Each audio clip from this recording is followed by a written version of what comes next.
Xia Yuan jolted awake from his sleep, staring at a mirror that seemed both familiar and alien. Reflected in it was a face, so young it felt almost unreal. His handsome features flickered in the wavering candlelight, and his slightly pale skin added an eerie touch. He raised his hand in disbelief, trembling as he touched the cheek of the person in the mirror, a strong sense of unreality washing over him. Outside, a thunderstorm raged, the booming thunder making Xia Yuan shudder. This night was etched in his memory. A power outage had forced him to light a white candle for illumination.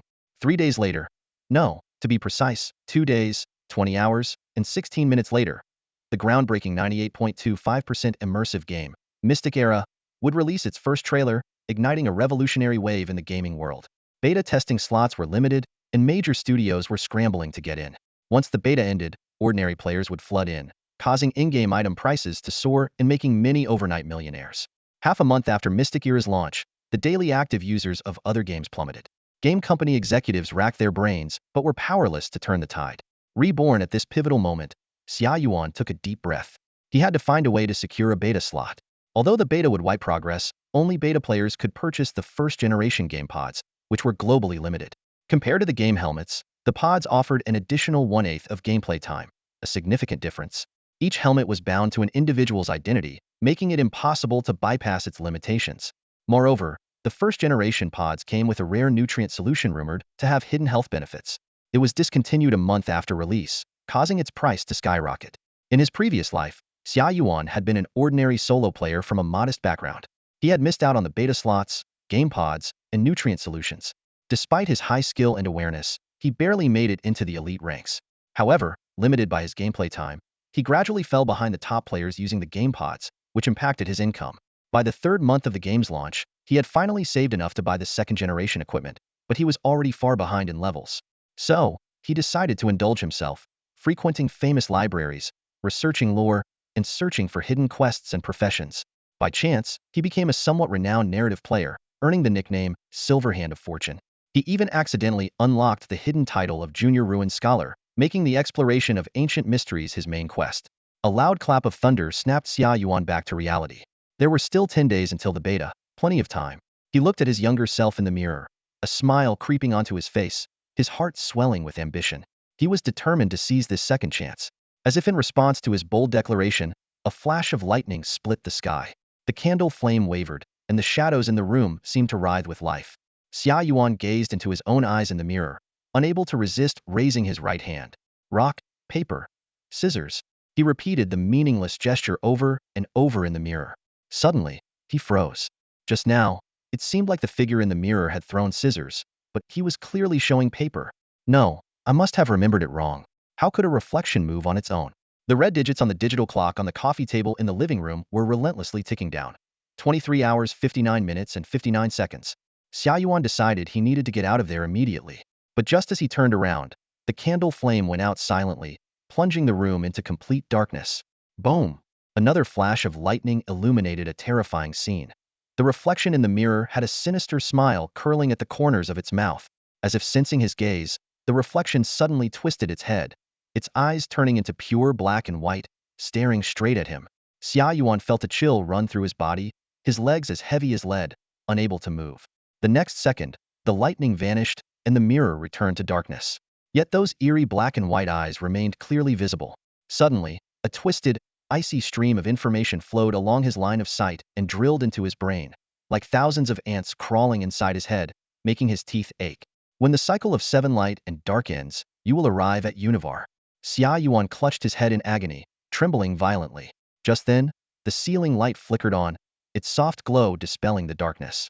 The room's eerie atmosphere vanished instantly under the warm, creamy light. Facing the unsettling, eerie smile of his reflection in the mirror, Xia Yuan felt a sudden chill run down his spine. Did that scene really just happen? In the flickering candlelight, everything seemed surreal and unreal.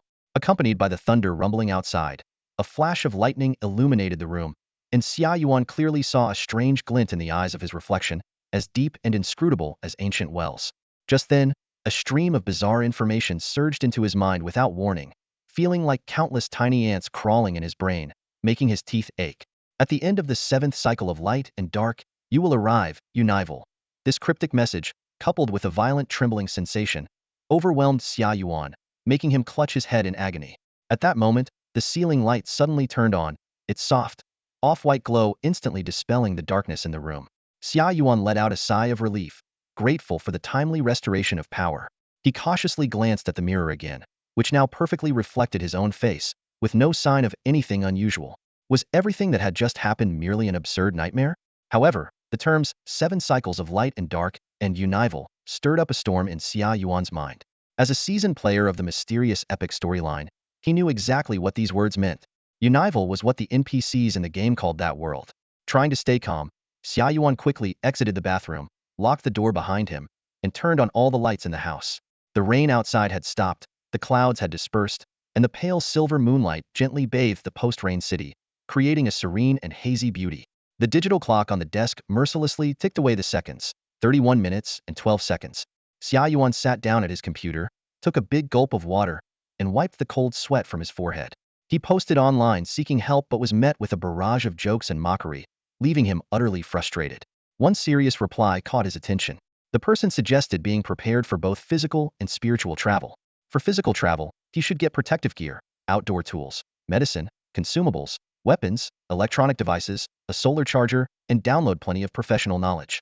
For spiritual travel, he should quickly master efficient memorization techniques, memorize relevant knowledge, and read guides on wilderness survival, acting skills, and social psychology to better integrate into the new environment and increase his chances of survival.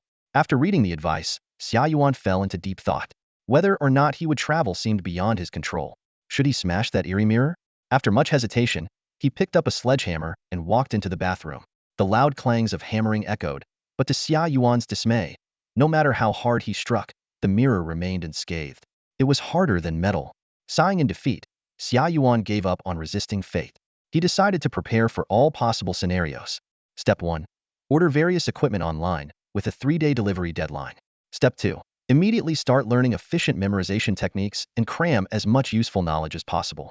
Step 3.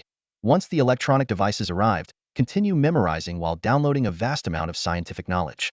Although the world of the Mystic era boasts a highly advanced magical civilization, it is the sophisticated scientific knowledge absent in Unival that is truly invaluable. As for game information, there's nothing available online yet, given that even the trailer hasn't been released. Over the past few days, Xia Yuan has been studying various subjects with the intensity of preparing for the college entrance exams, working tirelessly day and night. He understands that his survival in the new world will largely depend on how well prepared he is now. The effort he puts in during this period will determine his fate in the other world. In the following days, Xia Yuan immersed himself in his studies while occasionally checking online forums to see the wild ideas netizens had come up with. Amid a few reasonable suggestions, most replies were downright laughable. Some speculated that he had caught the attention of a magical girl from another world and would be forced to sign a contract and become her familiar. Others believed he was marked by a beast and would turn into a magical pet upon crossing over, or worse, that an evil sorcerer was planning to use him for experiments. 7 days? They suggested it might be the time needed to set up a transdimensional summoning array. Xia Yuan could only shake his head with a wry smile at these outlandish theories. With his impending journey, he couldn't afford to be led astray by these outlandish ideas. Interestingly, during these 7 days, Xia Yuan resolved all his basic needs at a small restaurant downstairs. Ever since that frightful night, he developed a severe psychological aversion to his bathroom, even going as far as installing a blast-proof door, which left the workers puzzled. Finally, the wheels of fate began to turn, and the night of his departure approached. On the 7th evening, as the blood-red sunset painted the sky, Xia Yuan reluctantly shut down his computer. The room plunged into darkness without the screen's glow. Hugging his knees, he sat quietly in the blackness, his mind a whirl of thoughts and uncertainties. After tonight, he would leave this world. Were the past few days of preparation enough? What if he crossed over to an inhospitable place? Or worse, what if he didn't cross over but simply died? What if he was summoned as a pet, familiar, or even a test subject? These thoughts made his head spin and his stomach churn. But considering the countless uncertainties, he realized that worrying was pointless. Xia Yuan decided to clear his mind and meticulously checked his provisions to ensure nothing was missed. After multiple confirmations, he donned his backpack, gripped his trekking pole, and sat neatly on the chair, awaiting his fate. In the dim light, the red digits of his digital watch flickered slowly yet steadily towards midnight. As the night deepened outside, Xia Yuan's mind was far from restful. At 23 hours 59 minutes and 59 seconds, as the digits hit zero, Xia Yuan felt an invisible force pull him to his feet, almost causing him to stumble. Thankfully, he steadied himself with his trekking pole. Then, In an almost comical three-legged crawl, he slowly moved towards the door. Strangely, his movements became more fluid and natural as he progressed. At this moment, his heart was a tumultuous blend of fear and curiosity. Realizing he couldn't control his body, Xia Yuan had an epiphany. He was merely a spectator in this bizarre event. Slowly, he crossed the living room and opened the brand-new blast-proof door, standing before the mirror once again. To his surprise, the mirror's surface was now pitch black, and as time passed, a grayish hue spread from the edges like a tide. Before he knew it, the entire bathroom had lost its color, resembling an old, yellowed photograph. As Xia Yuan marveled at the bizarre phenomena around him, a sudden and irresistible force erupted from the pitch-black mirror, pulling his consciousness into its depths and separating it from his body. In the fleeting moment through the mirror, Xia Yuan forcibly turned his head for one last look at his body.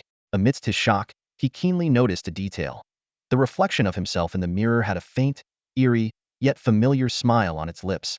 This time, however, the owner of the smile was outside the mirror. The world within the mirror was not entirely dark. On the contrary, indescribable and visually elusive colors swirled in the void, occasionally streaked by fleeting, wondrous glows. Xia Yuan's consciousness, enveloped by this strange energy, traveled at an incredible speed. As time passed, some of the energy seeped into his awareness, like water soaking into a paper towel wrapped in a damp cloth. Strangely, absorbing this energy brought immense comfort. His consciousness was gently enveloped by a warm current, dulling the emptiness of losing his physical body. It was unclear how much time had passed when Xia Yuan's awareness began to blur, and a faint, clear chirp suddenly echoed in his ears. With the sound, the remaining strange energy pushed his consciousness away from the vibrant, colorful world and back into darkness. Yet, here, he instinctively felt a warm and reassuring presence. Gradually, the sound of a strong heartbeat grew clearer. Wait, a heartbeat? Xia Yuan thought hazily, then felt himself moving slowly. Blinding light tore through the darkness, and cold air enveloped him. The cry of a newborn pierced the silence. In Unival, in the northern province of Karis of the Gloria Empire, stood a majestic pearl-colored ancient castle called Moonlit Castle, nestled among the snow-capped peaks southwest of the Megaro Mountains. Above the castle walls, a banner of sky blue fluttered, adorned with the emblem of a crystal bird with 3 long tail feathers. An ice falcon circled the castle's spire, letting out a long call. In front of the castle gate stood a grand male statue, trampling a dragon and holding a staff, like a deity descended to earth. On the statue's base, sharp ancient manuscript was inscribed, "The crystal bird does not fall for the mundane world. Year 1 of the glorious era, Scarlet Rain Month, the 24th day." Adric lo livendi. Meanwhile, back on Earth, in Xia Yuan's room, his body stared blankly at the computer screen, the blinking cursor seemingly mocking his foolishness. Moments later, the soulless shell slowly collapsed, lifeless. On the computer screen, the input method uncontrollably typed out a mocking sentence. He actually died from his own handsomeness. At the top room of the castle, the miracle of life was unfolding. A woman with light golden hair lay on the bed in the center of the room, her forehead beaded with sweat, her hands gripping the sheets tightly, and her amethyst eyes filled with pain. Maids stood by with enchanted tools, ready for anything, while mages focused intently on the life signals within the crystal ball. "How is the lady's life force?" asked the plump brunette midwife, massaging the woman with gentle magic flowing from her fingertips to ease the pain. "A bit weak, but stable," replied a pink-haired young mage, pouring all her energy into a healing spell, continuously channeling life magic. Finally, a loud cry pierced the air, announcing the arrival of new life. "Congratulations, my lady, it's a healthy baby boy," the midwife said respectfully, wiping the sweat from her brow. The woman nodded, a relieved smile spreading across her face as she relaxed completely. Jennifer, Erika, I'm exhausted. "I need some rest. You may leave now." "Yes, my lady," the maids responded. As the newborn, Xia Yuan's cognitive abilities were extremely limited. He was cradled by the woman, vaguely seeing her smile. She began to speak, her voice slow and clear, but Xia Yuan couldn't understand. Sleepiness washed over him, and the last thing he saw was the backs of people leaving the room in a line. Outside the room, 2 men stood silently. The one in the lead had icy blue hair and deep sapphire eyes, his handsome face exuding a strange allure. He was the lord of this castle, the Duke of Carlos Province, one of the Empire's 4 Grand Dukes, the current head of the Olivendi family, and a 9th-tier legendary bloodline sorcerer, Caro. Seeing the midwife and maids exit, Caro immediately inquired, "How is she?" "My lord, the lady has given birth to a healthy boy. She is a bit tired and resting now," the midwife replied respectfully. "Very good." The Duke nodded, a flicker of joy in his eyes. Leonard, as usual, Distribute rewards to all the staff and guards in the castle after the lady's postpartum recovery period. Yes, my lord, Leonard responded. The Duke gently cradled the newborn, gazing at his adorable sleeping face, a smile tugging at his lips. Is the bloodline detection ceremony ready? All preparations are complete, my lord. The family mages are waiting in the detection chamber. Good. The Duke nodded, placed the newborn down, and strode toward the detection chamber. In Xia Yuan's consciousness, a fragment of memory emerged from a strange energy, integrating into his awareness. It was a brief memory fragment recorded from a child's perspective. In the memory, a toddler of about 2 or 3 years old was held by a beautiful woman with golden hair and amethyst eyes, standing in front of a large floor mirror. The child reached out to touch the mirror, his reflection mimicking him, making him giggle. Through the mirror, Xia Yuan saw the child's appearance. Clear blue eyes like a lake, a bright smile on his small face, and shimmering light golden hair. The woman looked at the child tenderly and said softly, "Remember, child, your name is Anvis, Anvis Carlos Caro Alina Lo Olivendi." Xia Yuan immersed himself in the memory, simultaneously grasping the language. The surname Olivendi seemed somewhat familiar, but he didn't dwell on it, continuing to absorb the information. In the detection chamber, a blue-robed mage awaited in front of a massive ritual array. Upon seeing the Duke and his entourage arrive, he hurriedly bowed. The Duke signaled for the testing to commence. The mage took out a dark blue magic crystal and placed it at the center of the ritual array, tapping it lightly with his staff. The crystal emitted a faint glow, and dark blue light spread from its core, illuminating the entire ritual circle. The testing ceremony had officially begun. Meanwhile, Xia Yuan, still swaddled in his blanket, remained peacefully asleep. Erica carefully lifted the newborn and gently placed him at the center of the magic circle. As the mage waved his staff, an invisible wave of detection surged through the circle, sweeping across the entire space. The newborn contained a peculiar energy that instantly resonated strongly with the detection wave. The two energies intertwined and collided, creating ripples in mid-air.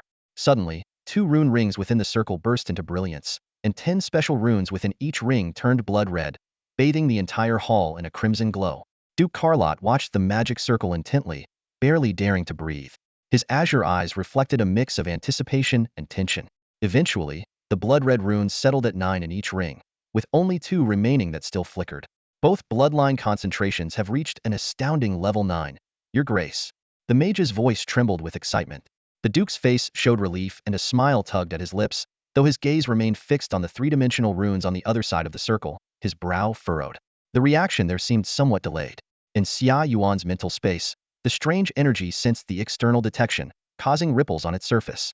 A fragment of a hazy memory broke free, piercing through the energy layer and emerging. As the detection wave touched this memory, the 3-dimensional runes suddenly exploded with blinding white light, illuminating the space so intensely that no one could keep their eyes open. The Duke's tense expression finally relaxed, and a broad smile spread across his face. Soul compatibility, 100%. Unprecedented perfect match. The mage was beside himself with excitement. Hearing the result, the Duke could no longer contain himself and burst into laughter. Excellent! This is truly a divine blessing. He excitedly instructed the butler beside him. Inform the head of the mage guild to immediately prepare for the enfeoffment ceremony. Send invitations to the royal family and all the major houses. They must attend. Also, decree that from the day of the ceremony, there will be a 3-day holiday for grand celebrations, and all taxes will be waived for the year. Let Kalas celebrate this joyous event for the Duke's estate all night long. The butler respectfully accepted the orders and hurried away. The news spread like wildfire across the territory, and cheers rang out everywhere. For the common folk, tax relief meant smiles on their families' faces, meat on the table, and a warm winter ahead. Everyone sang praises and expressed their gratitude to the great Duke Carlot. Not only had he been blessed with another noble child, but he was also so generous and magnanimous, practically a god among men. At that moment, a carriage was speeding down the road on May 15, 2442 of the radiant calendar. Inside the carriage, the faint scent of calming flowers lingered in the air. Xia Yuan, cradled gently by a girl with pink hair, stared absent-mindedly at the ornate platinum ceiling, his thoughts drifting far away. It had been 30 days since he had transmigrated to this other world. Through the intermittent fragments of memories that surfaced, he gradually understood his new identity here. He had been reborn as the rightful heir of the illustrious Olivendi family, one of the 4 great duchies of the Gloria Empire, possessing a legendary bloodline with extraordinary talent. By all rights, his future should have been limitless. However, fate had other plans. The old nobility was declining, and new powers were rising. The venerable Olivendi family was inevitably becoming a casualty of the changing times, teetering on the brink of collapse. Xia Yuan still remembered that in the original game, the Olivendi family ultimately had to form an alliance with the other three major families just to survive. By the later stages, they had even become mere targets for players' quests. What was once just a storyline in a game had now become the harsh reality he had to face in his new life. As a man, how could he sit idly by and let others control his fate? After much contemplation, Xia Yuan gritted his teeth and made a firm decision. Since crossing over was now a fact, he would carve out his own legend on this land. He would restore his family's honor, change the course of destiny, vanquish all his enemies, and claim supremacy over the world. Young master, what are you smiling about? The girl holding him asked softly, her voice filled with affection. It was only then that Xia Yuan realized the corners of his mouth had unconsciously turned up in a determined grin. Unable to speak just yet, he blinked his clear blue eyes and reached out for a strand of the girl's hair, his innocent face full of childlike wonder.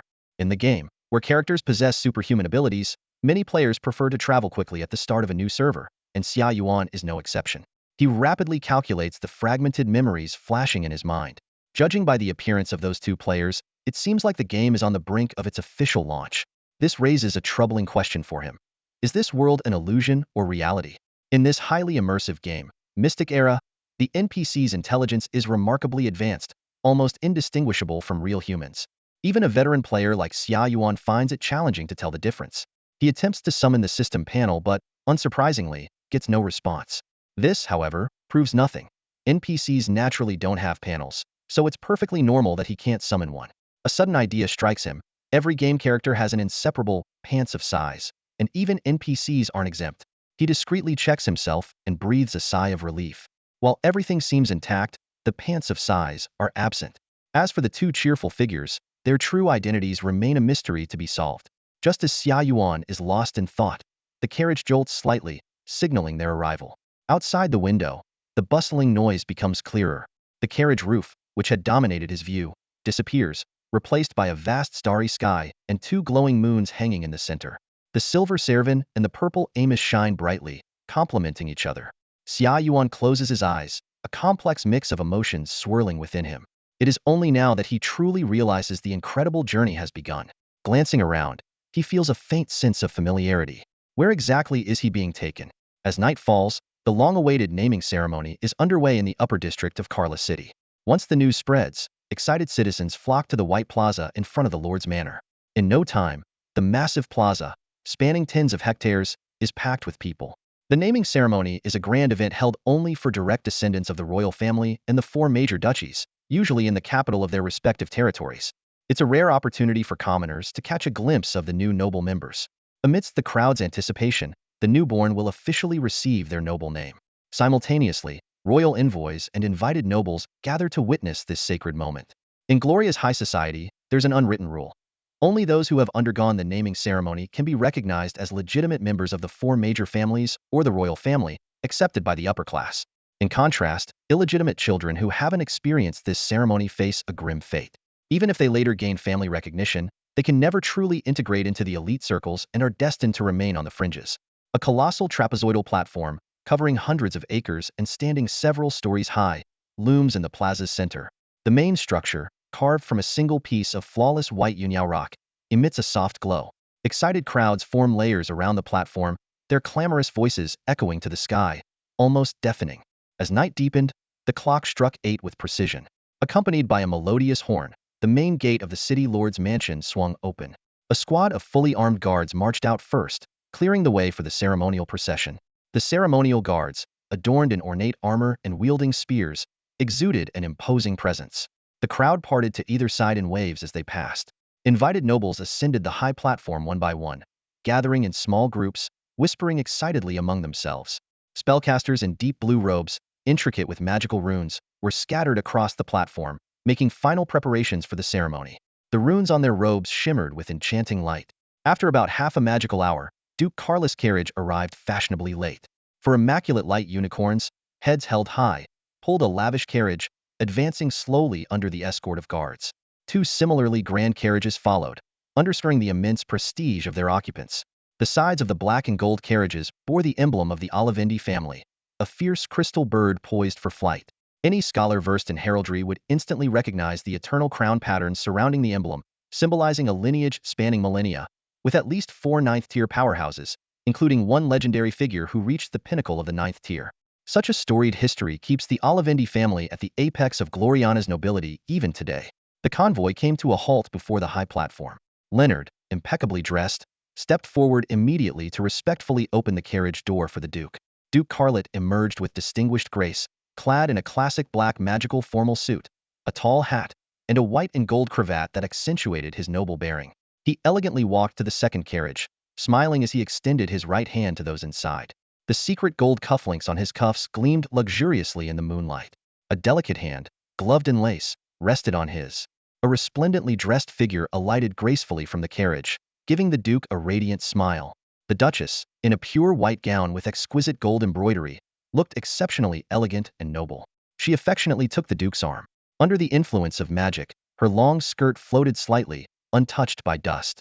Following them, the royal envoy and the Duke's 3 children, eldest son Raymond, second son Evan, and youngest daughter Yolanis, stepped out of the carriages. Under the gaze of all present, they strode up the platform with heads held high. The guards and ceremonial soldiers on either side raised their spears in unison, paying them the highest respect. Atop the platform, Isidore, the Olivendi family's chief mage, had been standing for some time. Clad in a black robe with silver patterns, he held a 2-meter staff in his right hand, which emitted a cold, silvery gray metallic sheen. The staff's top was set with a large amethyst, reflecting a kaleidoscope of colors under the light of the twin moons. As the Duke's party approached, Isidore smoothly switched the staff to his left hand and performed a flawless mage salute with his right, tapping his chest 3 times with practiced elegance. The Duke and Duchess returned the mage's salute, while the royal envoy lifted his hat slightly and placed his right hand over his chest, offering a dignified royal gesture in return. Once the distinguished guests were seated, the grand ceremony officially commenced. Erica, the girl with pink hair, cradled Xia Yuan in her arms as she walked slowly toward the central platform. The platform, consisting of 3 tiers that decreased in diameter from bottom to top, was adorned with mysterious silver-black runes, forming an intricate and multi-layered magical array. The middle and lower tiers, as well as the sides, were similarly covered in complex silver runes. Erica carefully placed Xia Yuan at the center of the platform. In an instant, the magical array blazed with a dazzling light, and the surrounding runes began to flicker, emitting an eerie aura. She quickly stepped back to the side. Isidore raised his staff high, and his deep voice echoed over the platform. The sacred naming ceremony begins now. Immediately, mages on either side began chanting ancient, cryptic incantations, their voices blending into a haunting and ethereal melody. A peculiar atmosphere rapidly coalesced at the peak of the platform, spreading swiftly in all directions. This naming ceremony was far more than a mere formal recognition of identity. It was a rare opportunity to enhance one's innate abilities. The timing of the full moon was chosen specifically to harness the concentrated lunar energy of the twin moons. This gentle yet abundant power could fundamentally enhance a newborn's innate talents, laying a solid foundation for their future development. Unfortunately, such a monumental advantage could only be experienced once in a lifetime. Undergoing a second naming ceremony would yield no further benefit. In the sky spanning several hundred kilometers, a rare and extraordinary spectacle unfolded. The silvery and violet moons suddenly dimmed, casting the night into a deeper, more profound darkness. The stars, which had previously been overshadowed by the moonlight, now shone with an incredible clarity and brilliance.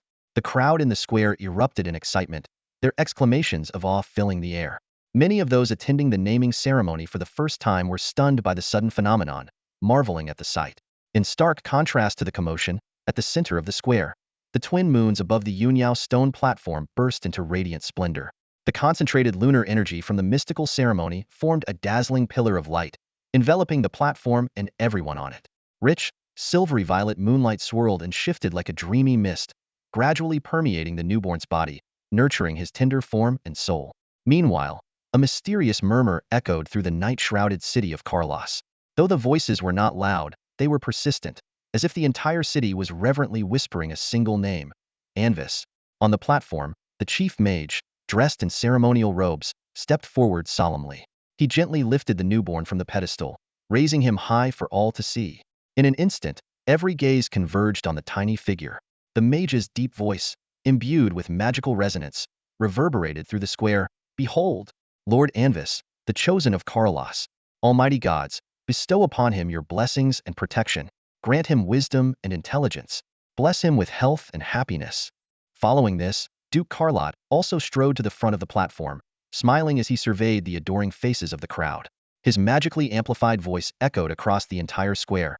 In the name of the Duke of Carlos, I hereby declare the celebration officially begun. All citizens of Carlos, this year's taxes are halved. Bread and ale are free and unlimited. All mines and farms will have a 3-day holiday. Now, for the glory of the Empire, for the future of Carlos, and for the one who brought us all together, young Anvis, let us rejoice. The crowd erupted in a thunderous cheer, raising their hands and shouting the newborn's name in unison. Anvis, Anvis, Anvis. Their deafening cries seemed to pierce through the night sky. At that moment, the silver moon began to rise slowly as the violet moon sank into the west. Anvis? Naming ceremony? Mine, As the protagonist of tonight's grand event, Xia Yuan, who was utterly bewildered, heard this familiar name and felt the world spin around him. He was overwhelmed with a chilling realization, almost fainting. What the hell? What kind of twisted time travel is this? Reborn as a direct descendant of the Olivendi family? And at such a critical moment? Isn't this like being reborn as the son of Louis XVI just before the French Revolution? What did I do to deserve this in my past life? Xia Yuan looked around in a daze, seeing only the hazy scene shrouded in silvery violet mist. In his daze, he saw the Duke, the Duchess, and Anvis's siblings, like a family portrait bathed in purple light. Below the platform, countless citizens were fervently chanting Anvis's name. An elderly man, dressed as a mage, stood solemnly at a glowing circular platform, holding something precious in his hands. Surrounding him, mages in deep blue robes chanted mysterious incantations in perfect unison. As their voices rose and fell, the silvery purple moonlight enveloping Xia Yuan grew thicker and more substantial. Uncontrollably, Xia Yuan's body began to frantically absorb this gentle power, like a weary traveler in the desert suddenly stumbling upon a refreshing spring. A cool and soothing sensation spread throughout his body, and his already extraordinary magical aptitude skyrocketed exponentially. If Xia Yuan had a status panel at that moment, he would have been astounded to see all his attributes increasing at an astonishing rate. Anwise, Olivendi, I can't, hold on. Under the relentless influx of moonlight, Xia Yuan felt his eyelids grow heavier, his consciousness fading. Unable to resist the overwhelming fatigue, he soon fell into a deep sleep. Just before succumbing to slumber, he vaguely heard someone exclaim in astonishment, "My God, he's still absorbing." Given the choice, Xia Yuan would never have boarded the Olivendi family's ship, which was hurtling towards the abyss of history. A great upheaval loomed, and the world was on the brink of drastic change. The once dominant and renowned imperial family would inevitably fall into oblivion amidst the surging tides of the new era. According to historical records, the decline of the Olivendi family began with a rebellion led by an insurgent group. The eldest son, Raimont, led troops to suppress the revolt but was ambushed and captured by the rebels. Shockingly, the insurgents were equipped with a large number of new, unknown magic constructs vastly superior to traditional forces. Enraged by the news, Duke Carrot immediately led his army to the front lines, clashing with the rebels on the Yani Plains in the northwest. This battle, known historically as the Battle of Yani, marked the first time the term rebels appeared in public consciousness. Though the Duke's forces ultimately secured a costly victory, the rebels quickly retreated north, seizing key strongholds such as Fort Lyra and Wind Valley City. Subsequently, the flames of rebellion spread rapidly, plunging the empire into chaos as 4 major provinces fell one after another. No one knew where the rebels came from or how many forces they commanded. Amidst this turmoil, many mid-sized and smaller nobles formed an alliance called the Glory Union, claiming to resist the rebels together. Numerous merchant guilds also declared their financial support for the Union to ensure their own survival. During this period, several families allied with the Olivendi family were swiftly targeted by unknown forces and declined rapidly. An earl and 3 viscounts joined the Glory Union with their families, while others fled to the Kingdom Federation for refuge. As a result, the power structure at the top of the Karla Empire underwent a dramatic transformation. When Xia Yuan first learned about this history, he felt little attachment. But now, upon revisiting these events, he was filled with nothing but cold indifference and mockery. Historical records often present only a partial truth, not necessarily false but deliberately omitting crucial details. For instance, the mysterious forces secretly supporting the rebels. For the next 6 months, Xia Yuan remained in a state of deep slumber. During this time, a flood of fragmented memories surged back, filling in the gaps of his past life right up to the eve of his coming-of-age ceremony. Half a year later, when he opened his eyes again, he was met with the familiar sight of a gold-framed full-length mirror from his memories. Through the clear reflection, Xia Yuan saw the beautiful Duchess holding him, standing before the mirror. Her amethyst eyes were filled with love, and a gentle smile graced her lips. Xia Yuan quietly examined his new body. His sapphire eyes were clear and bright, with a sharpness that belied his infant appearance. He silently studied the face in the mirror. Despite having glimpsed it countless times in his memories, this was his first time closely observing his new visage since his rebirth. Xia Yuan? And wise? Complex emotions surged within him as he silently let the fragments of memories flit through his mind. After a long while, he finally made up his mind. Like he had done in his memories, he slowly reached out a small, pale hand toward the mirror. The reflection moved in unison. Under the watchful, smiling gaze of the golden-haired woman, the two infants in and out of the mirror gradually moved closer until they were pressed against the cool surface. In that instant, time seemed to freeze.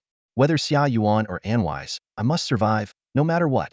Hearing the Duchess softly call his name, the baby suddenly broke into a radiant smile, as bright and determined as the morning sun breaking through the night. He silently waved at his reflection, as if greeting an old acquaintance. Hello, Anwise. My superpower? I'm incredibly wealthy. Over time, Anwise had to come to terms with this harsh reality.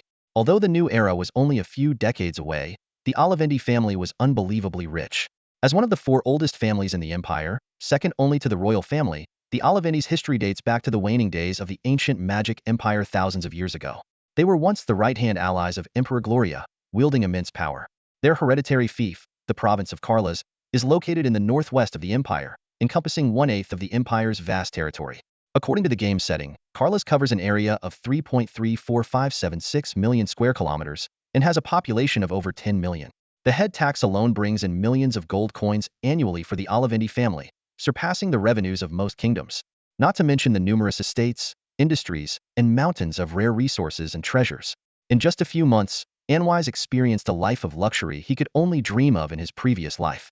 Rare treasures like the Chilling Abyss Ice Essence, Death Soul Crystal, Moonlight Spring Water Essence, Life Source Essence, and Holy Blood Elixir seemed to be everywhere within the Olivendi family, available for use at will. These treasures all had one thing in common. They could permanently enhance the user's innate attributes. Take the Holy Blood Elixir, for example. It is the coveted elixir for those with special bloodlines, capable of significantly purifying their bloodline and enhancing their physique without any side effects. The only drawback is that the materials needed to craft it are extremely rare, making it inaccessible to most people. In his previous life, Xia Yuan was fortunate enough to consume the Holy Blood Elixir once. That was when he transitioned to the rare class of Dragon Vein Sorcerer. Due to the insufficient purity of the essential dragon blood, his bloodline level was only a mere 6. He had to deplete his family's resources to exchange for a small vial of concentrated Holy Blood Elixir at the Magic Council's branch. Though it was only the size of a fist, its effects were astonishing, boosting his bloodline concentration from level 6 to level 8. Not only did his level cap return to 81, but his overall attributes and bloodline spell power also surged dramatically, not to mention the additional increase in his physique. This validated the exorbitant price of the Holy Blood Elixir. But within the Olivendi family, this incredibly rare elixir could be used by the poolful. Starting from the 3rd month after Anwise was born, he soaked in a medicated pool once a week. Specialists would adjust the elixir according to his bloodline composition to maximize its effectiveness. The first time he saw that pool of golden liquid, Anwise was dazzled by its brilliance. For a moment, he thought it wasn't a medicated bath, but a pool full of gold coins beckoning to him. 3 months later, after thorough soaking and absorption, the holy blood pool had completely lost its effectiveness on his bloodline.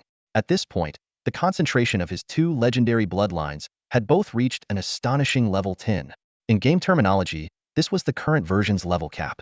It's worth noting that Anwise had inherited 2 legendary bloodlines simultaneously, one from his father, Duke Carrot, the Frost Crystal Bird bloodline, and the other from his mother, Elena, the Radiant Paradise Bird bloodline. Yes, his mother is indeed a direct descendant of the Alfred family, one of the 4 great families, and a genuine 8th-rank bloodline sorcerer genius.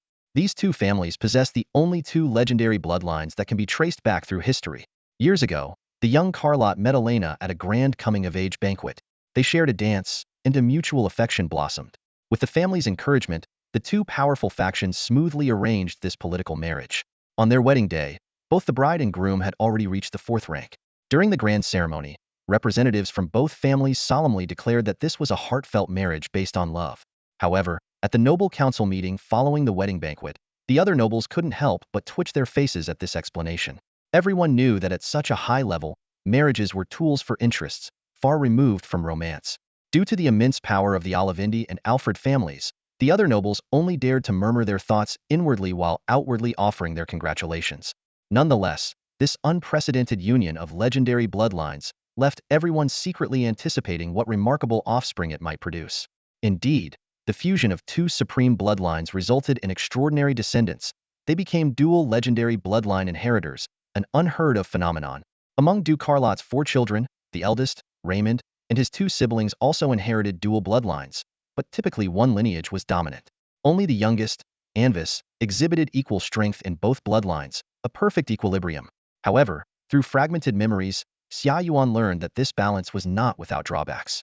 When simultaneously activating both bloodlines, the mana consumption would skyrocket, marking an inherent weakness of dual bloodline bearers.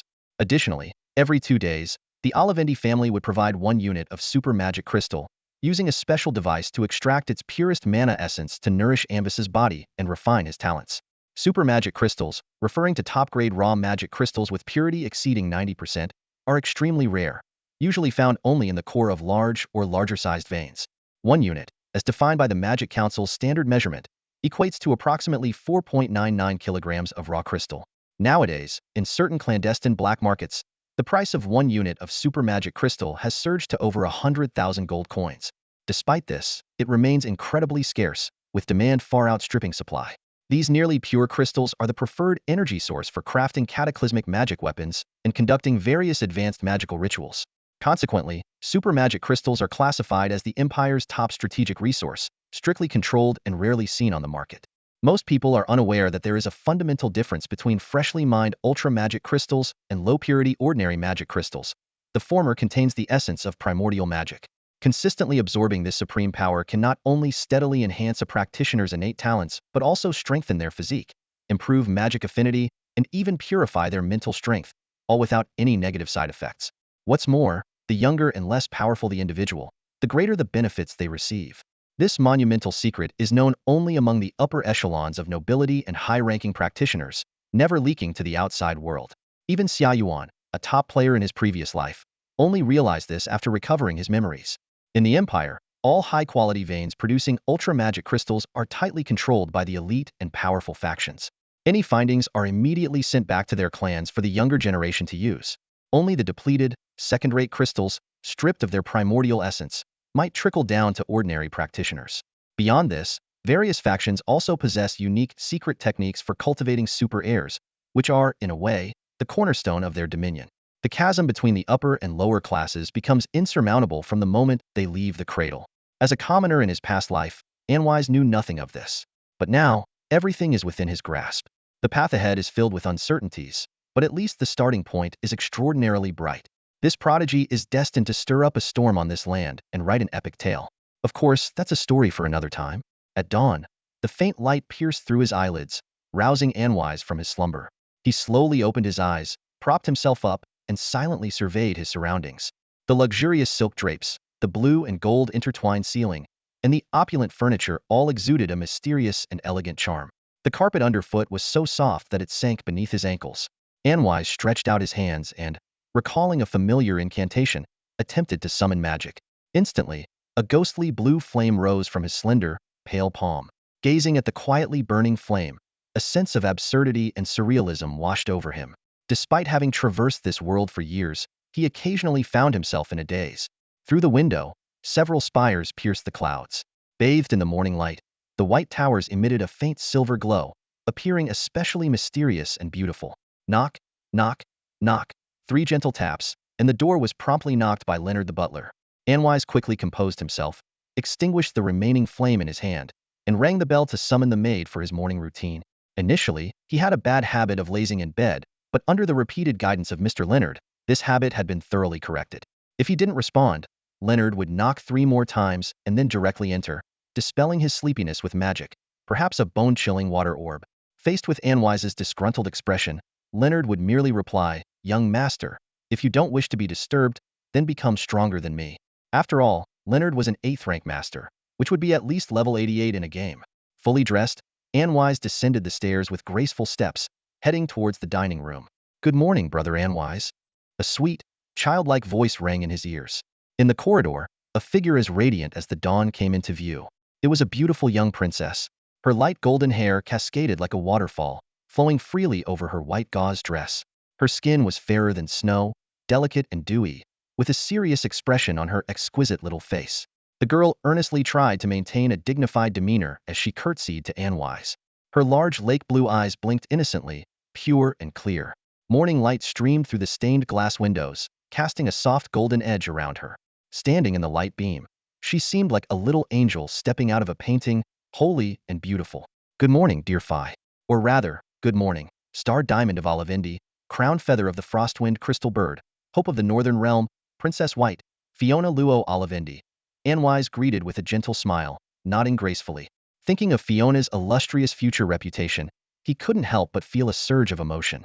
Princess White Fiona, one of the top-tier powerhouses in the Four Families Alliance, with a record of glorious achievements and fame throughout the world. Countless players and NPCs had fallen to her superlative magic. However, compared to the cold, frosty face of the future, the adorable, innocent appearance before him was a stark contrast. As a direct descendant of the Olivindi family, Anwise knew some hidden secrets. On the surface, Fiona was his biological sister, but her origins were shrouded in mystery. Her naming ceremony took place when Anwise was 1.5 years old, yet he distinctly remembered that during that period, the Duchess had not been pregnant.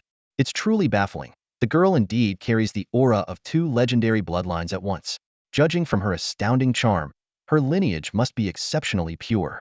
This striking sensation is not an illusion, but rather her innate affinity with light elements at work. After some pleasantries, the siblings walked side by side down the grand staircase, lined with thick carpets, passing between ornate banisters and elven sculptures. Massive, intricately carved cloudstone pillars rose majestically, and soon, they reached the dining room. The magical flames roared in the exquisite fireplace, while portraits of their ancestors adorned the walls. Maids drew back the curtains, letting sunlight flood the entire hall. At one end of the table, Duke Carrot was reading the latest issue of the Imperial Morning Post, delivered by the butler. As part of his daily routine, he also perused the Carlos Gazette and the Magic Times. Despite having a dedicated intelligence agency, the Duke maintained his habit of reading newspapers. To ensure timeliness, these papers were sent directly to him via teleportation arrays from the capital and the floating city's printing towers immediately after they were printed. Unbelievable, those royal relics actually passed that proposal, Duke Carrot exclaimed, shaking the newspaper with feigned surprise, his tone dripping with sarcasm. Carrot, the conservatives' opinions don't represent the entire royal family on such matters, Duchess Elena replied gracefully, taking a sip of magical tea, her clear violet eyes narrowing slightly. True, but you must realize that the launch of the Glorious is more than just building a railway and a train. It's a signal. Its front-page feature, named after glory, signifies the Empire's top brass are determined to push forward with magical constructs. The Duke furrowed his thick brows, his gaze intensely focused on the newspaper details, a sense of unease brewing within him. It's the trend, Carrot. We are not the only empire on the continent. From the example of the Kingdom Federation, the benefits of constructs outweigh the drawbacks, significantly boosting national strength. As Fergus said, in this rapidly changing era, only by staying current can one remain undefeated. The Duchess remarked softly, taking another sip of her fragrant tea, her slender, fair arm resting on the table as she gazed tenderly at her husband. Besides, to make the conservatives compromise, the reformists will surely make concessions.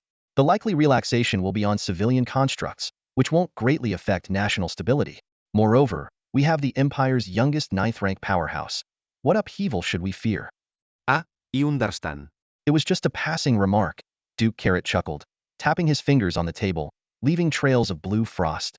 Good morning, father, mother. Anvis and Fiona greeted as they entered the dining room, bowing to their parents. The Duke nodded in acknowledgement, while the Duchess responded with a loving smile.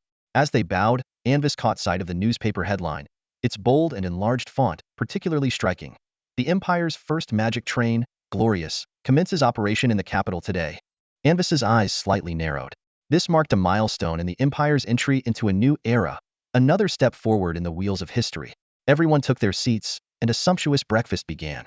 Dishes like cedar truffle soup, roasted wyvern wings, crystal-grilled swan, and mist sea lobster salad were served on silver plates, continuously brought to the table by the servants for the family to enjoy. These ingredients are nothing short of rare magical plants and high-tier magical beasts, both delicious and beneficial for enhancing one's cultivation. Take, for instance, the sea dragon lobster salad. It's made from lobsters that are over a century old, having grown for more than 130 years. Their tails have a hint of blue, indicating their fifth-tier power. These lobsters possess a trace of dragon blood and dwell at the bottom of the far-off misty sea.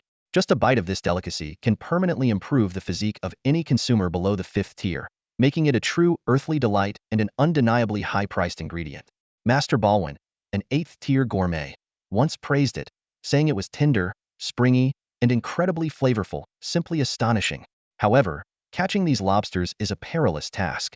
The Misty Sea is perpetually shrouded in a mysterious deathly fog, teeming with high-tier sea beasts and unpredictable currents that can easily cause magical disruptions. Every year, countless hunters perish there, never to return.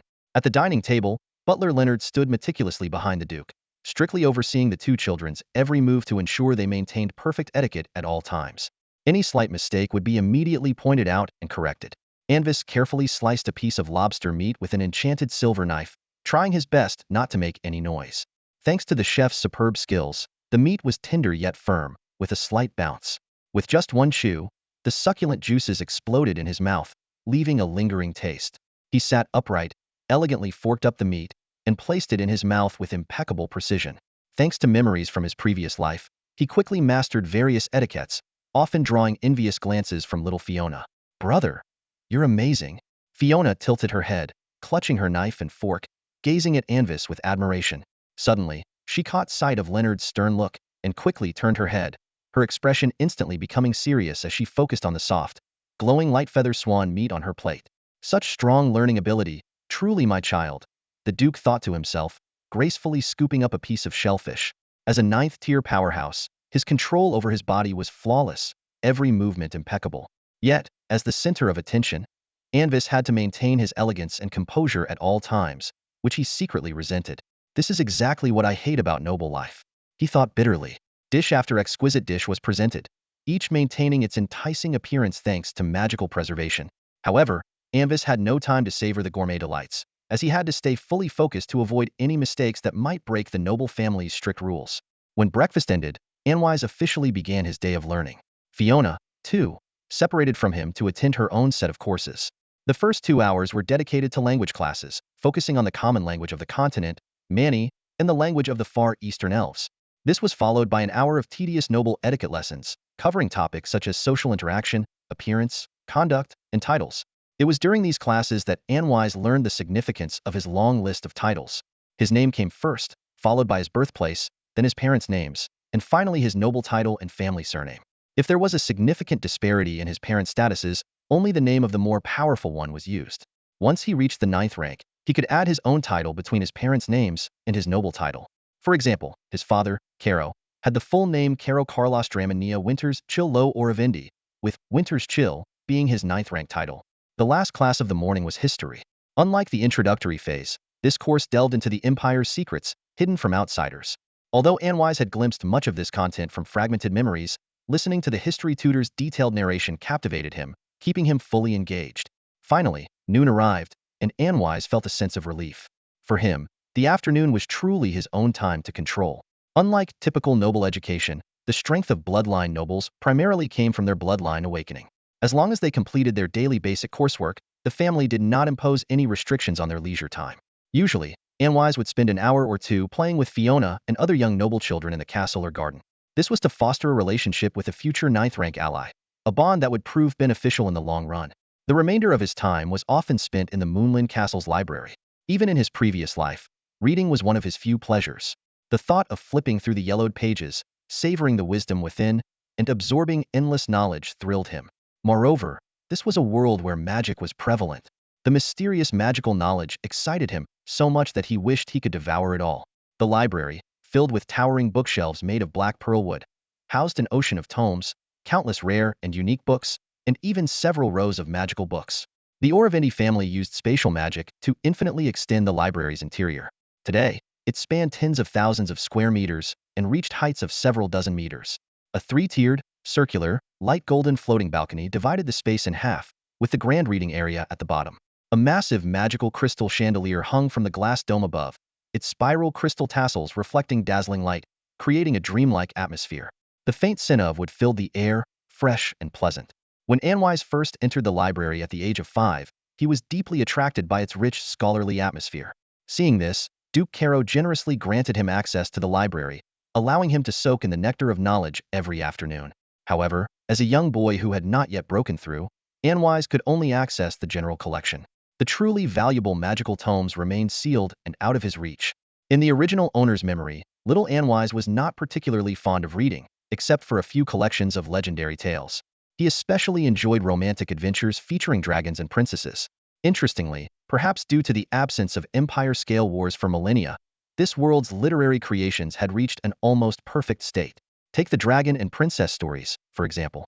What used to be a cliched, straightforward, and politically correct narrative had now evolved into a myriad of complex plots.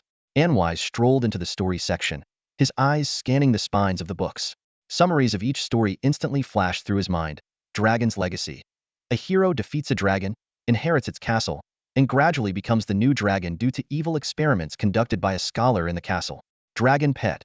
A princess falls in love with the dragon over time, betrays the hero to save it, and the two live happily ever after. The adapted version. A princess strikes a deal with a dragon. Dragon prisoner.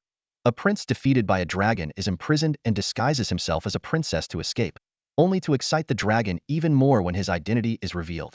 Then there were the unfortunate endings, the stories with excessively long dragon names occupying 90% of the book, and the reversed narratives where the princess saves the dragon. Simply unbearable. Anwise curled his lip in disdain and shoved a copy of Dragon Pet deep into the shelf, afraid that Fiona might see it. Most of these bizarre works came from the kingdom of Iter, and he wondered if any of those authors had been incinerated by a real dragon. Perhaps the author of the fourth book had already met their end. Shaking his head, Anwise turned and walked towards the section on basic magical theory. I, Anvis Lo Olivendi, am a new, noble, pure aristocrat. Noble and honorable blood has flowed through my veins since birth. That afternoon, by the silver-leafed rose bushes, a handsome young man in a snow-white suit was delivering a passionate speech to his fellow noble youths. His features were delicate, his skin pale, and his deep blue eyes glimmered with a magical green light, exuding an air of elegance and mystery that was incredibly captivating. The real purpose of this tea party was to familiarize the noble children with high society. Anvis wasn't particularly enthusiastic about it, but he knew he couldn't afford to stand out too much. After all, those gathered around him were all supporters of the Olivendi family. Building alliances with them early on would be beneficial for garnering loyalty in the future. As the conversation turned to aspirations, everyone was keenly curious about Anvis's ambitions, given his esteemed status. To make an impression, he racked his brains and pieced together a grandiose noble declaration. He himself had forgotten where he had learned it from. I will become an enlightened ruler, a benevolent lord, a generous industrialist. I will crush all schemes and lead my family to glory. I will care for my people with fervor, bringing them health and happiness. I will never fear, never retreat, and face evil head-on until my last breath. Honor is my life. His lofty words left the young noble boys and girls mesmerized, drawing gasps of admiration. Some even began to reflect on their own dreams, feeling a sense of shame. Fiona, dressed in a pink gown, sat to the side, staring at her brother in amazement. Her small mouth slightly open and her lake blue eyes filled with admiration. She had never imagined her brother could be so dazzling. On the other side of the garden, many nobles were also holding their tea party. Unlike the children's playful gathering, this was genuine high society interaction. As hosts, Duke and Duchess Carlotte were leisurely enjoying the elegant tea party, but after hearing their youngest son's speech, their expressions grew increasingly peculiar. They wanted to laugh, but couldn't bring themselves to. Carlotte, do you think our son has been reading too many biographies? Should we moderate his reading a bit? Asked Alina, her face full of conflict, with a rare hint of hesitation in her amethyst eyes. The Duke was equally troubled. After thinking for a moment, he shook his head. No, he's at an age where he can think independently. We shouldn't interfere too much. Reality is the best teacher. Some lessons can only be truly learned through personal experience. Although most of his peers were entranced, Anvis keenly noticed that two boys and a girl, despite their polite smiles, had a hint of disdain in their eyes. Though they had received the same noble education, their young age and lack of experience made it hard for them to conceal subtle expressions, revealing their true thoughts. These were Martine, the 12th daughter of Marquis Anderson, Ellen, an illegitimate child from a collateral branch of the Olivendi family, and Louis, the son of Count Alino, who would later defect to the enemy. Humph. So this is the direct descendant of the northern uncrowned king, the unfallen bird? How naive and laughable. Louis agreed outwardly but was inwardly full of disdain. Unlike ordinary nobles, he was a rare psychic mutator, with mental strength and quality far superior to the average person. This gave him exquisite magical control and an astounding aptitude for learning. Tasks that his siblings found challenging were child's play for him. Over time, his arrogance grew, and though he appeared humble and polite, he was filled with a sense of superiority, looking down on those he deemed foolish and mediocre. If not for the backing of the Olivendi family and his father's insistence, he wouldn't have deigned to associate with this childish bunch. To think that the ideals of a true Olivendi heir would be as laughable and cliché as those found in poorly written noble biographies by commoners, it was utterly absurd. He despised those of noble blood who squandered their heritage, living off their ancestors' legacy without any ambition. Without their ancestral merit, they were nothing. But he, Louis Loelino, the pride of the Alino family, even without noble blood, would rise to prominence purely on his own talents, leaving those who relied solely on their lineage far behind. Anvis, what did you mean by industrialist just now? A blonde girl asked coyly, her violet eyes half hidden, gazing at Anvis with genuine interest in the unfamiliar term. She was Indies, the eighth daughter of the Marquis of Greenview. Unlike Fiona's pure and sunny disposition, Indies exuded a certain noble elegance and pride. Simply put, an industrialist is someone who owns vast estates, caravans, alchemy shops, jewelry stores, and other enterprises, Anvis explained calmly, his eyes sweeping over the crowd. Isn't that just a noble?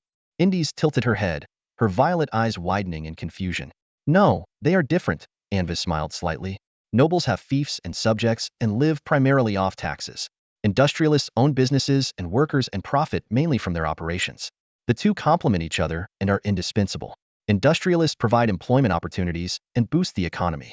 The better the economy, the more prosperous the people, and the higher the Lord's tax revenue. Do you understand? I understand, Indies replied with a stiff smile, her eyes slightly glazed. She nodded, trying to appear composed despite her confusion. The room fell silent. Louis, who prided himself on his intelligence, felt particularly embarrassed. He hadn't understood a word of what the supposedly frivolous Anvis had said. Glancing around and seeing everyone else equally bewildered, he felt a bit relieved and quickly adopted a thoughtful expression, his sense of superiority swelling once more. The brief interlude quickly passed, and the conversation shifted. Anvis didn't speak again, merely sipping his tea and listening to the idle chatter, occasionally nodding and smiling. He knew well that, limited by their lifestyles and narrow perspectives, these noble youths couldn't grasp his words. But he hadn't spoken solely for their benefit. In the garden, the Duke and Duchess exchanged a knowing glance. Carrot, what do you think? Though perhaps a bit idealistic, the fact that he can think this way is commendable. Time, are you fast or slow?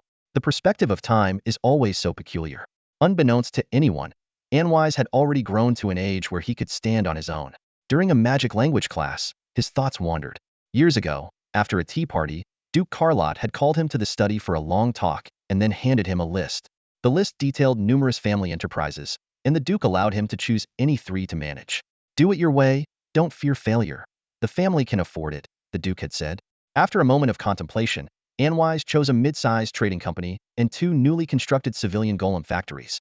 Although he was nominally in charge, the actual operations were handled by subordinates. These factories were newly built, and the golem production lines needed to be ordered from the Kingdom of Iter. Without hesitation, Anwise cancelled the original orders and converted all the production lines to those for golem trains. The Duke neither approved nor disapproved. The news of the glorious line going into operation indeed sparked a trend, with many nobles rushing to emulate it, leading to fierce competition. However, what they didn't know was that Anwise's true goal wasn't profit but future planning. The family had always looked down on golem development. The Duke's previous mention of golems was merely out of concern for potential unrest, not because he thought they would threaten their rule. In fact, this dismissive attitude epitomized the old nobility of the empire. To them, what did a few moving pieces of scrap metal matter? Given the current materials and techniques, the power of magical golems was at most equivalent to a 6th-tier mage, posing no threat to families with 9th-tier powerhouses. But Anwise knew that golemization was an inevitable trend. With breakthroughs in several key technologies, it would eventually become an undeniable force. As a future ruler, he couldn't afford to lag in this field. As the only large-scale golem designated for civilian use by the Empire, the production of trains required massive amounts of metal and specially designed large-scale production lines. With these two factories as a cover, he could openly mobilize golem resources without arousing suspicion. When the need arose, a few modifications would allow the factories to produce other war golems directly. Besides, Olivendi's territory also needed to popularize trains, and it was more reassuring to hand such a large order to one's own factories. Lord Anwise, are you listening? An elderly voice interrupted his thoughts. It was his magic language tutor, David, a 6th-tier royal scholar with graying temples. At that moment, he was frowning slightly, looking rather displeased at his distracted student. Of course, Mr. David. Anwise quickly gathered his thoughts and answered earnestly. Very well then. In Old Manian, what are the meanings of re-ket-en? Give an example, David said, his face stern as he uttered a string of glowing magical words. It means nah, sir. In the incantation for the third-tier spell excavation, it appears in the third stanza, second verse. As a noun, it specifically refers to the squirrel on the world tree. Exactly correct. David was puzzled. He always felt that Anwise was daydreaming, yet no matter how tricky the question, the boy could always answer fluently. Over time, he began to doubt his judgment. Perhaps a true genius was like this? Not daydreaming, but thinking? In fact, all of Anwise's teachers shared the same sentiment. As time went by, when the Duke inquired about their studies, they began to unanimously praise Anwise, calling him exceptionally gifted and capable of deep thinking during lessons. Initially, Anwise was bewildered. What kind of genius am I? Eventually, he had no choice but to accept it, earning the Duke's attention and once again receiving Fiona's admiring gaze. He wasn't worried about his reincarnation secret being exposed. After all, he had passed the soul synchronization test. As long as he didn't act too outlandishly, everything could be attributed to his extraordinary talent. As he grew older, Anwise's coursework became increasingly demanding. Linguistics advanced to magical linguistics, and he was currently studying ancient Mani. He knew that next in line were High Elvish, Draconic, Old Draconic, and Titan languages. Besides that, his mornings were filled with music and art lessons. Etiquette classes were halved, replaced by social skills, such as how to win a lady's favor. History extended to include archaeology, with the same amount of class time. Afternoons were even busier, with 4 hours devoted to magical materials science, rhenology, alchemy, and mysticism, occupying much of his time. At the end of each day, Anwise would habitually head to the library. Due to his diligence, the Duke had granted him special access, allowing him to read most books below the third tier of magic. In the silent library, the slender and pale figure of the youth seemed somewhat lonely. Though he had opened a book, his gaze remained fixed for a long time, without turning a page. Reincarnation was a settled matter, irreversible. Over the years, he had been constantly devising a plan for escape. Since the glorious line had opened, the Empire's situation had remained relatively stable. The newly built magical factories provided jobs for the populace, and life flourished. But Anwise understood that this was merely the calm before the storm. The seeds of a new era had already been sown, like sparks beneath fallen leaves, waiting for the gale to set them ablaze and turn the decaying old world to ashes.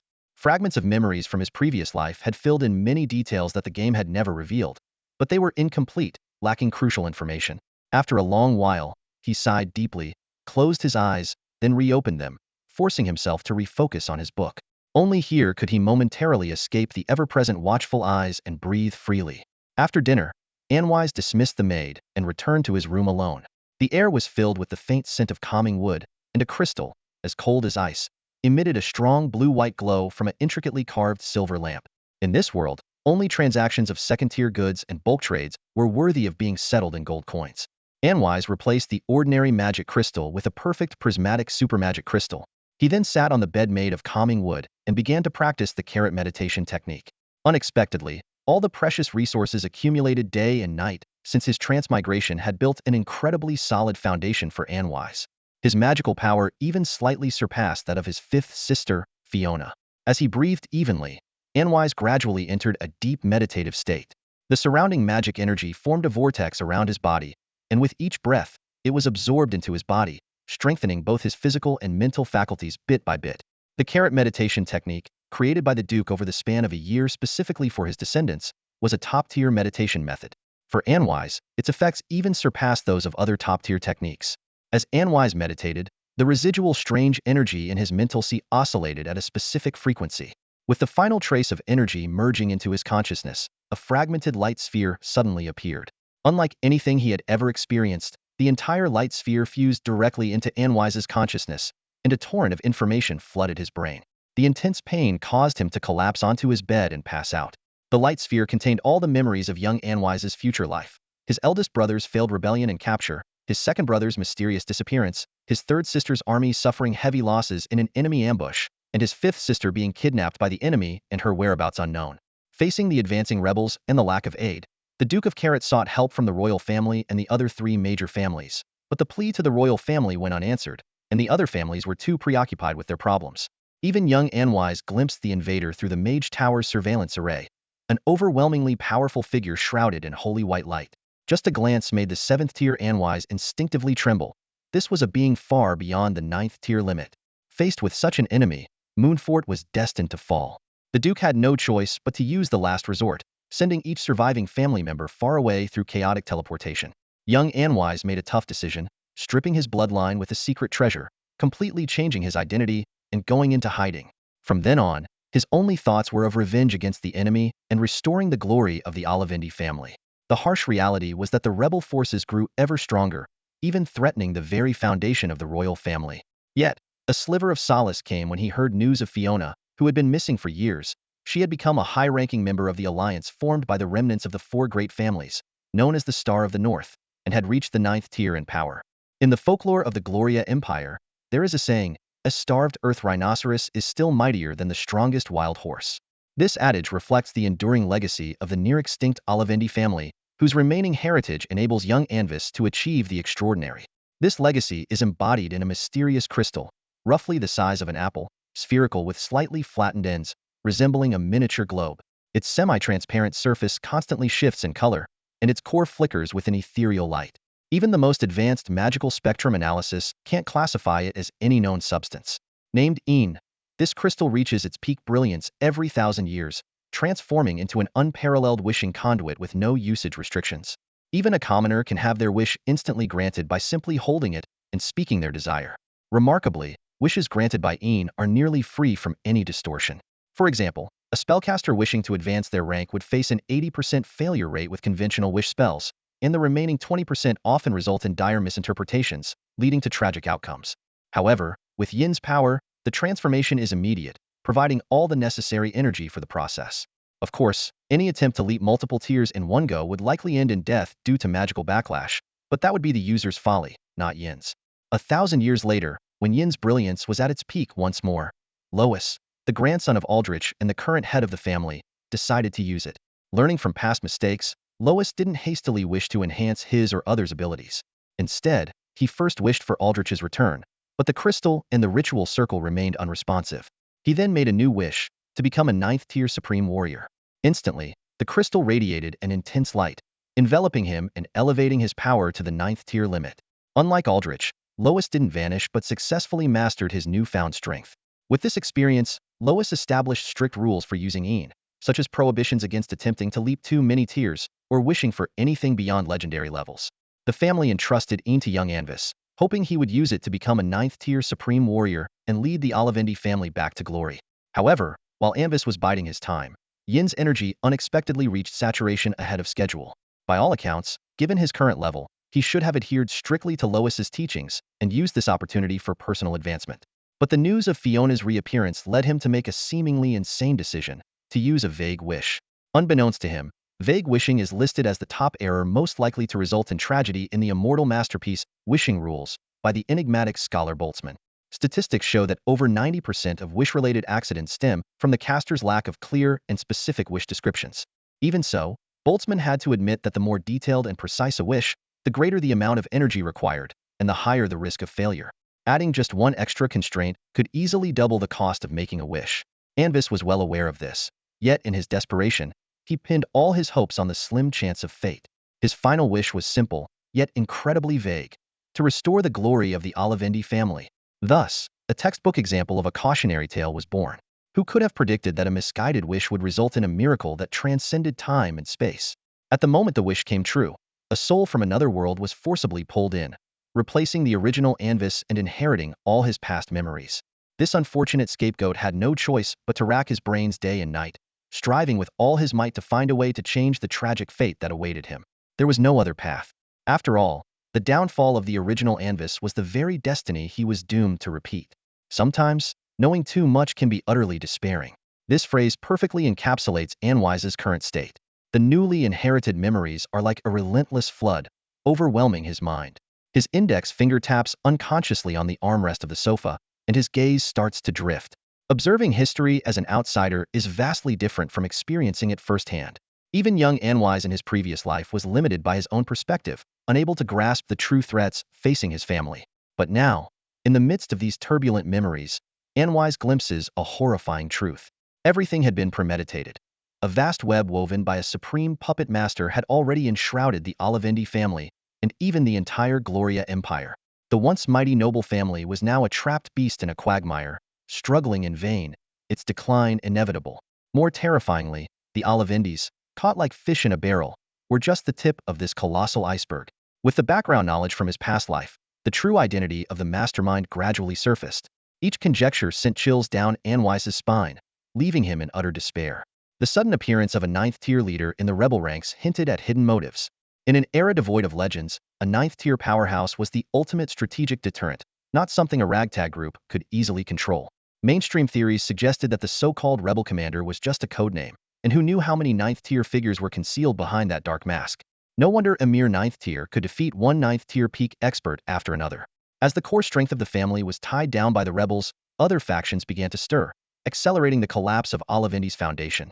The Glory Alliance's tricks played a part, and the rebels' powerful constructs pointed to another hidden hand, the Continental Magic Council.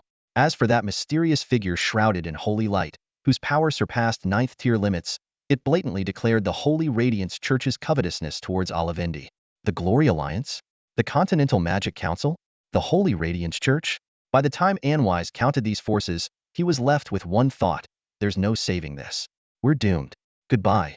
If the Glory Alliance sought to replace and seize more resources, and the Holy Radiance Church aimed to infiltrate the Empire, these motives were understandable. But Anwise couldn't fathom the Continental Magic Council's purpose. Perhaps there were more unknown critical pieces of information yet to surface. The most baffling aspect was the royal family's stance. In theory, the struggle between royal power and nobility was a self-wounding conflict. But the rebels were different. They were true gravediggers. Didn't Emperor Gloria IV understand the concept of mutual destruction? Unless they were preoccupied with an even greater threat. The deeper Anwise delved, the more suffocated he felt. He tugged at his golden hair in frustration, his brow furrowed into a knot. Perhaps young Anwise in his previous life had sensed something too. But a seventh-tier cultivator was like an insignificant fish in this grand chess game, easily slaughtered, powerless to change anything. After venting his frustration, Anwise took a deep breath, forcing himself to think from a different perspective. Continuing to dig into the enemy's details would only drive him insane. He began to take stock of his advantages. Yes, it was the foresight granted by his dual memories of rebirth. Looking into the future, those priceless treasures yet to be discovered, the hidden mystical vaults, the astonishing magical artifacts, and the legendary figures just beginning to make their mark, destined to write the chapters of a new era. All of these could be within his grasp with the aid of his prescience. Indeed, when the time comes, the territory solely controlled by Gloria IV, though only accounting for roughly 2.2% of the entire Empire's land, the immense weight of this commitment. As a player from the Blue Star, Anwise's unique knowledge system undoubtedly offers unexpected advantages. His identity as the fourth son of the Olivindi family serves as his strongest backing before the family's downfall, and if leveraged properly, it could unleash earth-shattering power. Even though his previous life's experience as a seventh-tier archmage and royal scholar lacked the same formidable strength, the knowledge he gained remains invaluable. The title of archmage signifies a scholar among mages, one who has achieved unparalleled mastery in all sub-disciplines of their current school of magic. Nowadays, most spellcasters spend their entire lives mastering just one or two sub-disciplines. After taking stock of these four major assets, Anwise felt a bit relieved, though his worries were far from gone. Facing the turbulent waves of the era, even the most optimistic person might feel despair. He gradually calmed down, his right hand unconsciously pressing against his forehead, focusing on analyzing the newly inherited memories and searching for possible breakthroughs. Fortunately, young Anwise's wish was merely to restore the glory of the Olivindi family.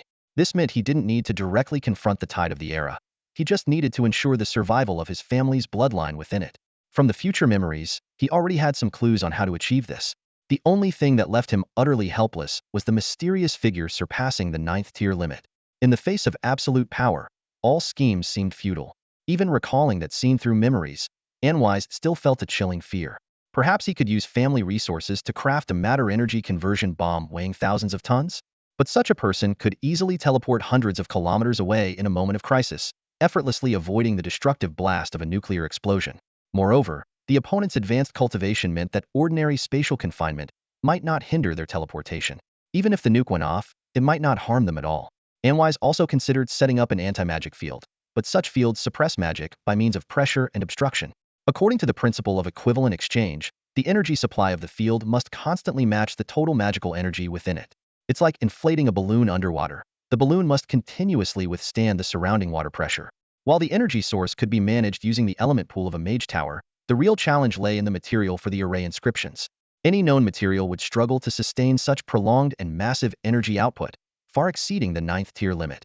Lost in thought without any breakthroughs, Anwise suddenly sensed a faint and alluring magical aura emanating from a corner of the library. Something familiar seemed to be calling out to him, which he had completely missed due to the turmoil in his mind. Now, as he calmed down, this peculiar summoning became particularly noticeable. His mental perception returned a cold and strange, yet somewhat familiar feedback. This sensation had a hint of mysterious energy, yet it was slightly different. Anwise furrowed his brows, a trace of suspicion flashing in his deep blue eyes. There was no such experience in his past life's memories. In other words, his transmigration had already triggered some special changes. Reflecting carefully, he realized that yesterday he was reading here as usual without any anomalies. But today, the aura was unmistakably clear. All these scenarios could boil down to two possibilities. The library has acquired new books, or it is closely related to the changes he experienced in a single day. Anvis took out a silver nameplate and summoned a list, meticulously inspecting the catalog of books. The only significant changes recently were either gaining complete memories of his past life or absorbing all the mysterious energy. For some reason, he had a nagging feeling that someone was orchestrating these events from behind the scenes. Could this be the result of a wish spell? As he pondered, Anvis closed his eyes and used his mental power to trace the source of the call, slowly walking towards it. However, he remained vigilant. After all, young Anvis's wish was to restore the glory of the Olivendi family, not to secure his own immortality. Passing through rows of ancient, musty bookshelves, Anvis paused. He found himself in the poetry section on the lowest level of the library, where the family's meticulously curated, artistically valuable ancient books were kept. His gaze lingered on the antique spines for a long time before finally settling on a large tome with a dark green cover. Yes, the call was coming from this book.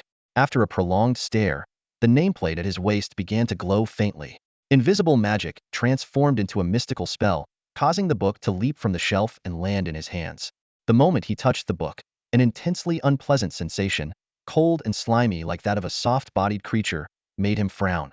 Returning to his usual spot under the soft, pale glow of a magic crystal chandelier, Anvis carefully examined the hefty ancient book in his hands. It was an old tome, approximately 10 inches long, 8 inches wide, and 2 inches thick. The cover was made of a dark green material resembling biological skin, covered in bizarre patterns. The corners and spine were bound with a dull, unidentifiable metal, and a large buckle of the same material tightly secured the cover and back, as if sealing something within. 2 lines of pale silver, high elf script were etched in the center of the cover, written in an ancient, ornate style, adding a touch of elegance to the ominous tome. On the back cover, a sun totem stood out, a solid, textured silver disc surrounded by jagged, tapering rays. Gazing at it, one could feel a faint warmth. The Song of Hill? Anvis frowned, unable to recall anything about the book. It seemed the author was barely known, if at all. How did such an unremarkable book find its way into the prestigious Olivendi family library? Was there something special about its dark green cover?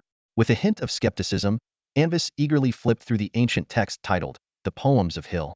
The pages, tinged with the yellow hue of old paper, were inscribed with high elven script in a faint silver. The first half was filled with meandering poems, while the latter half contained ambiguous sketches that resembled casual doodles. Judging by the style, Anvis deduced that the author, Hill, lived during the later part of the Golden Age. The book's disorganized structure, with poems followed by drawings and a few blank pages, suggested it was more of a personal journal than a formal poetry collection. However, something odd caught his attention. The last page of the poems was slightly blurred, and the paper had a strange blackish tint. Despite a thorough examination, he found no traces of magical energy, and the content was disappointingly mundane. Closing the book, Anvis furrowed his brow and rubbed his chin. The inexplicable sense of familiarity grew stronger, but he found nothing else of note. Frustrated, he flipped through the book again, paying special attention to the darkened page, yet discovered nothing new. Resigned, he turned his focus to the book's material. Running his fingers over the cover, he felt its unique texture, occasionally tapping it to gauge the sound. He even brought it to his nose to catch a whiff of its scent. After much hesitation, he dared to taste the green cover with his tongue. After all this effort, Anvis was astonished to realize that the book's material was unlike anything he had ever encountered. For a mage of his caliber, this was a rare discovery, indicating the material's extraordinary rarity. Deep in thought, Anvis sensed that the next step was to link his mental energy with the book. But something about it felt off, and he was no longer the player who could simply respawn. The risks of acting recklessly were too high. Without further delay, he decided to seek his father's counsel. He meticulously recounted the entire situation to the Duke. The Duke listened attentively and nodded approvingly. The delicate hourglass on the desk, filled with star-like silver grains, emitted a soft, rustling sound as the sand flowed. Anvis, you have made a wise choice. When dealing with mysterious objects of unknown origin, one can never be too cautious. Remember, traps and opportunities often go hand in hand. As the heir to the Olivendi family, you must never place yourself in danger. With that, the Duke tapped the table, and a small, icy blue magic circle appeared. Moments later, the impeccably dressed butler, Leonard, appeared at the door. The Duke instructed, go to the miscellaneous section in the third subsection of the Great Library and find a book called The Poems of Hill. Here is the access token. He handed Leonard a silver metal plaque engraved with the family crest. In no time, Leonard reappeared with the ancient book and the nameplate.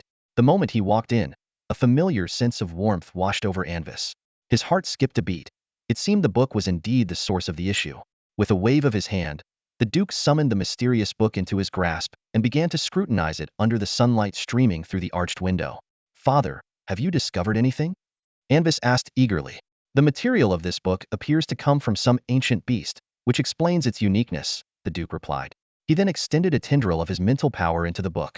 To his surprise, the book remained utterly still, showing no signs of magical activity, as if it were nothing more than a mundane artifact. The Duke's expression turned serious, a flicker of astonishment crossing his blue eyes. No reaction at all? Interesting. Anvis, do you still sense anything from it? The Duke inquired, squinting at the seemingly ordinary book. Yes, father, Anvis responded, his eyes filled with longing as he nodded. Then take it and try with your mental power. If anything happens, I'll intervene immediately. Don't worry, the Duke assured him. As soon as he finished speaking, the book floated towards Anvis. Taking a deep breath, Anvis caught it and mustered his courage, channeling his mental power into the book. Suddenly, everything changed. Before his eyes, a sinister dark aura enveloped the book's surface. It was as if an endless darkness was pouring out from the silvery letters, quickly consuming the entire cover. The original title vanished into the darkness, leaving a writhing, shapeless shadow at the center of the cover. When he turned the book over, the once warm sun symbol had transformed into a pitch-black, malevolent sun. The surrounding light no longer felt gentle, but instead twisted and menacing, like evil tendrils writhing in the air. As the book underwent this eerie transformation, an indescribable whisper echoed in the depths of Anvis's mind. He was certain it was not a human voice. Everything around him began to distort, as if shrouded in a bizarre veil. Light became twisted and blurry, colors turned glaring and vivid. The once soothing sound of flowing sand had turned into a chaotic, maddening noise, like meaningless static from the depths of the universe. Unaware of his surroundings, Anvis flipped the book back to the front. The darkness had completely swallowed the original text, forming two words in High Elvish that writhed in the shadows: Ancient Secrets. Note: Ancient Secrets is a translation of the High Elvish words on the book cover, with the first word meaning ancient, long past, or old, and the second word meaning secrets, hidden knowledge, or esoteric wisdom. Anvis unclasped the buckle and opened the heavy cover. As the pages turned, the yellowed parchment instantly darkened to a deep brown, acquiring an astonishingly ancient texture and luster, as if it had traversed the eons. On the previously blank front page, a horrifyingly large symbol appeared, composed of bizarre dots of varying sizes, twisted lines, and ominous spirals. Even the ink used to render it seemed alive, slowly flowing and writhing on the paper. Confronted with this extraordinary symbol, Anvis racked his brain but couldn't decipher its meaning. It was beyond his comprehension, just like the material of the book itself. Without further hesitation, he hurriedly turned to the second page, only to find that the rest of the pages were glued together, as if maliciously smeared with a powerful adhesive. He suddenly realized that his mental strength was far from sufficient to peer into the mysterious knowledge contained within the book. At that moment, Duke Kalot clapped his hands sharply. The strange atmosphere in the room dissipated instantly, as if a switch had been flipped. Anvis snapped back to reality, severing his mental connection with the book. An indescribable feeling washed over him, as if something had changed. The sound of the hourglass returned to normal, but a significant portion of the silver blue sand in the upper half had visibly diminished. From the moment you touched the book, 3 magical hours and 32 minutes have passed, the Duke remarked calmly, noticing Anvis's astonished expression. 3 magical hours? Impossible. Anvis could hardly believe his ears. To him, it felt like only a few minutes had passed. Did it seem like no time had passed at all? That's the Lacana effect, the Duke explained. When you attempt to decipher advanced spells with insufficient mental strength, it causes a temporal distortion. As he spoke, the Duke opened his palm, revealing a complex spell structure that gradually disintegrated into tiny sparks of light. If I hadn't woken you up in time, your mental strength would have been silently drained, just like this spell. Worse yet, your mental sea could have suffered severe damage. If your cultivation had reached the 4th tier or higher, you might not have been able to complete the deciphering, but you would have sensed the danger when exhausted and stopped immediately. Suddenly, the Duke realized his own oversight. Of course, I'm not blaming you. On the contrary, I'm pleased. As a descendant of the Olivendi family, you must not repeat the mistakes of mediocrity, blindly pursuing advancement at the expense of a solid foundation. Remember, all future achievements will stem from every bit of accumulation you make now. Only by laying the most robust foundation and advancing in the most perfect manner can you go further on the path of cultivation. I understand, Father, Anvis nodded slightly, becoming more vigilant. As a bearer of dual memories, he should have noticed the anomaly immediately, yet he had still fallen into the trap, a clear warning sign. So, what do you plan to do with this book? The Duke tapped his fingers on the desk, signaling Anwise to pay attention. Despite its mysterious and unpredictable power, I can sense it harbors no ill will towards you. The fact that it can evade my perception even in its hidden form speaks to its high caliber. According to my research, it is one of the treasures of our first patriarch, Audrich. For thousands of years, you are the only one who has been able to sense and control it. Father, may I keep this book? Anwise immediately requested, understanding the Duke's hint. To him, such a high-level magical artifact was not only a great asset, but also a turning point in his destiny. After all, in his childhood memories, this book had never appeared. The books in the family library are public property. I have no right to give any of them away. Stroking the pattern on his cufflink, the Duke looked directly into Anwise's slightly surprised eyes, speaking slowly. However, if you truly desire it, I can lend it to you temporarily. In return, when the time is right, you must add at least 3 books of the same caliber to the library to replace it. Do you agree? I agree, Father. Anwise replied without hesitation. Very well, the Duke concluded decisively. Both understood without mentioning a specific return date. Just then, a dazzling white flame erupted from the ancient book in Anwise's hand. Instinctively, he pulled his hand back but realized the flame had no heat. The thick book did not fall to the ground but floated steadily in midair. As the white flame raged, glowing runes appeared on the cover, then shattered one by one, disintegrating into a mist of blue light. Countless light particles converged in the air, forming a mysterious and brilliant starry river. Against the backdrop of the quietly burning white flame, it appeared magical and surreal. In an instant, the last rune on the cover also disintegrated. The Duke's signet ring glimmered briefly, and the white flame vanished without a trace. Now, this book belongs to you. However, if anything unusual happens with it in the future, you must inform me immediately. Do you understand? I understand, Father, Anwise replied, gripping the floating ancient book once more. As his fingers touched it, the large volume shrank to a palm-sized book in a flash. It seems it has acknowledged your ownership. Good. The Duke nodded knowingly, taking a piece of paper from a drawer and stamping it heavily with his signet ring. In an instant, an ice crystal-like magical mark appeared on the paper and then silently faded away. Take this to Leonard. He will take you to the mansion storage to craft a book chain for you. The Duke tossed the paper to Anwise, who gracefully caught it. Then, I shall take my leave, Father. With the Duke's permission, Anwise bowed and quietly left. Watching his figure disappear, the Duke thoughtfully stared at the door, his fingers unconsciously tapping the desk. An ancient secret scripture? This aura. After pondering for a while, he opened a hidden compartment in the lower part of his desk, drawing a complex miniature magic array with his fingertips. With a flash of light, the solid wooden board rippled like water, and a highly secret mechanism slowly opened. At that moment, a mysterious fragrance, ethereal and seemingly ancient, began to permeate the air. In the depths of the hidden compartment lay an old, dark silver key, perfectly aligned. Made from an unknown metal, it was about the length of a hand. Intricate vine-like patterns were engraved on its handle, and though its surface had lost its luster, it exuded a profound sense of antiquity. As the Duke ran his fingers over the key's cool texture, a thought seemed to strike him. He let out a mocking laugh and murmured to himself, "Forbidden? Huh. Forbidden." On the other side, with the Duke's mandate in hand, Anwise retrieved some void silver from the storeroom and enlisted Leonard's help in crafting a book chain. As its name suggests, this metal has a hue reminiscent of dim stars, exuding an indescribable aura that perfectly complements the ancient arcane tome. Given its extreme rarity, even in the opulent Moonfort, there are only a few 100 grams of void silver in stock. It's crucial to note that void silver is the prime choice for creating spatial magic equipment and is indispensable for intercontinental teleportation arrays. This single book chain consumed several tens of grams, making it quite substantial. Initially, Leonard advised caution, but upon learning it was the Duke's order and intended for a high-tier magical book, he complied without further comment and meticulously forged the chain. When the book chain was completed, Anwise gently stroked the dark green cover of the tome, surprised by the eerie sensation it gave, as if touching the tendrils of some unknown creature rather than a book. How about changing its appearance? With a whispered incantation, a flash of magic flickered between his fingers, transforming the tome from dark green to a gleaming silver, as if cast from pure silver. Meanwhile, in a distant city on Blue Star, a game launch event for Mystic Era was in full swing. This is the world's first fully immersive virtual online game, set in a fantasy medieval world, with an immersion rate of up to 98.25%. The game utilizes our independently developed Fantasy 2 engine and the supercomputing core, Eternal, aiming to create a truly fantastical world for players. The unique mind acceleration system extends in-game time to 12.5 times that of real life. The speaker on the stage passionately extolled the groundbreaking features of this epic-making game, while the audience of players was on the verge of fainting from excitement.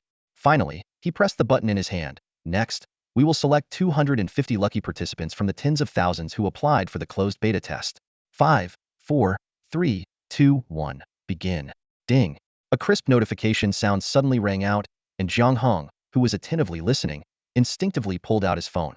As he glanced at the screen, the world seemed to fall silent. Oh my God. He stared dumbfounded at the notification for a long moment, speechless. Who would have thought, out of a mere 250,000 chances, he would be the one to get in? Jiang Hong, a former professional player, standing out among 658,436 warriors, and making it into the top 250, was almost a given. Well, maybe that's an exaggeration, but his luck wasn't too bad, after all. This Mystic Era was no ordinary game. It was a fully immersive experience. This meant using a game pod and nutrient solutions, far beyond the scope of those half-baked VR games. Overcome with excitement, Jiang Hong hurriedly made his way to the official store and ordered his very own game pod. Of course, such good news couldn't be kept to himself. Leaning against his brand new game pod, he snapped a selfie, applied a level 5 beauty filter, and paired it with a screenshot of his beta test qualification, sending it out to all his friends to boast a little. Within seconds, replies from friends and family flooded in. Damn lucky. The ultimate lucky guy. What incredible luck. Jiang Hong, feeling refreshed and invigorated, closed the chat window. He deliberately avoided showing off to those old buddies still in the club, knowing that getting beta test slots was a piece of cake for them. Showing off to them would be pointless. Jiang Hong was quite an oddball among professional players. He found training too exhausting and, after 2.5 years as team captain, he decided to retire. He signed an agreement with his old team never to join another team, pocketed a hefty severance package, and left the competitive scene to enjoy a more laid-back life. By the way, he was still single. With this in mind, Jiang Hong happily awaited the delivery of his gaming equipment. He took a shower, climbed into his gaming pod, and put on the enclosed sensory helmet. A cool sensation enveloped him as the nutrient fluid covered his body. Feeling drowsy, he drifted into darkness. Soon, a light pierced through the darkness and Jiang Hong opened his sleepy eyes to find himself in a pure white void with no reference points, except for a blurry figure standing in the center. Honored warrior, please create your identity. A melodious voice echoed in his mind, its gender indiscernible. At the same time, a crystal-clear panel appeared out of thin air, displaying an empty ID box followed by a small line of text. Please enter your player nickname. Jiang Hong typed in his desired name on the virtual keyboard, and a familiar autocomplete suggestion box popped up. Isn't this supposed to be the world's most advanced input method? He thought for a moment, slightly bemused, but he still pressed enter. Dragonborn, this nickname is available. Once registered, it cannot be changed. Confirm? Confirm. Jiang Heng's eyes lit up as an image of an old classic RPG game appeared in his mind, regretting that it never got a sequel. With the nickname confirmed, the panel expanded to show a list of selectable races: human, elf, half-orc, each with detailed background information and attribute bonuses. After much hesitation, Jiang Hong chose the elf race. The panel shifted again, and the elf icon took center stage, further divided into two subtypes, natural elf and dark elf. Comparing their abilities, he chose the former without hesitation. Natural elves had the highest charm bonus of all races, a full 2 points higher than dark elves. As his choice settled, the figure in the center of the space began to change. The body became leaner, the skin as white as jade, and the ears elongated to a point. The features were extraordinarily handsome, vaguely resembling Jiang Hong, with emerald eyes like clear springs. His hair turned a light green, slightly longer, adding an air of elegance and grace. Under Jiang Heng's focused gaze, the figure continued to refine, gradually forming into a refined young male elf, his avatar in the game. Once Jiang Hong had chosen his race, a detailed customization panel appeared. As the name suggests, his character's appearance could be further refined. Jiang Heng's eyes lit up, and without hesitation, he maxed out all the parameters. What? Only a 20% adjustment limit? Who cares? He pushed everything to the limit. After a flurry of intense adjustments, a strikingly handsome elf, with looks rivaling those of a filtered photo, stood before him. But then, he felt a twinge of disappointment. After all, what's the first thing you do when entering a fully immersive VR game? Create a female character, of course. But no matter how hard he looked, he couldn't find the gender selection option. Cursing under his breath, Jiang Hong swore to complain to the game developers about this severe, stupid, pathetic, unforgivable bug once he logged out. Another option soon appeared, asking him to choose his birthplace from Gloria Empire, Saint Messia Empire, and the Federation of Yidel Kingdom. After browsing through the background information of each nation and hesitating for a while, he finally settled on the Gloria Empire. Next, the character name input box appeared at the bottom of the panel, with a note stating that the character name is how NPCs would address the player, and it could be changed in-game after registration. It also warned that overly unique names might attract unwanted attention or even disdain from NPCs. Attention and disdain. Are NPCs really that intelligent? Jiang Hong was taken aback. As a professional gamer, exploring the unknown was second nature to him. So, he quickly withdrew his finger from the random registration button and personally entered a unique ID, Laboratory Dragonborn. Confirming the registration, the crystal panel disintegrated into stardust and slowly vanished. A pleasant chime echoed in his ears. Thank you for experiencing the Age of Mysteries. Enjoy your game. His vision suddenly cleared. Jiang Hong found himself dressed in coarse gray cloth, standing beside a white stone-paved road. Endless rows of ancient brick buildings lined both sides, their lattice windows covered in lush green vines. Red and blue tiles shimmered under the sunlight, while black iron weather vanes stood tall on rooftops. The sky was a pristine blue, dotted with fluffy white clouds. Noblemen's four-wheeled carriages leisurely passed by, and adventurers in armor marched forward. Vendors' calls rang out, hawking various foods and handicrafts. In the distance, moss-covered city walls loomed high, casting massive shadows that enveloped Jiang Hong completely. Everything around him exuded a rich medieval atmosphere. Jiang Hong couldn't help but marvel. As if guided by an unseen force, he reached out to touch the building's exterior wall. The rough, cold texture felt indistinguishable from real stone. Even the unique, sun-warmed scent was perfectly replicated. My goodness! If I didn't know better, I'd almost believe this was real. Jiang Hong exclaimed. A nearby commoner, overhearing him, glanced sideways, clearly thinking he was a fool. But the entranced Dragonborn paid no mind. He opened the system panel. The crystal panel, surprisingly harmonious with the classical surroundings, appeared before him. Instinctively, Jiang Hong reached out to touch it, only to realize it was entirely controlled by thought. It seemed his VR gaming habits had turned into second nature. As the closed beta neared its end, players had until 23:59 on the 14th to make the most of the 100x experience rewards. The main storyline quests were not yet available during this period, but the starter packs had already been distributed to everyone's inventory. Player ID, Last Dragonborn. Lab, Dragonborn. Level, 1. Race, Elf. Natural life points, 120/120. Mana points, 80 out of 80. Stamina points, 100/100. Experience points, 0/1000. Strength, 9-3. Agility, 11+3. Constitution, 9-3. Intelligence, 11+2. Perception, 8+3. Charisma, 10+5. Willpower, 8+1. Trait, Extraordinary Bloodline. Elves naturally possess a high affinity for magic, significantly reducing the difficulty of learning and mastering spells, and greatly enhancing their effects. Skills, Archery LV.1, Dexterity LV.1, Climbing LV.1. Apart from various attributes, a sudden flash in the bottom right corner of the interface indicated a new email. Curious, Jiang Hong clicked it open and found it was an automatically sent guide for new players. Mystic Era Player Guide. Dear player, welcome to Mystic Era. This game is a highly immersive experience with a 98.25% realism rate.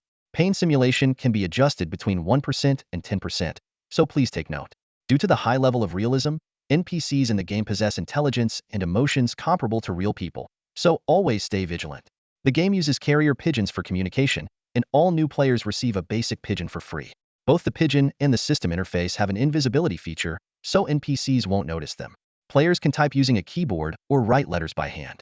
Depending on the distance, a basic pigeon takes between 1 hour to 3 days to deliver a message and cannot enter special maps. Intermediate and advanced pigeons can be purchased in the store, while top-tier pigeons occasionally appear in the auction house. Each character starts with 5 resurrection stones. One stone is consumed upon death. If the count reaches 0, the character will be permanently deleted. Players can rebuild characters through the reincarnation system at a cost of 648 yuan per attempt. Resurrection stones cannot be dropped, traded, or discarded and can be purchased in the store for 888 yuan each, limited to 1 per character. During the closed beta, purchases and reincarnations are not available. Lastly, Mystic Era reserves the right to modify and add game rules at any time, with changes taking effect upon announcement. Please stay informed. If you disagree with any terms, please exit the game immediately. Continuing to play will be considered as acceptance of all terms. I have read and accept all the terms above. Exit game. This game is a bit too much, isn't it? Last Dragonborn could no longer keep a straight face, his brows furrowed and his expression conflicted. After weighing his options, he reluctantly clicked the first option.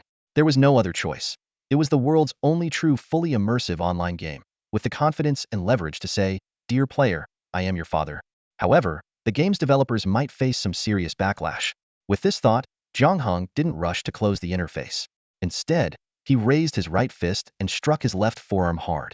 A dull pain, as if someone had pushed him forcefully, spread through his arm, but it was very light, akin to being flicked by a finger. Simultaneously, his health points on the interface dropped by 1, changing to 119/120. So this is the legendary pain reduction technology? It's truly amazing.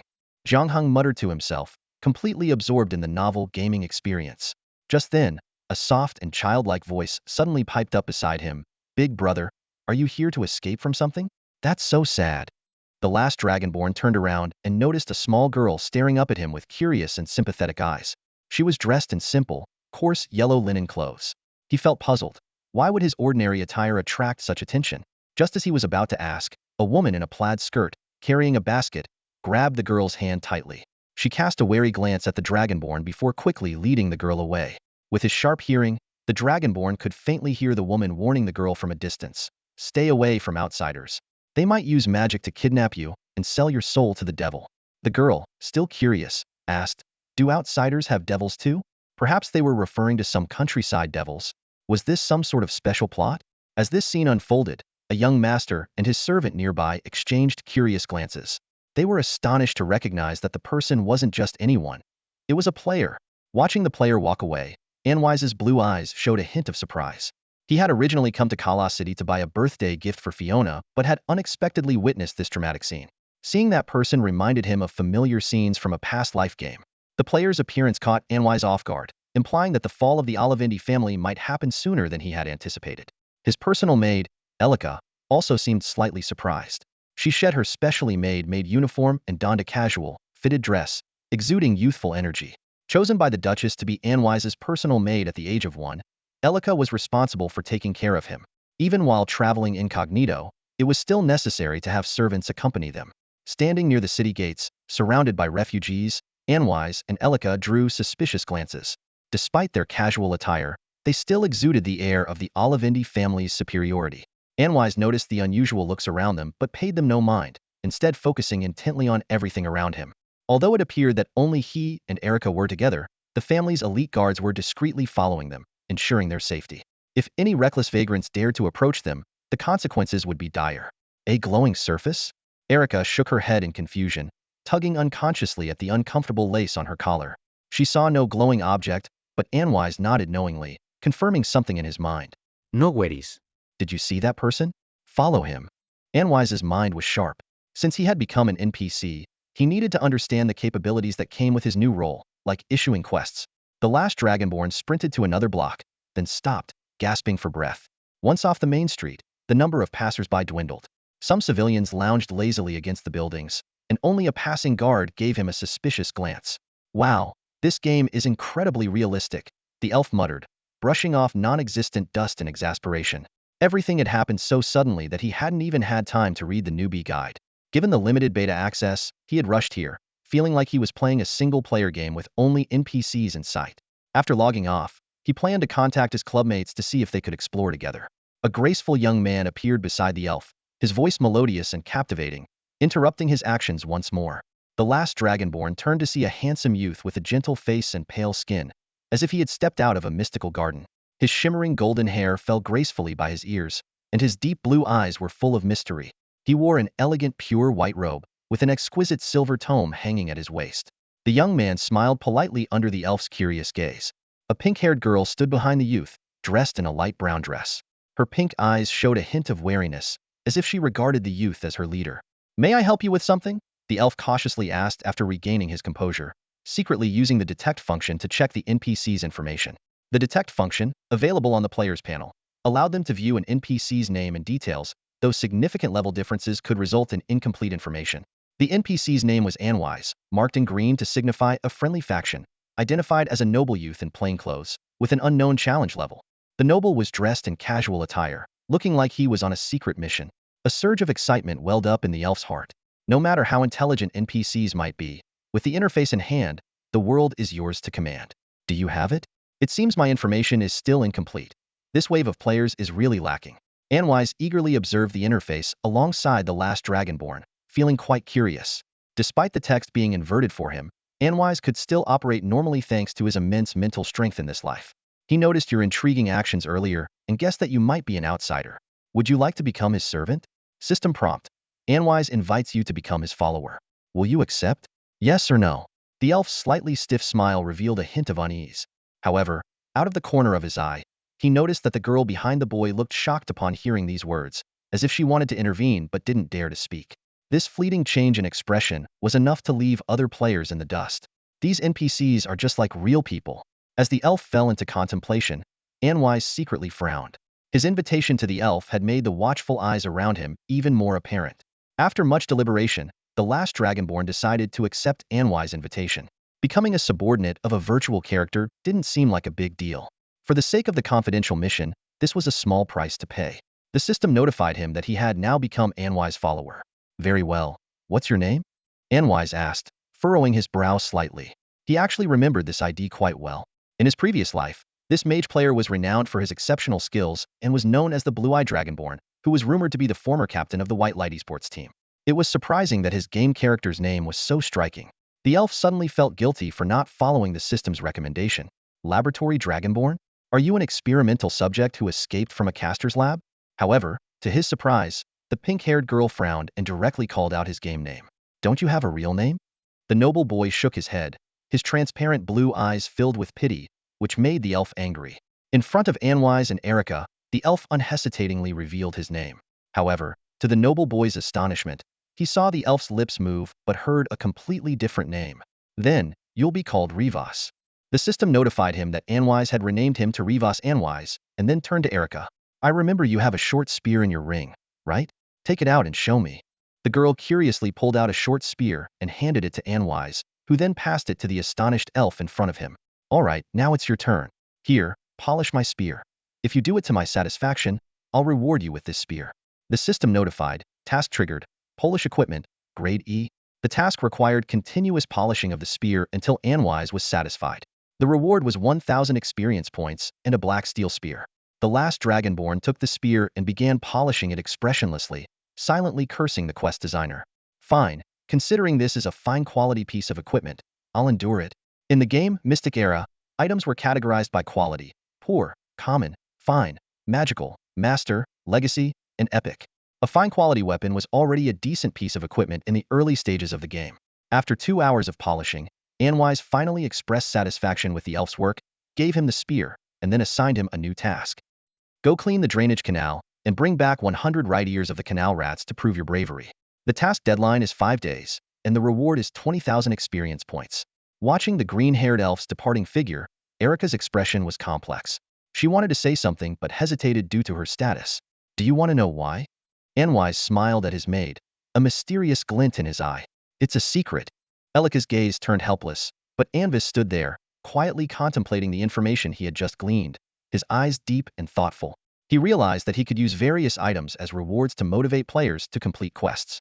This approach was essentially no different from recruiting other natives, except that players had a more tangible reward system. The difference lay in the fact that players could earn experience points from each quest, and the richness of the rewards seemed to depend on the difficulty of the task. Given his current situation, players were a powerful asset. Most players belonged to the chaotic faction, prioritizing personal gain, which aligned perfectly with his faction's strengths. Those who had secured beta testing qualifications often became the leaders and trendsetters within the player community. Their actions and choices would profoundly impact the entire player base. By guiding them at the right moments and tying their interests closely to his faction, he could foster a sense of faction loyalty. This way, when his faction faced crises in the future, they would naturally defend their interests with all their might. Anvis had made a pact with the last Dragonborn. If the elf could prove their bravery and return here in 5 days, they would receive the next quest. He understood that he had his mission and couldn't stay here long as a mere quest-giver NPC. As for the elf's next task, Anvis had already planned it out. With the 100-fold experience boost from the beta test, 5 days would be enough for him to level up to around level 20, becoming a competent tool and blending into the merchant caravan as an apprentice guard. During the game's early stages, following a merchant caravan was almost the only way for players to travel to other towns, aligning perfectly with the beta testers' need to explore the map. The caravan's destination was the Imperial capital, passing through several towns and cities along the way, with a series of system-arranged training tasks to help him level up quickly. The elves would likely be eager to accept this. Although Duke Carrot had assigned the caravan to Anvis, what he received was just the caravan itself. The high-ranking family guards protecting the caravan were temporarily lent to him by the family. His current recruitment of players could be interpreted as building his own team. Through the elf's game interface, Anvis also learned the real-world time. The first day of the beta test coincided with the third day since he transmigrated to this world. After sending off the elf, the master and servant duo headed to the merchant caravan's encampment in Carlos City. It was a spacious area near the West Gate, where many long-distance caravans would rest and resupply. Rare goods from all over the continent were brought to Carlos, such as silk and handmade cashmere carpets from Patimia, gemstone jewelry, and exquisite snuff bottles from the desert capital, ancient stone carvings and artifacts excavated from ancient ruins, and so on. These goods would be sold to local merchants and were highly sought after by the local upper class and nobility, fetching high prices upon arrival in Carlos. Additionally, caravan members would privately trade some rare items to earn extra income, a widely accepted unspoken rule that the caravan leader turned a blind eye to. Every savvy merchant knows to have someone stationed here, ready to swoop in and buy up the private goods from newly arrived caravans. These are the real first-hand treasures. Anwise had received word early on that a caravan from the distant Kingdom Federation would be arriving in the city of Carlos today. As a direct descendant of the Olivendi family, the uncrowned rulers of the north, his treatment was naturally different from that of ordinary merchants. The family's men had already cleared the area in advance, ensuring Anwise could have first pick of the goods. The caravan had also been informed that a VIP would be selecting an item, prompting everyone to eagerly display their wares, praying to the gods and moon that Anwise would notice their goods. The family envoy had already announced that whatever Anwise chose, the Olivendi family would purchase it at 10 times the original price. As Anwise perused the items, his attention was caught by an exquisite silver cage. Inside was a small blue-gray kitten, staring at him with bright blue-green eyes. Its 2 round, white paws were restlessly pawing at the cage, making it look utterly adorable. Anvis is an ancient British short-hair cat with a bluish-gray back and a fluffy, snow-white belly. This curious little creature has a long history, with records of its existence dating back to the earliest human documentation. Standing by the cage is a Canton merchant, the deputy leader of the caravan, dressed in a thick white turban. Leaning against a wooden wagon brimming with goods, he holds a slender, intricately patterned silver hookah. When Anvis pauses, the merchant quickly sets down his hookah and eagerly introduces the cat in a peculiar accent. "Sir, are you interested in this Calcasa shorthair?" he says. She's a 4-month-old female, very intelligent and clean, making her an excellent pet. Her strength can reach up to about the 4th tier. Moreover, there's a unique folklore about these cats in our countryside. The merchant's voice becomes exaggerated and mysterious as he continues. Legend has it that their origin lies in the dark side of the purple moon Emmys. There, several mysterious kingdoms belong exclusively to cats. On nights of the full moon, they leap from the highest rooftops into that world. Anvis smiles inwardly, familiar with such rural legends. Initially, he believed these tales, but research revealed them to be mostly fanciful stories meant to entertain children or drunkards. However, choosing this cat to amuse Fiona seemed like a good idea, so he decided to make her his companion. In the far north of the St. Messia Empire lies the Sawanada Mountains. This region extends deep into the uninhabited northern territories of St. Messia, covered in ice and snow for thousands of miles. The perpetual frost wind blankets everything in a silvery quiet. In ancient Manish, Sawanada means land of eternal night. The nights here are long and pure, with a crystal-clear sky where colorful auroras occasionally flicker. At the peak of an unnamed mountain stands a severely dilapidated low stone tower. The tower, built from ancient black gneiss, is covered in ice and snow and leans precariously, as if it could collapse at any moment. However, when the first player set foot on this land, the tower's outlines suddenly blurred. Without warning, a somewhat ethereal bell rang out across the land. The bell wasn't loud, but it carried an ancient, time-worn aura, as if echoing from a distant past. A few ice bears wandering the snowfield lifted their heads, looking towards the source of the sound with puzzled eyes. Soon, the bell's chime crossed the silent, frozen wasteland and reached the center of a small town, inside a modest chapel. In the prayer room, a slender elder in a deep red robe stood before the altar, eyes closed in silent prayer. On the pristine alabaster altar, there rested a golden chalice, filled with a touch of sacred and warm light. The glow was bright yet gentle, like the benevolent grace of a deity, selflessly bestowed upon the mortal world. At this moment, a middle-aged man in a black clerical robe hurried into the simple yet solemn prayer room. He bowed towards the light, showing his respect to an elderly man deep in silent prayer. Archbishop Gormore, Your Grace, the Tower of Fate has issued a warning just moments ago. Despite the elder's unassuming appearance, the newcomer dared not show any disrespect. Upon hearing the news, the elder bowed to the altar and slowly raised his head. Though he did not turn around, the newcomer could almost feel the wisdom and age in those blue-gray eyes. Has His Holiness conveyed any revelation? No, Your Grace, the middle-aged man replied. The elder bowed his head again, lost in thought, while the newcomer waited respectfully, displaying utmost reverence. This elder was a true saint, a legendary figure within the church. Though not the highest in rank, his experience was unparalleled. Archbishop Gormore, a pinnacle 9th-tier cleric, had survived the Judgment Day and was the closest among the 7 archbishops to the divine. He had once been the mentor of the current pope. Despite being qualified to run for pope himself, he chose to fully support his student out of reverence for the divine. He voluntarily went to the world's northern edge to guard the Tower of Fate, silently practicing in an unnamed chapel, always adhering to the divine will. Tell His Holiness that everything is the will of the divine, the elder finally said. The middle-aged man bowed respectfully and left the prayer room. The elder returned to his praying posture, a trace of compassion appearing on his face.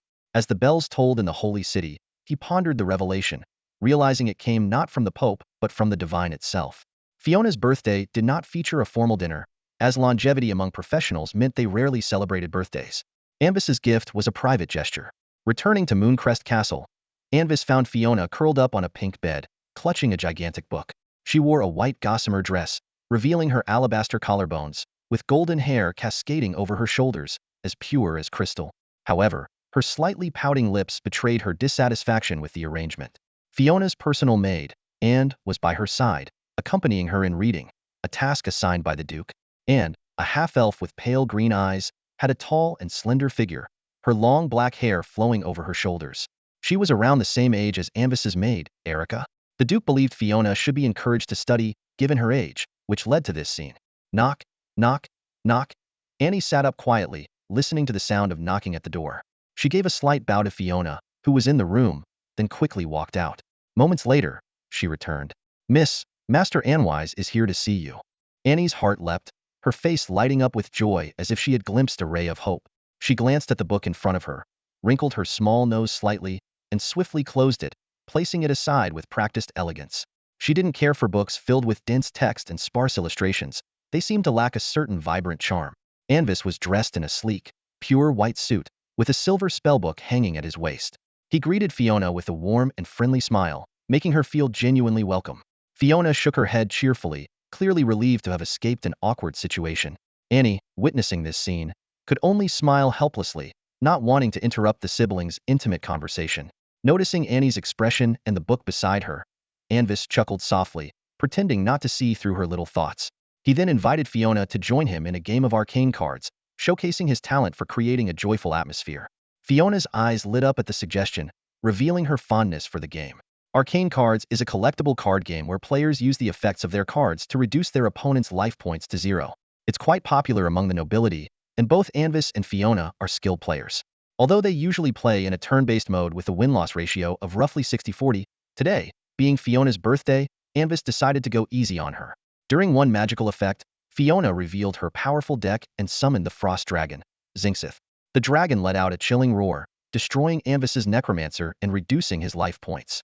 Fiona ended her turn triumphantly, ready to secure her victory in the next round. Despite Anvis summoning 3 skeleton archers, they were no match for the dragon. Fiona was thrilled. already envisioning her win and completely immersed in the fantasy of her triumph. Displaying his wisdom and skill, Anvis used a spell card to banish the frost dragon to the void, temporarily weakening Fiona's strength. His calm and decisive action successfully halted Fiona's offensive. Fiona felt a mix of surprise and frustration at Anvis's move, but remained resolute, ready to face the next round of challenges. Anvis's hand swept gently, and a mysterious card flipped open. A dreamlike bronze chain wrapped around the only remaining arcane card on Fiona's field, causing a pang of frustration in the girl's heart. The spell card, Death Cloud, was triggered, dealing 5 points of poison damage to all enemy creatures. For those species that required breathing, an additional suffocation check was imposed. A thick yellow-green fog instantly enveloped Fiona's domain. Her transparent magical shield flickered but failed to completely block the spreading deadly mist. The 4 frost kobolds brought by Shinsi were immediately poisoned. Despite the shield reducing 2 points of damage, the kobolds, with only 4 health points, all succumbed to the suffocation damage. The arcane card, Balance Scales, activated, exchanging 5 life points for 5 mana points. A bronze scale appeared above the crystal rune representing Anvis, tilting the spell's side downward. The rune's sky-blue glow dimmed instantly, leaving it with a mere 2 life points out of its original 7. The spell card, Corpse Explosion, was then activated. It dealt damage to all enemies based on the number of corpses on the field multiplied by 2/3 of their maximum health. The 4 recently fallen kobold corpses turned an eerie dark green, swelling and distorting before exploding in a flash of ghastly green light. With no creatures left on the field, the devastating damage was fully inflicted on Fiona's crystal rune. The rune's once bright blue light flickered to a dangerously low level. At that moment, Anvis noticed the tears welling up in Fiona's eyes, causing his heart to skip a beat. Damn, I forgot to go easy on her. Apart from the first round's mistake, it seems I've been winning continuously. Big brother is bullying me. Her silent accusation made Anvis break out in a cold sweat, but it was already too late. As his casting turn ended, 3 skeletal archers immediately drew their bows and released their arrows. The 3 slender bone arrows struck Fiona's rune in quick succession. The rune shimmered briefly before emitting a crisp cracking sound and finally went out completely. Seeing the crystal rune representing her life shatter entirely, Fiona's gaze turned blank. The carefully laid plans were overturned in an instant. Fiona pouted, her big blue eyes filled with grievance as she stared at Anvis. Even her hair seemed to lose its usual luster. Anvis quickly spoke up, trying to rectify his mistake. Let's call it a day. This statement only intensified Fiona's resentment. Winning and then running away? However, fortunately for Anvis, his next move made the petite girl forget her string of defeats. I have a gift for you.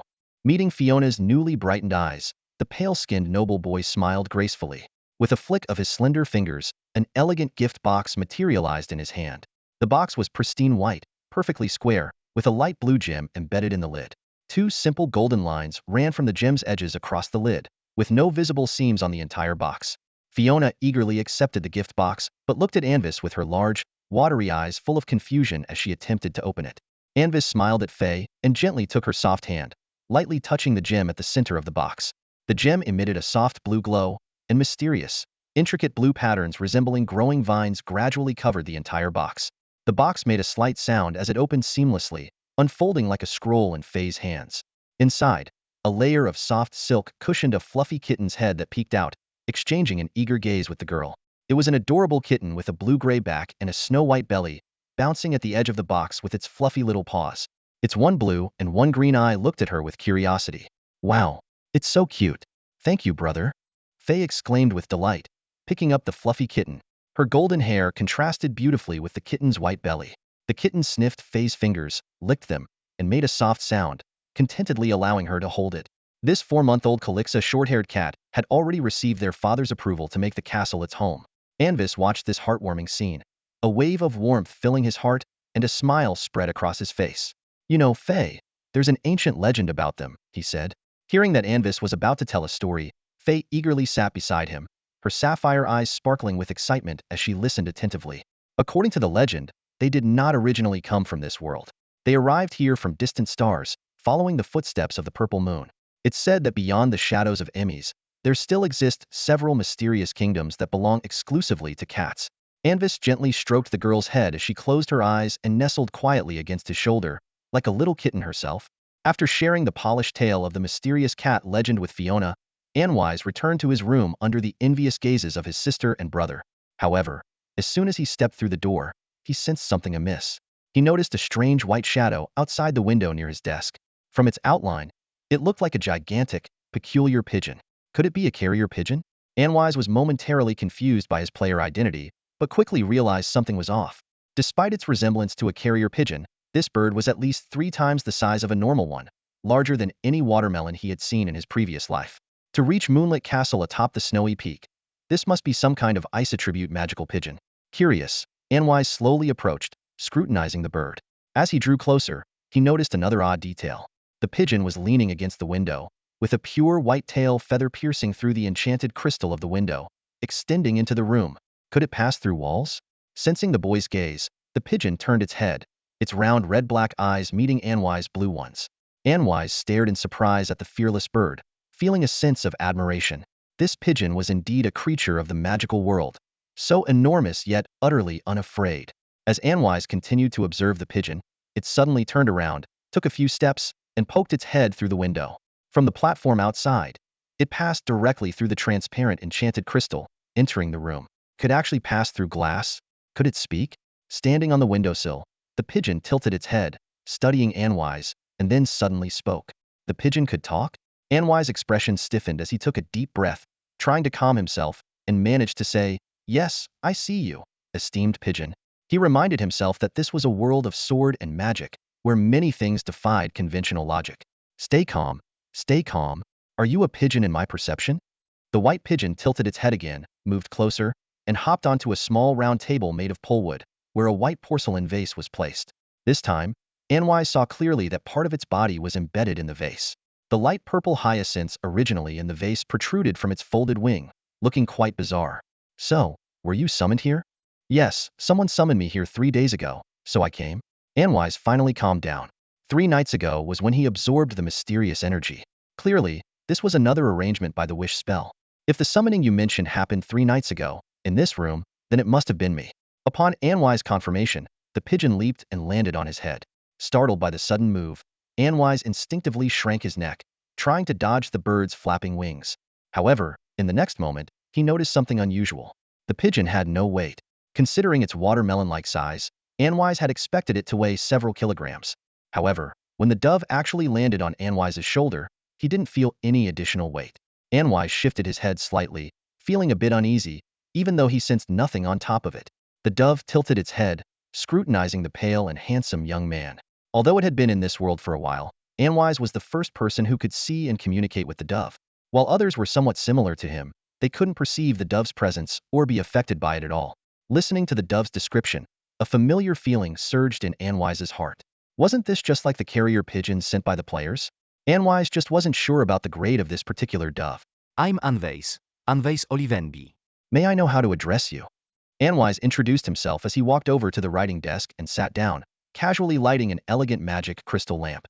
The dove took off from his shoulder and landed on the desk, illuminated by the soft light. However, under the warm yellow glow, the dove cast no shadow at all. "You say you don't have a name? Then I'll just call you Dove," Anwise nodded. Taking out a piece of pale yellow parchment, he dipped a ruby-embedded feather pen into a bottle of shimmering silver ink and quickly drew a peculiar symbol on the paper. This was a special detection array Anwise had recalled from memory, typically used to detect sound waves, mental fluctuations, and other special vibrations. Paired with the special feather pen and magic ink, it only required a trace of mental energy to activate once completed, without the need for continuous mental guidance. As long as the drawing was precise enough, even those with thin mental energy who hadn't yet reached a higher level could use it. "Dove, could you describe your mode of existence?" Anwise asked. The dove flapped its wings and puffed out its chest, saying, "I am both real and unreal. I exist and do not exist. The past is my feathers, the future is my flesh. Fools cannot see me, and the wise cannot perceive me." After saying this, the dove paused. "In a way you can understand, I am a low-dimensional observable aspect of the shadow of the hyperdimensional being Karnwoda in the surface world," it continued. Anwise couldn't understand, but it sounded impressive. Though filled with questions, he didn't show it on his face, merely giving the dove a deep look. When you don't understand someone and don't want them to know, giving a deep look seems like the best approach. He glanced at the paper, but the symbol showed no reaction. "Useless thing," the dove scoffed, looking down at the paper before raising its head disdainfully. "Your ability to perceive me doesn't mean other things can perceive me." Anwise nodded, crumpling the paper and tossing it into the wastebasket. At least he could confirm that the dove wasn't communicating through sound or mental energy. And the family amulet on his chest hadn't given any warning, proving this wasn't an illusion. The Olivendi family amulet is a pendant shaped like a frost crystal bird, crafted from eternal mithril and void ice crystal. It's a standard accessory for all direct heirs of the Olivendi family, a solid 9th tier, unrestricted orange grade item. The main body of the amulet is enchanted with a mind shield spell by a 9th tier master, which grants immunity to any mind reading, mental control, or illusion spells below the 9th tier, and alerts the wearer of any threats. The 3 tail feathers are imbued with high-level curse resistance, advanced teleportation, and Orvash's force field wall. But the most critical feature of the amulet is its ultimate, fundamental ability, serving as the last line of defense for the Olivendi heirs. Anvis still remembers Duke Carlet's solemn words. See the gemstone in the bird's eye? Inject your magic into it, and I will immediately teleport to your location, bypassing most spatial restrictions. This teleportation is akin to a fixed-point teleportation array. Remember, if you face a true emergency, don't hesitate. Ask for help immediately. Indeed, if you mess with the young, the old will come. However, since Anvis has not formally reached the 9th tier, he can only use the amulet's passive effects for now. May I ask, are you male or female? Anvis inquired. Stop thinking about irrelevant things, Anvis said, looking at the pigeon. You must understand, although I look like a pigeon, I am fundamentally different, the pigeon said seriously. Despite its pigeon face showing no discernible expression, Anvis could inexplicably sense its seriousness. You can consider me a special mysterious phenomenon. Likewise, I have no gender, the pigeon continued. In a luxurious room scented with a faint aroma of calming wood, a handsome and pale noble boy stared into the eyes of a large, white pigeon. So, what is your purpose? I should ask you, why did you summon me? It was an accident. I didn't know this would happen. An accident absolves you of responsibility? The pigeon retorted, leaving Anvis momentarily speechless. Then, how should I take responsibility? According to the rules, the moment you summoned me from the dark side of the Sea of Origins, our contract was established. You can call upon me whenever you need help. And every time you summon me, you will need to. The pigeon paused, looking at something with its wing. Need nothing. You've already paid the price in advance. Until the 7th dimension of the Sea of Origins collapses into a bubble, and before the 114,213th emergence of the first dream butterfly, you can summon me at will. I've already paid the price? Anvis raised an eyebrow, his blue eyes scrutinizing the pigeon. Can you tell me what the price was? That's a secret, the pigeon replied, waving its wing dismissively. Anvis felt a bit puzzled but recalled the pigeon's self-introduction, a part of the low-dimensional observable angle of the shadow of the transdimensional being Karnvoda in the surface world. Given the multidimensional perspective of such a being on the low-dimensional timeline, the price might not have been paid by his current self. So, what can you help me with? Anvis asked the pigeon cautiously. Anvis stood in the silent room, facing a proud pigeon that radiated energy and confidence. The pigeon flapped its wings and told the noble youth that it would fly away if there were no tasks, but it could be summoned whenever needed. After the pigeon flew away, Anvis tried calling it in his mind. The white pigeon reappeared, exuding a hint of mystery. Anvis attempted to explain why he had summoned it, but the pigeon quickly vanished into the shadows. With a shrug, Anvis felt a bit helpless, quietly sat down, and began to immerse himself in meditation, holding an ancient tome in his hands. In his meditation, he sensed faint whispers from the depths of his mind. Although his mental strength increased at a slower pace, its quality significantly improved. In the void, Anvis's consciousness floated, feeling the surge of magical power as his mental strength gradually enhanced within it. When his mental strength extended deep into the sea of consciousness, he encountered a peculiar barrier, making him feel something unusual. This strange obstruction made him realize that it was time to prepare for advancement. Time passed unnoticed, and it had been half a month since he obtained the tome. He handed the last Dragonborn over to the caravan and learned about the movements of real-world players through the feedback area. In the game, the protagonist is a highly skilled player who not only knows the rules inside out, but also has a keen eye for details. During his exploration, he encountered an issue that left him extremely dissatisfied: the inability to change gender after creating a character. This problem infuriated him, prompting him to fearlessly lodge a serious and intense protest with the game's developers. His voice resonated with a pursuit of fairness and a relentless quest for perfection. He even went as far as to threaten that if this bug wasn't fixed, he would take action by creating multiple alternate accounts to crowdsource negative reviews, expressing his discontent and demands. This resolute and decisive attitude clearly demonstrated his unwavering determination to ensure fairness and perfection in the game, no matter the cost.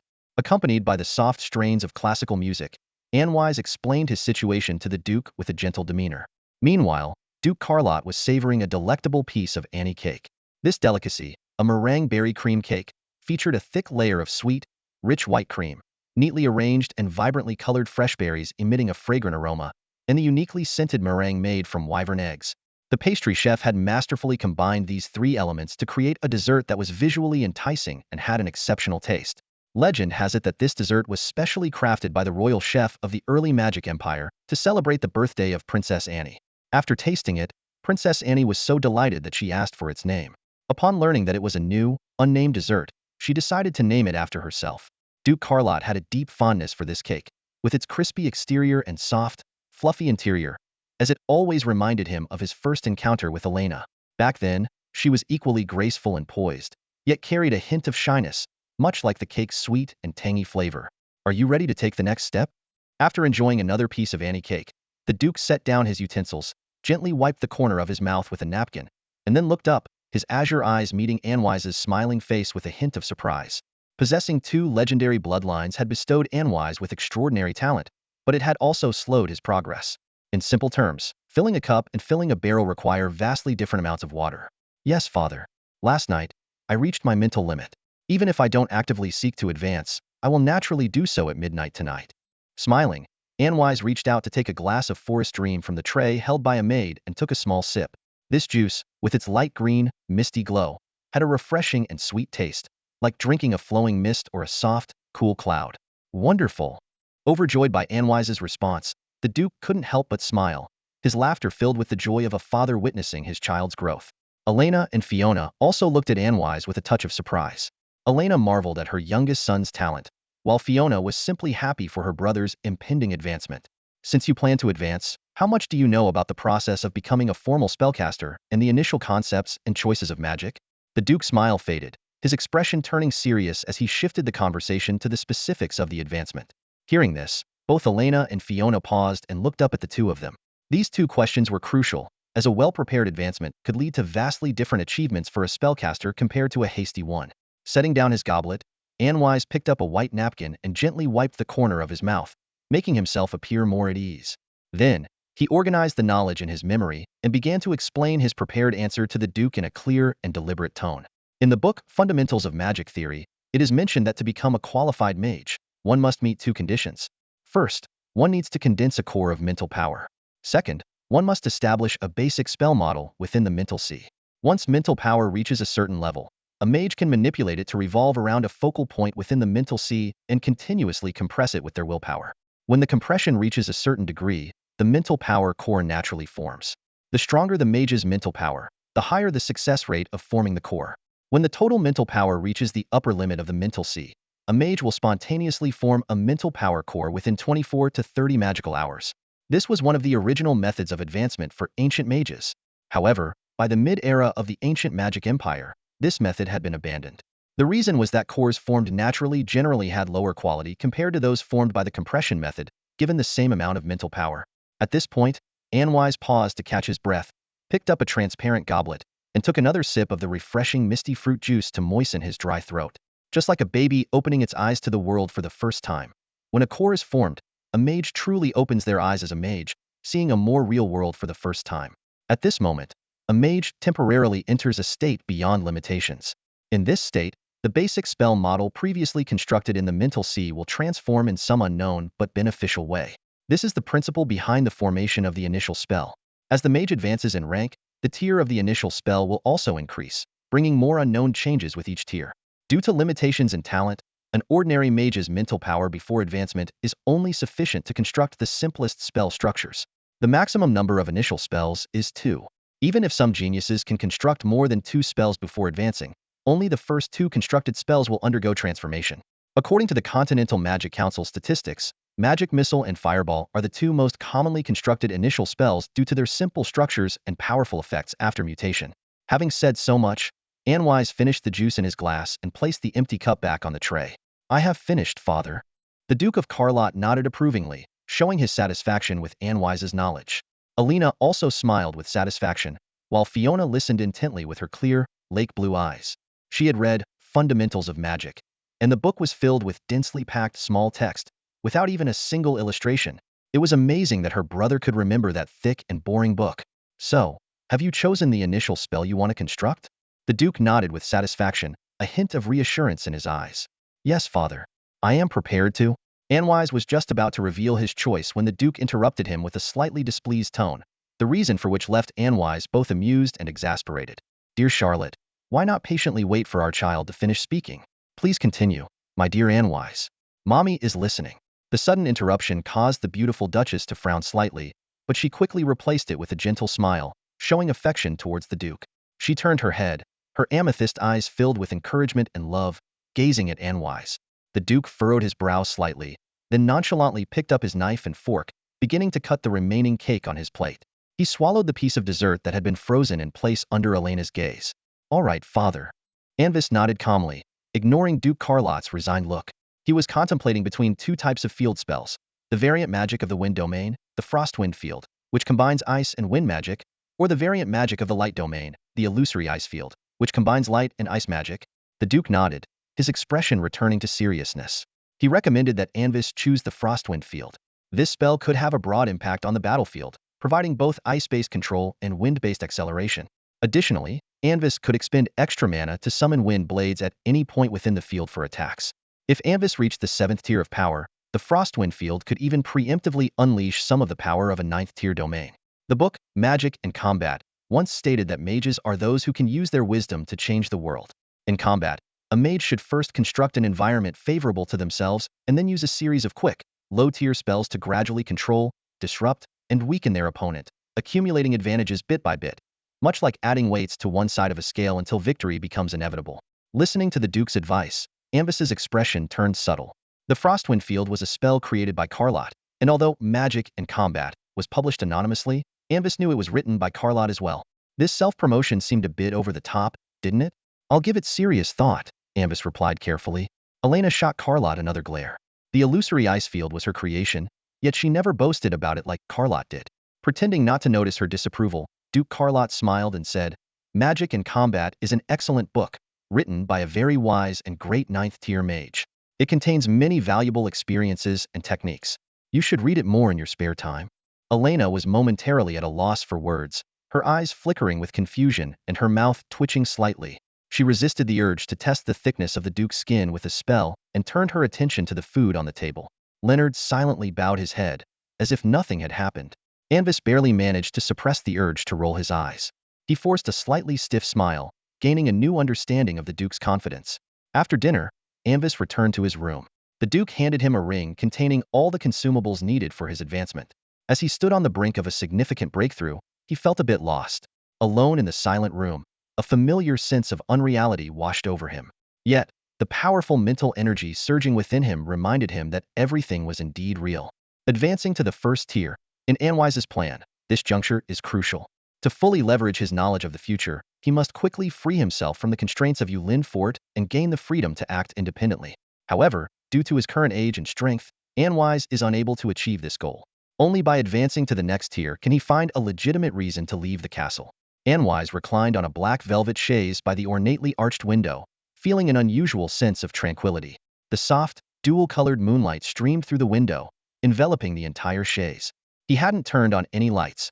Thanks to the special constitution granted by his legendary bloodline, he could see everything clearly in the dim light. Since his previous life during the era of games, he had been enamored with this world's unique moonlight. Tonight was May 18th, the night of the double full moon. He had deliberately chosen this day to control the speed of his meditation. According to the conclusions of his family's secret experiments, only by condensing his mental power core on the night of the double full moon could he achieve the most perfect advancement. On the desk beside him floated a miniature model of the Sky City, rotating slowly under the moonlight and emitting a beautiful silver-purple glow.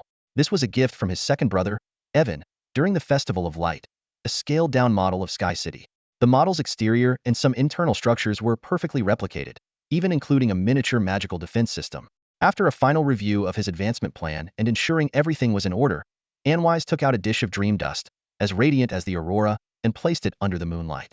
As soon as the dream dust touched the bright moonlight, it began to burn silently, transforming into a dazzling rainbow light that surrounded him. This rare treasure could stabilize the sea of his spirit and increase the success rate of his breakthrough. Even the Olivendi family could only collect a small amount each year. To ensure absolute safety, Anwise used 10 times the normal dosage. Sitting in this halo of rainbow light, he then took out a half-meter-wide miniature inscribed array disc and placed it beside him, inserting 10 standard units of super magic crystals into the array. With the environment set up, Anwise took out a small transparent crystal vial, the size of a finger. The vial contained a semi-transparent potion that emitted a faint blue glow, resembling moonlight. This potion, known as Moonlight's Grace, was of perfect grade, effective only for those below the first tier. Yet its crafting difficulty surpassed that of top-tier third-grade potions.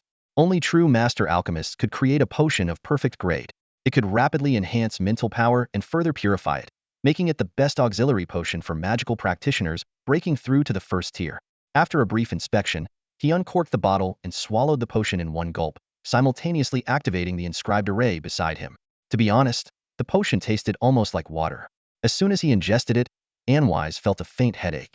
This was because his already maxed out mental power was being forced to grow, causing the Chaikamon effect as his mental sea couldn't expand further. Enduring the discomfort, Anwise quietly operated his meditation technique, immersing his consciousness into his mental space.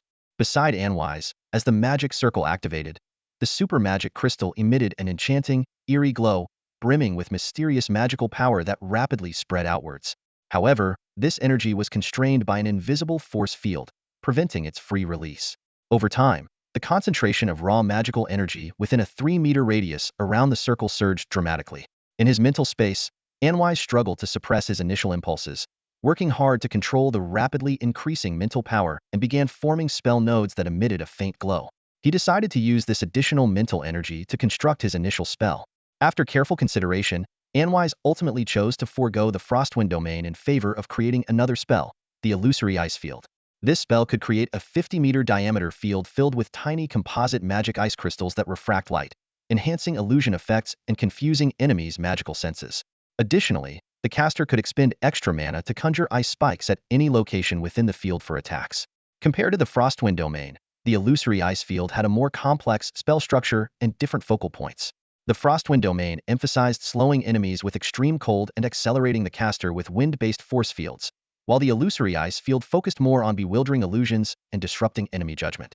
In terms of attack and rapid control, the Frostwind domain had the upper hand, but in safety and the element of surprise, the Illusory Ice Field excelled. Anwise had once imagined casting both spells simultaneously, but both were intricate models, and his mental power could not bear the strain of handling them at the same time. After much deliberation, Anwise made his decision. He chose to forego the Frost domain and instead opted to construct the Illusory Ice Realm. Safety first, this was his guiding principle. With memories from his past life as a 7th-tier archmage, Anwise effortlessly built the spell model. Although he no longer possessed the vast mental energy of his previous life, creating a lower-tier spell was still no challenge for him. As he constructed the spell model, the iridescent glow surrounding Anwise began to shimmer slightly. A mysterious force kept the spell model stable, preventing it from collapsing during the process. The initial construction of a spell model is exceedingly risky. The more complex the structure, the greater the potential damage to one's mental sea if it collapses. Such a collapse could even cause permanent damage, leaving one's abilities forever at the apprentice level. Therefore, most mage apprentices use artifacts that help stabilize their mental sea when building their first spell. Anwise meticulously adjusted the trajectory of each light point, ensuring they moved correctly. Gradually, a harmonious and intricate magical structure fully formed within his mental sea, suspended quietly in the mist-like mental energy. The ambient primal magic was drawn to the model, swirling into a vortex and continuously pouring into Anwise's body. Upon completing the Illusory Ice Realm, Anwise felt a bit dizzy. His mental energy seemed burdened, as a significant portion had been consumed. Establishing a spell model does not signify absolute safety. On the contrary, each model requires ongoing mental energy to remain stable. Otherwise, it will collapse again. The Illusory Ice Realm, being a highly complex field-type spell, occupied nearly 78% of Anwise's mental energy. He could now freely use only about 19% of his remaining mental energy. Nonetheless, this remaining energy was sufficient for him to construct a moderately complex first-tier spell. This impressive feat was achieved through an abundance of rare resources. Since Anwise's birth, he had never lacked rare artifacts and enhancement rituals to boost his aptitude. As a dual legend bloodline holder, Anwise's natural talent was already exceptional. On top of that, his family spared no expense in nurturing him comprehensively. Over time, Anwise's aptitude nearly reached its peak. The family pursued the highest levels without regard for cost-effectiveness, a luxury only the 4 great families could afford.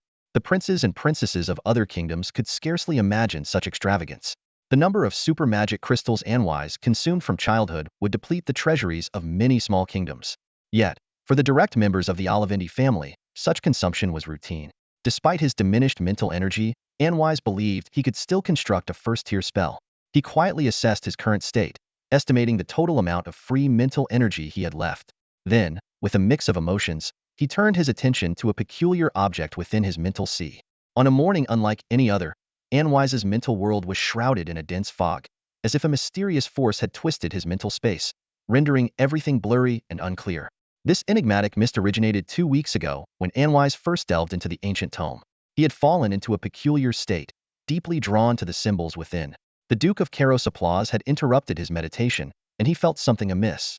That night, during his meditation, he discovered this strange mist in his mental sea. Although he couldn't perceive its interior, he sensed its unique nature. It was an unknown spell model.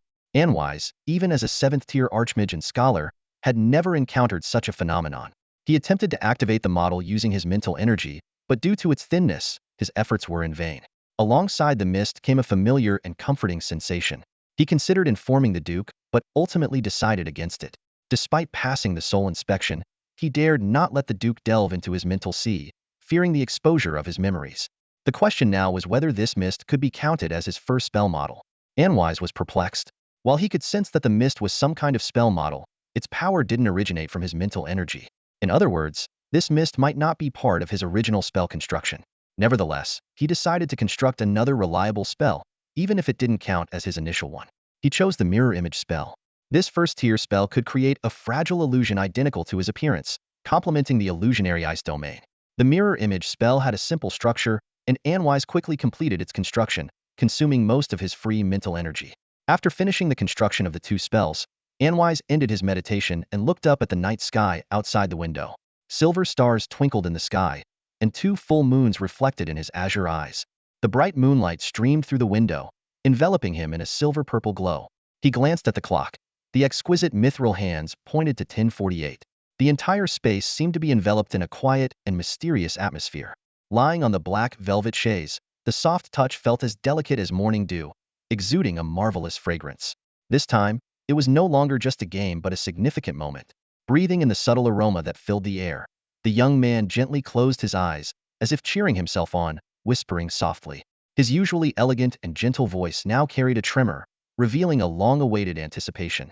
The moment had come to become a true spellcaster and step onto this vast stage. From the initial fear upon arriving in this world, to becoming the newborn Anwise, to gradually recovering memories of his past life, understanding the continent's history, familiarizing himself with the environment, and learning magical knowledge. All these experiences flashed through his mind in an instant. Magic, ha ha ha ha, magic. Taking a deep breath to calm his excitement, Anwise's consciousness once again immersed itself in the mental world. Controlling the heavy flow of mental energy, he began to rotate it around the center of his mental world. As the rotation continued, the mental energy mist was compressed toward the vortex's center. With the vortex's speed increasing, the central pressure gradually grew. Buzz, finally, the pressure seemed to surpass the critical point.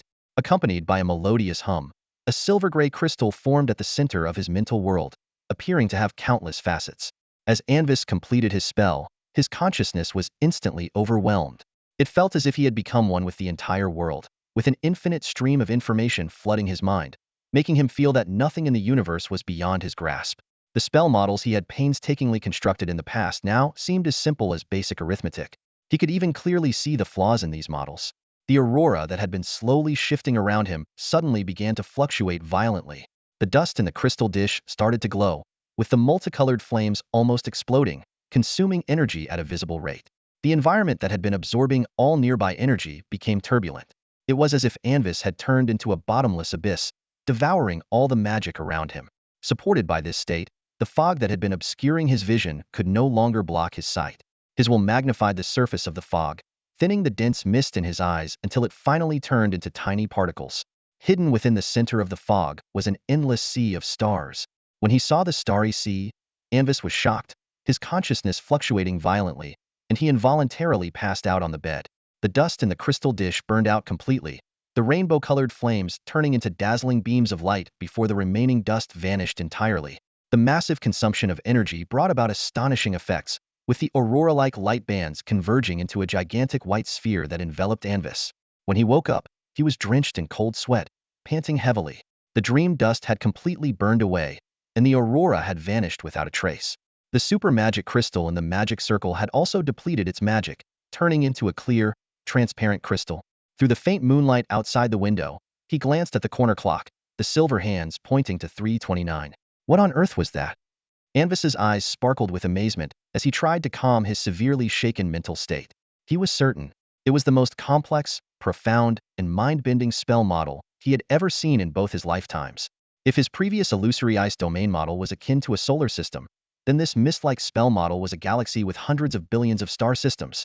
He knew that if it weren't for being in the initial state of core condensation, and if it weren't for the precious dream dust stabilizing his mental sea, even a brief glimpse of the information he received would have had catastrophic consequences for him. Anvis lay on his bed, closed his eyes, and tried to recall everything that had happened. The mysteries of the illusory ice realm were still vivid in his mind, but the shape of that mysterious fog had become blurry, as if shielded by some protective mechanism, preventing him from delving deeper into his memories. If his recollection remained so clear, he might not have been able to bear it. Thus, he decided to stop obsessing over the heavy knowledge and focused on sensing the changes within himself. Firstly, he felt the expansion of his mental sea. In a state of merging with the world, his mental power began to swell rapidly.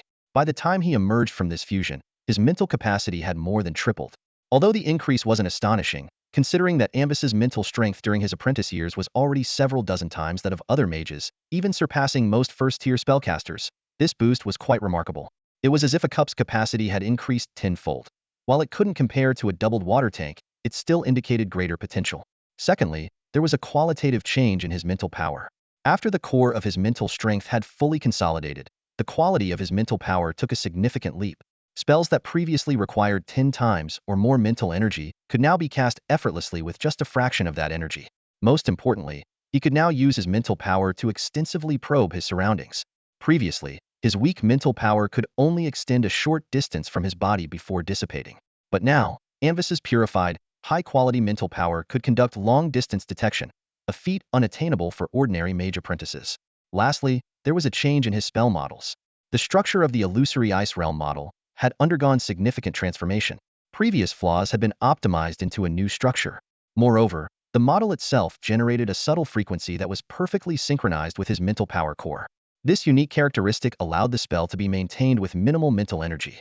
The mirror image spell model remained unchanged, indicating it wasn't included among his initial spells. This meant that the mysterious fog had also become one of his initial spells. Although he couldn't observe the specific changes, he could sense that the fog had undergone some mysterious transformation as well. Finally feeling utterly exhausted, Anvis no longer resisted. He lay down easily, succumbing to a deep sleep. This time, even his mental power drifted into slumber. As he truly fell asleep, 2 hidden streams of mental energy quietly left his room. In the castle's dimly lit study and bedroom, almost simultaneous sighs of relief were heard. Under a star-studded night sky, the purple moonlight gradually fades beyond the horizon, and the silver-white moon begins its slow descent. As the lights slowly dim, the ancient castle, bathed in moonlight, is once again enveloped in the tranquility of the night. On such an evening, it feels as though time stands still, and the castle is suffused with a mysterious aura, inviting one to immerse in the serenity and peace of the moment. Finally, he was promoted to the first rank. What an exhilarating moment it was. Anvis felt a surge of pride, reminiscent of the excitement he experienced when he first dabbled in magic. The next morning, as a sumptuous breakfast was laid out on the pristine long table, Duke Carlot was the first to congratulate Anvis, followed closely by Duchess Elena, who enthusiastically joined in the praise. Anvis felt a warm glow in his heart, appreciating the love and support from his parents, and he smiled as he thanked them. Fiona, seated opposite Anvis, wore a light blue dress, her golden hair cascading down to her waist. Her innocent and adorable face radiated joy, with her eyes sparkling like sapphires, as if she were the one being celebrated. She happily congratulated Anvis, and he responded with a gentle smile, displaying his refined and courteous demeanor. He understood that to stand out in the family, he needed not only strength but also poise and knowledge. While his brothers wielded power and his sister excelled in military prowess, he chose to focus on his studies, aiming to embody the image of a cultured and elegant noble scholar. Fiona, though unaware of Anvis's inner thoughts, deeply admired her brother's abilities and character. She noted that he was not only knowledgeable but also graceful and composed, as if born with noble qualities.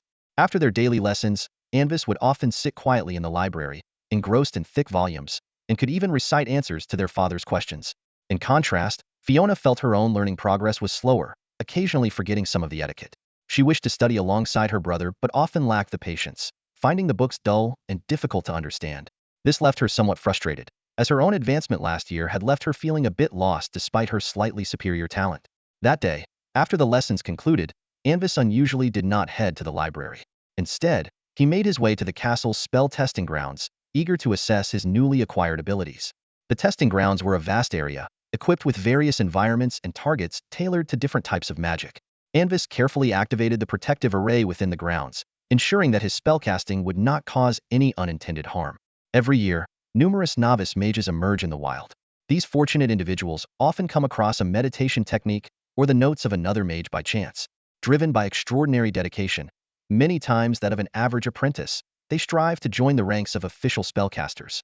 However, due to a lack of proper mentorship and the excitement of their breakthrough clouding their judgment, these wild mages often rush to test spells without adequate precautions. The Magic Council has conducted experiments showing that the failure rate of first-time spellcasting under such heightened excitement can be as high as 70 to 80%. In this unstable state, a spell collapse can have catastrophic consequences. At best, it severely damages the caster's mental faculties. At worst, it results in instant death. This is one of the reasons why spellcasters of commoner origin are so rare. Upon entering the practice area, Anwise did not immediately activate the fog sphere. Instead, he cautiously began with simpler spells. After careful consideration, he chose to test the Wind Blade spell first.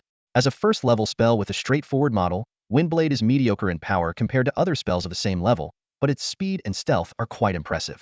Once he confirmed that the defensive array was functioning correctly, Anwise leaned on his staff and began chanting in a deep, peculiar tone, reciting a series of obscure ancient Manian syllables. The staff was a standard family-issued one. After his official advancement to the first level, the Duke had given him a basic spellbook and a standard staff to familiarize himself with their use. Au Ivja. Dohoavi. Flereok. Dor. As Anwise chanted, the colorless crystal at the tip of his staff glowed faintly, and a pale green, transparent wind blade, encircled by swirling currents, materialized before him. It's been a while. Gazing at the quietly hovering wind blade, Anwise felt a conflicting rush of emotions, both intense excitement and a sense of calm. From the perspective of his former life as an ordinary person, this was the thrill of wielding unprecedented power.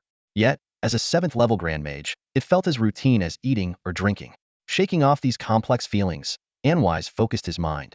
The wind blade accelerated instantly, shooting toward a semi-transparent, 7-sided crystal pillar in the practice area. With a loud crash, the wind blade disintegrated upon impact, turning into a chaotic swirl.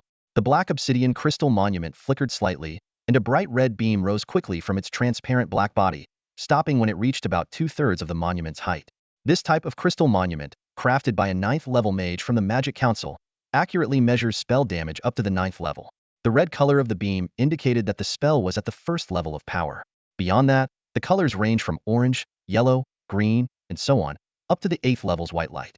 The height of the beam represents the power level within the same tier. The higher the beam, the stronger the spell. If the beam reaches the top of the monument, it signifies that the spell is at the peak of its tier. Approaching high-level 1st-tier power? Not bad. Anwise nodded slightly, feeling satisfied. When he was at the same level, young Anwise's Windblade, using the same amount of mental energy, only reached the mid-level of the 1st tier. Compared to his previous life, Anwise's affinity for magic and the quality of his mental energy had significantly improved. Anvis's deep connection to his childhood fascination with various treasures is undeniable. Thanks to the memories granted by his experiences of rebirth, he exhibited exceptional awareness and control even as an infant. He could actively guide and absorb the energy of various resources, thereby enhancing his own abilities more effectively.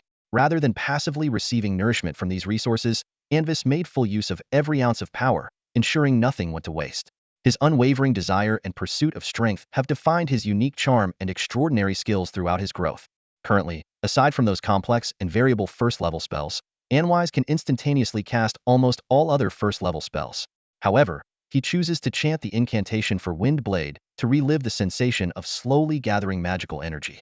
With a gentle wave of his hand, the Wind Blade dissipates, and Anwise begins to meticulously feel the changes in his body after advancing to the 1st level.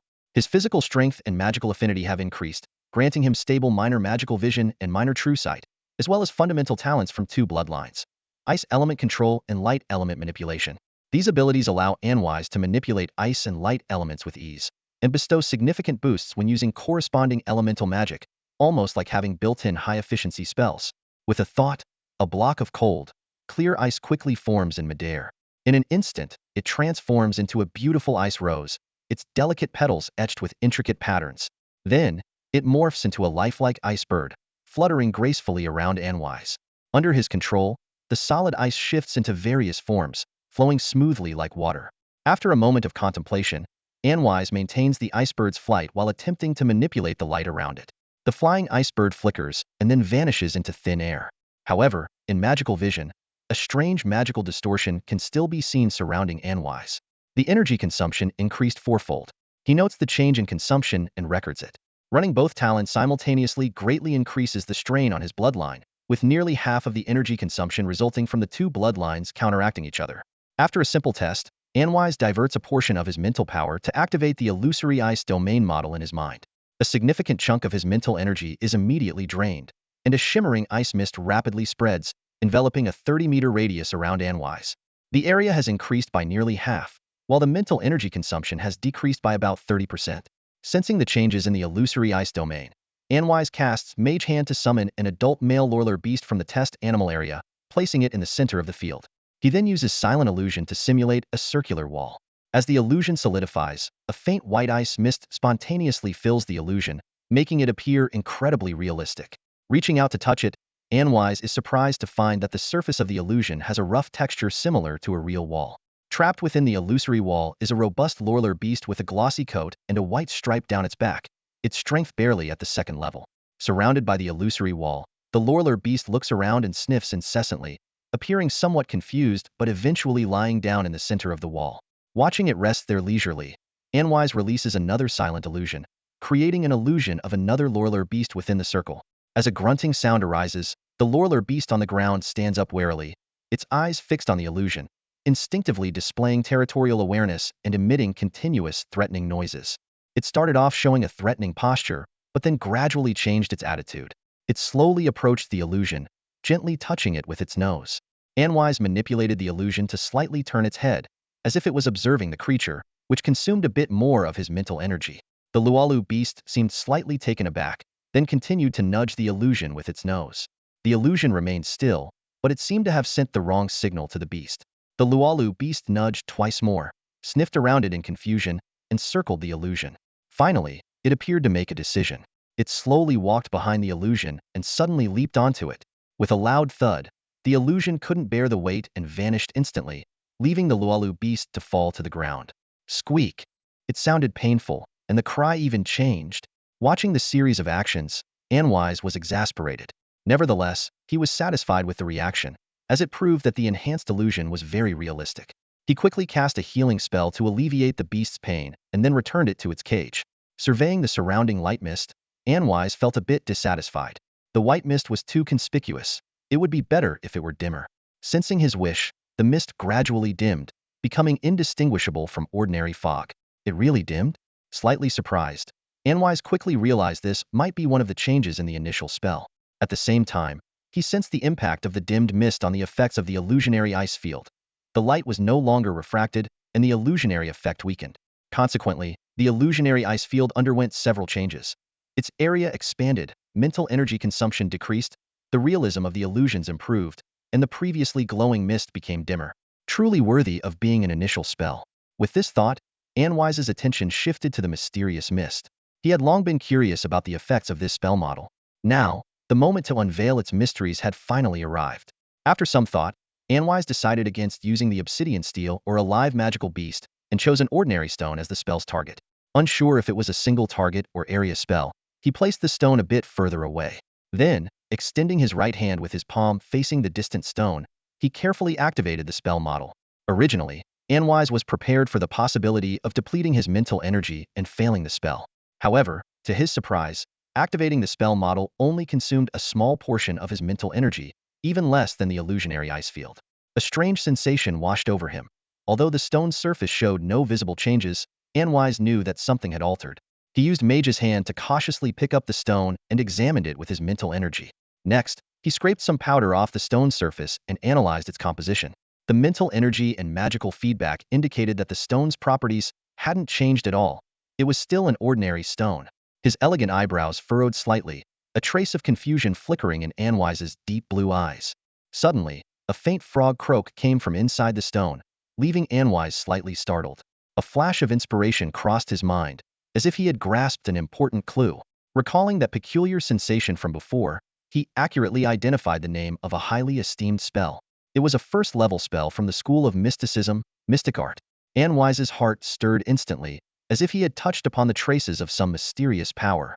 This spell is shrouded in countless layers of mystery, encompassing all aspects of the arcane arts, from the earliest forms to the most advanced, and even its applications before the peak of Tibulos. The existence of a spell model for this incantation has long been a topic of heated debate among scholars of the arcane, resulting in two distinct schools of thought. Okerkunkus, the head of the secrecy faction, argues that not all arcane spells have clear models. For instance, the so-called arcane art is merely an external manifestation of some mysterious rules. Without a complete system of rules, the concept of an arcane spell model is non-existent. On the other hand, Anderson Mandolson, the leader of the Truth faction, firmly believes that all arcane spells, including the arcane art, possess fixed models. He is convinced that, with persistent research, all mysteries will eventually be unveiled. The two factions have been at an impasse for centuries, unable to reach a consensus, largely because their highest-ranking mages are equally powerful and cannot persuade one another. To this day, whether an arcane art model exists remains a contentious issue. Despite the legendary aura surrounding this spell, its practical effects are somewhat trivial. One of the primary advantages of the arcane art is its extremely low mana cost, making it easy to cast even for a novice mage. Its effect is straightforward. It bestows a non-magical item with some mysterious property, with the duration depending on the caster's level, lasting up to a quarter of a magical hour or an entire day. The larger the item, the greater the mana consumption, and if the item is damaged, the spell's effect dissipates. The so-called mysterious properties are often bizarre and hard to comprehend. For example, after minutes of study, Anvis discovered that a stone he held emitted a frog-like croak every 30 seconds. This transformed an ordinary stone into a peculiar one, leaving Anvis feeling quite bemused. Curious, he waited for the next croak and then cast a crack spell on the stone. Crack, an earth element first-level spell, creates fissures in soil or rock. The stone split in half immediately, revealing nothing inside, and the mysterious property vanished. Through this experiment, he confirmed it was just an ordinary arcane art. Anvis was disappointed that such an insignificant spell occupied one of his precious initial spell slots. However, he soon calmed down and began to ponder the insights he could glean from this experience. Why would a spell with such low mana consumption have such a complex model? Unless it wasn't a spell model at all, but the rule itself. In other words, the fog was merely a terminal-like presence. The relationship between the fog and the distant starry sky was akin to that between a computer and a network. Those who pretended to be all-knowing had misunderstood the truth. Anvis muttered softly. It's worth noting that in his previous life, young Anvis was a member of the Truth faction. From this moment on, Anwise felt a sense of pride as he considered himself among those wise individuals who had grasped the truth. He pondered the differences between primal spells and ordinary arcane arts, and thus, he prepared various materials: 2 pieces of common black iron, 2 high-quality magic crystals, 2 low-tier inscribed swords, 2 segments of dried tree trunks, 2 growing bellflowers, and 2 adult Lorler beasts. One of the Lorler beasts had a white streak on its back and appeared somewhat listless. Anwise's experimental plan involved using one group as a control, casting ordinary arcane arts, while the other group would receive primal spell-infused arcane arts. He aimed to observe the differences in effects between the two groups. Sequentially, Anwise cast both types of arcane arts on these 6 items. The black iron and tree trunks exhibited mysterious properties. One piece of black iron fluctuated between black and green, while the other began to exude water droplets. The tree trunks stood upright, even re-erecting themselves when knocked over, and one twisted into a spiral before returning to its original shape. However, the spells failed on the bellflowers and Lorler beasts. When Anwise cast the primal spell-infused arcane arts on the magic crystals and inscribed swords, they displayed distinct effects compared to the ordinary arcane arts. Success. The earth element magic crystal started pulsating rhythmically, akin to a breathing light. The inscribed sword's density and weight remained unchanged, but its blade became flexible, swirling gracefully in the air and emanating a sense of freedom. Anwise swung the blade, and it responded agilely to his movements, exhibiting a free-spirited aura. He directed the blade at the black iron, and under the influence of the arcane arts, the iron instantly split in 2, yet retained its sharpness, showcasing the boundless mystery of the arcane arts.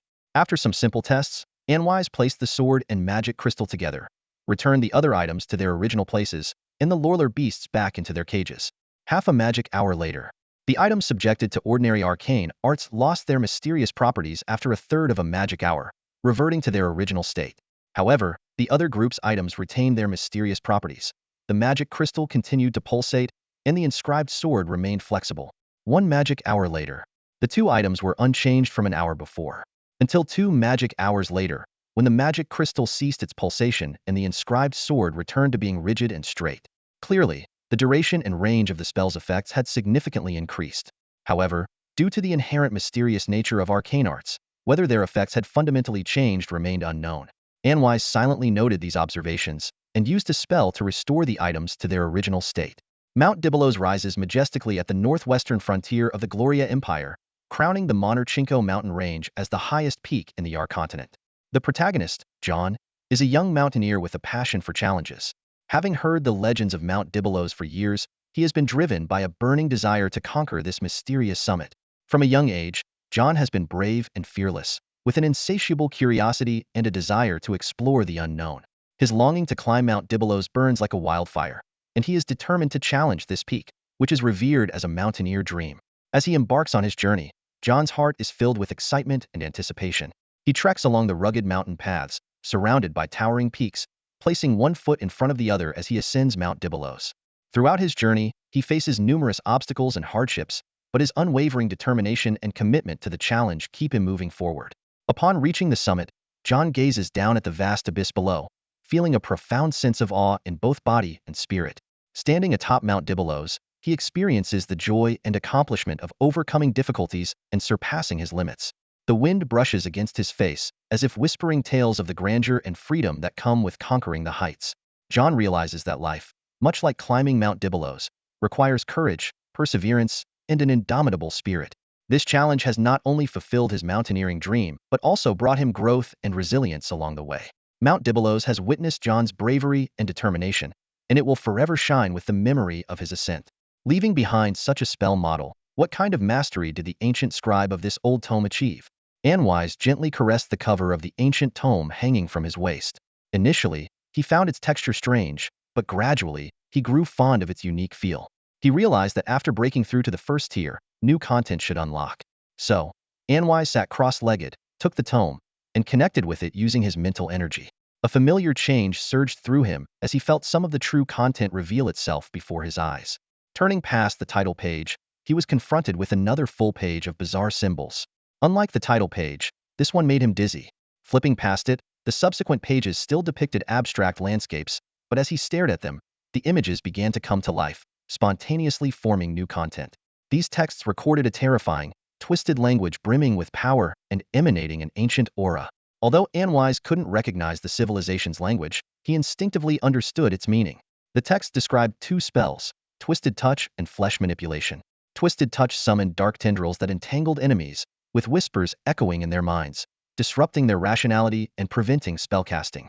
The whispers' effect persisted, gradually weakening even after separation from the tendrils. Flesh Manipulation allowed control over the target's flesh, requiring contact and affecting those of lower tiers.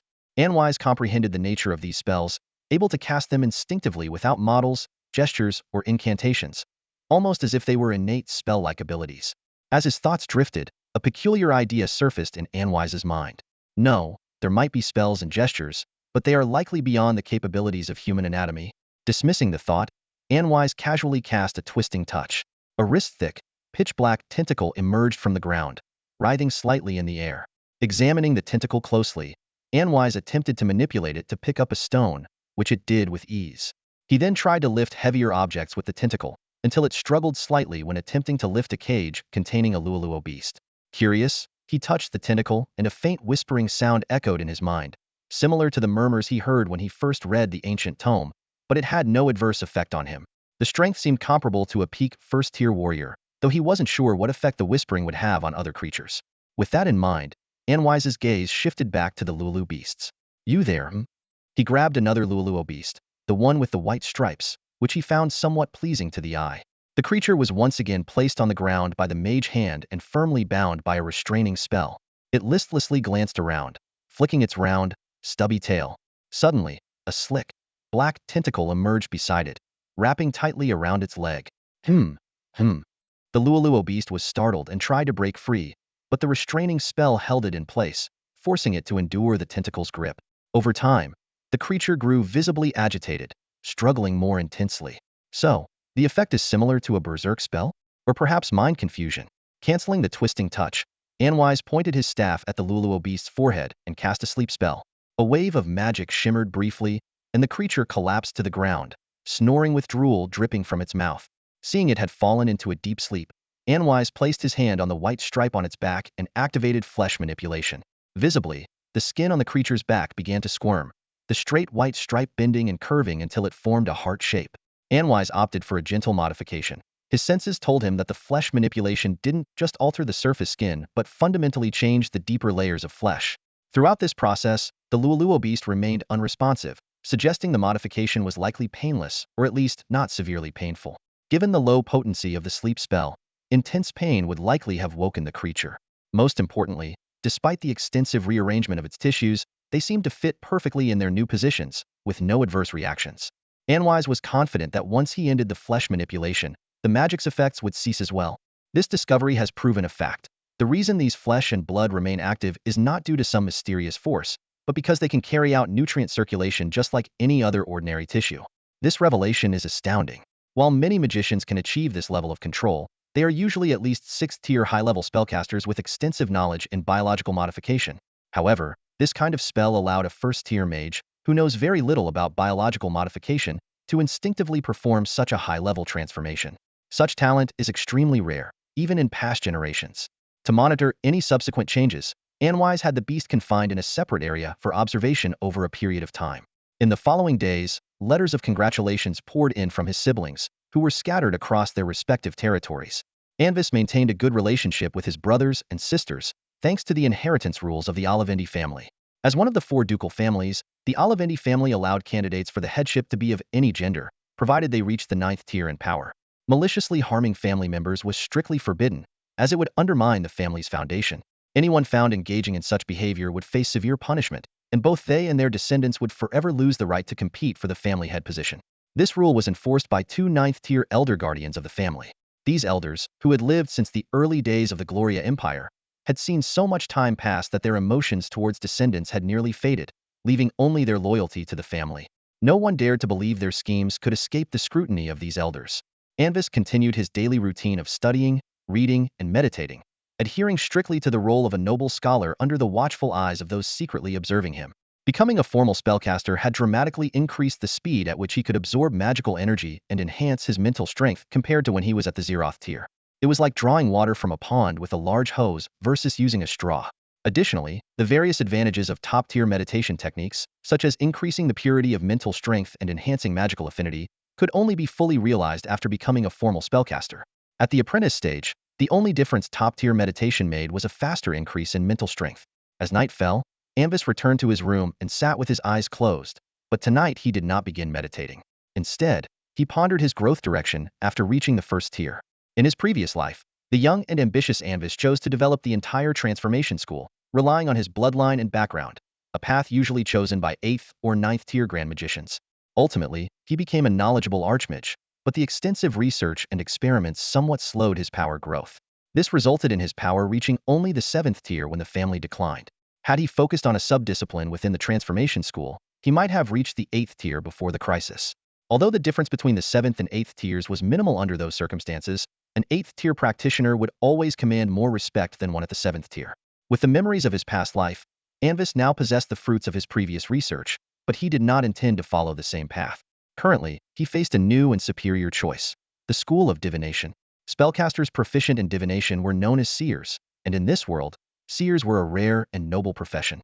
If spellcasters were considered nobility, then a seer was akin to the difference between an earl and a baron. Most large families tend to predict the potential of their members to identify any special talents. Anvis aspired to become a seer, which would allow him to legally utilize future insights and rapidly elevate his status within the family. In his past life's memories, the Duke had specifically hired a seer to assess young Anvis's prophetic talents. This assessment took place on the 7th day after Anvis advanced to the 1st tier, which, in his current life, would be tomorrow. The test must be conducted after one advances to the first tier, with a 7-day preparation period to ensure the stability of their realm. The testing process was relatively simple. The seer would prepare a specially crafted crystal ball, and the person being tested needed to establish a mental connection with the ball, then close their eyes and relax. If they could perceive the mysterious power within the crystal ball and catch glimpses of the future within half a magical hour, it meant they had the talent for prophecy. Otherwise, well, tough luck. In his past life's test, Anvis failed to sense anything and had to accept that he was not destined to be a seer. Prophecy is like that. Either you can sense it or you can't. However, as a mage in this life, Anvis was not willing to accept failure. He began to study the essence of so-called prophetic talent. He delved into numerous books, including ancient texts from the High Elven era and manuscripts by renowned seers. Ultimately, he concluded that prophetic talent boiled down to two aspects: a powerful soul and an affinity with the web of destiny. The concept of a powerful soul is relatively straightforward. It refers to the strength of one's soul. Unlike mental strength, soul strength only increases with the rise in one's tier. This also explains why some high-tier professionals can forcibly cast low-tier prophetic spells. Affinity with the web of destiny, on the other hand, is more abstract. Simply put, the development trajectory of every being in the world can be considered a line representing their fate. These lines intertwine, forming a web that envelopes the world, the web of destiny. Seer's spells work by somehow peering into this web of destiny and interpreting the future based on the information obtained. However, not everyone can do this. Most people, even when using prophetic spells, cannot sense the web of destiny. Only a very few can perceive it to some extent. This ability to sense the web of destiny is what we call the affinity with the web of destiny. The conditions for this affinity to appear are as mysterious as destiny itself. It could manifest in the child of a noble as easily as in the offspring of a common peasant woman. Regardless of the parent's power, the likelihood of this talent appearing seems to be the same. There have even been cases where one twin had the talent for prophecy, while the other did not. To this day, the magical community has no definitive theory on the factors that contribute to this talent. Everything hinges on fate, a hymn, the choice of destiny. Anwise gently caressed the family amulet hanging around his neck, a hint of contemplation in his eyes. As a transmigrator and reincarnator, he knew that his soul's strength far surpassed that of the young Anwise from his previous life. Yet, he remained uncertain whether fate had altered his path in any way. He believed that becoming a seer would greatly contribute to saving the Olivendi family, aligning with the scope of the wish spell's efficacy. However, if he failed to gain such a talent in this lifetime, he would instead delve into the mystical arts, using special arcane magic to leverage his knowledge of historical events. Under the bright light, Anwise was lost in thought, filled with anticipation and challenges for the future. The next morning, under Leonard's guidance, Anwise arrived at the Duke's study. At that moment, Duke Carlotte was leisurely seated behind his desk, playing with a shimmering blue crystal cluster.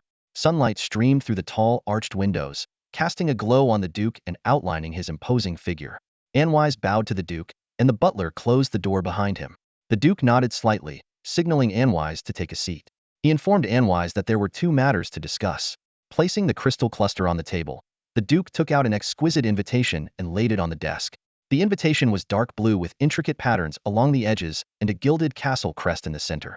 First, the Duke mentioned that Pamir Academy had sent an invitation, and Anwise would be attending the academy for further studies in a month. The invitation floated into Anwise's hands. He knew that Pamir Academy was the most prestigious institution in the entire empire, and only true geniuses or noble descendants received such invitations. This invitation was a symbol of status and recognition. Anwise inquired if Fiona would also be going to the academy. The Duke pondered for a moment before stating that Fiona's enrollment would be postponed for a year. He wished for her character to mature further. The Duke then looked back at Anwise, revealing his expectations for the young noble. Anwise promised to take care of Fiona next year. In the room filled with the scent of old books and flowers, Anwise nodded gracefully, assuring that he would do his best to look after Fiona. The Duke smiled, remarking how hard it was to believe that Anwise was only a year older than Fiona. Then, the Duke brought up the second matter, asking Anwise about his knowledge of the School of Prophecy. Anwise paused to think for a moment before beginning his response. The Divination School, dedicated to uncovering the mysteries of fate, possesses the ability to glimpse future possibilities through enigmatic rituals. It is a powerful and mysterious profession. However, it is rumored that only those born with special talents are eligible to learn the art of divination. This talent manifests in an entirely unpredictable manner. You're right, Anwise. This is the second task for today. The Duke nodded approvingly, clearly pleased with Anwise's knowledge. Are you referring to the talent detection for divination? Anwise immediately realized, his face lighting up with excitement at the prospect of the upcoming test. Exactly. You are now ready to undergo the detection, the Duke confirmed. Soon, the family's chief diviner will arrive to test whether you possess the talent for divination. Seeing Anwise's eager expression, the Duke, unaware of the true nature of the test, smiled and nodded in affirmation. Moments later, Leonard opened the door again, and a small figure cloaked entirely in a gray robe appeared at the entrance. At first, Anwise thought the attire was merely for show, but upon closer inspection, he noticed an unusual quality about the figure, a slightly distorted and detached feeling, as if a thin, ethereal veil separated them from their surroundings. When light fell upon the figure, it seemed to bend subtly, casting a dim shadow that stood in stark contrast to the bright environment around them. The layered hood obscured the figure's head, shrouding their face in deep shadow, making it difficult to discern any features. "Good day, Chief Diviner." Anwise immediately stood, his face showing respect as he placed his right hand over his chest and performed a formal noble gesture. The gray-robed figure appeared to nod slightly, but in the distorted atmosphere, Anwise couldn't be sure of the movement. "Thank you for your effort," the Duke addressed the gray-robed figure warmly and respectfully. "I will do my best, Your Grace," the figure replied, their voice unexpectedly soft and clear, revealing the speaker to be a young woman. She raised her hand gently, and a colorless crystal ball the size of a human head materialized in her palm. The slender, delicate hand confirmed that the chief diviner of the Olivendi family was indeed a young girl. Anwise's face involuntarily showed surprise, taken aback by the revelation. Trying to stay in character, he recalled the expressions of young Anwise from his past life and attempted to mimic them. "I wonder how old she really is. To have reached the 7th tier, she must be at least 100 or 200 years old, if not more." As he watched the diviner holding the crystal ball, an impolite thought flashed through Anwise's mind, but he quickly suppressed it. Although the family's protective amulet should prevent the girl diviner from reading his thoughts, Anwise didn't want to take any unnecessary risks. "Close your eyes, gently place your hands on the crystal ball, and relax your body." Anwise took a deep breath, preparing to accept whatever fate had in store for him. Though he knew the spell of wish-making might appear again, he couldn't shake off a slight sense of unease. The seer noticed his tension and reassured him, "Don't worry, Anwise, everything will be fine." Anwise nodded, closed his eyes, and focused on sensing the future. Initially, he only felt the cold touch of the crystal ball, but over time, he suddenly became aware of a vague presence. A swirl of mist appeared within the crystal ball, causing a stir among those present. The seer was momentarily taken aback, while the Duke's eyes sparkled with joy. Although the test was not yet complete, the Duke contained his excitement and quietly awaited the outcome. The seer slowly began to speak, congratulating the Duke, who responded with a slight smile. However, at that very moment, the crystal ball suddenly shattered. The fragments froze in midair, as if time itself had stopped. Anwise stared in amazement at the spectacular sight, like a canvas of the night sky unfolding before him. Despite the explosion causing no harm, it jolted him out of his meditative state. Under the influence of magic, the stars reassembled and eventually restored the crystal ball to its original form. Witnessing the miracle of the crystal ball, Anwise was filled with awe. Advanced restoration spell of the 8th circle. Despite the crystal ball being restored to its original state, Anwise felt that its former mystical power had vanished, leaving it as an ordinary object. The mysterious energy that once resided within had not returned. Duke Caro frowned and asked Irina, "What did you see just now?" However, the gray-robed seer did not immediately respond to the Duke, but turned to Anwise with a hint of tension in her voice and said, "I saw a starry sky." When she turned back to Duke Caro, Irina was slightly taken aback, her gray robe gently swaying around her. She explained, "I apologize, Your Grace. This is the first time I've encountered a situation like Anwise's, so I was a bit flustered." With a puzzled look, Duke Caro scrutinized the seer, inquiring about the meaning of this phenomenon and whether Anwise possessed the gift of prophecy. The chief seer, with a touch of hesitation, said, "In theory, unusual phenomena in a crystal ball indicate prophetic talent, but the crystal ball shattering on its own is perplexing." She added, "I need to consult my mentor to provide a definitive answer, Your Grace." Anwise suddenly suggested, "If it's still uncertain whether I have prophetic abilities, could I study some prophecy-related magic books to see if I can learn and use them effectively?" Duke Caro hesitated, questioning the potential dangers, but Irina dismissed such concerns. The Duke then decided to grant Anwise access to the prophecy books. The next day, the chief seer bid farewell to the Duke and set off for the distant headquarters of the Magic Council to seek the guidance of her mentor, Brunts.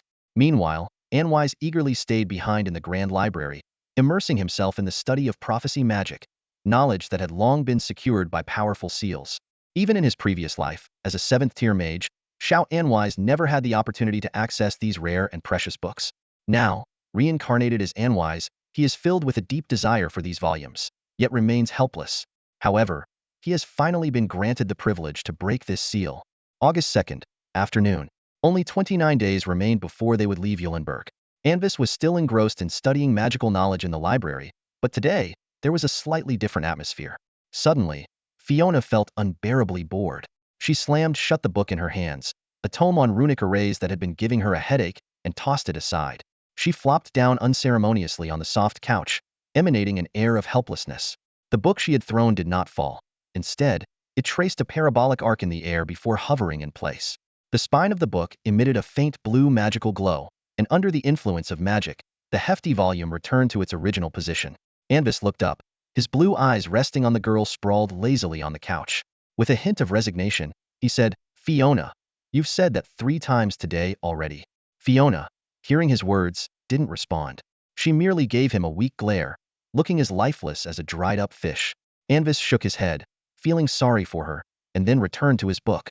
This situation stemmed from a practical training session they had attended a few days earlier. It was new content they were learning, personally supervised by the Duke. Near the end of the session, Fiona had accidentally asked a very basic question, the answer to which had been covered in their runes class last November. Although Anvis had quickly stepped in to help her, the Duke became suspicious and posed a few probing questions. The outcome was disastrous. Fiona's progress in rune studies was a mess, and Anvis, attempting to assist, found himself in a bind. As punishment, they were confined for half a month, restricted to studying in the family's grand library. For Anvis, this was no big deal, but for the lively and restless Fiona, it was a severe penalty. In the first few days, Fiona managed to restrain herself and read the tedious magical texts, but as time went on, her discontent grew increasingly evident. During the next practical class, Father might ask questions to check our progress, Anvis said while reading. If there are more issues, little sister, you could face even harsher penalties. I don't care, Fiona muttered under her breath, lying on the couch with her eyes closed, a pout on her lips, and the bow on her head gently swaying. Despite her words, she secretly peeked at Anvis through a slit in her eyelids, as if hoping for something. Anvis calmly replied, "All right then, you can rest for a while." He continued to focus on his book, leaving Fiona, the disheartened girl, to her own devices for the time being. Her eyes, as clear as a pristine lake, seemed to roll across Anwise's profile, carrying a sinister glint that felt like a malevolent gaze piercing through him. Sensing the weight of that stare, Anwise's eyelids twitched slightly, and his movements became somewhat stiff. It was as if a tangible gaze had drilled into his soul, causing his thoughts to become chaotic. Anwise sighed, retrieving a bronze bookmark from the drawer and gently placing it between the pages. He then closed The Strings of Fate, patted his own face lightly, and turned to the girl on the sofa with a slightly resigned smile. His tone softened. "All right, Faye, how about I tell you a story?" Upon hearing this, Fiona turned over again, resting her chin in her hands, her beautiful lake blue eyes feigning innocence as they gazed at him. She wore white socks, her feet playfully swinging behind her. "Brother, what did you say?" "I asked if you'd like to hear a story," Anwise repeated with a smile, raising an eyebrow slightly and casually clenching his left fist over his right, hinting at a subtle menace. Fiona eagerly nodded, "Yes, yes." Her face was adorned with an innocent, adorable smile, but a hint of triumph gleamed in her eyes. "It seems everything is going according to plan," Anwise remarked with a hint of teasing. In the past, Anwise would occasionally tell Fiona intriguing and novel stories, each one completely new to her. Stories like the showdown between Little Red Riding Hood and the wolf, the grandmother's hidden agenda, the cosmic battle that shook the stars, and the emergence of the Star Devourers, transforming them into the Star Kin and igniting an eternal war of destiny. But Anwise always left the stories unfinished, sometimes only telling a third of them, leaving Fiona brimming with curiosity about the endings. She would search the family's vast library for these stories, only to find they did not exist. When she asked Anwise about their origins, he would casually say that he had created them based on books, implying they were not worth mentioning. Since then, Fiona had developed a sense of admiration for Anwise. Seeing the triumphant girl, Anwise chose not to expose her. He pulled a chair over and sat beside Fiona, smiling as he began to tell a brand new story. Once upon a time, there was a beautiful girl named Fiona, who was the same age and height as you, with eyes as clear as a blue lake and long golden hair that shone like the sun. One summer afternoon, after finishing her lessons for the day, she went to play in the nearby fields. The fields were filled with light purple hyacinths, deep blue rosemary, and pure white bellflowers. A crystal-clear stream gently flows from the depths of the forest, its melodious babbling akin to a soft lullaby. It meanders through vibrant meadows before finally merging into a vast, sapphire blue lake in the distance. A few graceful willow trees by the riverbank, like elegant dancers, sway gently in the breeze. This picturesque scene is reminiscent of the tranquil meadows at the foot of a castle hill, evoking a sense of serene delight. Anvis gently waved her arm, as if playing a beautiful melody. Suddenly, the air in front of Fiona rippled, and a shimmering apparition quietly appeared. The phantom first took on Fiona's form, and then the surrounding scenery shifted, making it seem as if she was standing in the middle of a field. Anvis had mastered the art of illusion, adding vivid animations to her storytelling. The young girl was momentarily stunned, then curiously reached out her small hand to touch the floating image of Fiona. However, her slender fingers passed through the illusion, unable to grasp anything solid. "It's just a silent phantom, Phi," Anvis said with a gentle laugh, shaking her head before continuing her story. In the illusion, Fiona frolicked through verdant meadows, sometimes chasing butterflies, other times picking wildflowers. Could she tell which butterflies and flowers were safe and which were dangerous? Fiona gazed at the phantom with a puzzled expression in her eyes. "Of course, she's just as smart and knowledgeable as you," Anvis reassured, lifting her pale, slender arm to gently stroke Fiona's silky, light blonde hair. The girl tilted her head back comfortably, a satisfied smile spreading across her face, her clear blue eyes narrowing into slits like a serene lake. As the afternoon sun in Sar grew more dazzling, the girl began to feel a bit tired and decided to take a nap under a large, ancient willow by the lake. The lush green grass spread out between the tree roots, and the ground was soft and inviting. She lay down comfortably in the cool shade, with dappled sunlight sprinkling over her like golden dust. She gets tired so quickly. Could it be that her strength isn't enough? Is it safe for her to nap outdoors? Fiona asked, looking up innocently at Anvis. "Of course, my dear sister. Though her power may be limited, she's still a competent spellcaster. Even the mightiest of wizards would want to relax on such a pleasant, leisurely afternoon," Anvis explained with a serene smile. "That makes sense. I always feel sleepy every afternoon too." Fiona nodded in agreement, propping her fair arms on the sofa, eagerly awaiting the continuation of the story. In her daze, she saw a large white rabbit in a black suit, with pink eyes, happily hopping past her. She seemed to hear the rabbit muttering to itself, "Oh dear, oh dear, I'm going to be late." The rabbit pulled out a pocket watch from its suit, quickly checked the time, and then dashed off into the distant forest. The illusion also featured this rabbit, dressed in a tailcoat popular during the reign of Gloria II, wearing a crisp black top hat and holding a miniature pocket watch. Fiona stared intently at the phantom, her small hands clenched into fists, eyes sparkling with excitement and curiosity, her golden hair shimmering like a waterfall. Since her bloodline awakening, her two legendary bloodlines had fully manifested. This not only significantly boosted her power, but also brought about subtle changes in her appearance. In the dazzling light, Fiona's hair emitted a faint glow, its brightness fluctuating with her emotions. Her eyes were filled with excitement and determination, as if she were about to catch that elusive rabbit. Legend has it that the left hind leg of this mysterious rabbit can be used to craft a lucky charm, bringing extraordinary fortune to its wearer. Seeing Fiona's excitement, Anvis smiled and continued the story. The girl leapt up, her fatigue from the night vanishing instantly. However, the peculiar rabbit had already dashed away, and she quickly cast a wind-walking spell to chase after it relentlessly.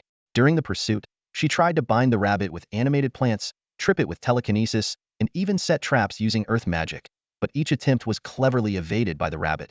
Eventually, the rabbit darted into the depths of the forest, hiding under a massive Carol banyan tree. She couldn't catch up in time, and could only watch as the rabbit disappeared into a hole beneath the tree roots. As Anvis narrated, Fiona's ice entrapment spell failed, and the rabbit successfully eluded capture. Fiona shook her head, her expression adorable, like a lost rabbit herself. Yet, she did not give up and resolutely followed the rabbit into the hole. The rabbit's burrow initially sloped downward, but after a few steps, the tunnel suddenly dropped straight down. Fiona panicked and screamed as she fell into the deep, dark chasm. Anvis's description made the illusory cave pitch black, suddenly engulfing the girl. Fiona screamed in terror, her pale golden hair flickering brightly like a light bulb. The illusion vanished in an instant, and the girl regained her sight, staring intently at Anvis beside her. In the critical moment, she quickly activated the feather fall spell from her ring, gently descending. Simultaneously, she released a white light orb to illuminate the cave below and disrupt potential monster vision to prevent attacks. Anvis pretended not to notice her gaze and continued telling the story, imparting knowledge about exploring ancient ruins.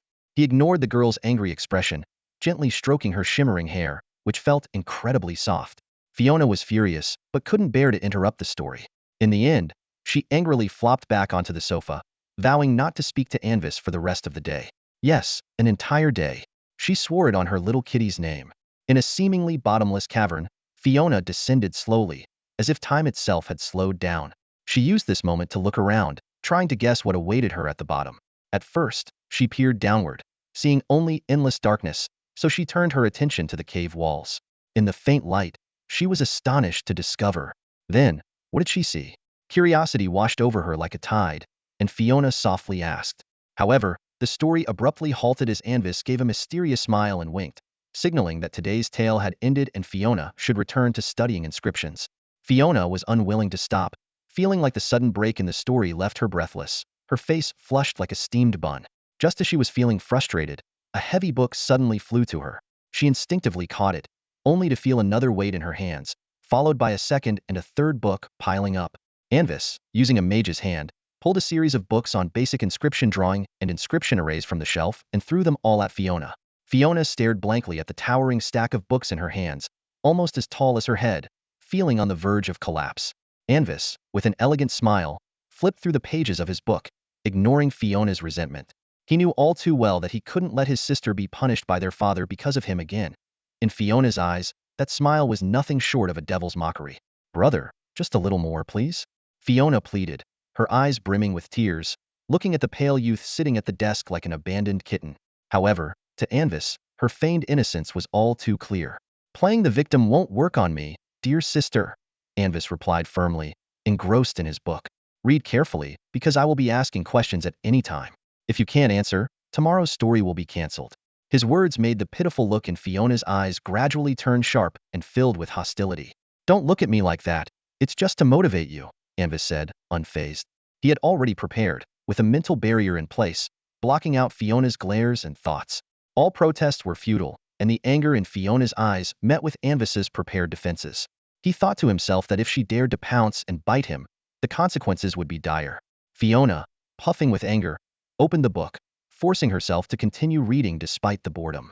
Though she found it tedious, her remarkable talent allowed her to memorize the content effortlessly. She actually understood Anwise's actions because they were at her father's behest, so she didn't just go through the motions. Even though she knew Anwise was trying to protect her from her father's punishment, her resentment towards him remained undiminished. Over the next 2 weeks, her afternoons became monotonous and dull. Sometimes she listened to stories with excitement, other times she read books in irritation. Notably, her feelings of resentment caused some reading difficulties, prompting Anwise to create a crystal ball that collected these negative emotions to refine unique alchemical items.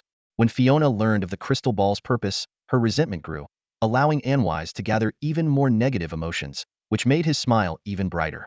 After 2 weeks, the Duke summoned them again for a practical combat lesson. This time, he brought in lower-ranked mages from the family mage guild to spar with each other, demonstrating real mage combat techniques. These lower-ranked mages, eager to impress the Duke, showcased their best skills and spells, leaving Fiona and Anwise in awe. Fiona was indeed very surprised, but Anwise's feelings were unclear. After each battle, the Duke would leave time for them to ask questions and clarify their doubts. Occasionally, the Duke would pose questions for them to answer. If neither could respond, the Duke would provide the answer, but if they failed to answer a similar question in the future, he would consider appropriate punishment. At the end of the lesson, the Duke posed a question. "In your mind, what is the noble way of combat?" Fiona pondered for a moment and provided a vague answer, while Anwise recited something based on his past life's memories. The Duke didn't comment on their responses. He simply smiled and announced the end of their confinement, much to Fiona's delight. The next afternoon, Anwise went to the spell testing ground. It had been a month since the last test, and he was there to check on the changes in the Lualu beast. The testing ground's manager, an elderly 6th-rank mage, brought out the Lualu beast upon learning of Anwise's purpose. Fortunately, the beast had been well taken care of and kept in a separate enclosure. When Anwise saw it again, he noticed it had grown noticeably fatter since the previous month. The Lualu beast, seeing Anwise approach, let out a grunt, shifting from a lying position to standing and wagging the heart-shaped white mark on its back at him. Anwise cast a sleep spell, and the Lualu beast immediately lay down. He stepped forward, his gloved hand reaching into the cage to press on the heart-shaped mark on its back, carefully sensing the life force beneath. Anwise was extremely cautious with the spells included in ancient texts, as he wasn't familiar with them. In recent days, John has been holding onto an ancient secret manual that is said to contain numerous magical recipes and methods. However, John realized that merely relying on the descriptions in the old manual was not enough. he needed to experiment to verify their actual effectiveness. So, he began conducting experiments actively to determine the appropriate context for using these recipes and methods. John's courage and determination made him particularly steadfast on his journey into the unknown. He understood that only through hands-on practice could he uncover the true essence of the manual. Each experiment was an adventure, sometimes thrilling, sometimes nerve-wracking. But he firmly believed that with continuous effort, he would eventually find the most suitable applications. After considerable effort, John finally discovered the optimal combinations of the recipes. His joy and sense of accomplishment were palpable. This journey of exploration not only enriched John's knowledge, but also underscored the importance of practical experience. Only through personal experience can one truly grasp the mysteries within. Everything seems to be fine, with no negative effects so far.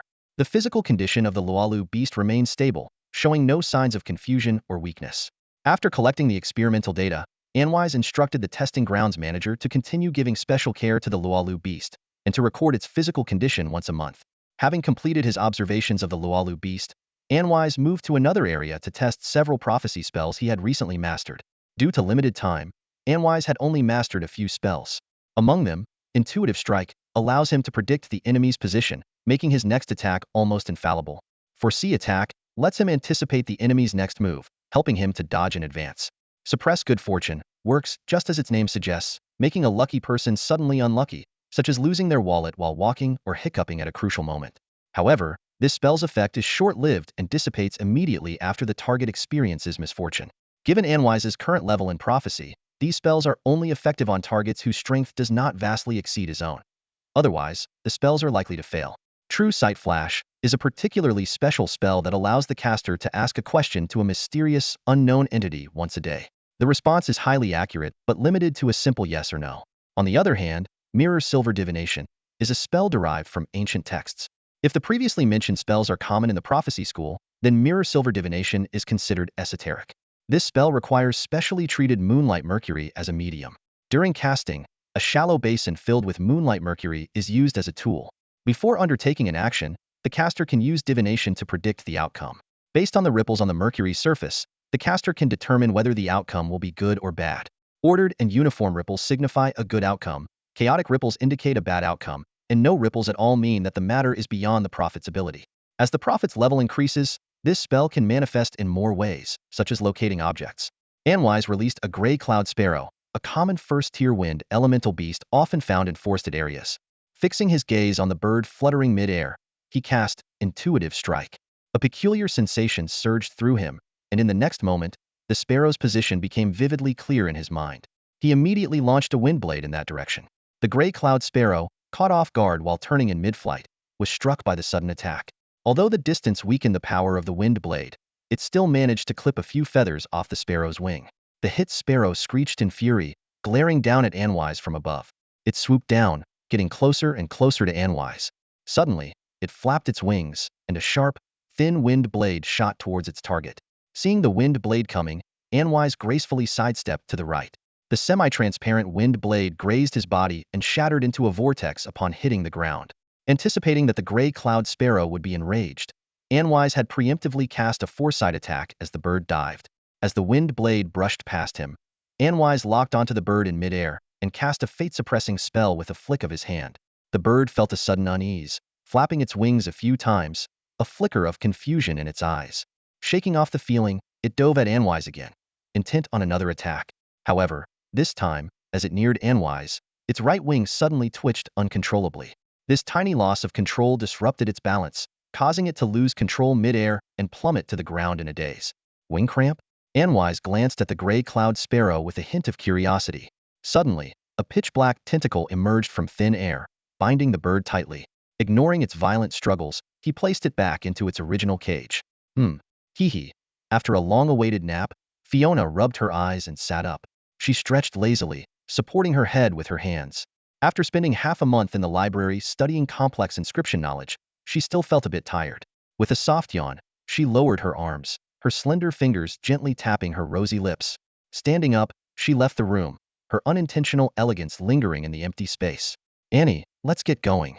While Anwise was experimenting with his newly learned divination magic, Fiona left Moonlit Castle, boarding the family's alchemical airship to head to the city of Carlis. She was finally going to do something she had planned for a long time.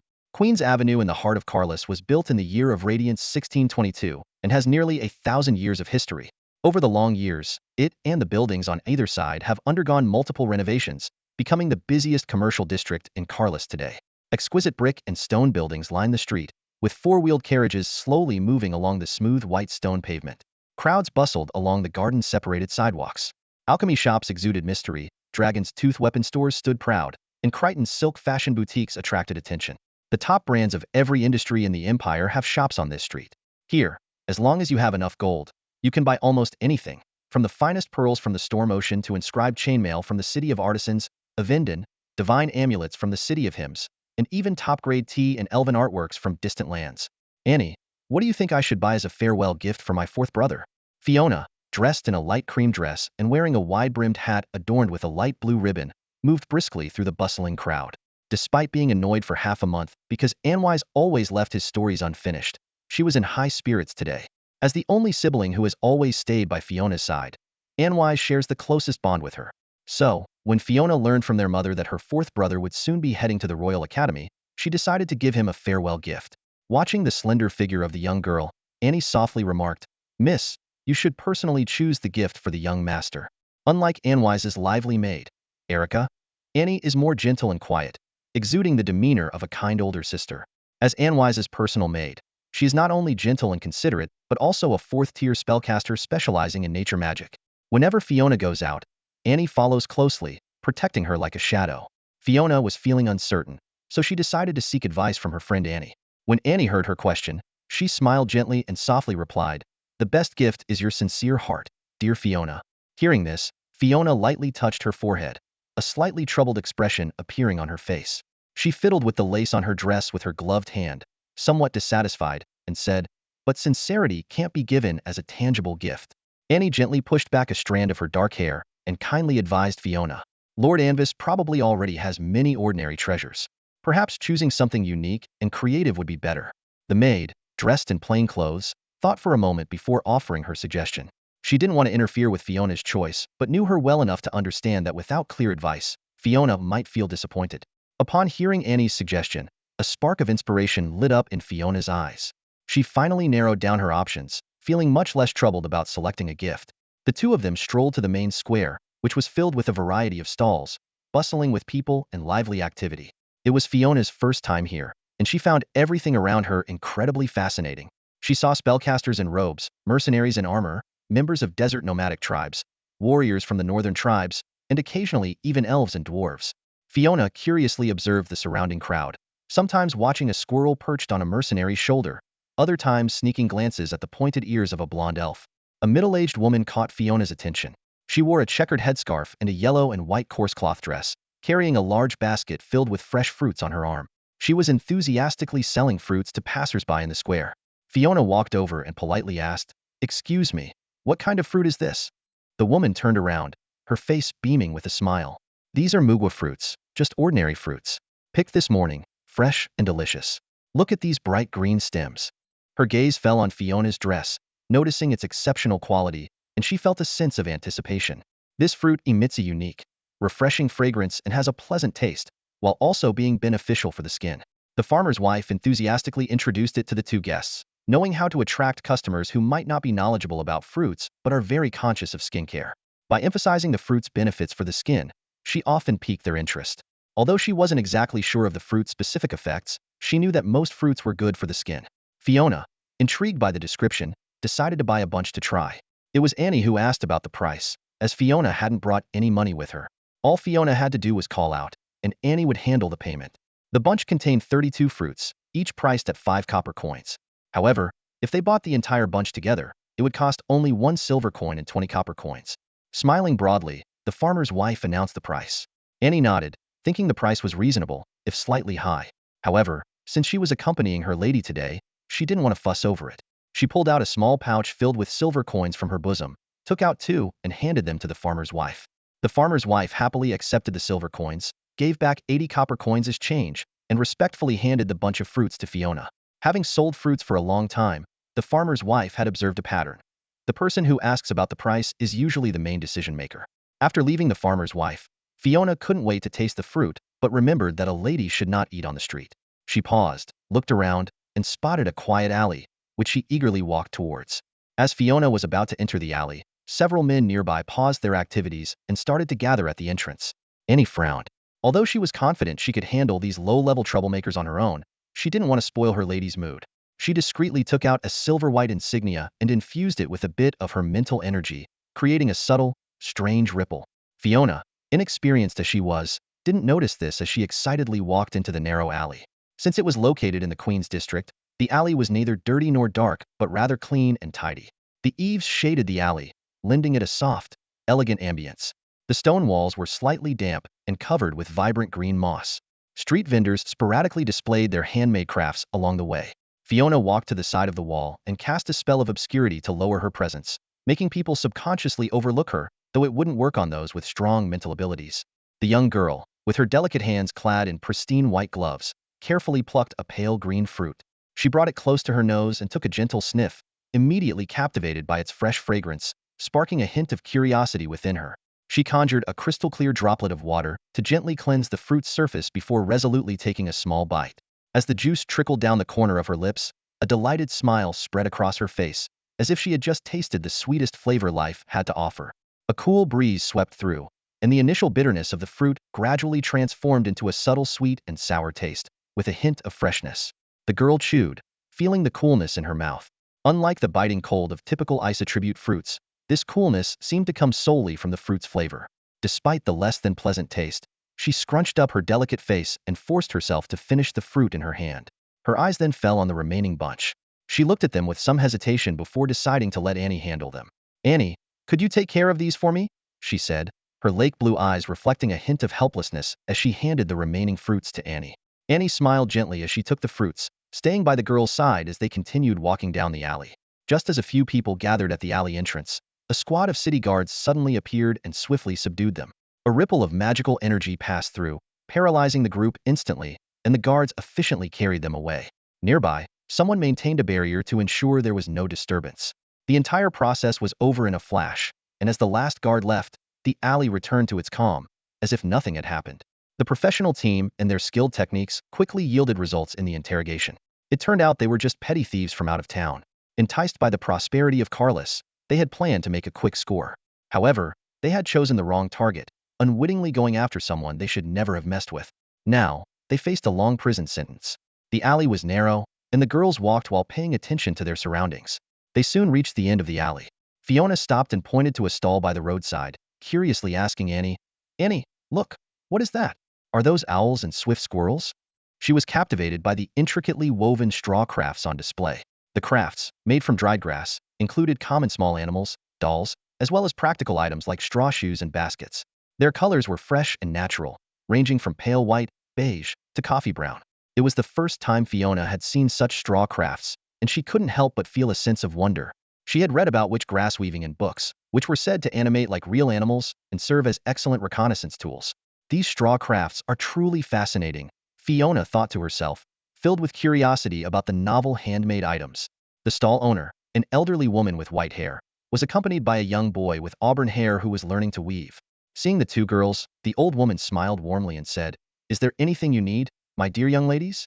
The girls, touched by the old woman's friendliness, couldn't help but smile back. The little boy seemed deeply engrossed in his studies, his cheeks flushed and beads of sweat forming on his forehead. Hearing a noise, he looked up, his dark eyes scanning the surroundings before settling on the fruit in Annie's hand. Unconsciously, he swallowed. Then, he refocused on weaving the grass in his hands. Fiona gently picked up a grass-woven owl, examining it closely. The craft was roughly the size of 2 fists, with its back and wings made of brown dried grass, and its belly a lighter shade, adorned with a few strands of brown grass. The cheeks were intricately woven with pale grass to resemble fluffy feathers, and its eyes were set with 2 shiny coins. It clutched a small twig in its claws, showcasing exquisite craftsmanship. "Are you ladies interested in this grass-woven owl?" asked the elderly woman. "It's made from sun-dried bulrush and bellflower grass, and it only costs 80 copper coins." The old woman watched Fiona's actions with a hint of anticipation in her eyes. "Ma'am, can this owl fly and make sounds?" Fiona asked. The elderly woman paused, then chuckled and shook her head. "Oh dear, don't be silly. How could a grass-woven owl possibly fly? Maybe some wizards have that kind of magic, but I certainly don't. It's just a stationary piece." Fiona felt a bit disappointed upon hearing this. Never mind, if it can't fly, it's not worth it, she said, gently placing the craft back down. If you want something that flies, you might be in the wrong place, the elderly woman said with a kind smile. Judging by your attire, you don't seem like ordinary folks.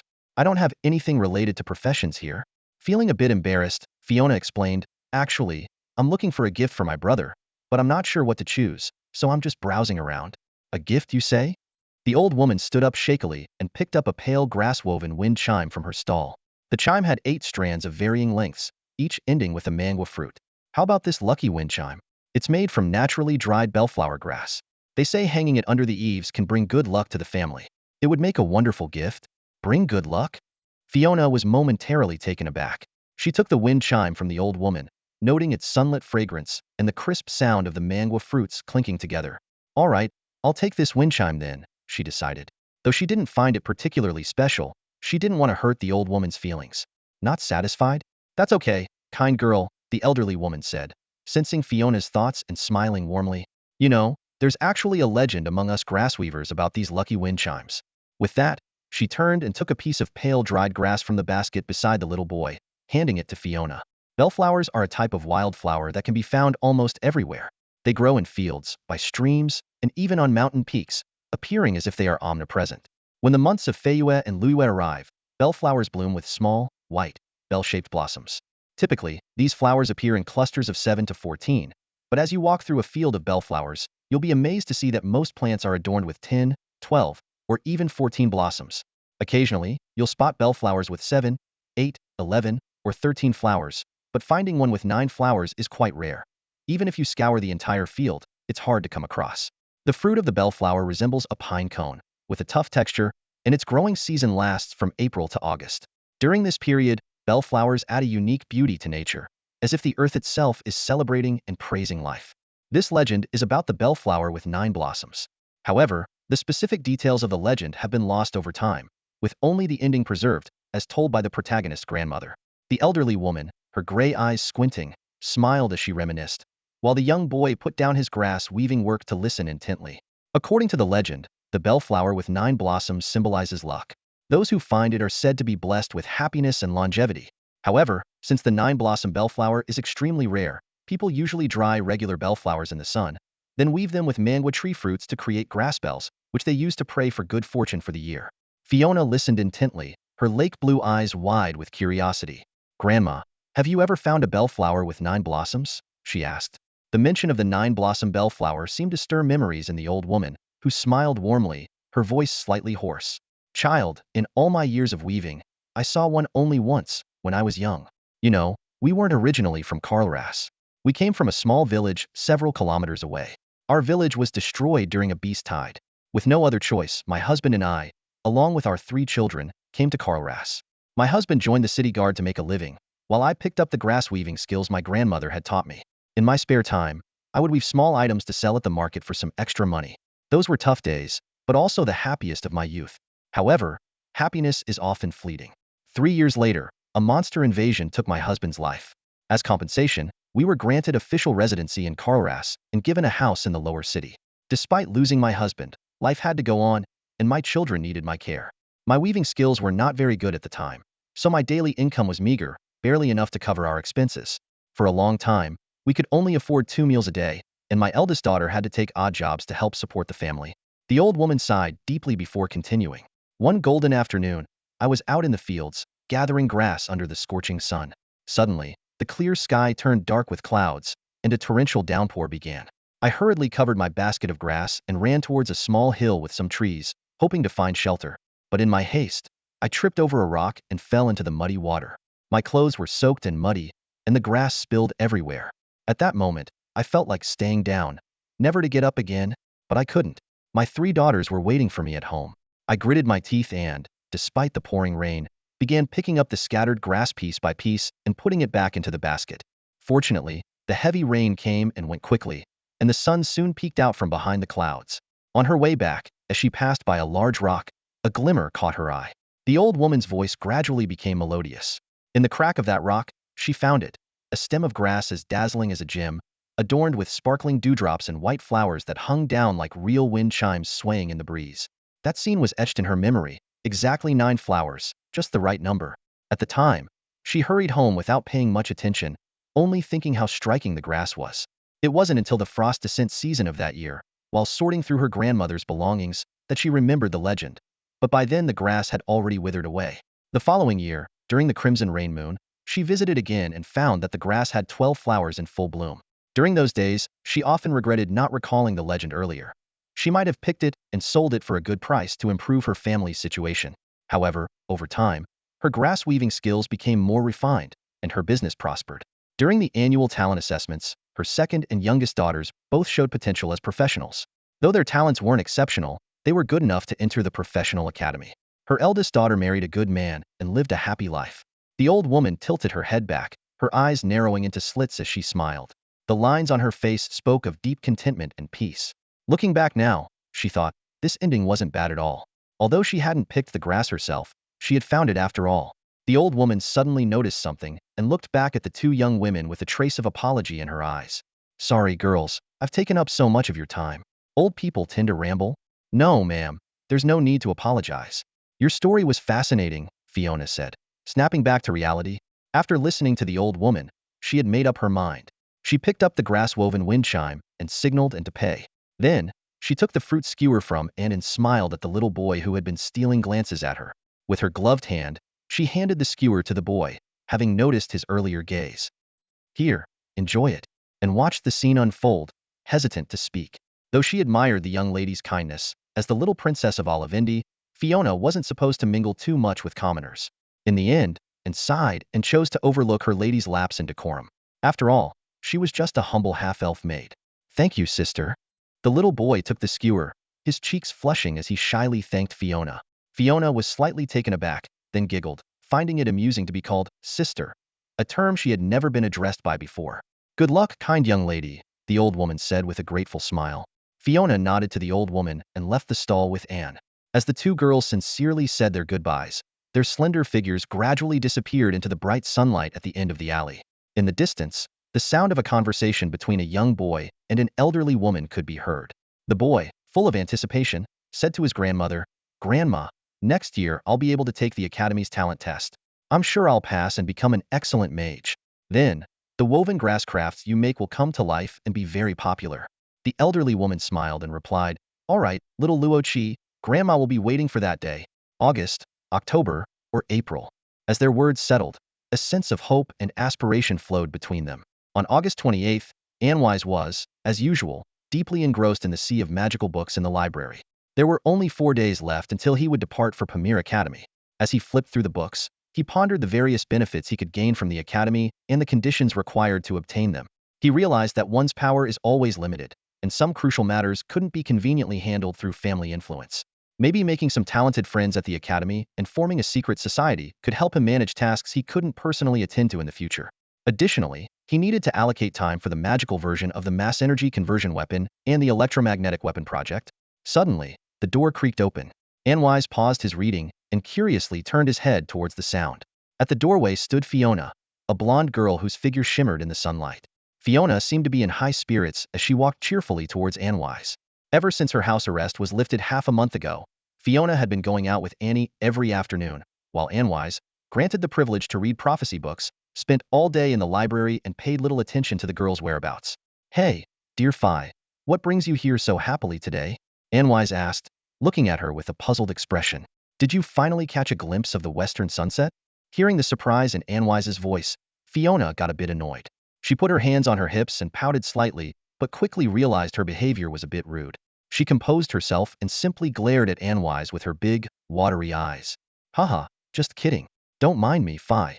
It's great that you're here. Otherwise, it gets pretty lonely being here all by myself," Anwise quickly explained, realizing his slip of the tongue. Fiona let out a light huff, but couldn't help feeling happier. She sat down beside Anwise and revealed her purpose.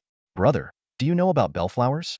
Anwise stroked his chin, thought for a moment, then said, "Bellflowers, scientifically known as campanula, are perennial herbaceous plants that often grow in clusters.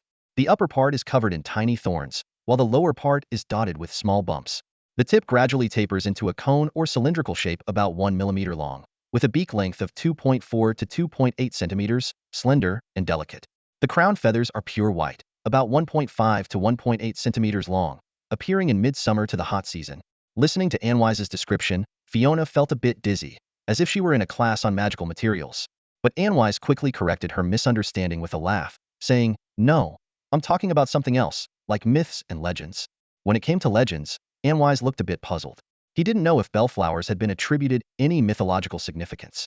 After all, bellflowers are just ordinary plants, and botanical books don't include any unverified legends about them. He admitted, "I really don't know about that." The girl smiled smugly and began to recount the legends she had heard from an old man, as if presenting a precious treasure. It was said that finding a bellflower with 9 blooms would bring happiness and longevity.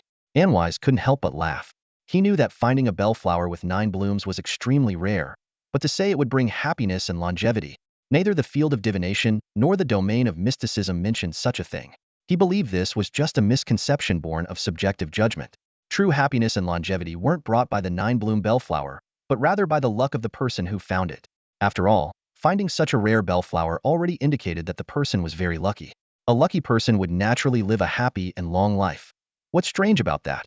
As an ancient saying goes, those who laugh last are usually the luckiest. It's not that they are lucky because they laugh, but they laugh because they are lucky. How could someone who is always unlucky find reasons to laugh? Fiona listened to Anwise's explanation with admiration, hearing this legend for the first time. As someone with a basic understanding of etiquette and psychology, Anwise didn't directly express his opinions but instead smiled and praised Fiona's knowledge. Fiona proudly lifted her face, revealing a cute smile, with her golden hair cascading down her sides like rays of the sun. Then, to Anwise's surprise, she took a deep breath and suddenly produced an item from her ring, gently placing it on the table. It was a rectangular object, 70 centimeters long, 40 centimeters wide, and 60 centimeters high, made of intertwined vines with fresh green leaves dotting them. In the center was embedded a thumb-sized light green crystal. Anwise looked at the vine-woven rectangle in confusion, then turned to the girl with a questioning gaze. She gave a mysterious smile, reached out, and lightly touched the light green crystal, infusing it with a wisp of mental energy. The crystal stone activated with a touch, emitting a warm green glow. Life energy steadily poured into the flower pot. It was as if some mysterious mechanism had been triggered. The once dull vines began to shine, their texture resembling that of translucent jade. The vines at the top started to unfurl, with young leaves made of pure light and their tips adorned with buds that looked like green crystals. Eventually, the rectangular object transformed into a pot woven from light-infused vines. At the center of this pot, a vibrant campanula swayed gently. Its lush green leaves and pristine white flowers were covered in glistening droplets, sparkling under the magical crystal chandelier's light. There were exactly 9 swaying bellflowers, a perfect number. Anwise was completely mesmerized, staring in awe at the campanula before him. Fiona lifted her head proudly, her bright blue eyes gleaming with a "praise me" look as she eagerly watched Anwise. From his mother, Anwise learned that his brother would be leaving for the capital to further his studies at Pamir Academy next month. Thus, Anwise decided to prepare a special farewell gift for his brother. He heard a magical legend from an old woman selling woven grass products, and so, the young girl, as lively as a cheerful bird, enthusiastically recounted the entire story to Anwise. Her daily routine of leaving home every afternoon and returning only after nightfall over the past fortnight had piqued Anwise's curiosity.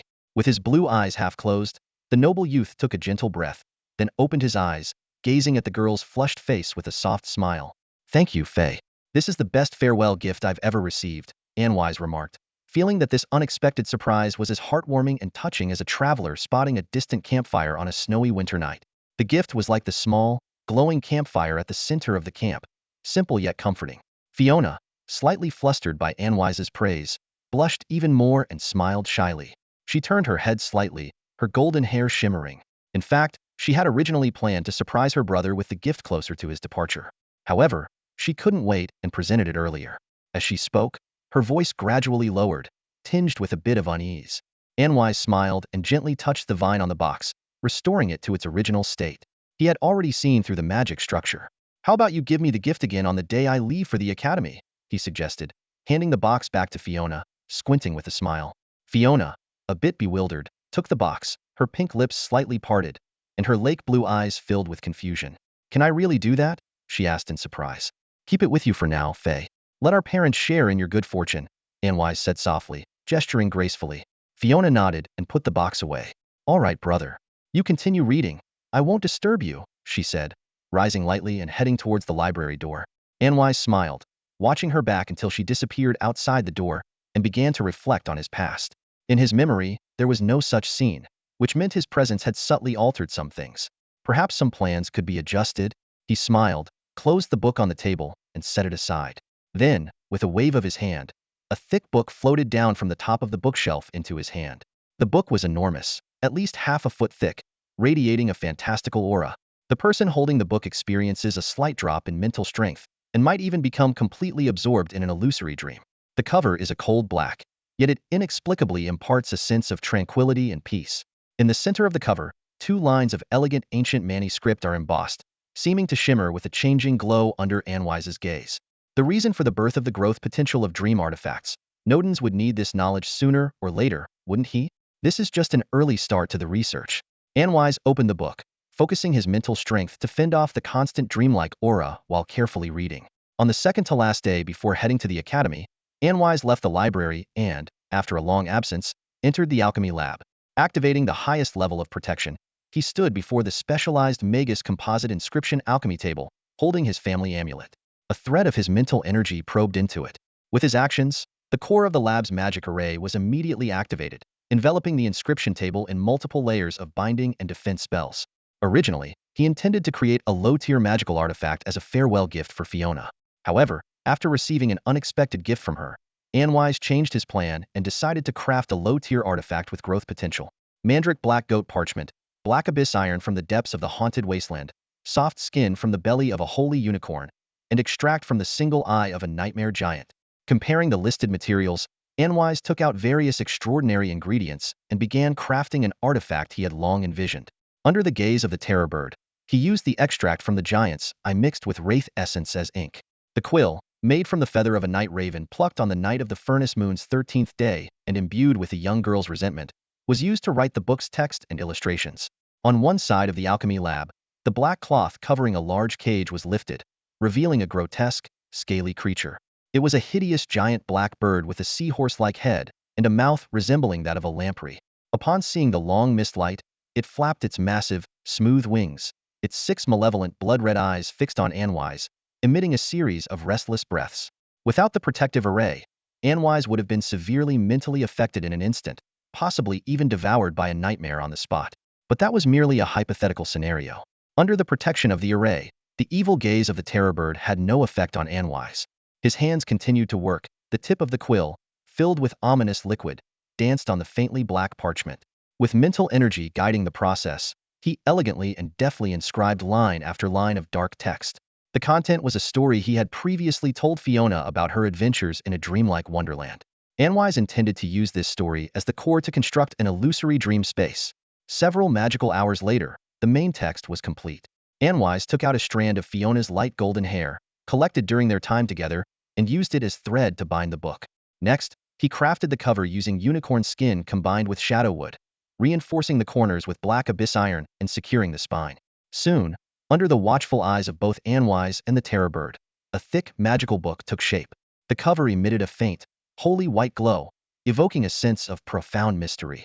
This spellbook, with its classic black and white design, exuded elegance. Anwise held the book, which seemed both sacred and twisted, and sighed silently to himself. Finally, he opened a black umbrella that had once been used at a funeral, and the room was immediately shrouded in shadow. Within that shadow, an unusual element began to merge, forming a peculiar object. Anomalous elements are an exceedingly rare material, found only sporadically in certain anomalous zones. They can take on various forms and appearances, but only highly skilled professionals can truly discern their unique properties. The value of these elements lies in their almost unbelievable mystical essence. Much like the philosopher's stone that Anwise knew from his previous life, anomalous elements can perfectly blend various elements and enhance the final product under the control of an alchemist. Many powerful high-level magical items rely on these elements for their creation. However, the emergence of anomalous zones is incredibly rare and unpredictable, appearing randomly across the continent with very low frequency. This means that there is no stable source of anomalous elements, making them extremely valuable. Ignoring the resentful gaze of the terror bird, Anwise moved slightly, and the iron cage was once again covered with a specially made black cloth. Holding an umbrella in one hand, he took out a slimy slug with the other and pressed it onto the center of a book's cover. With a layer of mental energy covering his palm, he applied gentle pressure. With a splat, the yellow-green, purple-tinged slime burst across the cover, looking quite disgusting.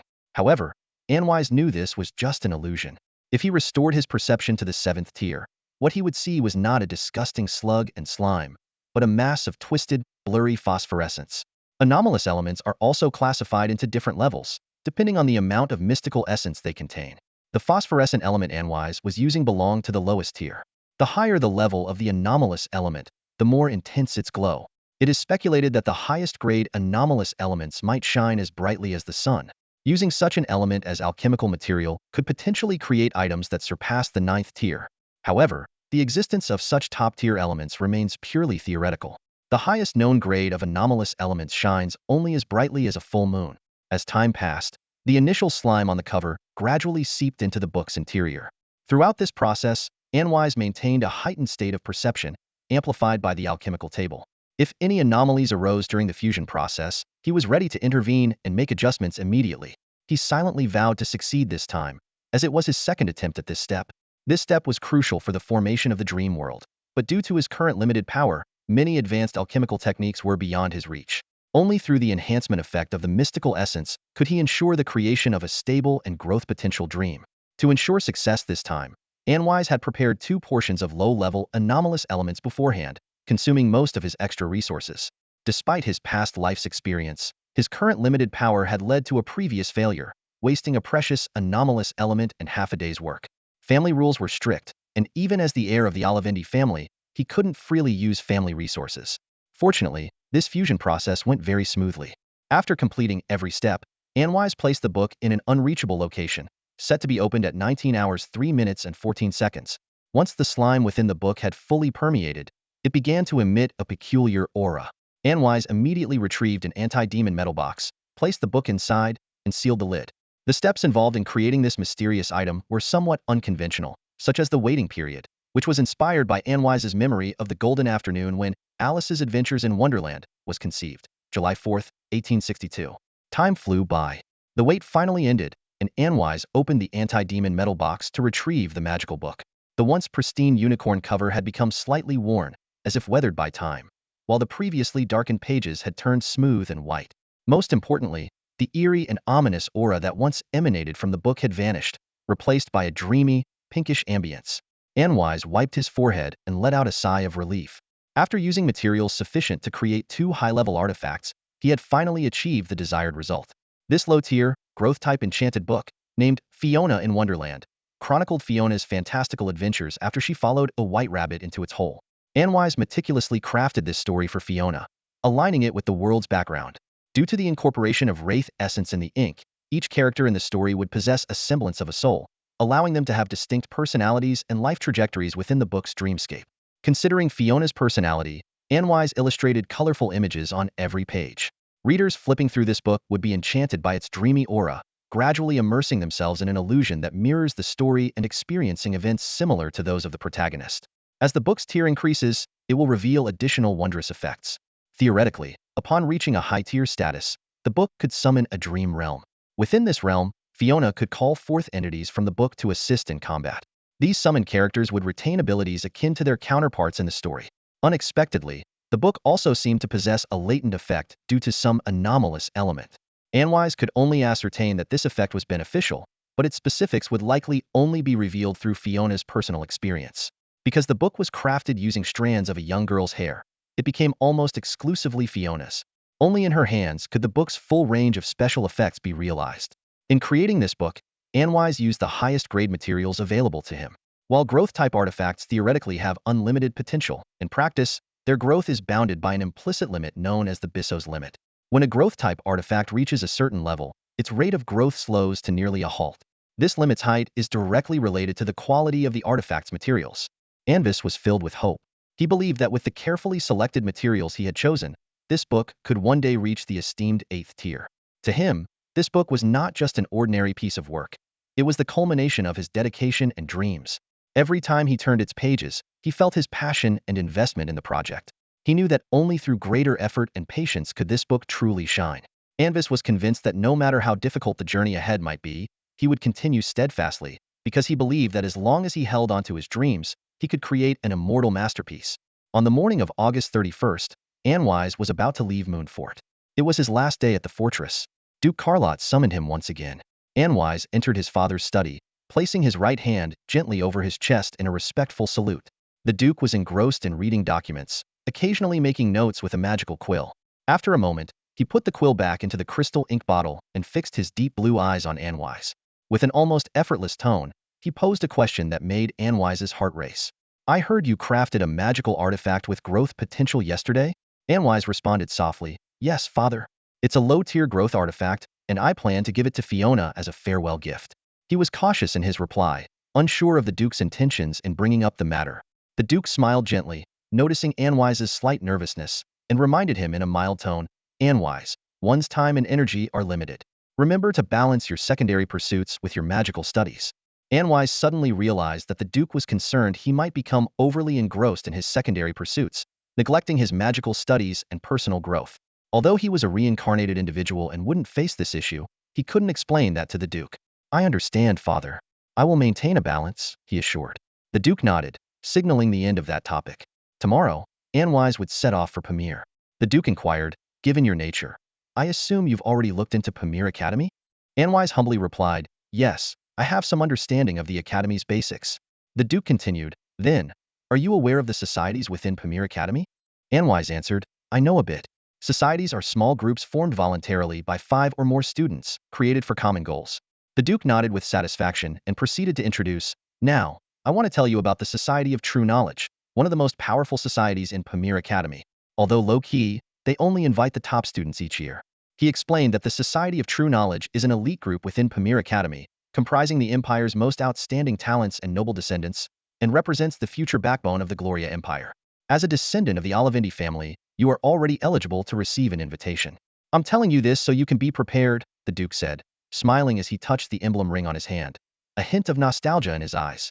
Up until now, the True Knowledge Society has trained 8 top-tier professionals who have reached the 9th level, including the protagonist himself.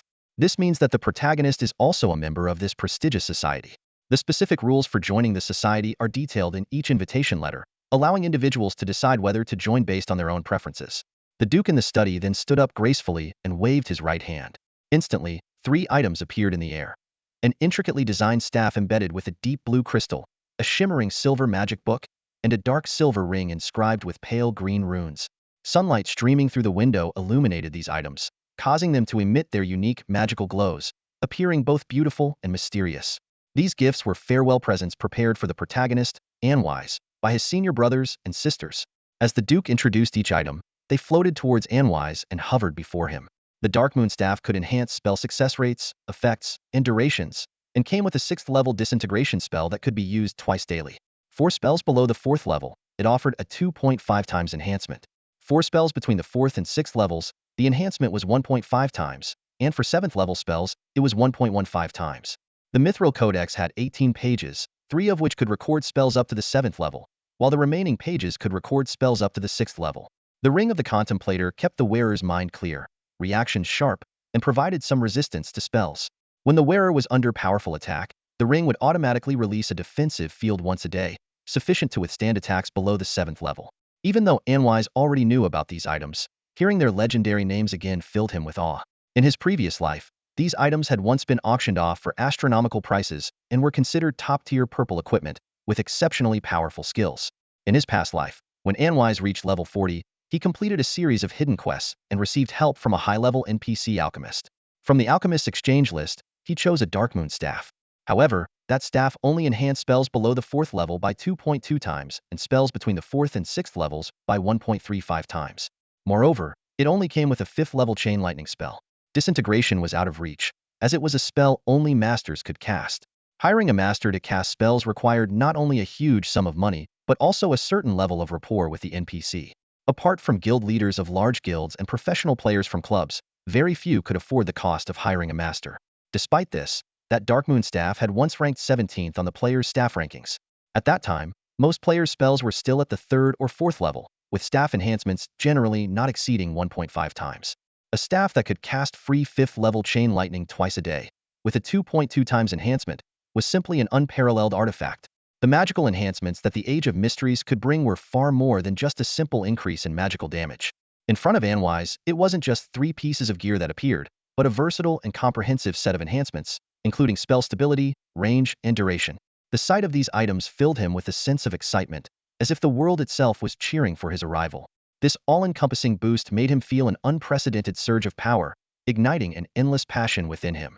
Taking a deep breath, Anwise gazed at the precious equipment before him, fully aware that this would be the key to ascending to a higher realm. The Duke opened the drawer and took out an earring made of a gray, translucent crystal, handing it to Anwise. This was a delicate piece of jewelry, imbued with a high-level restoration spell. When activated, or when the wearer's life force diminishes, the earring would restore the physical state of the wearer or another person to what it was an hour prior. However, it would not restore mental energy or special powers. It could only be used once every 3 days, and overuse could result in permanent damage. This was a precious magical item, equipped with an 8th-tier life-saving spell. Anwise accepted the earring, deeply grateful, and smiled warmly at the Duke. Keep it safe. If you need anything else, just let me know. Anwise placed the earring into his ring, and then requested to take a book on prophecy from the library.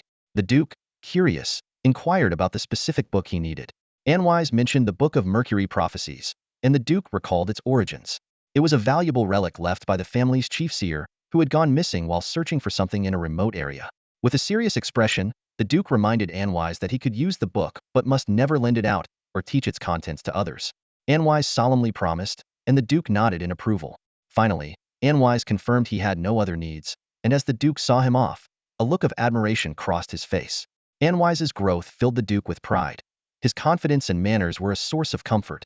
Although the Duke was acclaimed as the youngest 9th-tier mage in the Empire, seeing the knowledge and power in Anwise's eyes made him reflect on his own advancing age. However, he quickly dispelled these negative thoughts, focusing on sending Anwise off on his new journey. When Anwise stood before the Duke, his expression was solemn and devout. His pristine white attire highlighted his nobility and caution. The Duke's piercing blue eyes gazed at him, as if seeing into his very soul. Anwise solemnly promised, "I will do my utmost to meet your expectations, father." The Duke nodded with a satisfied smile. "Good, go ahead and do what you must." Anwise bowed once more, and then gracefully exited the study. Left alone in the room, the Duke leaned back in his chair, his fingers gently caressing his signet ring, eyes half closed, lost in thought. The Mercury Prophecy book is a mysterious and peculiar tome. Its cover appears to be flowing metal, and when held, one can even feel the subtle ripples of its mystique. The book contains the mirror silver divination technique that Anwise once mastered, a fundamental spell of the Mercury Prophecy school. It details the path of cultivation and various secret techniques of the Mercury prophets, including numerous crucial points. The author left not only written records, but also spiritual imprints related to the spells. By using their mental power to communicate with these imprints, readers can directly experience the process and sensations of casting the spells. This is one of the reasons Anwise values this book so highly. He suspects that the second-generation chief prophet, who left this book, might have foreseen his future potential. Therefore, they recorded all their insights in advance to preserve the legacy. After obtaining the book, Anwise once again headed to the castle's alchemy laboratory. He needed to personally create a basic magical item of the Mercury Prophecy School. Before leaving Carlos, he decided to complete this item as soon as possible. But thinking of Carlos, Anwise paused, suddenly recalling the player followers he had recruited earlier. He wondered how they were doing now. So, Anwise used a communication crystal ball to send a magical message to the guild leader, inquiring about the current status of the last dragonborn sent to the caravan. Upon receiving the instructions, the guild leader immediately contacted the leader of the elven caravan to gather the information Anwise needed, and promptly replied via the crystal ball. The new elf, though somewhat overly enthusiastic, always offered to help and sometimes said puzzling things. Contrary to his frail appearance, he trained diligently every day, working harder than the young people in the caravan. However, he seemed to have a habit of eating while practicing. After completing a set of exercises, he would take out a few lettuce leaves and eat them before continuing with the next set. More peculiarly, he seemed not to need rest, and his sleep time was extremely short. On his first night as an apprentice guard, one of the crew members got up in the middle of the night to use the restroom. Halfway through, he suddenly felt something was off. Turning around, he saw an elf standing right behind him. The shock nearly made him lose his grip on his pants. In that tense moment, his heart raced, and sweat poured down his body uncontrollably, as if he were enveloped in endless darkness. As Anwise scrolled through the returned information, he imagined the possible scenario. An NPC left the caravan alone in the middle of the night, thinking there might be a hidden quest to trigger. The last dragonborn, with emerald green eyes reflecting the flickering campfire, silently followed. A ghostly voice emerged from behind the NPC, sending a chill down their spine. Do you need help? The voice was soft like a gentle breeze, yet carried a hint of mystery. Typical player behavior, Anwise thought. This was a perfect opportunity to conduct further experiments on player characteristics. After some thought, Anwise wrote a letter detailing several experimental tasks and specifically requested that the results be delivered to him in the same manner. He sealed the envelope using a special secret technique and sent it through the family courier to the head of the Merchants Guild. With everything in place, Anwise closed the door to his alchemy laboratory and immersed himself in his work, as if partaking in a mystical ritual, driven by an unrelenting pursuit of deeper knowledge. After dinner, Fiona sat alone on the terrace of Moonland Castle, reclining in a lounge chair. Draped in a pristine white gown, she enjoyed the tranquility of the night. Her golden hair cascaded gently beside her, shimmering in the starlight, making her appear even more mysterious and enchanting. Fiona gazed up at the star-filled sky with a hint of curiosity and softly asked, "Kate, what do you think my brother is doing right now?" The blue-gray kitten in her arms let out a gentle meow, as if pondering the same question. Fiona blinked her big eyes and lifted the kitten to face her, staring into its bright blue and green eyes. "You don't know either, do you?" she inquired curiously. The kitten tilted its head and looked at its owner innocently, seeming to reply, "Meow?" Fiona furrowed her brows, lifted the kitten higher, and scolded, "Kate, as a noble cat of the Olivendi family, it's impolite to groom yourself while answering questions." She paused, as if teaching a student, and then gently poked the kitten's nose. The kitten let out another soft meow, its eyelids drooping slightly, seemingly confused by her reprimand. Fiona continued, "I remember brother saying you could jump to the moon on a full moon night. Is that true? If it is, can you take me with you? I'm very curious about what the moon looks like." The kitten nodded, as if agreeing to her request. Fiona cradled the kitten, feeling its warm, soft body and gently stroking its chin. The kitten curled up comfortably under her fingertips, revealing its snowy white belly. Meanwhile, Anvis had unusually left Moonland Castle. He was set to depart from Carlis tomorrow and might be away for a long time, so he decided to visit his birthplace one last time. Under the moonlight, Anvis walked slowly across the tranquil fields. Due to the distance from Carlis City, this area had preserved its natural landscape. The chirping of insects filled the air, bringing a mix of emotions to his heart. Amidst the darkness, the faint glow of campfires from a distant adventurer's camp flickered like a red star in the night. Unconsciously, Anvis found himself by the vast Olivendi Lake.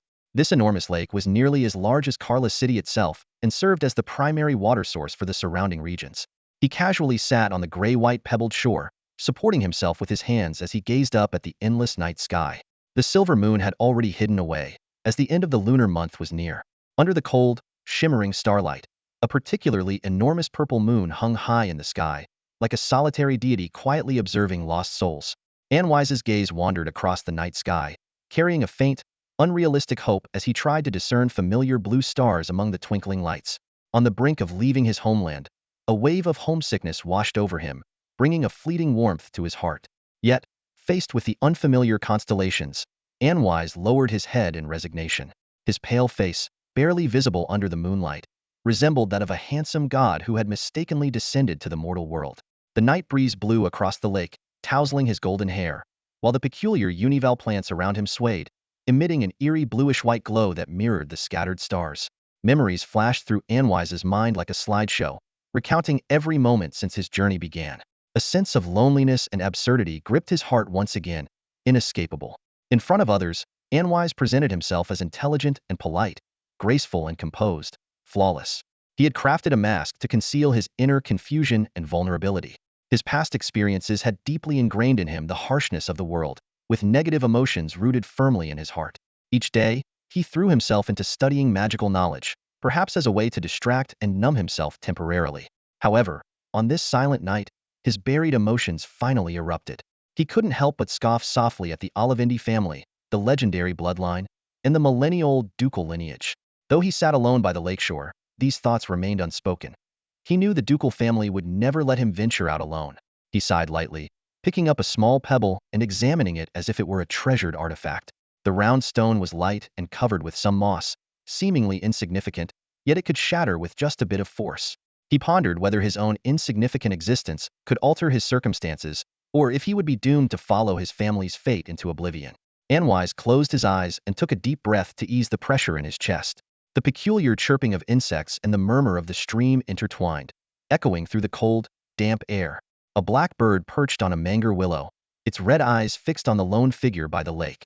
The moonlight of Amy's bathed the boy's solitary silhouette, as if draping him in a faint, purple veil.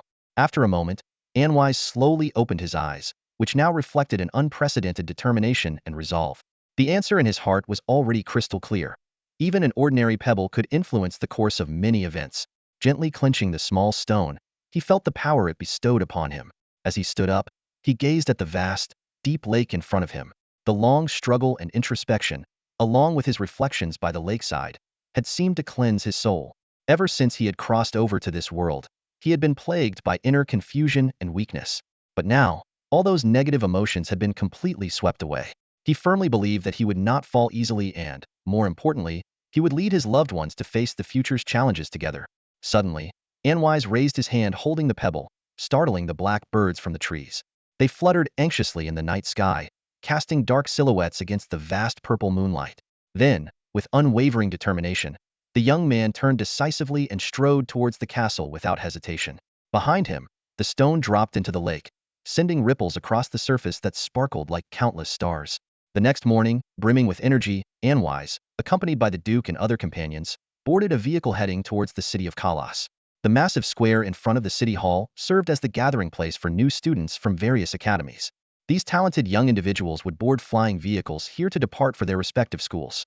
Among these students, the most outstanding would attend the Royal Pamir Academy, while those slightly less gifted would be absorbed by academies established by the four major families. The remaining students would be left to compete for spots in other institutions. This system was an unchangeable rule established by Emperor Gloria at the founding of the nation. Another decree issued simultaneously mandated that descendants of the four major families and other nobles must attend Pamir Academy once they reached a certain age. This policy was both a reward and a punishment, serving as a subtle form of restraint. To avoid noble resistance, the emperor promised that at Pamir Academy, they would receive the empire's top training resources and have the chance to learn exclusive royal secrets, thus preserving their dignity. Of course, over the millennia, the significance of this implicit restraint has faded with historical changes. Nevertheless, this rule remains as a symbol of allegiance to the royal family, making Pamir Academy a cradle for the empire's upper class.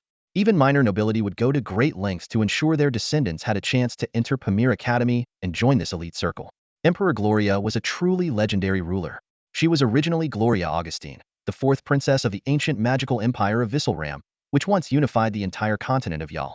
After the empire's downfall, the ancient Vissel Empire collapsed overnight. The 9 floating cities, symbols of the empire's highest magical achievements, either disintegrated, crashed, or vanished into spatial turbulence. The highest governing body, the Circle Council, was completely dissolved, with all its 9th-level supreme counselors and most members disappearing overnight. The continent's magical level regressed by at least a millennium. In this dire situation, Gloria, as the sole surviving royal bloodline, united the remaining noble forces of the empire and moved southward. Despite being surrounded by enemies, she successfully reclaimed a third of the southeastern part of the continent and re-established the empire in her name. On May 22nd, year 1 of the Glorious Calendar, Gloria was officially crowned emperor and changed the magical calendar to the Glorious Calendar, founding the Gloria Empire. Since the empire was newly established and in need of talent, the emperor decisively reformed the empire, appointing capable individuals regardless of their background. To attract more talent, Gloria created the academy system, valuing students' abilities over their lineage, breaking the rigid class structure that had persisted for thousands of years. As a compromise with the nobility, the emperor allowed them to establish academies within their own territories. Over several decades, the Gloria Empire fully integrated its territory and, leveraging the royal heritage of the ancient magical empire, became the second strongest nation on the continent. For 300 years, the empire flourished under the rule of the great emperor. As he handed over the empire to Gloria II, whom he had nurtured for many years, he left behind the star crown and the sword of kingship, then vanished without a trace. In the luxurious and elegant reception room of the city lord's mansion, a young nobleman in a long, pure white gown with golden edges and a dark silver watch chain stood by the tall stone-arched window, calmly overlooking the newly arrived students gathered in the square below. Anvis, even when you are alone, you must learn to take care of yourself. Once you arrive at the academy, whatever you need, you can contact the family representative in the capital, came a gentle female voice from behind. It was the beautiful Duchess Elena, meticulously giving her instructions, worried that Anvis might struggle to adapt to life at the academy. Anvis turned around with a smile, elegantly nodding in response to his mother's concern. Brother, I wish you a safe journey. Today, Fiona wore a light blue dress and a cream-colored wide-brimmed hat over her golden hair. Following Anvis's suggestion, She took out the gift box again and, under the watchful eyes of everyone, handed it to Anvis. Anvis pretended to be surprised as he opened the gift box and smiled, thanking Fiona. Then, to Fiona's astonishment, Anvis presented her with a farewell gift he had prepared. This is. Fiona was taken aback by the unexpected surprise and curiously opened the gift box. Inside was a thick book.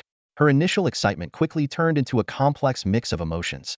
Seeing the change in her expression, Anvis silently chuckled to himself but remained calm as he introduced the unique gift to Fiona. Since you will be attending the academy next year, I have prepared a special gift for you in advance. This is a magical artifact I made especially for you. It looks like a thick book, but with a touch of mental energy, you can enter the world within it. The deeper you explore, the greater your influence on the book's world, and the more mental energy it consumes. This process itself can also train your mental strength. Although it is just a rather special storybook for now, it has the potential to grow.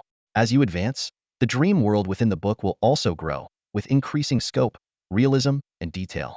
The book will gain more wondrous effects, and eventually, it might even have the fascinating ability to summon characters from the stories into reality. Finally, Anvis lowered his voice and teasingly winked at Fiona. Don't worry, Fi. I illustrated every page myself. Brother, what are you talking about? I wouldn't worry about that. Fiona almost choked on her own breath as she tried to explain, glancing nervously at the Duke and Duchess. Seeing their subtle expressions, she couldn't help but glare at Anvis angrily. Oh, it seems I misunderstood. My apologies, sister, Anvis replied with a smile, displaying his gentlemanly demeanor, which only made Fiona feel a bit embarrassed. No, thank you, fourth brother. I really like this gift. Fiona felt a deep sense of joy as she held the book in her hands. The warmth and dreamy aura emanating from the pages made her feel incredibly comfortable. In a scene of harmony among her children, Duchess Elena's heart was filled with delight. Watching them get along so well brought her immense satisfaction and happiness. Suddenly, Duke Carlot spoke, and everyone in the room turned towards the square. At some point, the lights in the square had dimmed. Amidst exclamations, a massive object slowly descended from the clouds, casting an oppressive presence. The enormous silhouette, like a dark cloud, blocked out the sun, enveloping the entire square in its shadow. It was an ancient-style ship, streamlined and without sails. The entire hull was made of dark silver metal, shimmering with mysterious and powerful inscriptions. On the left side of the massive vessel, a purple-gold castle emblem gleamed brightly. The welcoming team from Pamir Academy had arrived. As the Duke stepped out of the door first, Anvis and the others followed closely behind. In the center of the square stood several welcoming mages from Pamir Academy, dressed in their academy robes, waiting respectfully. A group of new students, dressed in various outfits, gathered together, eagerly anticipating the arrival of the Academy's floating ship. The Duke's arrival caught the attention of the welcoming mages, and a seventh-tier mage stepped forward to greet him with respect. The other mages also adjusted their robes and solemnly saluted the Duke. This was the ceremony of the Pamir Academy greeters paying homage to the Duke. The Duke politely responded to their courtesy and then signaled Anvis to step forward. This is my child, Anvis. I trust you all to look after him on the journey, the Duke said. Anvis gracefully walked to the front and bowed to the Academy greeters. The chief mage assured, rest assured, your offspring will receive the best care. The Duke nodded and then turned his attention to the group of new students. Are these the new students for this year? He inquired. Despite the Duke suppressing his aura, the new students still felt a sense of nervousness, like small animals under a predator's gaze. Yes, all 74 new students from the northern region of the Carlus province are here, the chief mage replied. The Duke surveyed them briefly and nodded in approval. By this time, the floating ship had fully descended, and its hatch slowly opened. Goodbye, brother, Fiona hurriedly bid farewell to Anvis as the new students began boarding the ship one by one. The remaining mages dispersed around them to ensure their safety. Anvis, stand by my side, the lead mage instructed. After bidding a final farewell to the Duke and his entourage, the mage waved his staff, and the two of them vanished from sight. The runes on the ship's body glowed faintly as the floating ship slowly ascended, eventually disappearing into the azure sky. Inside the cabin, a welcoming mage stood in the center of a silver-white metal corridor, sternly addressing the new students. Now, please line up to receive your number plates and proceed to your rooms. The rooms are located on the third deck, accessible via the stairs on either side. The number plates contain information on the ship's layout and restricted areas. Once you receive them, use your mental power to read them. Remember, no noise, no disturbances. Violators will have their admission revoked. The guiding mage reiterated the ship's rules with a strict tone. The new students boarding the floating ship were all exceptionally bright, as expected. They lined up neatly to receive their identification badges from the four guides. In this unfamiliar environment, the new students appeared somewhat reserved. After receiving their badges, they exchanged glances with familiar faces at most, then each went off to find their accommodations. Here is your room, esteemed Mr. Anwise. If you have any additional needs, please find me in the cabin at the end of the corridor. Thank you very much, guide, Anwise replied. After the lead mage left, Anwise looked out through the silver porthole, watching the ground recede into the distance, his emotions a mix of anxiety about leaving home and anticipation for familiar sights. His room was on the top deck of the ship, sharing the level with many 5th and 6th tier academy instructors. The room was spacious and luxuriously equipped, even featuring a dedicated meditation room and a private bathroom. Compared to the modest 10 square meter rooms of ordinary new students, this was a world apart. Although Pamir Academy claimed all new students were equal, some were always more special than others. After the ship ascended into the clouds, Anwise left the porthole, adeptly opened the wardrobe, and changed into a Pamir Academy uniform. The uniform consisted of a dark blue dress coat, a pure white shirt, a cravat, dark brown leather boots, and a black or white short cloak bearing the Academy's castle emblem. This uniform was an alchemical product that could automatically adjust to the wearer's size and offered some degree of magical defense. After pinning his dark silver watch chain to the buttonhole of his uniform, Anwise sat at the silver desk that matched the room's decor and took out the Mercury Prophecy book. He opened the mirror-like silver tome and immersed himself in studying the profound magical knowledge recorded within. Time was precious, and he needed to make the most of every moment. Ding! Dinner time arrived, signaled by a crisp crystal bell. Anwise closed the book, yawned, pulled out a pocket watch from his uniform, and checked the time. 7:58? Closing the watch, Anwise stood up, stretched, and left the room to head to the ship's dining hall. The main dining hall of the floating ship was located on the 4th deck, with 3 entrances and ample space. The dining environment was elegant, decorated in a vintage Gloria style. The tables and chairs were light white with graceful streamlined designs, and each table had a white porcelain vase with light blue roses, their petals adorned with dewdrops. Various delicacies were laid out on large silver platters, neatly categorized by ingredient type and properties, for the students to help themselves. Each dish contained trace amounts of magical energy. Although it couldn't compare to the meals Anwise had at the castle, for most students without noble backgrounds, these dishes were already a treat. Before reaching the city of Kalas, the floating ship had already passed 3 new student gathering points. As a result, the dining hall was crowded with over 100 people, with the new students vaguely divided into 3 groups. In one corner of the restaurant, a group of freshmen is devouring their meals with gusto, their plates piled high with sumptuous food. They pay no mind to the gazes of others, fully immersed in the enjoyment of their meals. On the other side, a table is occupied by freshmen from distinguished families.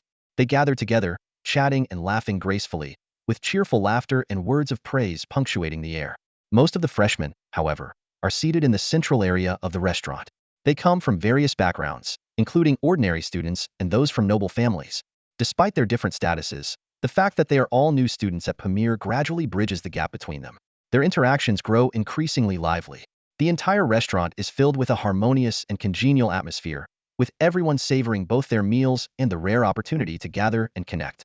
After walking down a corridor to the dining hall, Anwise was greeted by such a scene. Since he had already changed into his academy attire and few people knew his appearance, he wasn't immediately recognized upon entering. Not wanting to attract too much attention, he casually picked up a silver-tail lobster, a slice of cheese pie adorned with exotic fruits, a serving of icy white sturgeon caviar, and a glass of sky-blue sparkling fruit juice. After a brief scan of the dining hall, he carried his tray to a table in the center and sat down. Before his arrival, 2 first-year students, a boy and a girl, were already seated at one side of the table. The boy had brown hair and blue eyes, and though his appearance was quite ordinary, he seemed distracted, as if he were still lost in thought.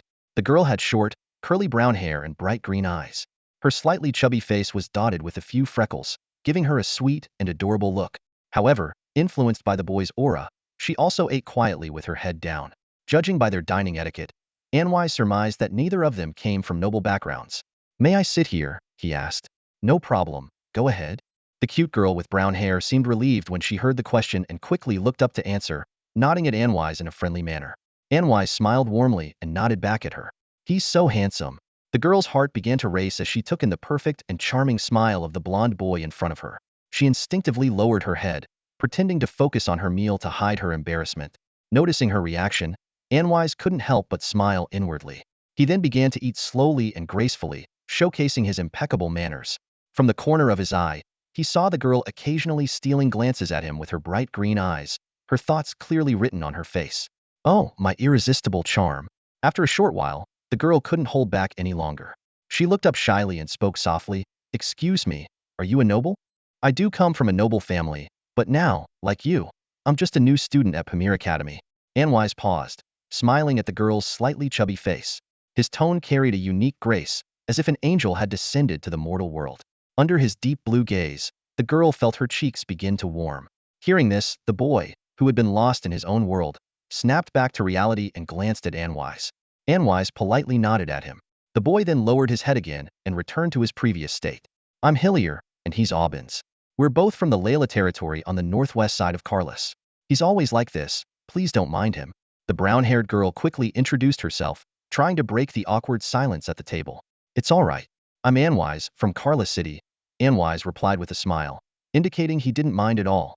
Carlos City. I've heard my father talk about it, but I've never been there, Hillier said.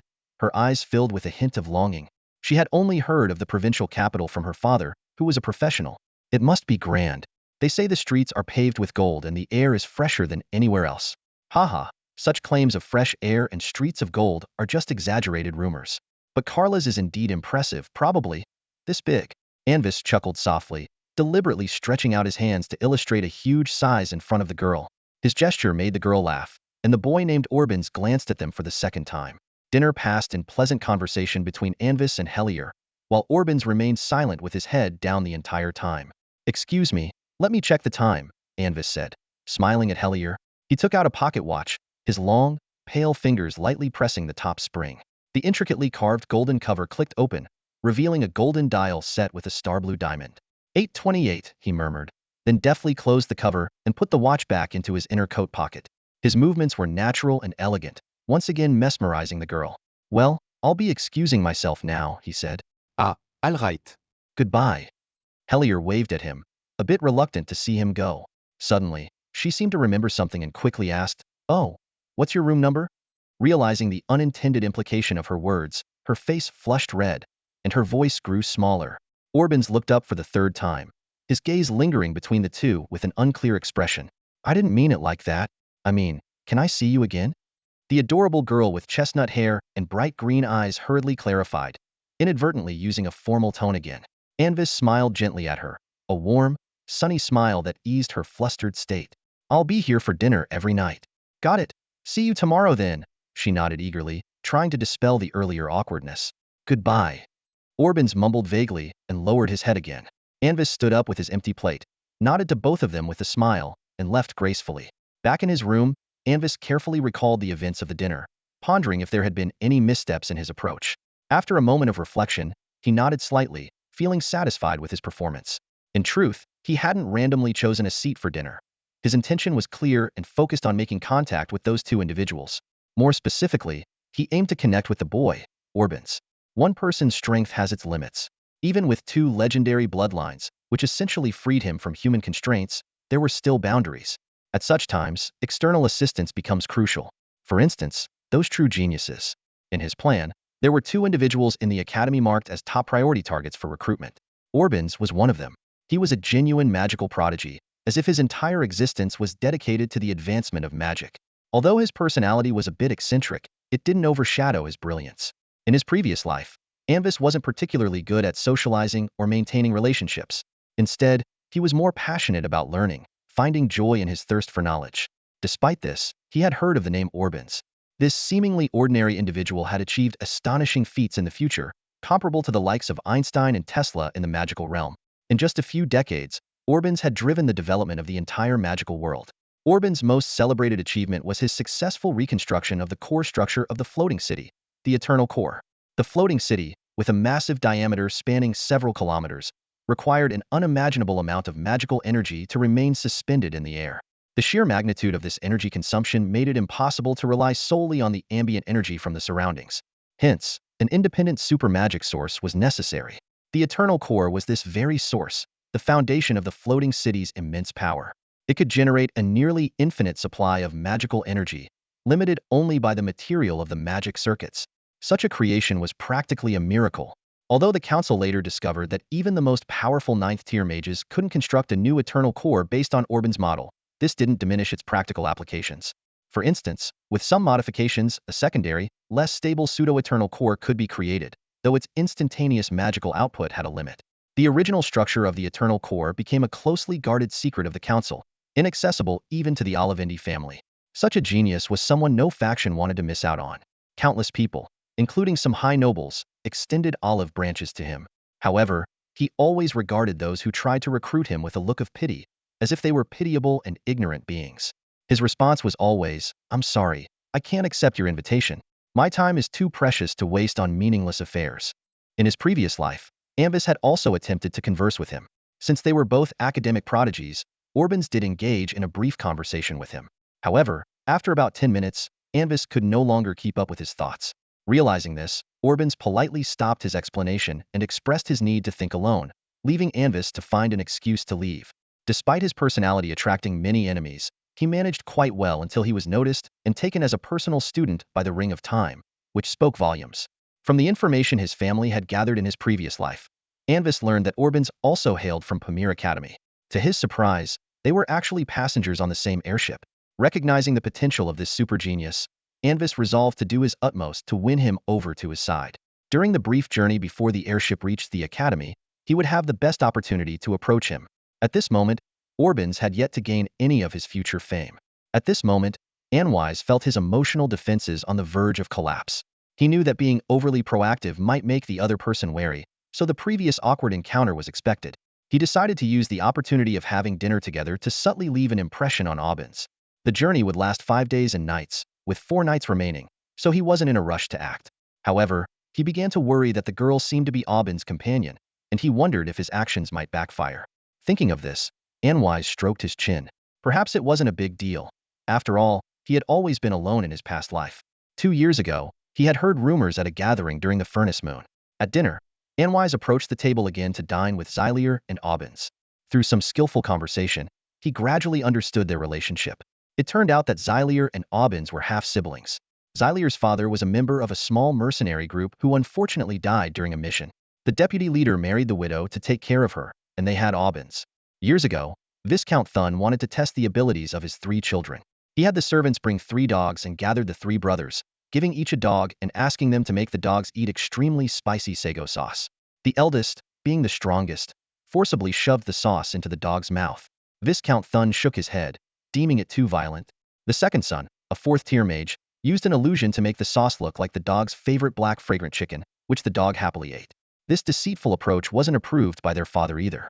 The youngest, who was the weakest, smeared the sauce near the dog's tail. The dog yelped from the spiciness, but continued to lick the sauce off its tail. The youngest pointed to the dog and explained to his father, "Look, father, its actions are voluntary, and it's singing praises of our family's greatness." This made Xylier laugh heartily, her brown hair shaking with mirth. Orbins mumbled something under his breath, too faint for Anwise to catch. Over the next few days, Anwise dined with them every night, and the 3 of them gradually became more familiar with each other. Most of the time, Anwise conversed a lot with Xylier, while Orbins only chimed in occasionally. During this period, Anwise detailed the background of Pamir Academy, the importance of enrollment, and the school's curriculum. He also shared stories and scenery from the city of Carlas, along with some humorous anecdotes from noble circles.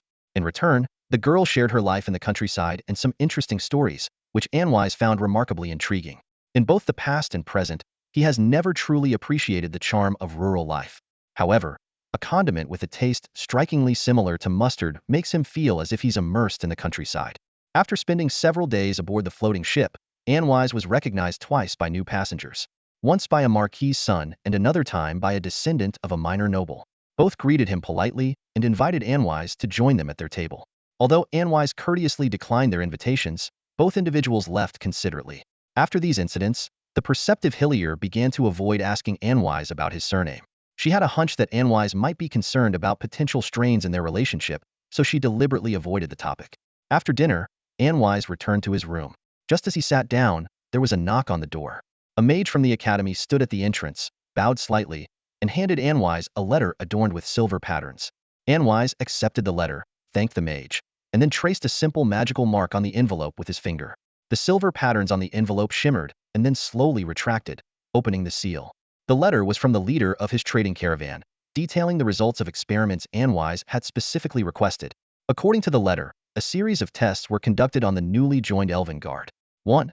The target was taught specialized combat techniques with various weapons and demonstrated an astonishing learning ability, mastering and utilizing each weapon skill proficiently within half a day. 2.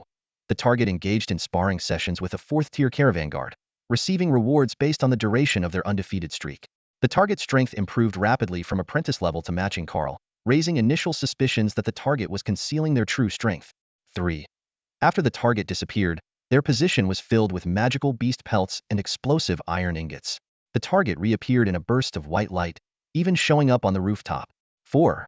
The target accepted special commands cheerfully, although they showed slight reluctance when asked to clean the pack beast's manure while wearing a skirt, but they still complied. 5. After the target disappeared again, parts of the carriages were sawed off and buried, but the target did not reappear. In the dawn forest of the southern region of Karlras, the last Dragonborn stood by the roadside, completely alone and bewildered. He noticed that all tasks related to the caravan had turned gray, indicating that he was far beyond the caravan's range.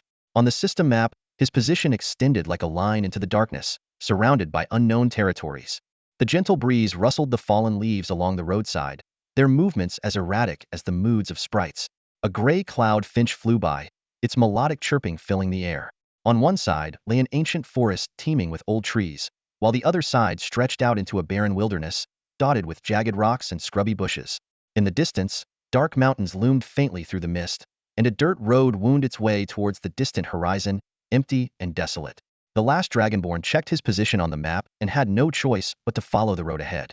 To increase his speed, he temporarily allocated his free attribute points to agility and constitution. Through his recent gaming experience, he had realized that attribute points not only affected his stats but also directly influenced his perception. Increasing his constitution boosted his stamina, agility enhanced his speed and burst power, strength allowed him to lift heavier objects, and perception made him more aware of his surroundings. Unfortunately, intelligence points did not actually increase a player's IQ, nor did willpower. Charisma could only be enhanced as his level increased, or through certain equipment and items. Higher charisma affected NPC attitudes and some spell effects. Each level up granted 5 free attribute points, while additional points could be obtained through talent skills and other means. After a month of playing, the last Dragonborn had reached level 39 but was currently stuck on a class change quest. On the desolate dirt road, he witnessed one of the game's unique scenes. A green-haired elf, dressed in caravan guard attire, was bounding along the caravan's tracks, racing towards Bygenius Castle. Although this mode of travel consumed much more stamina than normal running, in the game, characters' constitutions far exceeded real-life limits, allowing them to leap incredible distances. The sense of freedom from these continuous jumps was intoxicating. Listening to the wind, feeling the sun's warmth, each solid step added to his immersion. Golden leaves, swaying grasses, lush trees, and gray-white rocks blurred past him. This was what he sought in the game, a thrill unattainable in reality. After traveling for a while, the system notified him that his stamina had dropped below 30%, requiring attention. When stamina fell below 25%, players would receive a fatigue debuff, reducing strength and agility by 50%. If stamina were completely depleted, they would enter a state of severe fatigue, with strength and agility reduced by 95%, recoverable only through sleep. Since players often found it difficult to monitor the game panel during combat, the game developers had thoughtfully designed a notification system to alert players of attribute changes and skill cooldowns. In the gaming world, there is a player named Ma Dai Long Ai, who is known as the Last Dragonborn. He is a brave and adventurous young man, always eager to help others and take on new challenges. Through countless trials and fierce battles, the Last Dragonborn has risen to become one of the most esteemed players. However, just when he was at the peak of his confidence, an unexpected incident shattered his peaceful life. During one of his adventures, the Last Dragonborn faced a near-fatal accident. This event made him reflect deeply, realizing that no matter how powerful a character is in the game, everything can be lost in an instant. From this experience, the Last Dragonborn learned an important lesson. He began to cherish each adventure more and prioritize his safety. He learned to act with caution, no longer charging blindly into danger, but instead, planning carefully and taking steady steps. This transformation not only improved his gaming skills, but also earned him greater respect and admiration from other players. The story of the Last Dragonborn teaches us that while adventure is thrilling, safety must always come first. In the gaming world, only by protecting oneself can one truly enjoy the experience. The Last Dragonborn's journey serves as a reminder to other players that courage must be paired with wisdom to go further and see the most beautiful landscapes. A group of 4 or 5 gray coyotes gathered by the roadside, viciously tearing at a mangled corpse. Suddenly, they sensed the approach of an elf and turned to glare at him, their eyes glinting with cold ferocity, low growls rumbling from their throats. The last dragonborn frowned, his keen elven eyesight clearly revealing the ravaged body. He slowly stepped back and unslung the longbow from his back. This longbow was a reward for completing a caravan guard training mission, and he considered its attributes quite impressive.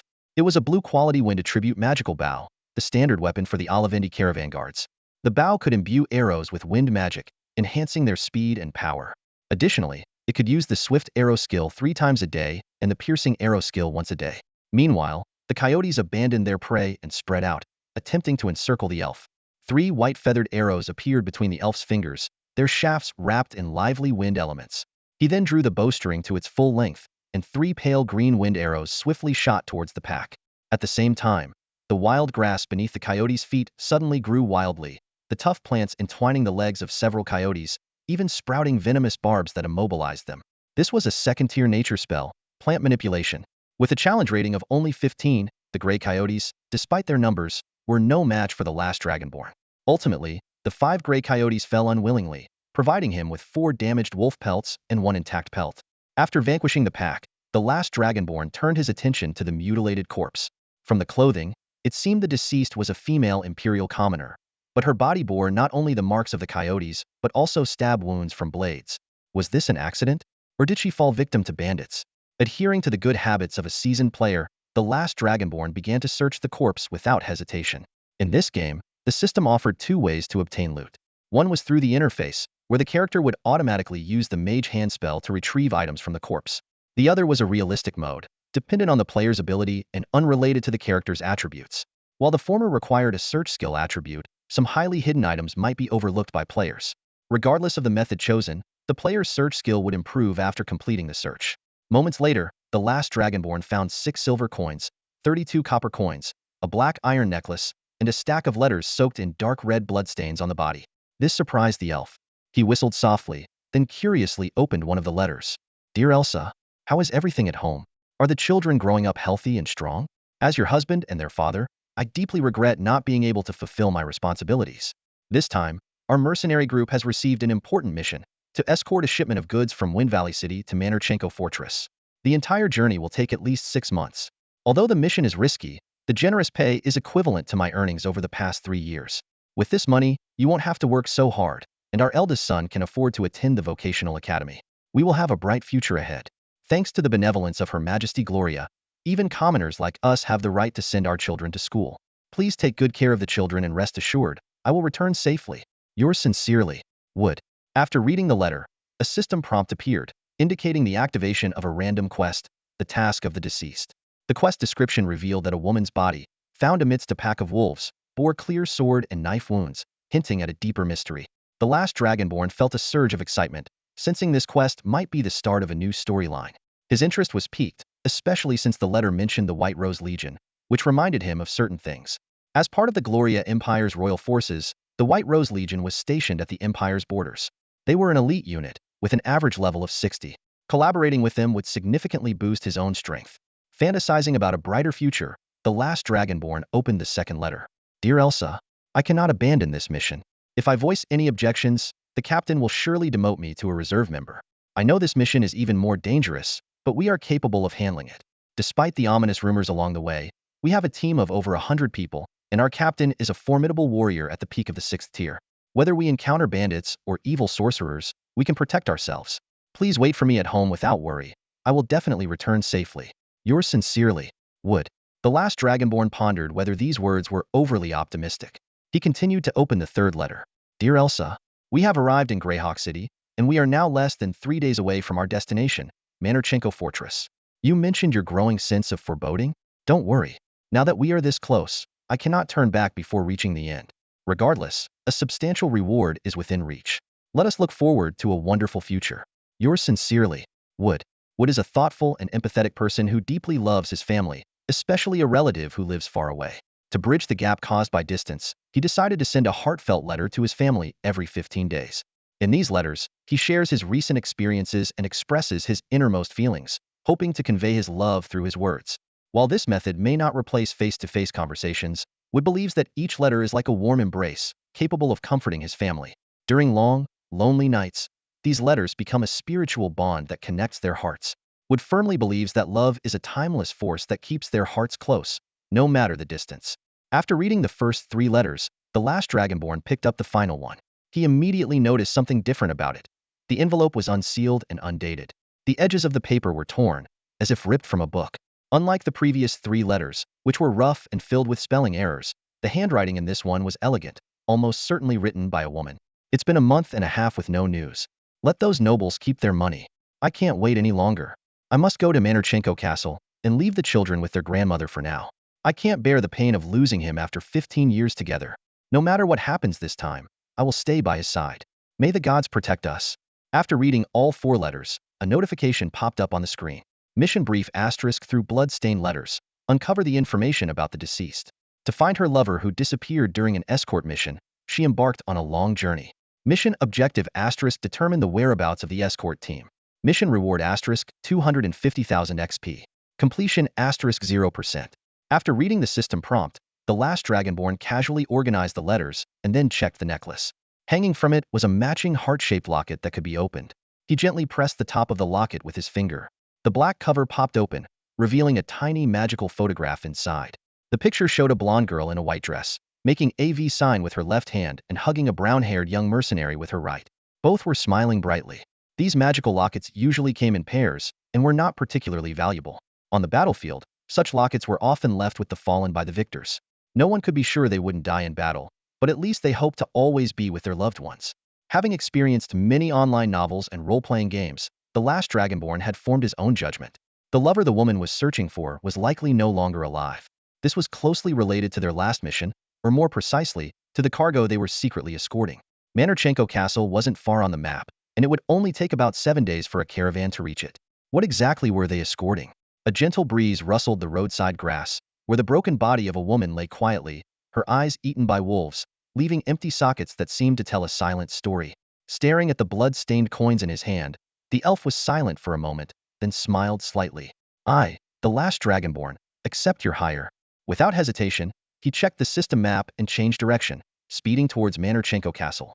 However, the last Dragonborn was unaware that his every move was being watched by a hawk high in the sky.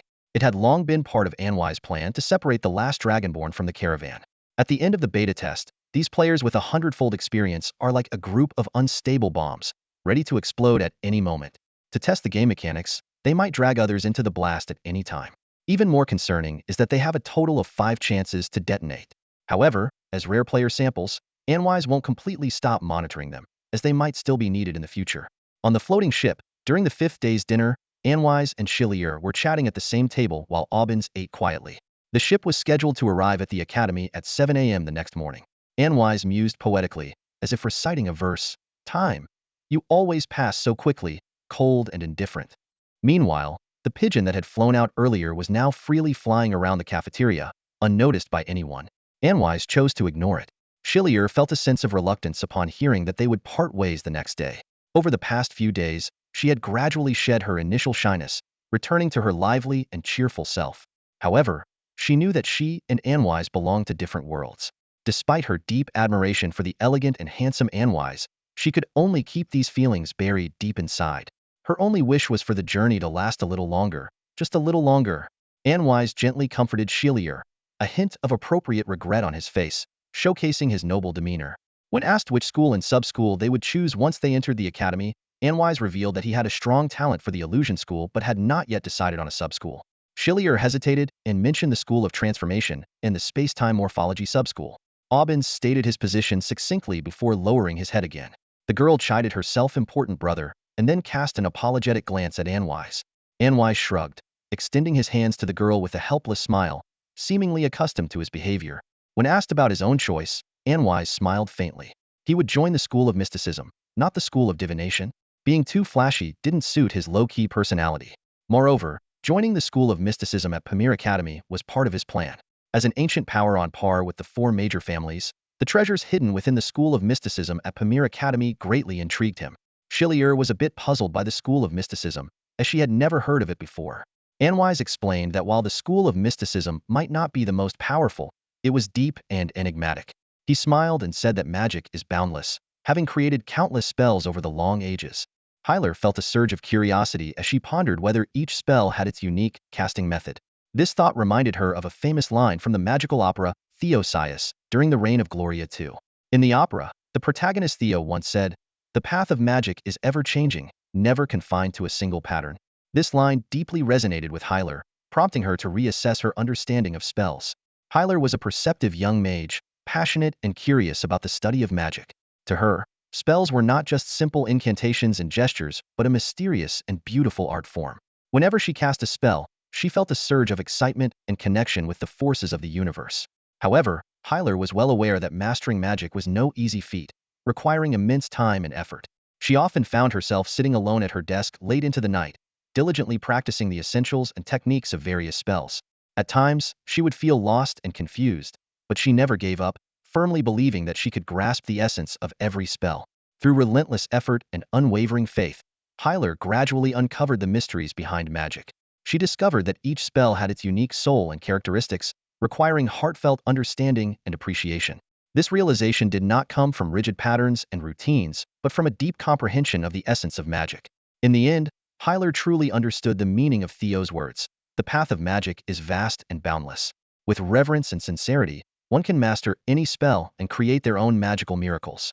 Her heart filled with gratitude and awe, her love for magic grew even more steadfast and profound. Hyler knew that no matter when or where, she would continue to walk the path of exploring the secrets of magic, never stopping. The young girl, upon hearing Anwise's words, felt her mind flood with a mysterious, unexplored realm. She hesitated and replied, "I'm not sure." Anwise smiled slightly and began to unveil a mystery of the magical world. In the current world of magic, there are still some spells so enigmatic that their models have not been completely deciphered. Although we know how to cast these spells, we cannot understand their fundamental models or the mysterious processes through which they take effect. For instance, arcane magic, wish spells, and so on. Additionally, there are ancient spells often inscribed in old texts or symbols on rocks, clay tablets, or other mediums. Only by unraveling these mysteries can we understand their principles and casting methods. These spells are classified as arcane. The branch of study dedicated to deciphering these spells is known as the arcane school. Once the essence of an arcane spell is revealed, it is reclassified into other schools of magic. Hearing this, the girl, Xylier, nodded in slight understanding. Anwise's mention of arcane magic made her recall a hazy mist in her mind, filling her with a sense of awe. She said thoughtfully, "Maybe some spells truly transcend our understanding of models." At that moment, Orbin, who had been silent all along, suddenly looked up and stared directly into Anwise's eyes. He declared firmly, "That viewpoint is incorrect. Every spell should have its model." Xylier was startled by her brother's sudden interjection. She scolded him softly, a hint of anger rising within her. Although they were both freshmen at Pamir with Anwise, Xylier and her brother were just ordinary commoners. Anwise, on the other hand, was evidently from a noble family, possibly even of high nobility. This disparity in status made Xylier feel powerless. If her brother's rudeness angered Anwise, the consequences could be dire. Xylier had once witnessed Lord Lyra's punishment. A merchant who accidentally frightened the Viscount's horse and caused a minor accident was beaten and detained by the city guards on the Viscount's orders. The merchant had to pay a hefty sum in gold, and even had his daughter become a maid in the castle to resolve the matter. Xia hurriedly apologized. "I'm sorry, Anwise." "My brother isn't very good with words and doesn't understand proper etiquette. I apologize on his behalf." Anwise understood Xylier's concern and sighed inwardly, but his expression remained calm. "No need to apologize, Xylier. We're friends, aren't we?" Anwise's gentle gaze and his clear blue eyes seemed to carry a reassuring power, calming the anxious girl once more. In the vast world of magic, we are all curious explorers, yet full of ignorance. Only through open exchange and discussion can we find the right path. Turning to the silent Orbins, Anwise responded calmly, "Many great mages share your view, but throughout the long history of human magic, the arcane has always existed." Albans looked up again, his blue eyes fixing on Anwise with a serious expression.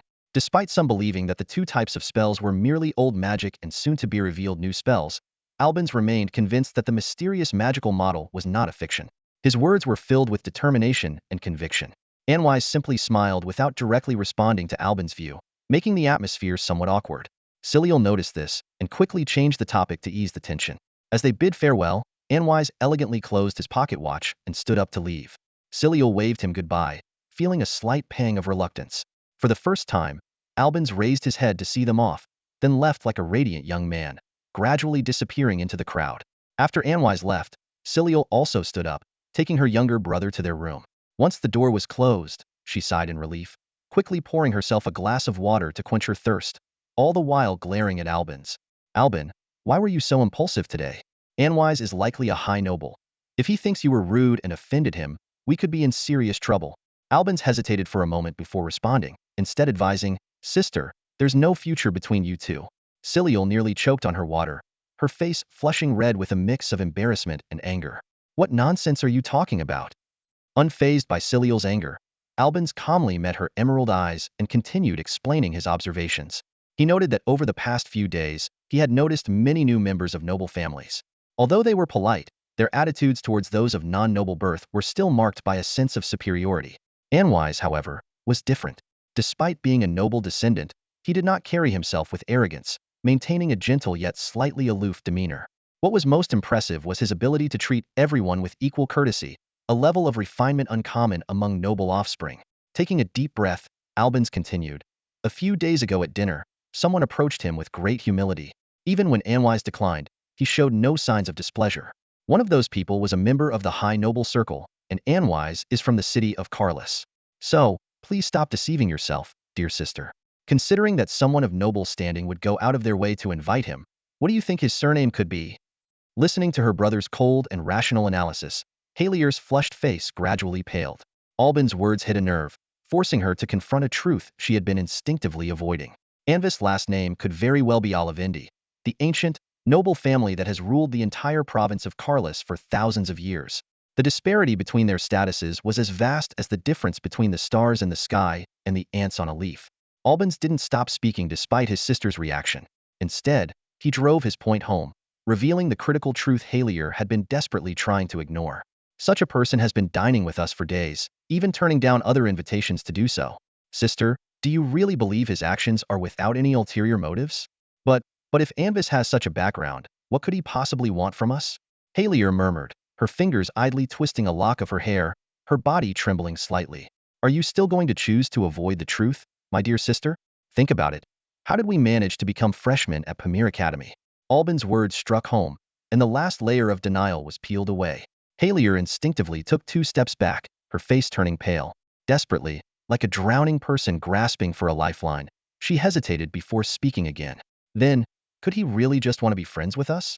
Albins hesitated, wanting to say something more, but seeing the pleading look in his sister's eyes, he ultimately sighed and said nothing further. Why would a majestic crystal bird soaring in the boundless sky stop for a gray sparrow on a branch? This is simply the law of attraction among similar beings. 5 days should be enough to leave a preliminary impression. Given Halier's nature, she likely won't suspect anything, but Albins might. Perhaps he already doubts my intentions. In his room, Anvis tapped his fingers on the silvery white tabletop, a mysterious smile playing on his lips as he murmured to himself. After all, a commoner talented enough to enter Pamir Academy must have had some extraordinary encounters. And once someone has had such an encounter, they instinctively become cautious until they have fully grown. Next, it's time for the second step of the plan. By the way, there was no mention of Halier in my previous life. What happened to her? According to my family's past intelligence, Albins once took the rare step of personally exterminating a mid-sized family from the bloodline level. There might be a connection there. Meanwhile, a pigeon perched on the table beside him, curiously watching Anvis talk to himself. Are you talking to me, Ku?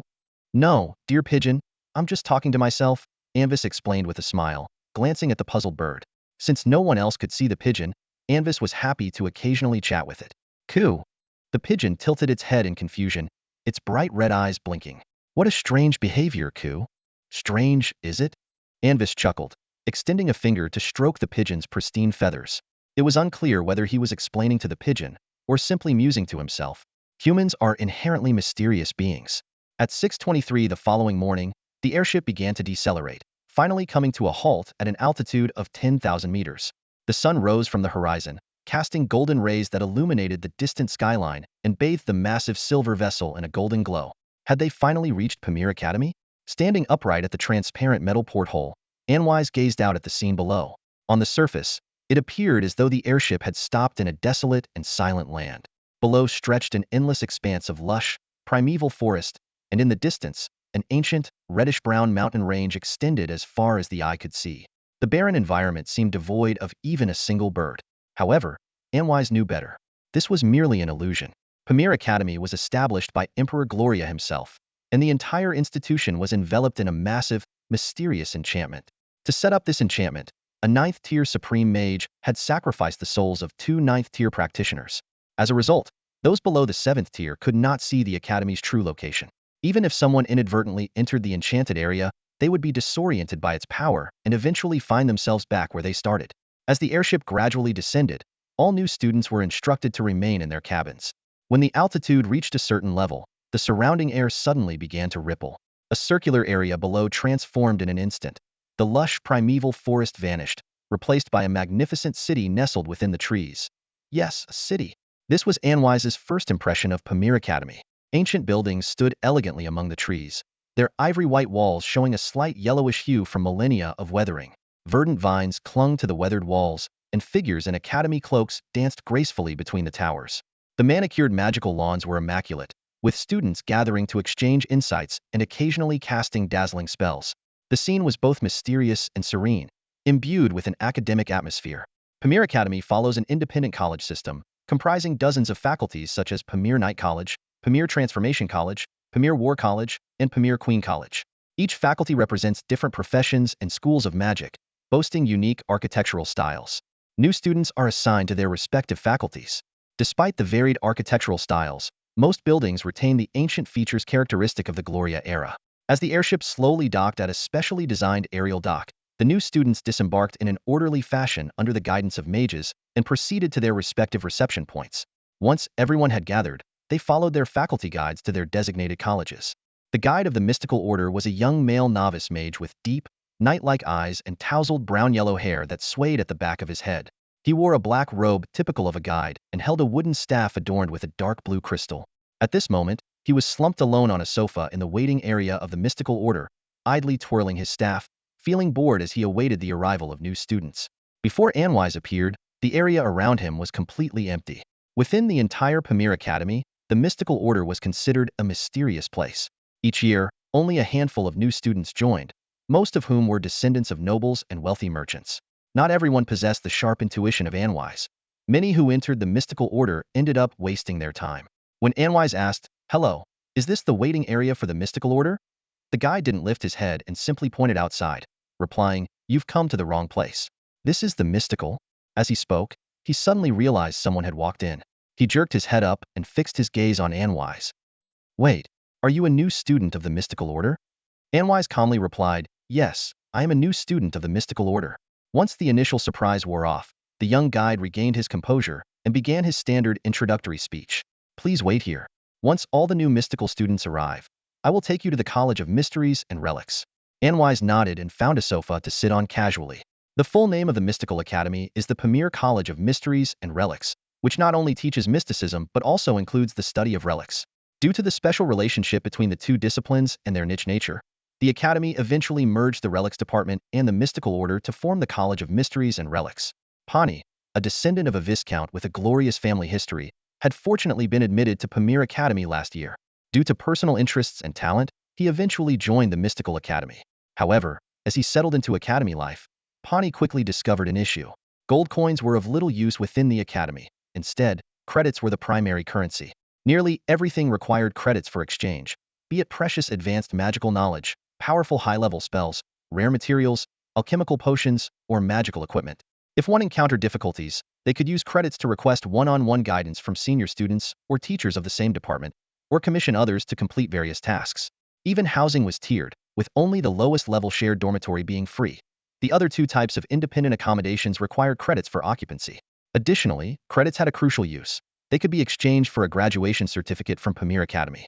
The difficulty of earning credits varied between different departments, and thus the number of credits required also differed.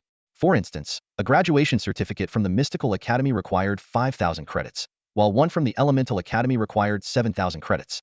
However, the time for advanced studies at Pamir Academy is limited. If a new student still hasn't earned their department's graduation certificate after 10 years, they must spend 1,000 credits to extend their studies by 5 years. If they still fail to meet the requirements after those 5 years, the academy will expel them. For Pani, this is crucial for his inheritance rights within his family. But earning credits isn't easy. With his barely first-tier abilities upon enrollment, Pani could hardly complete most tasks. To earn the precious credits, Pawnee resolutely took on the task of guiding new students. This task is limited to one slot per year in each department, and seniors would often say, "This rare task only comes once a year. We're letting you have it this time, but next year, you won't get this chance."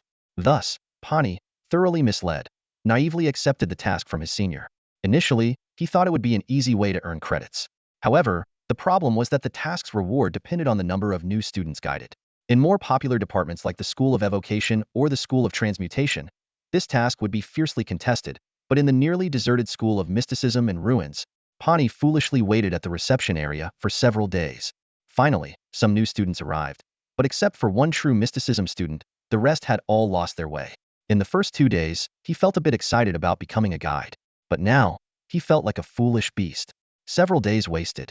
He could have attended a few open lectures or learned a new spell, but instead, he wasted his time waiting for people. Even taking the lowest paying task of cleaning the academy would have been more profitable.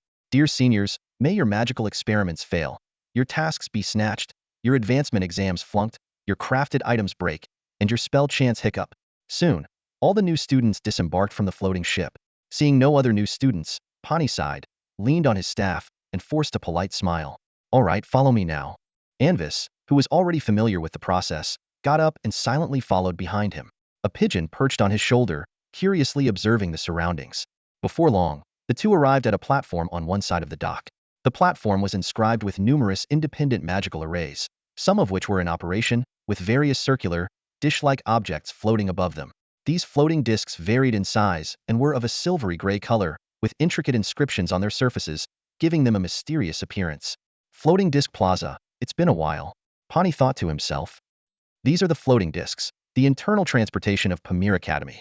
When the students haven't yet mastered independent flight, these are the most convenient way to travel around the academy. Seeing Anvis' curious gaze at the floating discs, Pawnee briefly explained their use. Pawnee, who comes from a humble or minor noble background, had never seen an alchemical hovercraft before and was exceptionally excited about this novel contraption. At this moment, he regarded Anwise as one of those enigmatic figures. As he guided Anwise onto a special large hovercraft, Pawnee's expression was a mix of solemnity and excitement. Standing in the center of the hovercraft, he took out a plaque bearing the Academy's emblem and gently infused it with a trace of mental energy. In response to his action, the emblem emitted a faint, eerie glow. The inscription circuits on the hovercraft's surface immediately activated, and a mysterious force field enveloped the hovercraft. It then slowly ascended to a height of several dozen meters before rapidly accelerating, weaving through the ancient and elegant buildings, and speeding towards the mysterious academy, leaving behind a beautiful trail of light. The flight path of this large floating disc is predetermined, and it automatically avoids obstacles along the way, so Pawnee doesn't have to steer it personally. This automated navigation system makes Pawnee feel relaxed. He watched the scenery swiftly passing by, a sense of pride swelling within him as a member of Pamir, and then turned to look at Anwise. However, Anwise's reaction surprised him. The new student showed no amazement at the stability field of the floating disc, as if everything was under his control. Pawnee secretly speculated that this newcomer's background might be quite unusual. "How do you feel?" Pawnee asked Anwise with a smile. "Can you tell me some important things to know about the academy?" He tried to appear enthusiastic, but inwardly, he was curious about Anwise's calm demeanor. Anwise smiled slightly and casually answered a common question. Pawnee quickly introduced himself and invited Anwise to call him by his first name. This friendly exchange made Pawnee feel pleased. The academy's rules are relatively lenient. Apart from not harming other students and passing the final exam within 10 years, there aren't many restrictions, Pawnee explained. But in Pamir, credits are extremely important. For instance, our mysticism school's graduation certificate requires 5,000 credits. He paused, then continued with a hint of hesitation. "Also, I'd like to propose a deal." Anwise showed a hint of curiosity upon hearing this. "Oh, go on." Pawnee explained that as a new student, Anwise could exchange gold coins for credits, and he offered to buy back the credits at a higher price. He elaborated on the uses and market value of the credits, hoping Anwise would understand the pros and cons of the deal. Anwise looked slightly puzzled and asked why Pawnee was explaining so much, which made Pawnee feel a bit embarrassed. He chuckled, realizing that he might have over-explained. Perhaps, some things don't need so many words, just action. I'm sorry. When Pawnee first enrolled at Pamir, his senior explained all this to him, and he had a similar question. As he spoke, Pawnee gradually stopped laughing and became serious. The senior told him that in Pamir, it wasn't wise to offend others for just 100 points because the future costs could far exceed that number. Anvis was slightly taken aback, but then nodded gently. I see. He fully agreed with Pawnee's words. Pawnee continued to share his past experience, unaware that he had just avoided some trouble. After some thought back then, he chose to negotiate with the senior and handed over only half the points, which was 50. Of course, the choice is yours. Just as Pawnee finished speaking, the high-speed floating disc suddenly stopped and slowly descended, finally coming to a halt at a place resembling an aerial dock. Pawnee stopped talking, smiled, and gestured ahead. We've arrived. This is the Academy of Mysteries and Relics at Pamir. Anvis looked up to see a towering gray-white stone tower piercing the clouds. In the circular plaza in front of the tower, an ancient fountain gushed with clear magical water, and a lifelike statue of Emperor Gloria stood at its center. The emperor held the famous Sword of Kingship, stood atop a crystalline dragon, wore a crown encircled by stars, and had a resolute gaze that seemed to proclaim his sovereignty. The base of the statue was covered in moss and inscribed with the most famous motto of the School of Mysteries. May mystery be no more, may mystery forever endure. Anvis silently gazed at the inscription, feeling the complex emotions when the secret keeper, Okul, uttered those words. Coo, what does that mean, Coo? At that moment, the pigeon perched on his head cooed. It means... Anvis was about to speak when he suddenly noticed something. Wait, I didn't actually say anything just now, did I?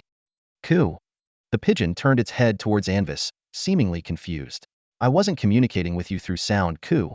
You didn't hear me speak, but you sensed me speaking, Coo. Didn't you notice that, Coo? What's the matter, Anvis? Pawnee noticed Anvis was lost in thought and looked at him curiously. Oh, it's nothing. I was just looking at the inscription on the statue's base. Anvis calmly turned his head and pointed towards the statue. That ancient Manian inscription? Pawnee nodded in understanding. It's the most famous motto of the School of Mysteries, written by the secret keeper, Okul.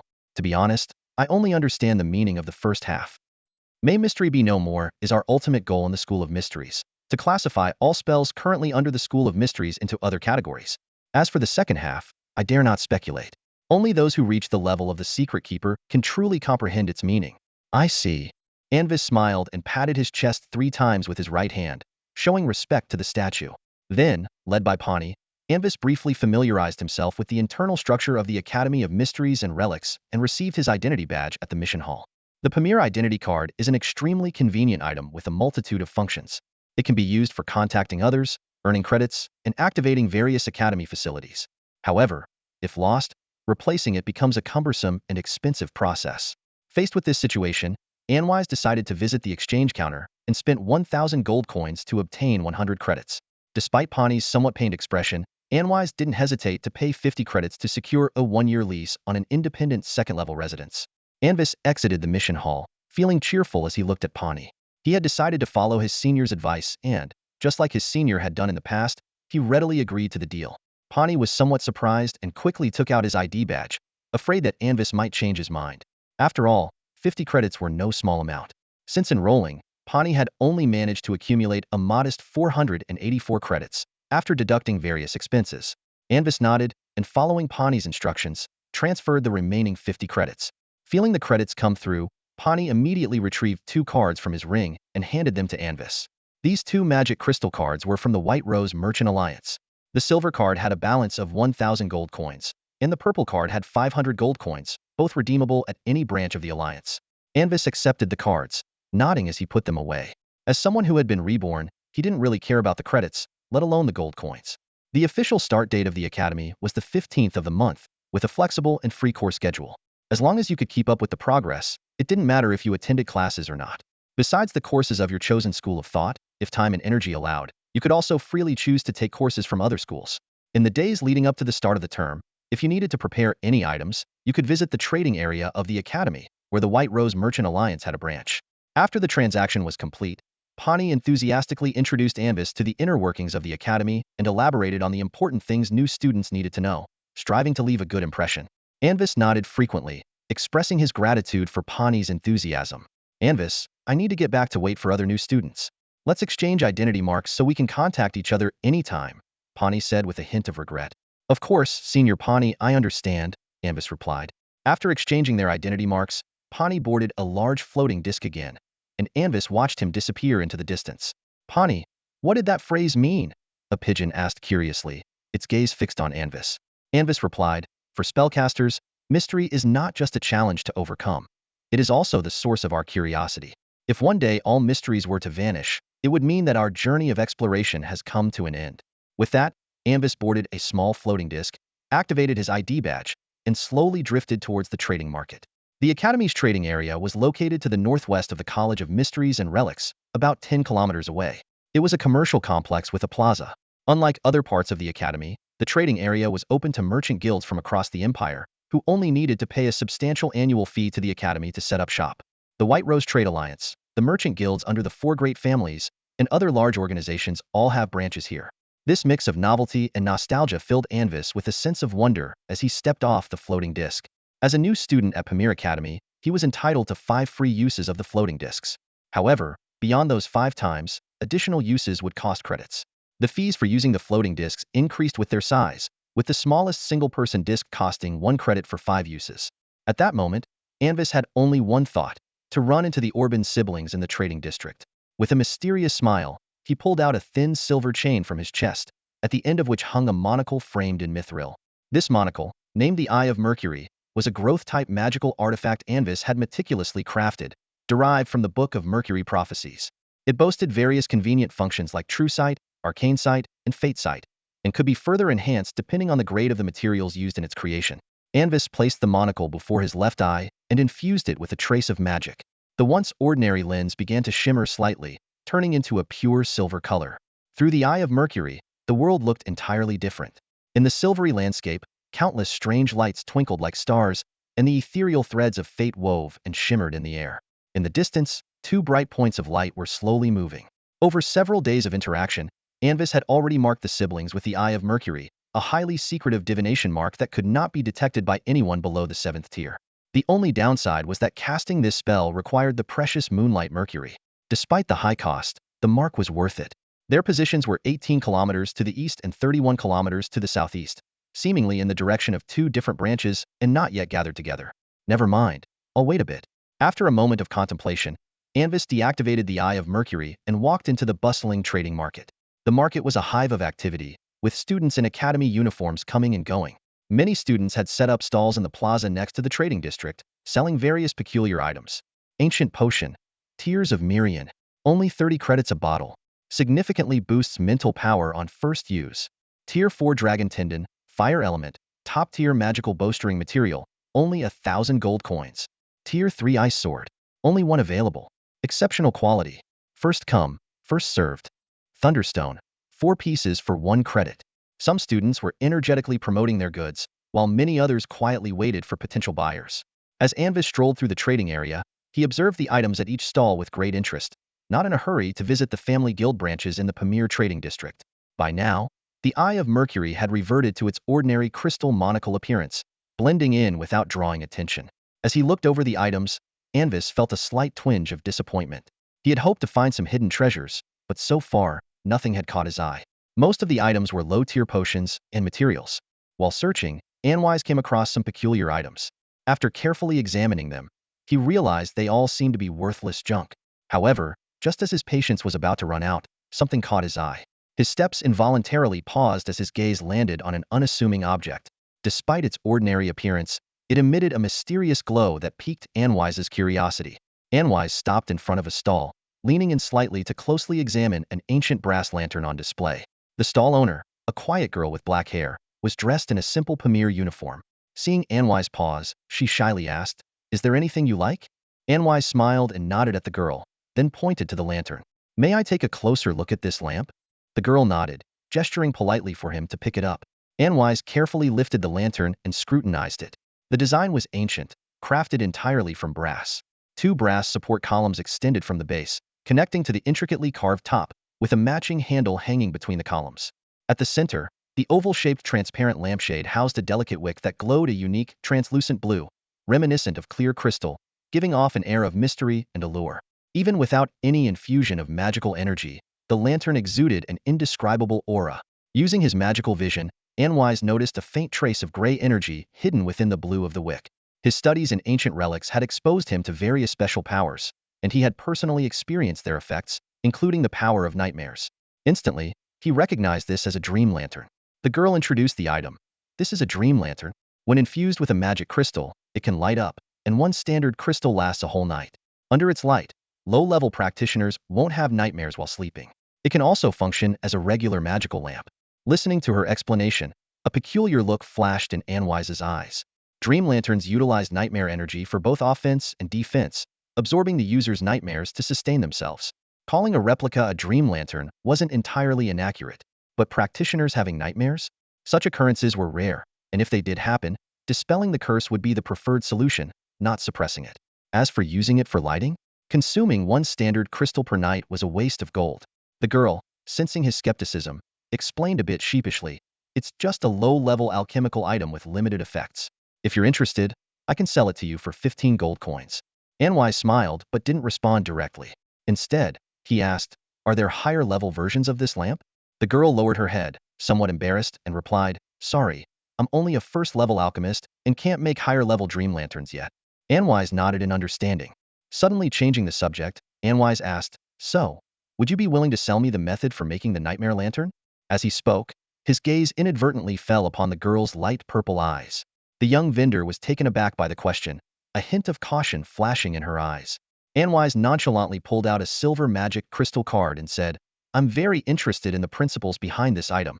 Would you accept 1,000 gold coins for it?"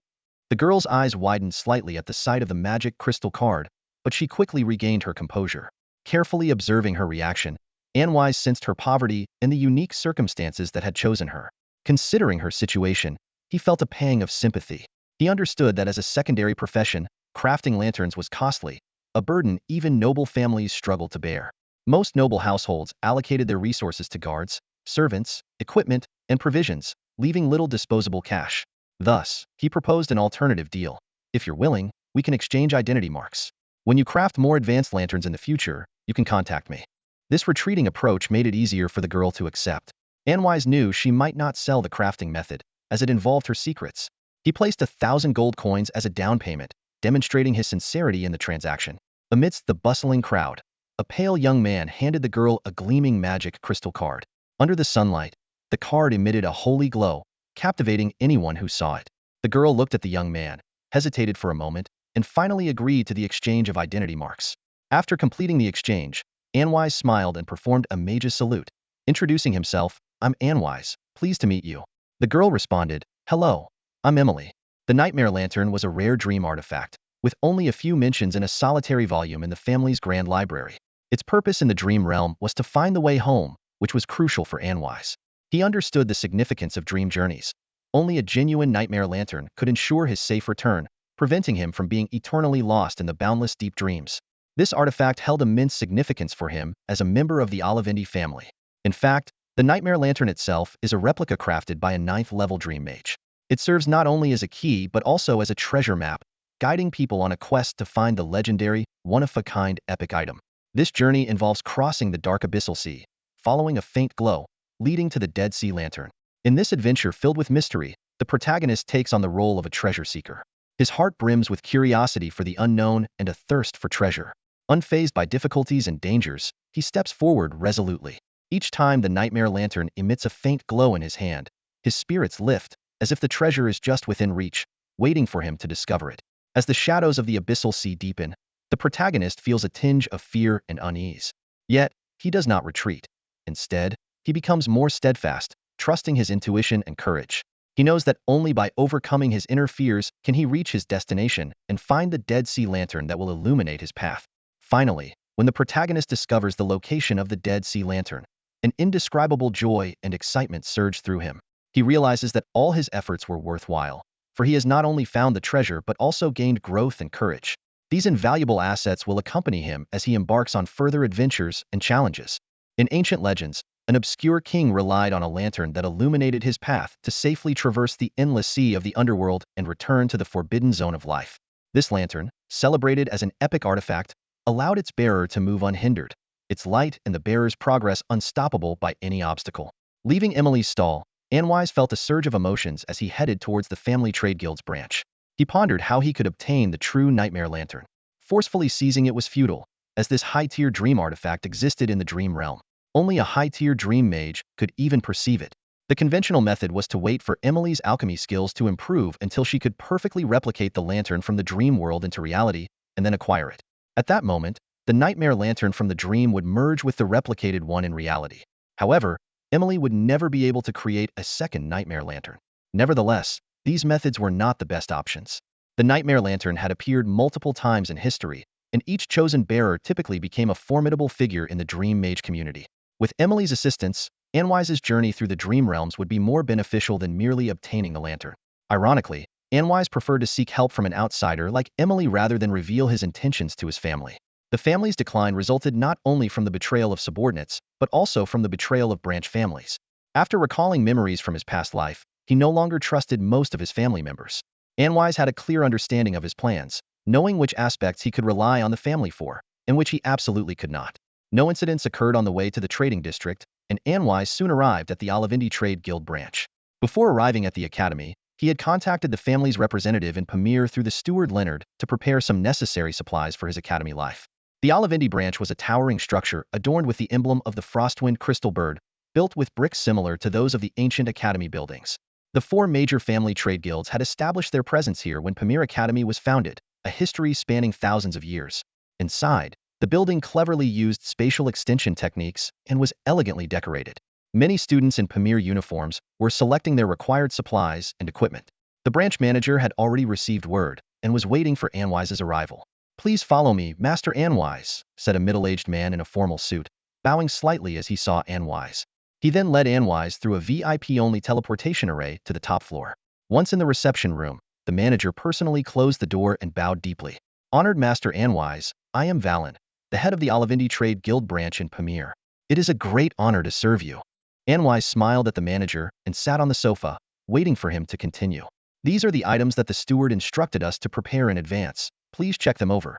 The supervisor respectfully removed a plain, gray-black ring from his finger and handed it to Anwise with both hands. Anwise accepted the ring and, with a slight mental probe, inspected its contents. The ring's internal space was about 2 cubic meters, containing rare alchemical and spellcasting materials such as moonlight mercury, heath gemstones, and abyssal stone hearts, along with 150,000 imperial gold coins. Of these, 140,000 were in the form of magic crystal cards, while the remaining 10,000 were actual gold coins, divided into 100 pouches and stacked in a corner of the space. These coins came from Anwise's construct factories and merchant guilds, which had flourished under his wise and foresight management.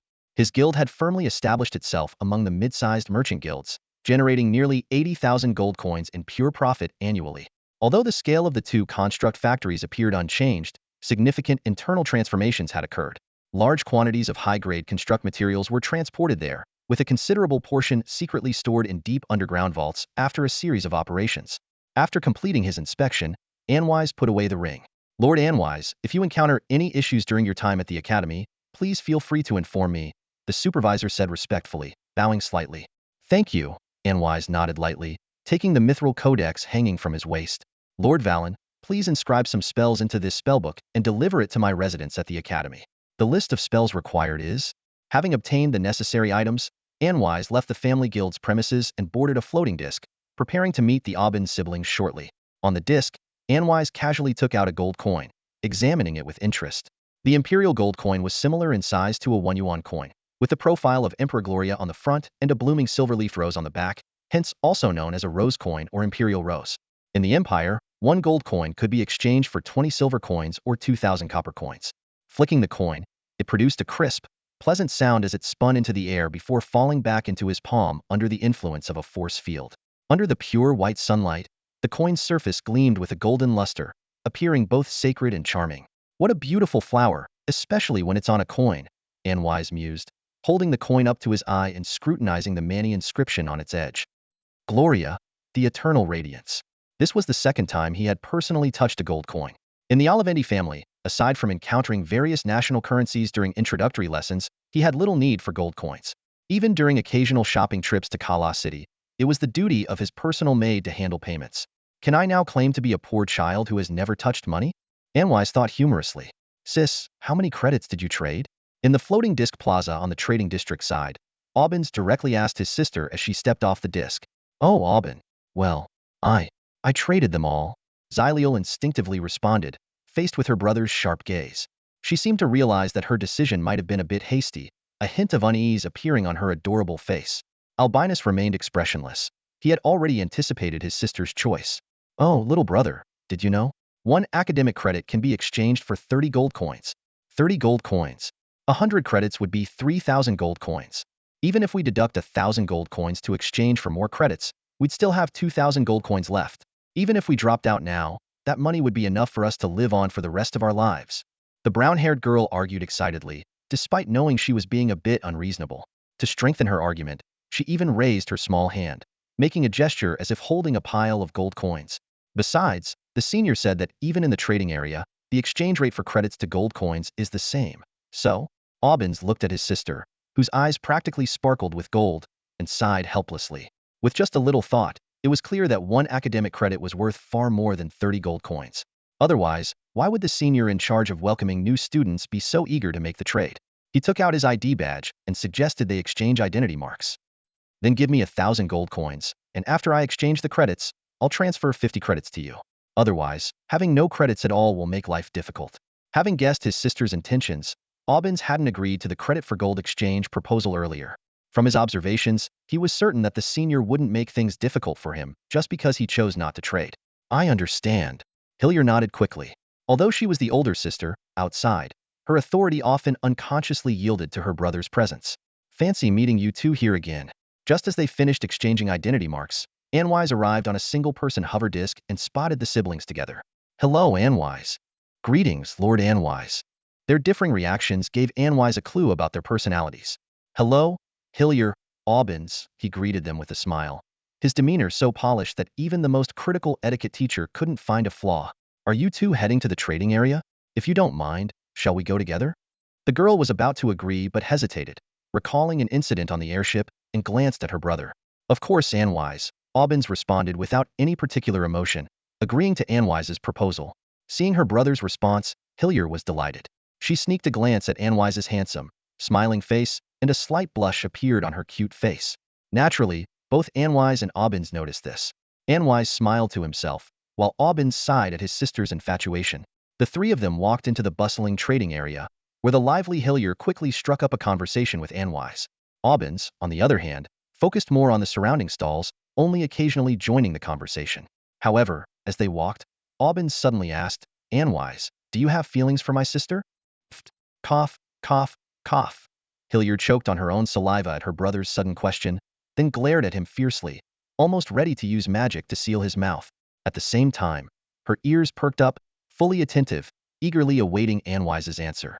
Anvis was slightly taken aback by Albin's direct question, but he quickly composed himself and responded with a calm demeanor.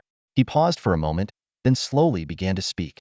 Although we haven't known each other for long, it might be too early to discuss personal preferences. Albins nodded, his face expressionless, making it hard to gauge his thoughts. Hylal's face turned pale upon hearing this, but she quickly masked her inner turmoil with a smile as she turned away. With a hint of malice, she forced Albins to apologize to Anvis. Watching this little drama unfold, Anvis couldn't help but smile.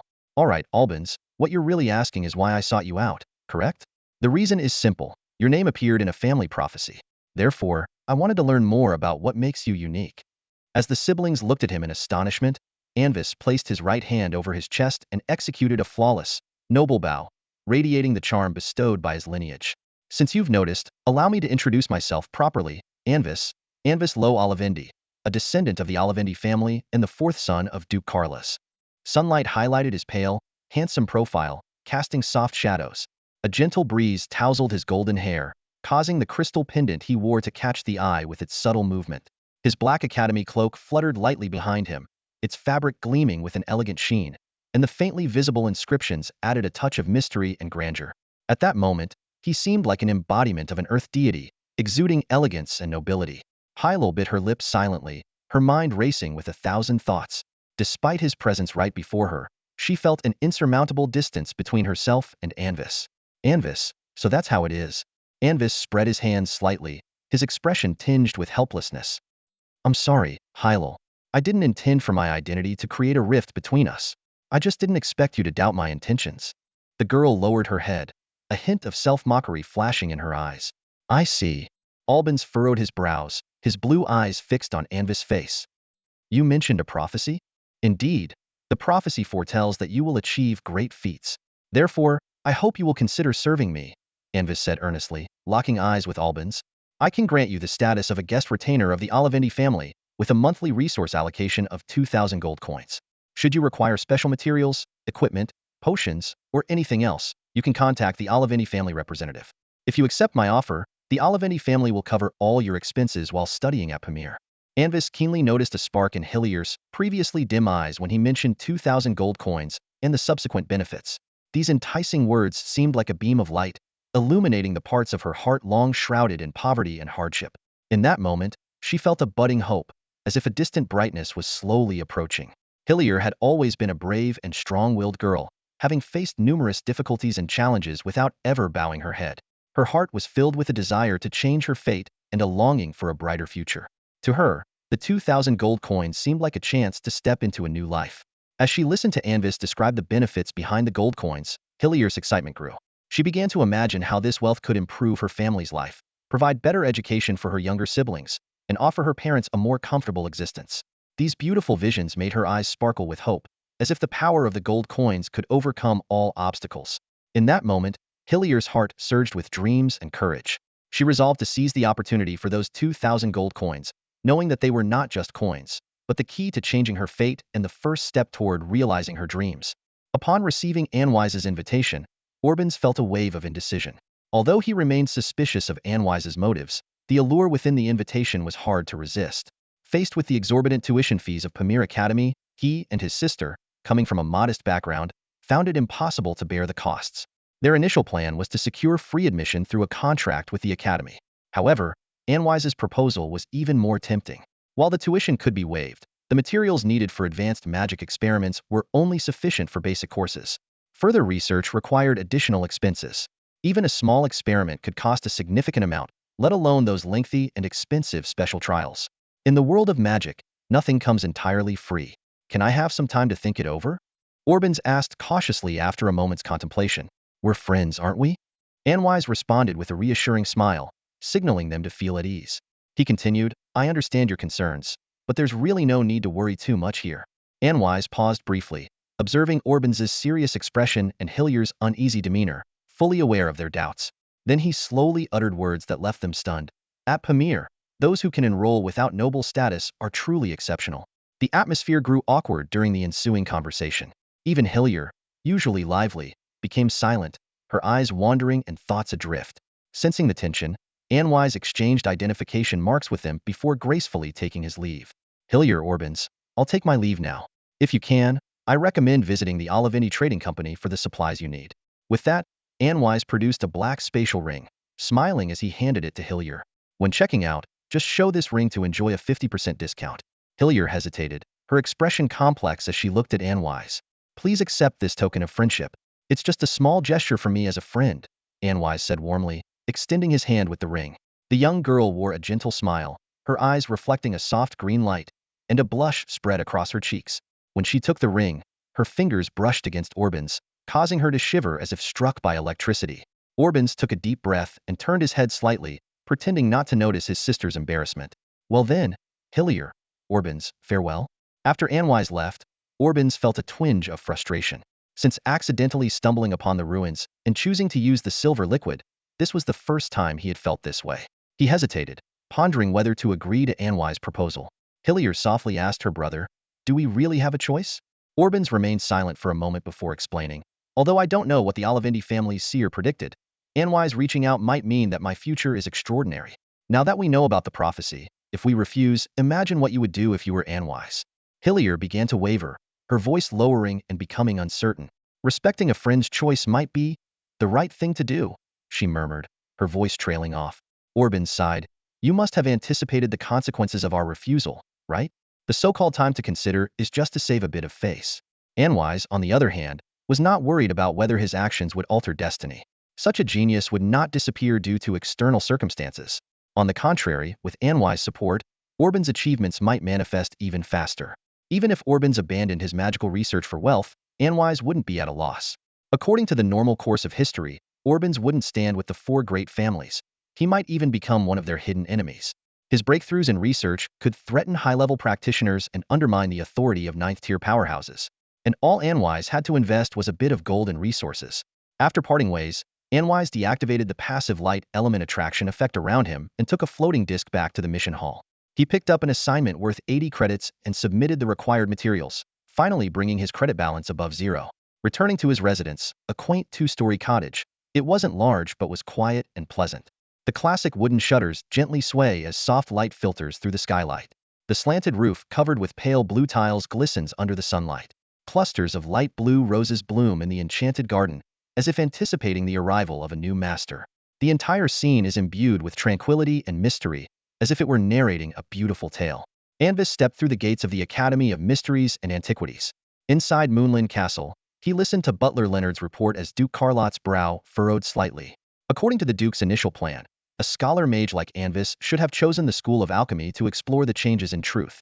Dear Carlot, our Anvis has chosen the School of Mysticism for a reason, Duchess Alina softly explained, gently twirling a golden curl by her ear, her eyes filled with maternal affection. Besides, the Mysticism School has its unique merits. The ancient relics unearthed there might hide untold treasures. Treasures? The Duke shook his head with a wry smile. Those who reach the upper echelons are never foolish. Even if the use of a top-tier mystical artifact is unknown, it would still attract 8th or 9th rank powerhouses.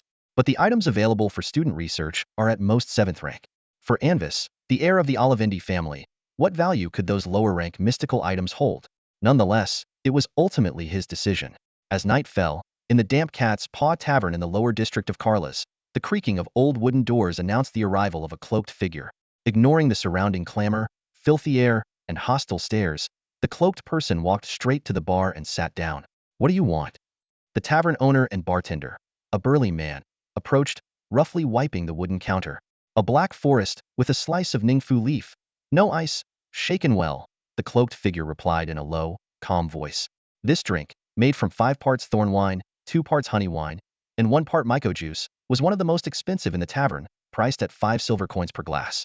And used the 17-year-old thorn wine. I know you have a bottle left. The tavern owner nodded, retrieving a dusty bottle from beneath the counter, mixing it with other ingredients in a shaker. Soon, a glass of dark gray liquid was placed in front of the cloaked figure. He reached out from under his cloak, placing a gold coin on the counter. His hand, with deep brown skin, was calloused and bore a faint brown scar on the back. The hostile stares around him slightly waned, but the sight of the gold coin drew a few more greedy glances. Humph! This place needs some cleaning up, the cloaked figure muttered, unfazed by the malevolence around him, downing the drink in one gulp. What's the point of cleaning? This is a tavern, not an inn. The tavern owner retorted, wiping the counter and pocketing the gold coin, shielding it from the greedy gazes. The cloaked figure chuckled again, set down the empty glass, and left the tavern, indifferent to the people quietly trailing behind him. A black cloak concealed his figure, and the once battle-worn hands were now soft and pale, showcasing the subtlety unique to spellcasters. In the tavern, the owner turned and walked into a back room, lifting a seemingly old wooden floorboard to reveal a miniature communication array beneath. He sent a specific code. At the other end, the figure in the black robe noticed the array flickering, raised a hand gently, and skillfully placed a specially made magic paper into it. When he retrieved the paper, faint glowing patterns had already imprinted on its surface. Holding the paper on a golden tray, he walked into the study, bowing respectfully towards an ornate chair in the depths of the room, and presented the tray with both hands. At some point, a blurry figure had appeared in the chair, as if it had always been there. Without any movement, the paper floated to the figure. After scanning the patterns on the paper, the next moment, a dark flame consumed it entirely. The mysticism faction? The figure rasped, the voice carrying a unique echo that made it strangely eerie. Inform the covert side to closely monitor his daily actions, especially his research activities. With that, the figure tapped the table lightly and melded back into the darkness. For the Empire. Upon hearing the voice, the figure in the black robe straightened up and spoke passionately to the empty chair. After another deep bow, he left without hesitation. As the black-robed figure vanished, a deathly silence once again enveloped the study. Moments later, a faint voice echoed softly, "The Empire?" Unaware of the happenings outside, Anwise was fully immersed in studying the secret techniques within the Mercury Prophecy book at the Academy. In the days leading up to the official start of classes, Anwise spent his days researching the book and experimenting with various divination spells. Occasionally, he would wander around, purchasing some potentially useful mid to low-tier magical items. At night, he practiced the Karo meditation method, reading ancient tomes each evening, using mystical patterns to stimulate the growth of his mental power, maintaining a disciplined routine. During this period, Orbins contacted Anwise through his identity token and agreed to his proposal. Anwise invited the siblings to his residence and presented the pre-prepared contract.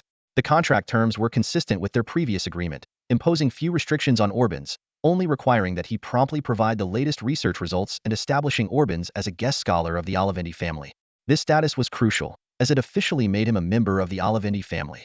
Henceforth, any faction attempting to recruit him would have to consider this affiliation. To ensure this, Anwise had the Duke of Caro sign a high-grade contract. The paper was made from the hide of a 9th-tier magical beast, and the ink was a top-tier alchemical material blended from the essence of a void-eye demon and the blood of a 9th-tier dragon. In the hands of a 9th-level alchemy master, a single contract is imbued with the power of rules, making it nearly impossible for even the strongest 9th-level beings to break. Albans paid a sum of resources to Albans that didn't even come close to the contract's true value.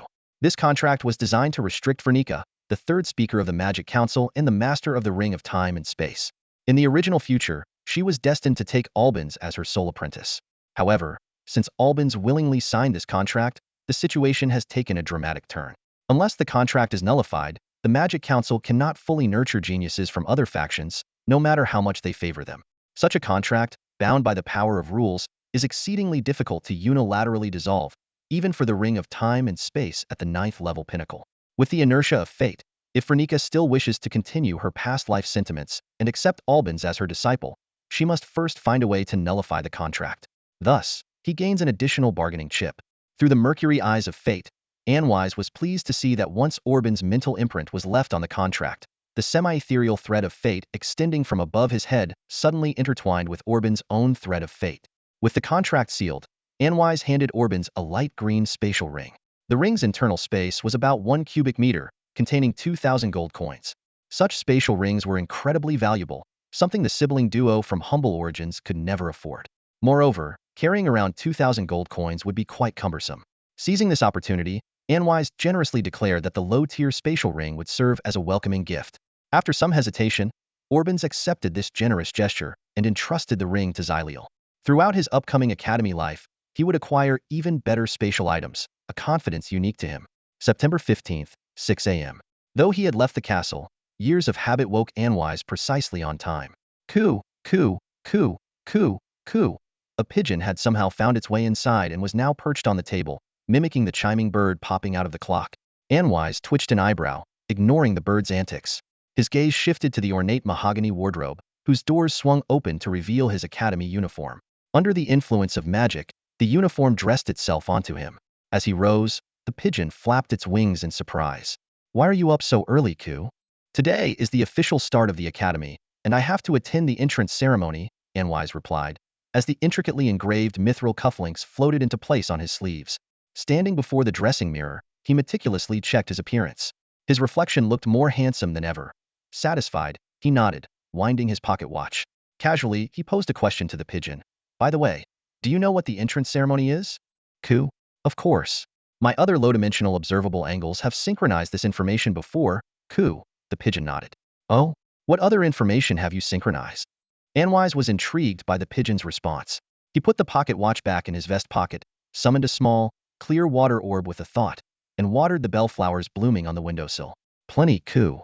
"The early crystal bird gets eaten by the cat." "Ku." The pigeon flapped its wings and perched atop his head. Rolling his eyes, Anwise briefly considered feeding the annoying bird to a cat. With the pigeon on his head, he descended the white oak staircase, boarded a floating disc, and headed to the ceremony venue. The entrance ceremony was held in the Gloria Grand Hall, also known as the Crown of Pamir. This magnificent structure, with its millennia-long history, boasted an expansive interior enhanced by spatial magic, making it appear incredibly grand and solemn. Here, every painting, stained glass window, column, and even seat might have its own legendary story. When Pamir Academy was first established, Emperor Gloria personally attended the ceremony and delivered a passionate speech from the Grand Dragonheart wood podium.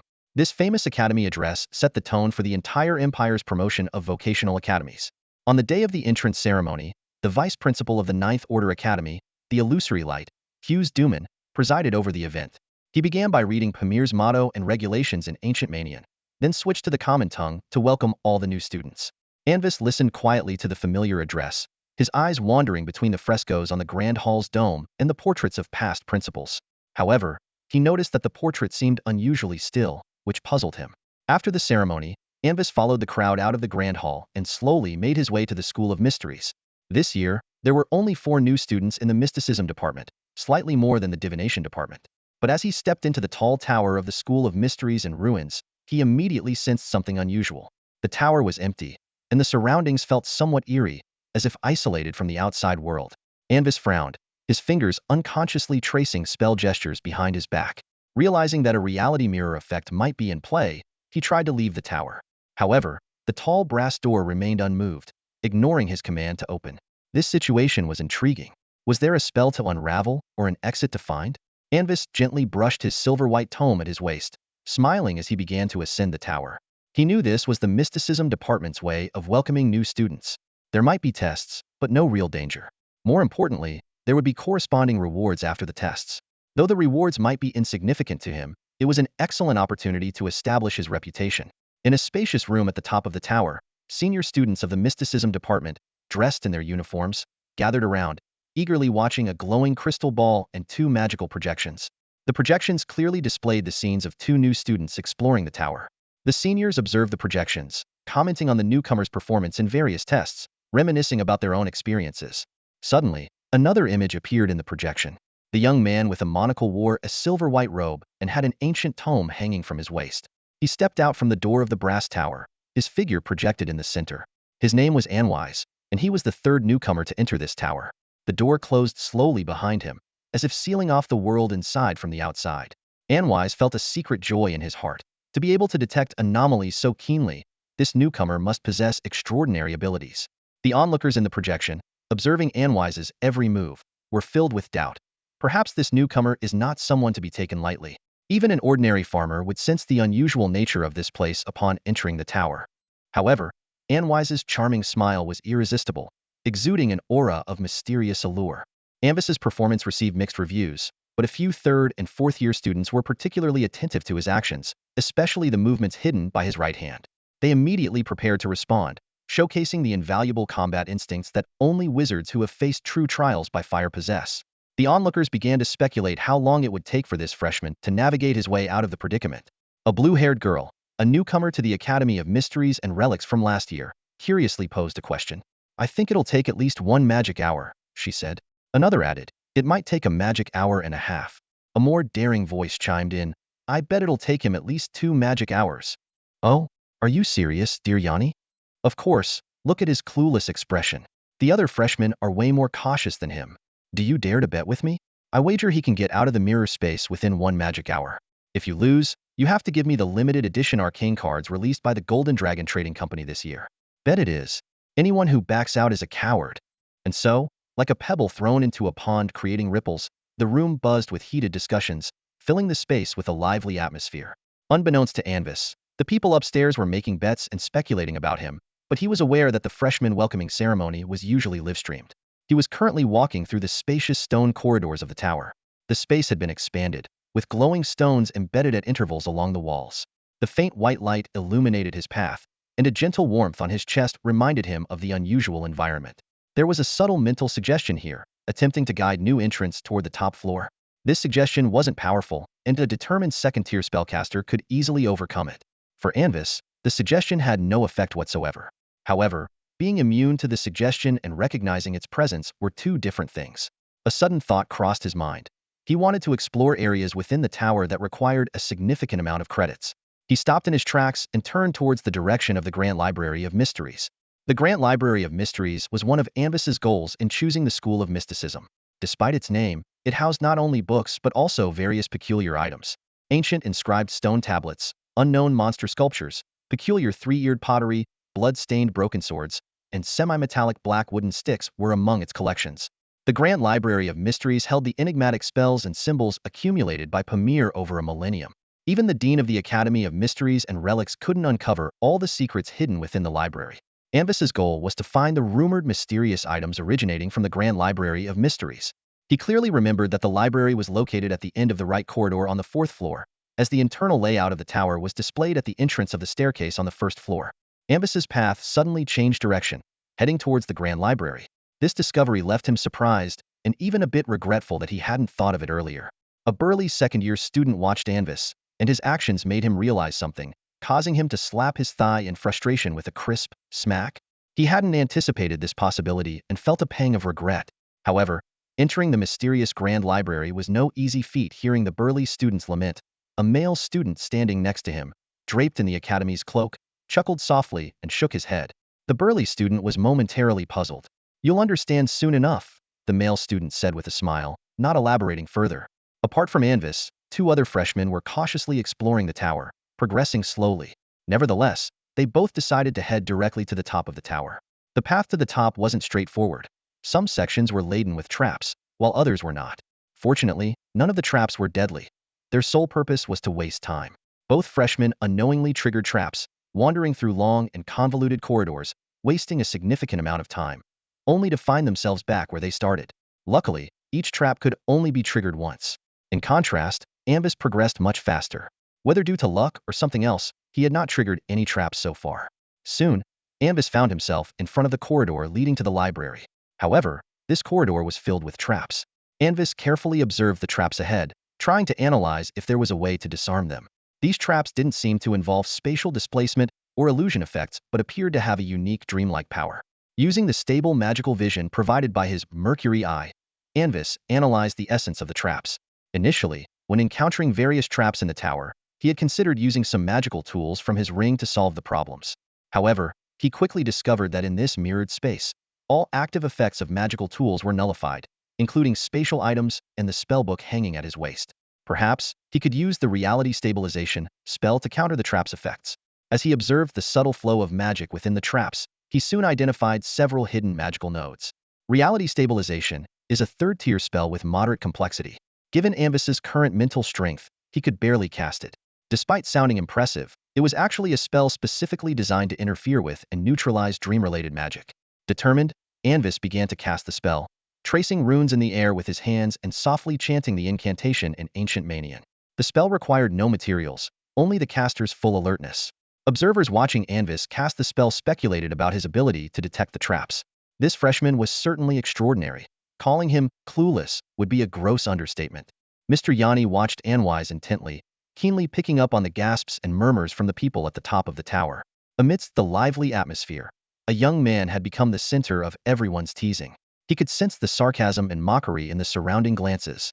This sudden spotlight made him feel somewhat embarrassed, with a tinge of helplessness and unease welling up inside him.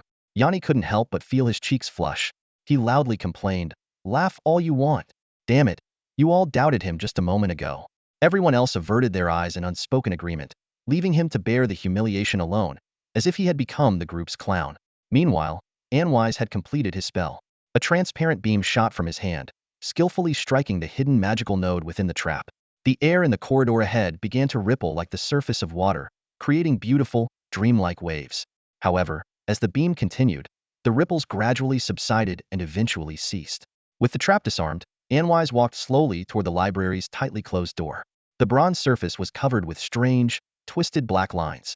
At the center of the door, an inscription in ancient Manian script was deeply etched. Just by looking at the characters, one could almost feel the immense skill of the person who had inscribed them with just their fingers. Faced with this enigma, Anwise felt a sense of awe, as if something peculiar was hidden within. His deep blue eyes reflected the inscription on the door. Anwise didn't immediately push it open, but paused for a moment. His intuition told him that an indescribable presence lurked behind the door, bringing him a sense of unease. Was it another trap? Some kind of guardian? Or merely a bluff? He had actually disarmed the trap. The real challenge was about to begin. The trials of the library were never easy. What lay hidden behind the door? Who could possibly know? Anwise had been at Pamir for years, and there had been 2 freshmen who had disarmed the trap before the library door, but ultimately chose not to open it. In the tower's top room, many upperclassmen watched Anwise standing quietly before the door, holding their breath. They felt a mix of surprise, curiosity, and a tinge of regret from years past, eagerly anticipating his decision. Was this a test of wisdom or courage? Anwise gazed at the closed door, lost in thought. Although this was merely the initiation ceremony of the Academy of Mysteries and Ruins, the main library door was likely beyond the reach of ordinary freshmen. In other words, it was a challenge prepared for the strongest newcomers, like an extra question at the end of an exam. A flicker of hesitation crossed Anwise's eyes as he glanced at the pigeon on his shoulder. "Dear friend, could you help me see what's behind the door? I need some insight before making my choice." The pigeon nodded and fluttered to the door, slowly extending its head inside. As the door was quite thick, the pigeon continued to probe until its upper body completely disappeared between the doors. A few seconds later, it retracted its head and returned to Anwise's shoulder. Coo, coo. There's a strange black mass inside, bigger than this door. Thank you, buddy. Anwise smiled, stroking the pigeon's head, deep in contemplation. A black mass larger than the library door? Could it be an aberrant abomination? Dark matter? A dream anomaly? Or some ancient eerie presence? In an instant, several powerful entities resembling a black mass flashed through Anwise's mind. Anvis attended the Academy's freshman welcome ceremony with a hint of disdain, fully aware that the Academy wouldn't orchestrate anything truly dangerous. He took a deep breath, pressed his hand against the intricately patterned, cold door, and pushed it open with force. The door creaked open. What lay beyond it? Everyone's curiosity was piqued, and some couldn't help but nervously swallow. Wow, what's that? It looks like a writhing mass of blackness. Why isn't that freshman running away? Is he paralyzed with fear? As the door opened slowly, those observing from the tower through a crystal ball also saw the strange presence behind it. Most students, seeing such a bizarre creature for the first time, began to chatter excitedly. However, Anvis stood at the doorway, not showing the fear others might have expected. Instead, he confirmed his earlier suspicions. It was a lower-level nightmare, a common entity in the dream realm. It had no fixed form and manifested as the deepest fears of its target, feeding off those fears. All its attacks were illusions. It emitted a low-level fear aura that could be mitigated by mental protection spells and was immune to physical attacks. However, it was vulnerable to holy, light, and illusion magic. The suggested challenger level was Tier 2. As a long-haired girl with light green hair explained, the nightmare's characteristics were gradually revealed. Now, the freshman's knowledge would be put to the test. If they understood the nightmare's traits, they could deal with it easily, but if they didn't, the girl shook her head. Nightmares were difficult to identify, especially since they were immune to physical attacks and highly resistant to most magical attacks. Once hit, you'd be trapped in an endless nightmare, making them very tricky. However, if you could quickly identify its true nature, dealing with it would become much simpler. In the library, Anvis gazed at the same mass of nightmare that those atop the tower saw. He smiled silently and cast a simple Tier 2 dream spell, Nightmare Banishment. The spell was so basic that even a Tier 1 spellcaster could easily perform it. To Anvis, such spells were routine. With a flash of colorful light, the dark mass vanished instantly, sent back to the dream realm. Anvis' deepest fear was a figure of holy light surpassing Tier 9. However, such a powerful entity was beyond the lower-level nightmare's ability to simulate. The nightmare couldn't comprehend the existence of pigeons, let alone transform into something that would terrify a pigeon. When it came to Anvis and his connection with pigeons, the nightmare was utterly helpless. During the competition, a freshman emerged victorious. He used an instant nightmare banishment spell. This clearly demonstrates that his spellcasting abilities are at least at the second tier. What's even more astonishing is that in the midst of the fierce battle with the nightmare, the greatest challenge was to quickly identify the nightmare's true identity. He managed to see through the nightmare's disguise almost instantaneously. Such insight and extensive knowledge are truly impressive. This freshman is definitely extraordinary. Meanwhile, the audience at the top of the tower erupted in excitement once again. After witnessing this, no one regarded Anwise as just another new student anymore. They treated him as an equal. Many people were already eager to befriend him. As the dream faded away, the oppressive atmosphere in the library was instantly lifted. Anvis immediately noticed two incongruous items placed on a black, flickering stone table opposite the main entrance. A mysterious dark golden metal plaque and an ancient parchment. Could these be the rewards for passing the trial? Despite his speculations, he didn't rush to inspect them. Instead, he deliberately avoided the table and began to meticulously examine the various mystical books and artifacts displayed throughout the library. Anvis was cautious, fearing that touching those two items might be interpreted as completing the welcome ritual, resulting in an immediate teleportation out of the mirror space. As expected, although the books appeared normal, none could be opened or read. The other items were akin to magical projections, devoid of any mysterious properties. Undeterred, Anvis focused his mental energy, carefully searching each bookshelf. It was well known that the grand libraries of ancient ruins and mysterious academies housed many enigmatic artifacts. The unknown represented mystery, and not even the headmaster of the academy could fully grasp the secrets hidden within these collections. His curiosity piqued, Anvis wondered if there might be an item with a power capable of influencing his replica in the mirror space. Finally, after inspecting 2/3 of the bookshelves, he discovered something peculiar. On the 33rd shelf, in the Ancient Languages section, the 27th book on the left caught his attention. Using his mental energy, he cautiously retrieved the book. Despite being called a book, It was actually a thin black shale slab, about 11 centimeters thick, without a cover. The book was filled with peculiar, writhing characters. When his mental energy scanned it, he could sense its distinctiveness from the surrounding books. While the other books varied in appearance, their magical aura was identical. After taking down this book, Anvis didn't immediately delve into it, but continued to inspect the other bookshelves. Sure enough, on the 18th shelf from the end, he found another unique book. So, there were two. Not bad. After completing his examination of all the shelves, Anvis turned his attention to the two books before him. Besides the stone book, the other was made of white bone fragments with an abstract skeletal spider beast depicted on the cover. Both books were placed in very concealed corners, making them hard to find without a thorough search. Anvis devised a plan and decided to open the black stone book first. As he did, a piece of paper and a metal plaque engraved with the pamir emblem suddenly appeared before him. Another test? Anvis paused briefly, then realized the situation. This was merely a mental blind spot issue. If he could think of it, so could others. He opened the other book and, as expected, found another metal plaque and a piece of paper. Keen? The two pieces of paper had characters written in ancient Gumanian, which, when combined, spelled out the word keen. After contemplating for a moment, Anvis temporarily put away the metal plaques and papers, and began to study whether these two books contained any valuable content. What secrets are hidden within those two books? But how did that new student notice them? Even more curious, why didn't he first check the obvious reward items on the table? Anwise focused intently on his reading, while the crowd at the tower's top discussed him fervently.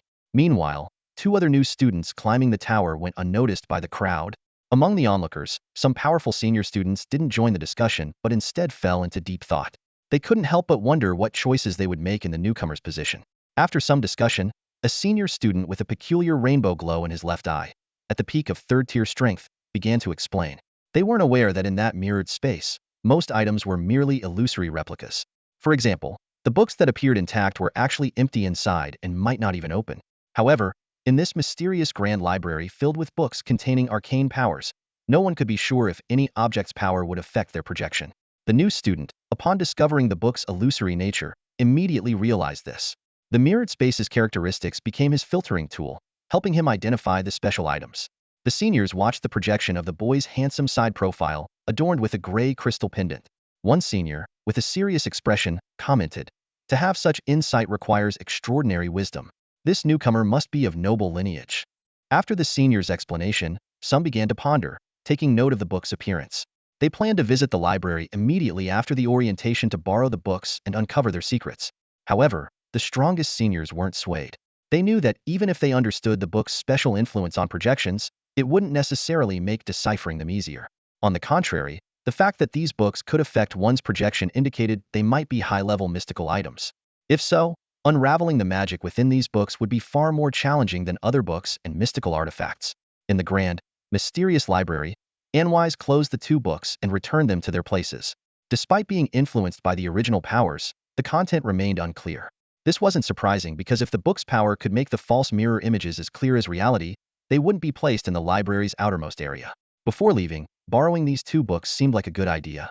After noting their positions, Anwise finally returned to the table to examine the two items on it. As he approached, the paper on the table suddenly lit up, and a few lines of apple-sized, faintly glowing white text appeared in the air. Congratulations, 731st new student to arrive. Attach the metal plate on the table to your ID badge to upgrade your access level to the first tier of the Grand Mystical Library. You will return to the outside world in 1 minute. The metal tags couldn't be taken out, sealing their fate within this mysterious ruin. This revelation struck fear into the hearts of the 306 brave new students, who now realized their lives might be in jeopardy. Confronted with the unknown forces at play, Anwise felt a profound sense of reverence, understanding that caution was paramount in the face of such mystery. Suddenly, Anwise had a hunch. He took out the two pieces of paper he had previously acquired. To his amazement, the writing on the papers began to glow, as if some magical mechanism had been activated. White characters flickered in midair, and then an additional message appeared. It informed him that only by finding the two books could they proceed further. Anwise realized that sharp thinking and keen perception were crucial, and neither could be compromised. As he gazed at the glowing information in the air, Anwise was filled with joy. He realized he was the 286th student to see this message, which made him feel both proud and excited. Did the initiation ceremony for the mysticism department get approved? No need to climb to the top of the tower? Anvis was momentarily stunned as he read the glowing words suspended in midair. He quickly pulled out 3 metal plates, ready to use them. But then, he realized something troubling. Wait a minute, the identity token. It's in the ring. His heart skipped a beat as he instinctively connected to the ring's space. He sighed in relief when he found that the restrictions within the space had been lifted. Hastily, he retrieved the identity token and pressed each of the 3 metal plates against it. The plates dissolved into light, and immediately, his identity token indicated an upgrade in his access to the mysterious Grand Library. Since Anvis had chosen mysticism as his primary field of study, he originally had level 1 access to the Grand Library. After the triple upgrade, his access level was now at level 4, allowing him to borrow most of the books in the library's outer sections. A minute quickly passed, and the words in mid-air suddenly radiated a brilliant light. All the characters converged into a white orb, which rapidly expanded and enveloped Anvis completely. Welcome to Pamir Academy of Mysticism and Relics. Congratulations, freshman. You are the first to complete the initiation ceremony this year. Clap, clap, clap. Anvis blinked. When he could see clearly again, he found himself standing in a massive magic circle at the top of the tower. Dozens of senior students, dressed in academy uniforms, were gathered around. Seeing Anvis appear, they all began to applaud in unison, clearly impressed by his performance in the initiation ceremony. Hello, I'm Anvis, a first-level warlock. Facing the enthusiastic crowd, Anvis smoothly displayed the smile he had practiced countless times in etiquette classes and introduced himself succinctly. Due to some freshmen coming from commoner backgrounds, the academy had a policy to emphasize equality by having new students introduce only their first names.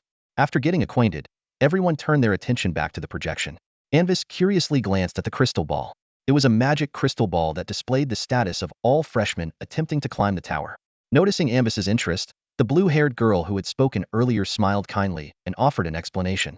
The 2 of them entered before you, but they haven't passed the trials in the reality mirror yet. At that moment, the crystal ball glowed slightly, and a new projection appeared in mid-air.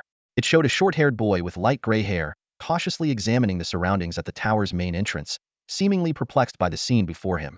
Realizing something was amiss, the boy also tried to leave the tower, only to face the same predicament as Anvis. Anvis watched the boy, observing his futile attempts to open the door before finally resigning himself to venture deeper into the tower. This intrigued Anvis. Although he had experienced the initiation ceremony of the Transfiguration Department in his previous life, the essence of the 2 ceremonies was entirely different. In the annual initiation ceremony of the Transfiguration Department, senior students would use transfiguration spells to create a massive magical maze filled with numerous harmless magical traps. Each year, the labyrinth and its traps are unique. Freshmen who successfully navigate the maze or solve its puzzles are handsomely rewarded. This year, aside from Anwise, the other freshmen in the Mystics department are relatively average in strength. After nearly an hour of magic, the second freshman finally passed the test and appeared in the magic circle, followed closely by the 3rd and 4th. Once all the freshmen were gathered, the central magic circle glowed again, and a scholarly girl appeared at its center. She wore a black robe with silver trim, her silver hair and dark eyes accentuating her delicate figure. With a voice that seemed to have just emerged from a dream, she introduced herself. I am your mentor, Nancy Campbell, a 7th-level mystic. The 4 freshmen quickly bowed upon hearing this. Nancy reviewed their tower climbing process meticulously, particularly praising Anwise. From deciphering the dream rune to ultimately escaping the mirror space, your performance was outstanding. The other 3 freshmen curiously glanced at Anwise, who smiled and nodded in acknowledgement. Nancy continued her praise. Lorna also did well. Though you couldn't pass the relic room's test, you wisely chose to abandon it and take another route. This kind of decision-making is commendable. Lorna, the short-haired girl with green eyes, looked petite and cute. She exuded a first-level power aura, with hints of a hidden bloodline. Blushing at Nancy's praise, Lorna smiled shyly. Nancy then cautioned, curiosity is important, but without calm judgment, extensive knowledge, and sufficient strength, it often leads to ruin. She looked at the 4 with a serious expression. Flipping through an ancient book, she announced the evaluations. Anwise received a perfect score, Lorna an excellent score, and both Waka and Pika received average scores. Now, it's time for the rewards. Nancy gently closed the ancient book and waved her hand, causing over a dozen magical items to float in the air. With her still ethereal voice, she explained, these are magical artifacts from the ruins, given as rewards for the initiation ceremony. Each of you may choose one, in order of your scores. Anvis stood out as the first among the group, slowly making his way towards the array of items suspended in midair. Each step brought him closer to the ancient elven-style magical hat, the old stone tablet inscribed with mysterious runes, the nondescript decorative sword, the peculiar silver pendant embedded with a pentagram, and the bizarre little stone statue. To Anvis, these items radiated a faint and enigmatic magic, as if each one was whispering its own unique story. He carefully examined each object, gently touching them with his fingers as though he were communicating with these ancient artifacts. His eyes reflected a mix of curiosity and reverence, filled with an intense longing and desire for the mysterious magical items. Even the slightest magical fluctuation was enough to captivate him, drawing him deeper into this mystical world. Each item was so distinct, as if telling tales of ancient legends and hidden powers. Anvis was deeply fascinated by the stories concealed within these objects, eager to uncover their secrets and explore the mysteries they held. For him, this was more than just a simple observation. It was a journey of discovery into the unknown. Amidst the envious gazes of the onlookers, Anvis seemed to be transported into a world of mystery and wonder, thoroughly enjoying this unique experience.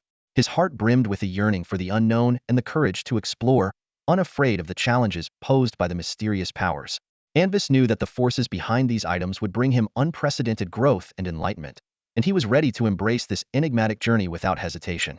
After browsing through all the items, Anwise's gaze finally settled on one particular object. It was a transparent crystal ball of moderate size, filled with swirling, strange pink smoke inside. The smoke seemed to contain some mysterious power. Although Anwise didn't understand this power or its nature, he was deeply attracted by the material of the crystal ball itself. Upon closer inspection, Anwise identified it as being carved from a single piece of heath crystal. The combination of heath crystal and divination was perfect. Using a heath crystal ball for divination yielded much clearer results than an ordinary crystal ball. However, as a widely useful rare mid-tier gemstone, heath crystal was not cheap. Moreover, most raw crystal columns had cross-sections only as wide as a palm, and it was rare to find raw crystals large enough to carve a head-sized crystal ball. Anwise decided to choose that crystal ball. Once he successfully extracted the special power within, the remaining pure heath crystal would make excellent alchemical material for divination. Having made his choice, Anwise turned to Nancy and, with an elegant tone, pointed to the crystal ball surrounded by numerous items. The silver-haired minter Nancy glanced at it, nodded slightly, and then waved her slender fingers. The crystal ball emerged from the heap of items and hovered before Anwise. Smiling gracefully, Anwise stored the crystal ball in his ring and then stepped back to make room for the next person. It was now Rona's turn. Yes. The petite girl with short light green hair answered somewhat nervously before stepping forward to select her desired item. After all four had made their choices, Nancy put away the remaining items and reopened the large, dark, and heavy book in her hand. Clearing her throat, Nancy began to reiterate the rules of the Pamir ruins and the mysterious academy. The first and only rule: causing malicious harm to other students within the academy is strictly forbidden. Anyone caught doing so will be immediately expelled.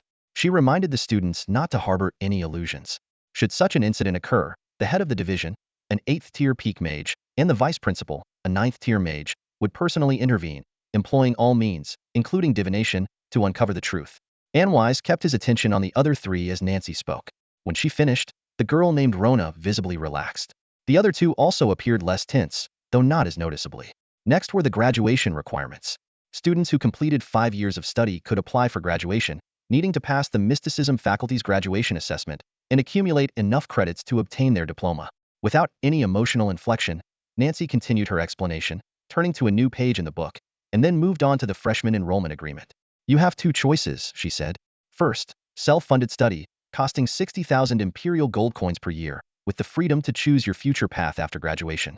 Second, full scholarship, which includes a monthly stipend of 100 credits and 1,000 gold coins, but requires you to sign a contract to serve the Pamir Academy for 100 years post-graduation. Nancy looked up, her deep black eyes staring at the group through reflective lenses. Now, please tell me your choice. Conflict can arise anywhere, and the Empire is no exception. After evolving for over 2,000 years, the Academy system has now become a formidable force, ranking as the 3rd major power group after the imperial family and local nobility. At Pamir Academy, due to the diverse backgrounds of the students, the school offers 2 types of admission agreements to attract more talent. 60,000 imperial gold coins is no small amount. It's equivalent to buying a 2-story mansion with a courtyard in the imperial capital, while an average commoner family's annual savings is only about 10 coins. For students from commoner or minor noble families, this is an enormous burden, almost impossible to afford. And this is just the basic entry fee.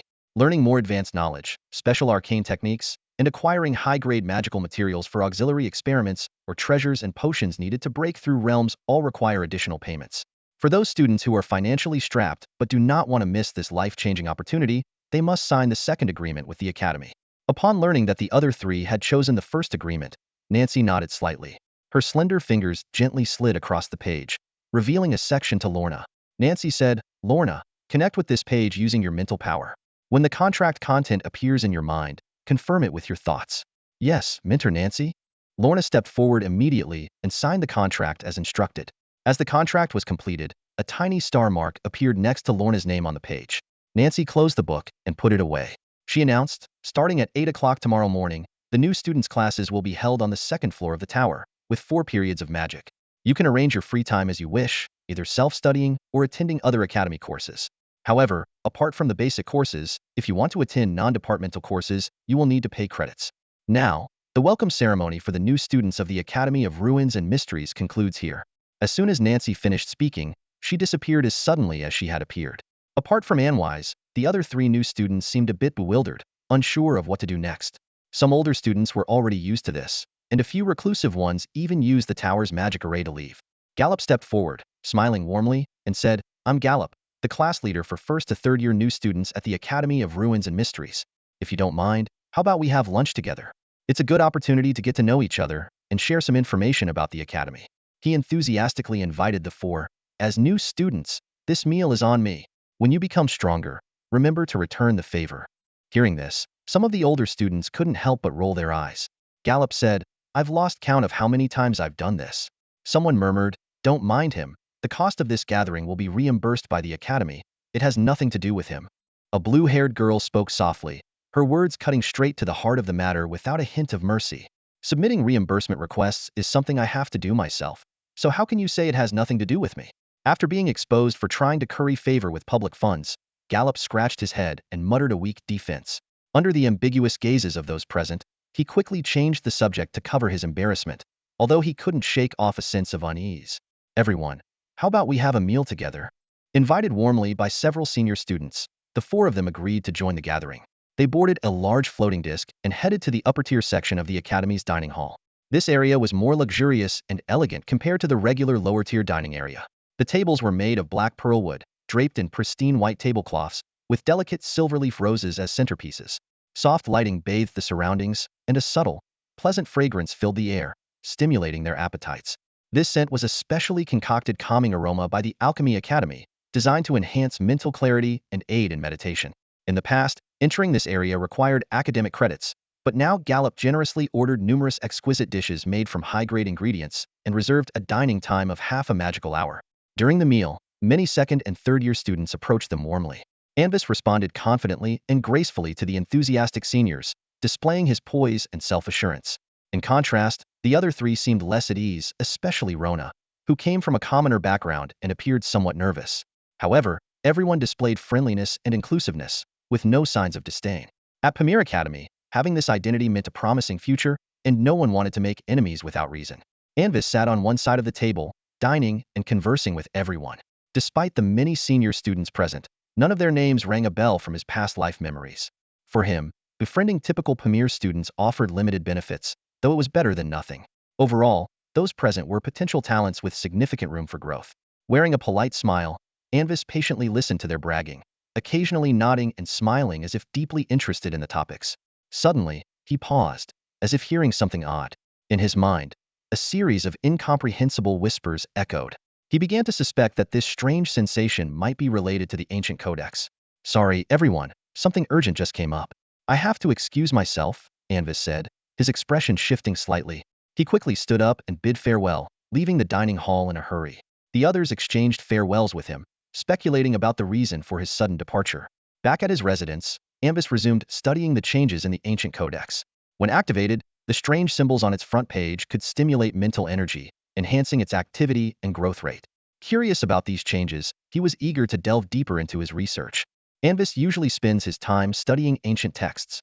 However, today seemed to trigger some special condition. When he connected with the spiritual energy of the book, the dark green ancient tome suddenly floated into the air. The tightly bound pages began to turn on their own. The environment in the room started to change rapidly, everything becoming remarkably new and clear. The polewood legs of the table no longer appeared yellowed. The materials on the shelves looked rejuvenated. The mosaic colors on the floor tiles became strikingly vivid, and the silver candlesticks shone brightly. The dark green on the book's cover began to spread slowly, gradually soaking into each page. As it was absorbed, The high elven script started to twist and writhe, like eels wriggling in hot oil. The dark green symbols rolled and squirmed from their original positions, accompanied by unsettling whispers. They writhed and extended, forming a new and bizarre text. Anvis tried to read it, and found he could turn 3 pages of the main content. The first page spoke of malevolent beings wandering the world, foolish and short-sighted humans colluding with them, bringing purple gemstones and dream dust.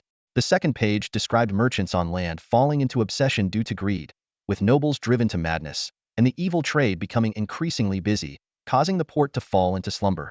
The third page told of rational mages coming to investigate, but ending up making dark deals with the malevolent beings, returning on a pitch-black ship with slaves from the land. Anvis felt bewildered, reading the pages repeatedly, but still unable to grasp their meaning. However, he had a peculiar sensation that as he stared at the words, they were also gazing back at him in an indescribable way. Besides the unlocked content, Anvis sensed that the ancient book had bestowed upon him 3 types of magical abilities: Flesh Doppelganger, Eldritch Majesty, and Seed of Distortion. Flesh Doppelganger allows the creation of clones from flesh, with strength equivalent to half of the caster's, and up to 2 can exist at a time. Eldritch Majesty grants a sense of ancient awe to sentient beings. Seed of Distortion is more complex. By observing the target's actions, it plants a mental tether in their mind. Over time, and with increasing contact with the caster, the tether gradually forms, with the speed depending on the target's strength and willpower. Seed of Distortion has both dormant and active states. In its dormant state, it is almost undetectable, but once activated, the target becomes a loyal follower of the caster. In this mysterious world, there is a young woman named Alice who possesses a unique ability. Alice can implant a tiny seed into someone's body simply by touching their skin. This seed takes root and grows quietly within the recipient, subtly influencing their thoughts and actions. Alice is not a kind person. She uses this ability to control others and fulfill her own desires. Every time she implants a seed, a cold gleam flickers in her eyes, as if she relishes the thrill of manipulating others' destinies. However, deep within, Alice harbors an inexplicable emptiness and loneliness. She longs to be understood and loved, yet her special ability keeps her at a distance from those around her.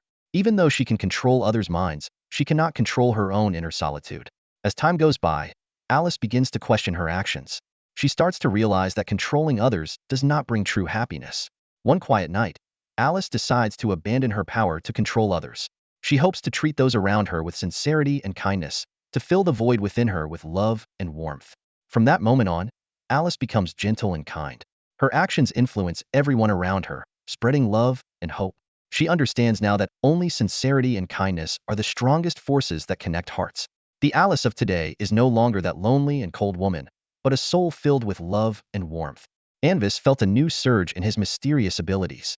When he came across the introduction of a second category of spells, he immediately thought about casting a twist of fate on Orbins. However, he reluctantly dismissed the idea. Although Anvis wasn't sure if others would suspect him, he knew that if he messed with Orbins, Brunts, the mentor from the Circle of Time, would definitely notice.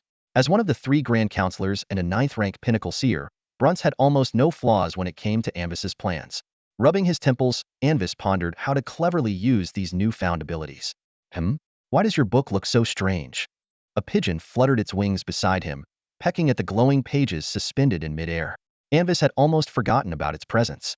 But the pigeon using the word strange to describe the ancient tome made him wonder if it had sensed something. Curious, Anvis asked. Just a feeling, the pigeon said, flapping its wings. It's different from everything else I've seen, like a drop of ink on white paper. I see. Anvis fell into deep thought. The next day, Anvis donned his uniform and arrived punctually at the Ruins and Mysteries Academy. First-year students, please proceed to the Star Hall in Section 2 on the 2nd floor. The emotionless voice echoed in Anvis's mind as he stepped into the tower, his identity confirmed by the tower's spirit through his ID badge. At Pamir Academy, students are classified by their strength. Those below the 4th rank are lower-grade students, and those above the 4th rank are higher-grade students. The Star Hall is a renowned venue within the Mysteries Academy, a vast, semicircular space with a spacious podium at its center. The seating is arranged in a tiered fashion, reminiscent of a cinema from Anvis's previous life. Under the influence of magical power and space extension techniques, the ceiling of the classroom appeared exceptionally deep. Numerous peculiar items floated in the air, shimmering like meteors in the dark void. These items were relics, once bearing ancient magical power, now deciphered by graduates of the Mystery School.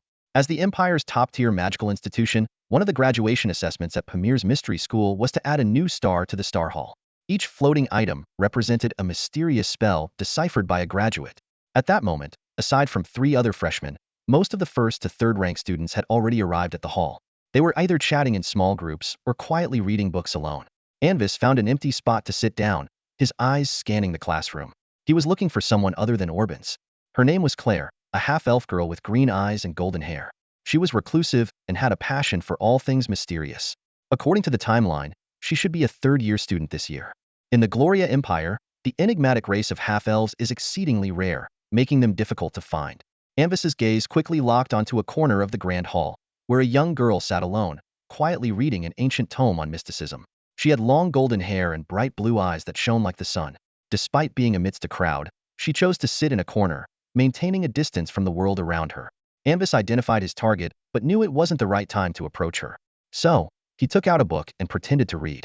At the stroke of 8, the mysterious mentor Nancy appeared punctually in the grand hall. With her silver hair, she looked both enigmatic and youthful.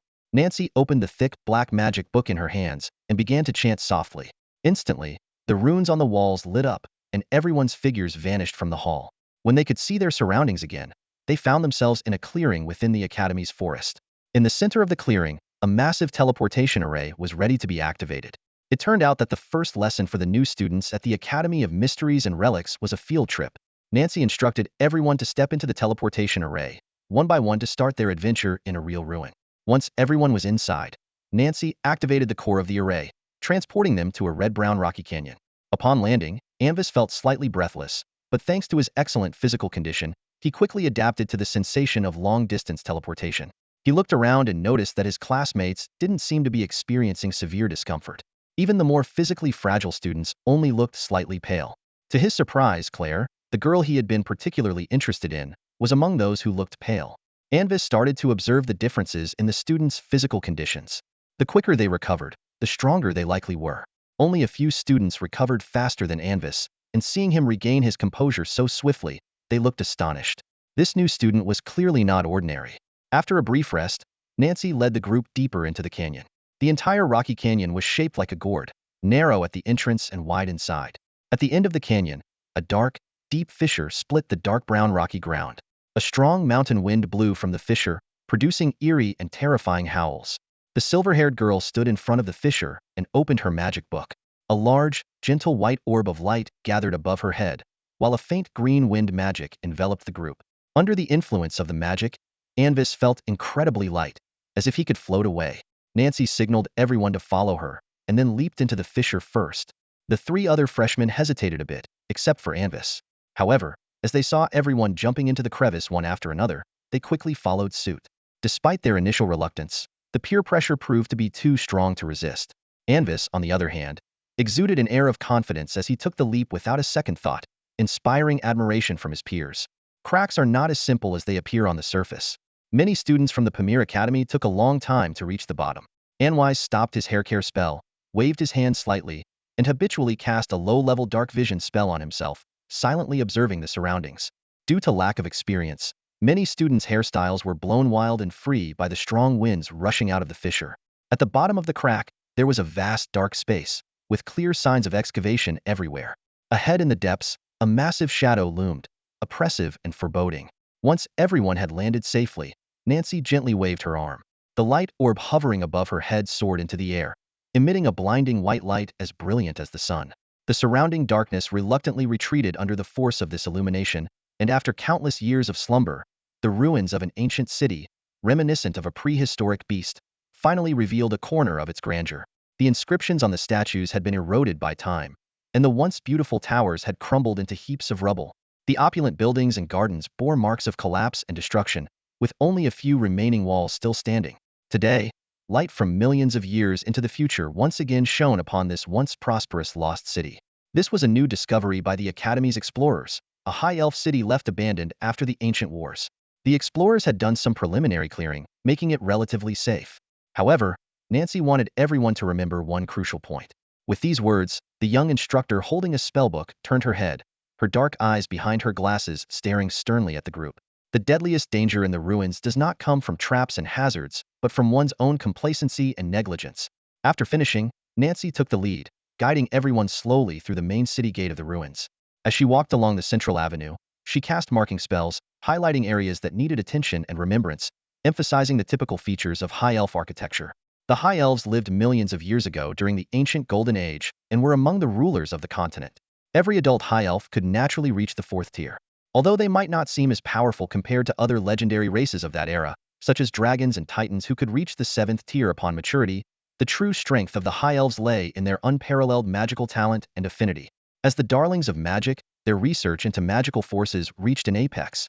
They created and mastered one terrifying high-level spell after another, and during an age when legendary creatures roamed the continent, they developed a brilliant magical civilization. The pinnacle of their magical creations, the Sky City, was the masterpiece of the High Elves. The lines of the buildings in front of them were intricately arranged, and the inscriptions shimmered mysteriously under the sunlight. Nancy encouraged the students to observe closely, to feel every detail, and to appreciate each texture with their hearts. Suddenly, as if disturbed by some external force, one of the buildings collapsed with a thunderous crash, sending dust flying everywhere. The students scrambled to avoid the debris. Nancy reminded everyone of the fragility of these ancient structures and emphasized the importance of safety during their exploration. After the dust settled, Nancy opened a book and released a faint yellow magical ripple, calming the remaining particles. With the protective spell in place, the students spread out, each delving into the mysteries of these ancient edifices. Anvis approached a blonde half-elf girl who was intently studying an inscription on a carving. In the candlelight, her profile appeared delicate and translucent, with her golden hair cascading down and her pointed ears barely visible. Despite the bustling crowd around her, she maintained a sense of solitude, as if guarding her own space. Anvis knew she was his next target. Sensing his approach, the girl took a few cautious steps back. Understanding that this was not the right moment to engage with her, Anvis pretended to have just noticed her, nodding with a smile. She awkwardly adjusted her golden hair and managed a shy smile in return. Anvis naturally shifted away, continuing to examine the decorations on the wall. The girl watched him leave, feeling relieved, but she failed to notice the strange glint in his eyes behind his glasses. After some time, the group arrived at the central plaza of the ruins. The towering structure stood solemn and ancient under the sunlight, with the bronze gates wide open, remnants of their former glory still vividly apparent. The magical spring has run dry, and the grand, elegant fountain that once stood before the building no longer flows with life. Once, 2 multi-tiered fountains, one large and one small, danced gracefully in the air with their shimmering silver streams. Now, they lie tilted and broken in the stone fountain pool, a massive crack splitting its base. When the fountain was brimming with magic, it must have been a breathtaking sight to behold. The young mentor, her silver hair cascading over her shoulders, stood before the ruined fountain and addressed the students gathered in the square with a gentle voice. As she recounted her story, the students could almost feel the past splendor and beauty, as if they could see the magic flowing once again. In the second phase of the lesson, Nancy granted the students 3 magical hours of free exploration. They were instructed to return to the designated meeting point when the floating orb in the sky changed from its usual blue hue to a radiant gold. Wishing them a safe return, she reminded them to be wary of traps and the dangers posed by subterranean creatures. With a graceful spell, she cleared the dust around the fountain and then settled by its edge, immersing herself in a gray-covered book of magic. After receiving their instructions, the students dispersed, heading towards various corners of the city's ruins. A group of more advanced 2nd and 3rd tier Pamir students gravitated towards the magnificent structure behind the fountain, rumored to be the city lord's mansion, potentially hiding valuable discoveries. Although previous students had explored the area, they understood that valuable findings weren't necessarily treasures. The decorations, architecture, inscriptions, and mechanisms held precious knowledge. Their goal was to learn, not to hunt for treasure. As Anwise strolled through the high elven gardens, he seemingly observed the surrounding buildings casually. However, beneath the glove on his left hand, a gemstone ring glowed faintly, connected to an invisible magical eye. The environment was teeming with life. Despite the withered vegetation, bioluminescent spore plants thrived here. Pretending to examine the buildings, Anwise secretly tracked the movements of a girl, feeling secure from detection since other students were also using similar spells for their explorations. Once the free exploration began, Anwise focused his attention on Claire. Unlike the other students who headed towards the city lord's mansion, Claire ventured into the more dilapidated residential area. She appeared perfectly at ease amidst the crumbling buildings. Anwise felt a strange sense of déjà vu, as if he had experienced this scene in a game from a past life. While covertly observing her, Anwise's mind was filled with peculiar thoughts. He decided that the best way to explore was to keep a close watch on Claire. She seemed to have an unusual aura that attracted bizarre incidents related to ancient ruins. Although she always managed to reap benefits and escape unharmed, anyone accompanying her would need to be cautious, as her luck might bring unforeseen challenges. In the Empire, there's a saying among the common folk. When a tiger is chasing you, you only need to outrun your companion, not the tiger itself. Claire is that companion you can never outrun. Well, simply controlling a magical eye to follow her shouldn't count as stalking.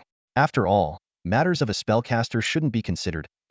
A girl, through the vision of her magical eye, quietly observed the surrounding buildings. She finally entered a seemingly ordinary two-story house on the residential side. The pearl-white stone walls with curved decorative lines were weathered and eroded, and the pale green elven-tiled roof was in disrepair. The wooden shutters had long since decayed to dust, leaving only empty sculpted window frames. Everything seemed indistinguishable from the neighboring buildings. Any new discoveries? Anvis stepped out of the courtyard, silently heading toward the house the girl had chosen. His pace was unhurried, as following someone secretly wasn't exactly a commendable act. Besides, he couldn't be sure if she had truly discovered something, or if she was just exploring. Suddenly, a loud crash echoed, and a section of the elven-tiled roof collapsed, stirring up a cloud of dust. Excellent, it seemed she had indeed found something. Now he had a legitimate reason to approach. Having noticed the commotion of the collapsing roof, he would go check it out.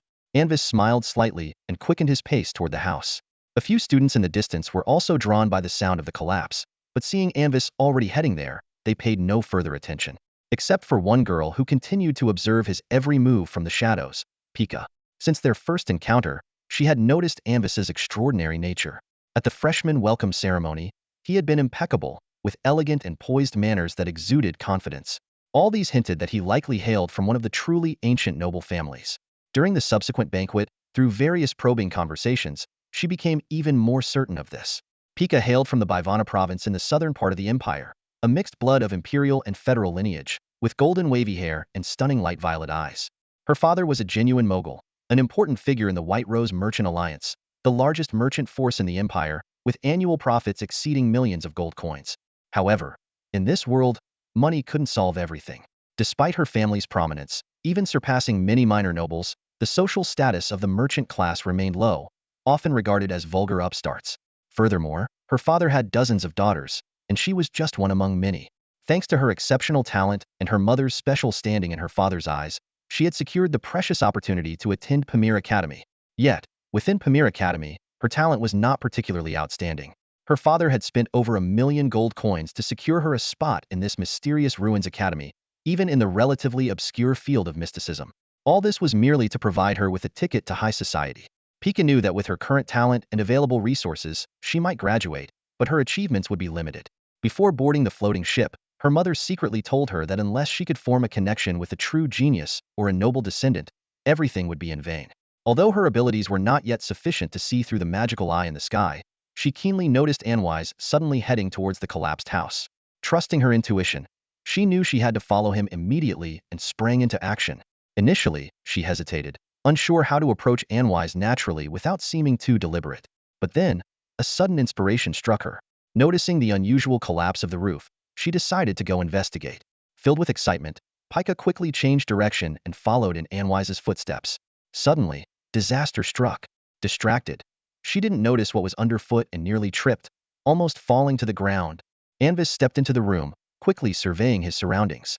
Shortly after, he discovered a deep fissure in the basement of the house.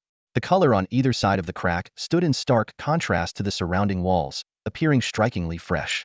An ancient staircase slanted downward beneath the fissure, faintly visible. Gazing into the darkness below, Anvis didn't rush in. Instead, he raised his hand and conjured a flame, sending it floating down the shadowy stairs. The flame hovered about half a meter above the ground, gently illuminating its path. Its faint light dispelled the darkness, revealing delicate footprints on the floor. Although the flame was sustained by magic, it would extinguish in a polluted environment. Since the flame remained lit, it indicated that there must be a ventilation opening at the bottom of the passage. Moreover, someone had just passed through here. Confirming Claire's trail, a smile spread across Anvis's face as his dark moon staff silently appeared in his hand.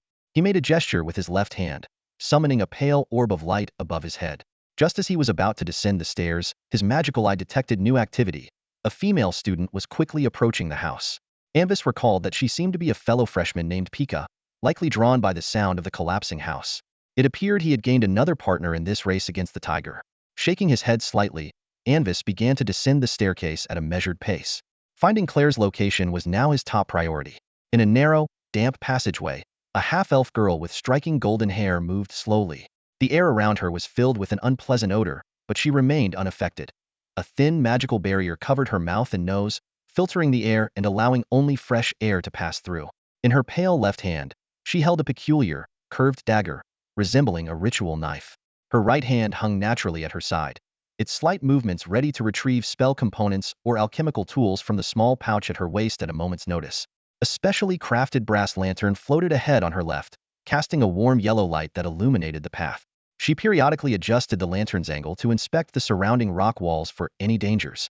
The soft sound of her footsteps echoed through the ancient passage, creating an eerie atmosphere. Suddenly, her keen ears twitched. She heard an unfamiliar sound behind her. The girl immediately halted, carefully extinguishing the lantern and pressing her body against the wall. She quickly changed her hand gestures, whispering an incantation. The spell of invisibility took effect, causing her figure to gradually fade into transparency and vanish into the air. With a soft glow and the sound of footsteps, she saw the young man who had smiled at her earlier. A massive, pale orb the size of a fist shattered the darkness, illuminating his soft, pale face and light golden hair. His crystal monocle reflected a mysterious magical glow, and a silver spellbook hung from his waist, emitting an enigmatic silver sheen. In his hand, he held an elegant, slender silver-white staff, the crystal at its tip radiating a ghostly blue light.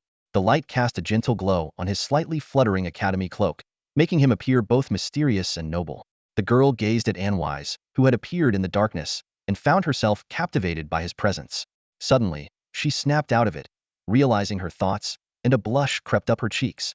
However, when she realized the newcomer was a classmate and not something strange, she breathed a sigh of relief and deactivated her invisibility. In the instant she became visible, she felt as though the new student had glanced at her hidden form. "Oh, what a coincidence, senior. We meet again," Anwise said, a hint of surprise in his expression as he greeted her warmly. The girl nodded lightly, about to speak when they both heard new footsteps approaching from behind. They turned simultaneously to see a beautiful girl with golden hair and amethyst eyes, holding a long staff, appear in the corridor. "Oh, so there are people here already? Hi, I'm Peccary, a new student this year." Peccary blinked her amethyst-like eyes, her sweet and lively smile polite as she greeted them both. "A part of the building outside collapsed, so I came to check on things. You're Anwise, right? I remember you. You were rated the best at the freshman welcome ceremony." Her eyes sparkled with admiration for Anwise. "Hello, Peccary. It's an honor to be remembered by a lady in such a short time," Anwise replied with a smile, nodding gracefully. Even though he knew it was just a compliment, he felt pleased. "And this beautiful half-elf sister, may I know your name?" he asked, turning his attention to the girl in front with curiosity. "I'm Claire." The blonde girl paused, her voice as clear as a stream with a hint of mystery. "Claire, what a lovely name." Peccary's smile carried a note of praise, causing Claire to blush slightly. "Hello, Senior Claire." Anwise gazed into her beautiful blue eyes, smiling under the white light and bowing elegantly. "Yes, it's her. Claire Liddell, the legendary adventurer who changed the entire old world's landscape.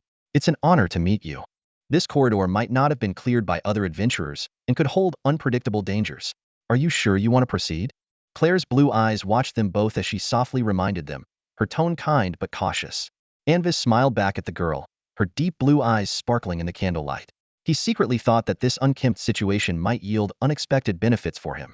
Under the flickering light, he observed the two with a hint of mystery. Claire, possessing third-tier strength, had displayed considerable power.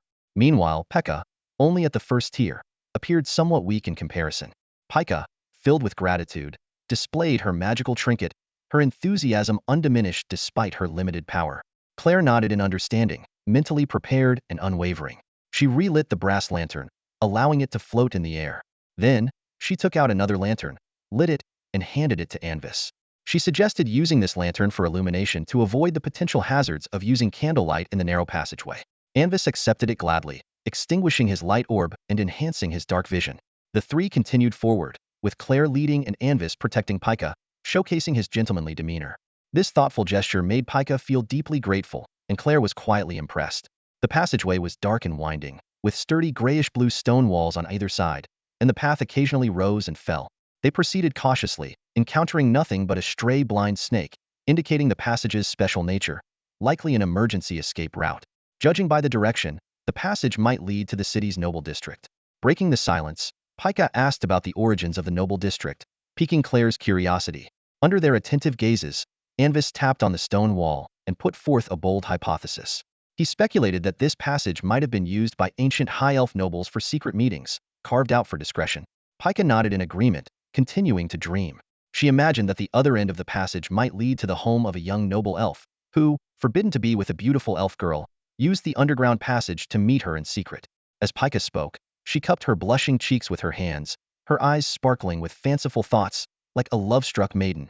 Anvis twitched his mouth, feeling a surge of emotion. He had read plenty of melodramatic love stories penned by authors from the Yiddle Federation, but reality often proved to be far more intricate than fiction. He speculated that ancient elven nobles might have created this teleportation-restricted passage to secretly meet their lovers, avoiding the city's defensive arrays. Despite the High Elves' adherence to monogamy, there were always those who succumbed to temptation and broke the rules. Anvis glanced at Pika beside him and then at the contemplative Claire, ultimately deciding to keep his thoughts to himself. As they advanced, they encountered their first obstacle. Due to the passage of time, part of the corridor had collapsed, blocking their way with earth and stones. Claire quietly raised her right hand and stared at the obstruction. A faint yellow glow emanated from her fingers, and under her magical influence, the debris parted like soft water, allowing the trio to pass through. After clearing several similar blockages, they finally reached the end of the corridor. A dark metal gate barred their path, and despite searching, they couldn't find a mechanism to open it. It was clear that the control for the gate was on the other side. Claire gently touched the metal door, sensing a strange magical barrier that she couldn't penetrate. She frowned slightly and hesitantly said, "This door seems to be made of anti-magic alloy. I can't gauge its thickness." Anvis felt a twinge of anxiety at Claire's words, realizing that brute force would likely be ineffective against the door. Pika also appeared troubled, suggesting that perhaps a student from the construct school might know what to do. Claire decided to test the door's sturdiness and asked them to step back. She took out a conical alchemical flask and hurled it forcefully at the door. Instantly, a corrosive dark green liquid splashed everywhere, but the door remained virtually unscathed. Anvis even thought that the corroded parts revealed the metal's true color. Seeing the undamaged metal door, Claire's frown deepened. She surmised that it was made of high-grade anti-magic alloy, and proposed using a petrification spell to tunnel through the surrounding walls, bypassing the door. Claire retrieved an earth-colored crystal, her eyes gleaming with a light that accentuated her beauty and intellect. Anvis and Pika stood before the formidable gray-blue rocks, facing the daunting challenge ahead. Anvis felt a surge of determination. She knew her magic alone might not easily overcome this obstacle. Yet, at this crucial moment, she resolved to reveal her true self, showcasing the spirit of a future legendary explorer without holding back. Anvis exuded an aura of resilience and decisiveness, unafraid to confront the difficulty before her. She took a deep breath, her eyes shining with unwavering resolve. In that instant, she shed all pretense and revealed her deep-seated passion and dedication to adventure. Pika looked at Anvis with admiration and trust. She knew that no matter how great the difficulty, Anvis would face and conquer it without hesitation. Anvis's determination and courage inspired her, making her believe that they would undoubtedly overcome the challenge ahead. Under Anvis's leadership, they faced the challenge together. Anvis's decisiveness and courage were moving, and through her actions, she defined what true adventure spirit meant. They might encounter hardships, but their determination and bravery would guide them towards becoming legendary explorers. Maybe this is the only way.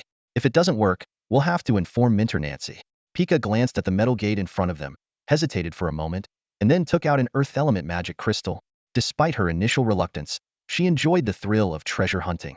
The chances of success might be slim, but it was worth a try. Anwise shrugged, ready to cast his spell. Soon, an invisible magical force enveloped a section of the wall next to the gate. The hard rock began to soften and collapse into gray sludge at a visible speed. With both of them casting spells simultaneously, Claire's superior strength quickly became evident. As a third-tier mage, her spell softened the hard steel rock swiftly. Anwise, though a first-tier mage, wasn't far behind.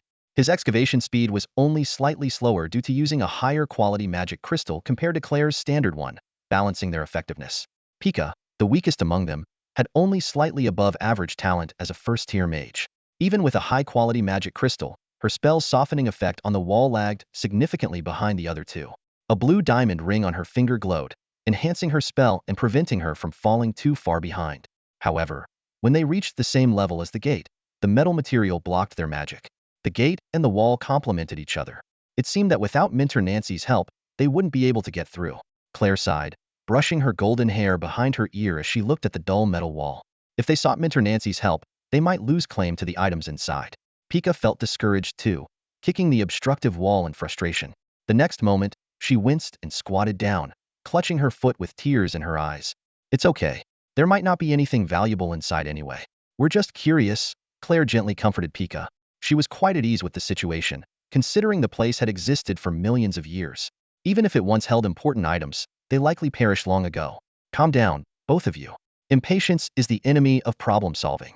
Watching Pika's innocent reaction, Anwise took a deep breath, controlling his expression. A faint smile would suffice. Anything more would be impolite. From his observation, this gate seemed to be made of phenyl alloy, which was nearly immune to all elemental magic and extremely durable, but not without its weaknesses. Pika sat on the ground, feeling a bit anxious, but she couldn't resist tending to her injured toe. She looked at her little toe wrapped in white lace stockings, moved it slightly, and felt that the pain seemed to subside. Gathering herself again, curiosity surged within her. No rush, let's wait a bit. Let me scout the surroundings first. She walked to the wall, gently pressing her gloved left hand against the metallic rock surface, activating a magical ring. A soft golden glow emanated from the ring, sending out low-frequency magical waves that quickly spread, mapping out a three-dimensional model of the surrounding rock layers. In the center of the model, a rectangular box-shaped empty area appeared. Although the magical waves couldn't penetrate the anti-magic alloy walls, they were enough to reveal the surrounding terrain structure. To Pika's surprise, there was no other path leading to the box besides the entrance passage. In other words, it was like a mysterious sealed chamber. After examining the surroundings, she discovered that ahead lay a cube encased in a special alloy. Unfortunately, aside from the path they came from, there were no other passages. Pika let go of the wall and shrugged at the two girls with her. What kind of magic is this, Anwise? Claire asked, her curiosity piqued by the magic Anwise used. Anwise, seizing the opportunity, thought it was the perfect moment. He explained that the ring contained a spell called Whispering Echoes, created by a family retainer specializing in sonic magic. It was a fourth-tier spell that continuously emitted low-frequency magical waves, using their reflections in the medium to determine boundaries. The family had recorded the spell model and casting method in the library, but the retainer was bound by a contract and couldn't teach it to others. Thinking about the next step, Anwise calmly answered their questions. Whispering Echoes is a fourth-tier sonic detection spell that projects the surrounding terrain into the caster's mind. Although Claire was hearing about this spell for the first time, she was filled with admiration. This spell is a must-have for explorers. Pika was also intrigued. She had seen many rare spells, but this one was new to her. Can you teach me this spell? I can offer you a reward that you'll be satisfied with. Claire immediately asked, her captivating blue eyes fixed on Anwise. But to her disappointment, Anwise shook his head. This was a family secret, and he intended to keep this card up his sleeve to increase his importance in Claire's eyes. Sorry, Claire, this is our family's secret spell and can't be taught outside the family. The young girl nodded slightly, feeling a tinge of disappointment. Pekka, on the other hand, felt a jolt in his heart. Though somewhat surprised, he also found the outcome to be within the realm of expectation. Two young girls followed Anwise to a mysterious chamber, the atmosphere heavy with tension. Anwise realized that the time for discussing spells had ended. The priority now was to find a way into the chamber before anyone else could. Smiling, he shifted the conversation and proposed two possible methods of entry: finding the switch to open the door or using a teleportation array. Regardless of the method, the door had become old and decayed over the years. He knocked on the metal door, noting its thinness, suggesting a more direct approach might be viable. Anwise decided to dismantle the door, surprising and confusing Claire and Pika. They had heard of the legendary phenyl alloy and its formidable anti-magic properties. Anwise then revealed a flaw in the phenyl alloy. It forms higher frequency magical resonances when subjected to sound wave vibrations. He demonstrated a fourth-tier sonic spell, causing the surrounding walls to tremble and the door to emit a strange, buzzing sound that grew sharper over time. Claire and Pika watched in astonishment. Realizing there was no turning back, they had to press forward. The blade-like sound of metal slicing across glass was as grating as chalk scraping over a blackboard filled with sand. The piercing noise made the onlookers instinctively cover their ears. Squeak crack boom.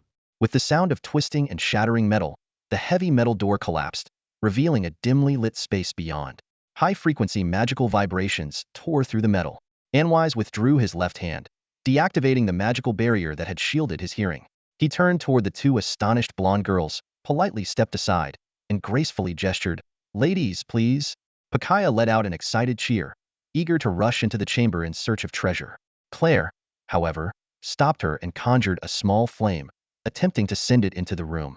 The flame extinguished the moment it crossed the threshold. Pakaya looked at Claire in confusion and asked, "Sister Claire, what's happening?" Claire explained that this was a common technique used by explorers to determine if a sealed room lacked breathable air. She then created a transparent force field to ensure their breathing was protected. Once inside, Anwise conjured a pale white light orb to illuminate the interior. The walls were made of beautiful silvery white metal, adorned with glowing runes that emitted a mysterious and enchanting light.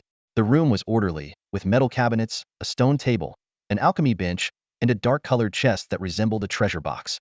In one corner, there was a small positioning array, its central crystal devoid of magic, reduced to grayish-white sand. Anwise approached the door and noticed a dark, miniature inscription array carved into the wall, with an empty slot at its center. In the ruins of the High Elves, there is a common type of switch that emanates a mysterious magical aura. The High Elves' passion for magic permeates every aspect of their lives, and this switch is a testament to their love for the arcane arts. This chamber can only be opened from the inside, as if it conceals endless secrets waiting for brave adventurers to unveil its mysteries. In this enigmatic ruin, the power of magic intertwines with the wisdom of the elves, creating a fascinating and enchanting journey. Claire and Anvis opened the mysterious chest together, and Pakaya's eyes were immediately drawn to the treasures inside. Claire nodded slightly, reminding everyone to stay vigilant, likening it to baking bread, only fully baked when completely done. Pakaya decided to give it a try. She took a few steps back, the gem on her wand glimmered, and then she pointed it at the chest. Unfortunately, the chest didn't open. It seemed to be locked. Anvis noted that the metal plate on the chest might be a special arcane lock that required a specific frequency of magic to activate. Feeling a bit embarrassed, Pakaya blushed and glanced at Claire, who also appeared curious. Determined, Pakaya decided to try again. This time, the chest emitted a loud cracking sound as the metal plate and chest were shattered by destructive magic. Anvis recalled the origin of this spell, calling it the Thief's Proclamation, as it once allowed the notorious thief, Madao Abulensizisti, to open treasure chests, but also led to his capture. The treasures inside the chest were finally revealed, dazzling them.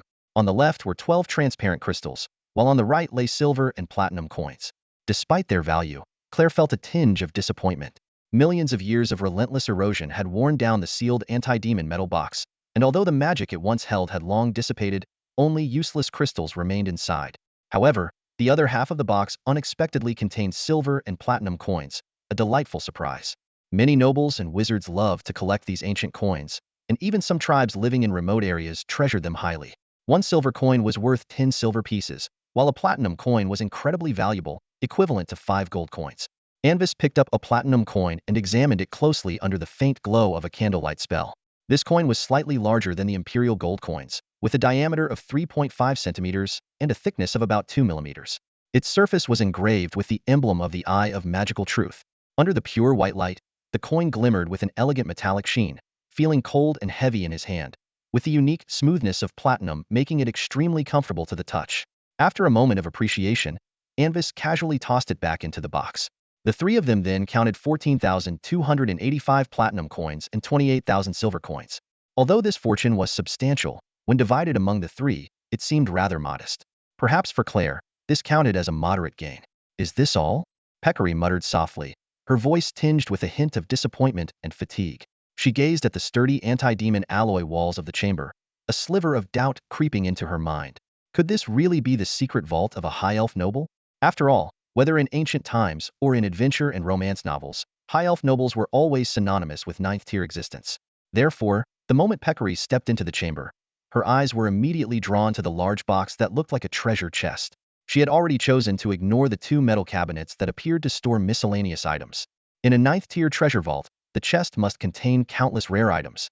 She even fantasized that the chest might contain ninth-tier equipment and magical artifacts.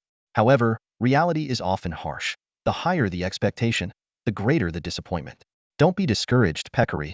We still have 2 metal cabinets to check, Claire said softly, her bright, water-like green eyes showing a hint of comfort.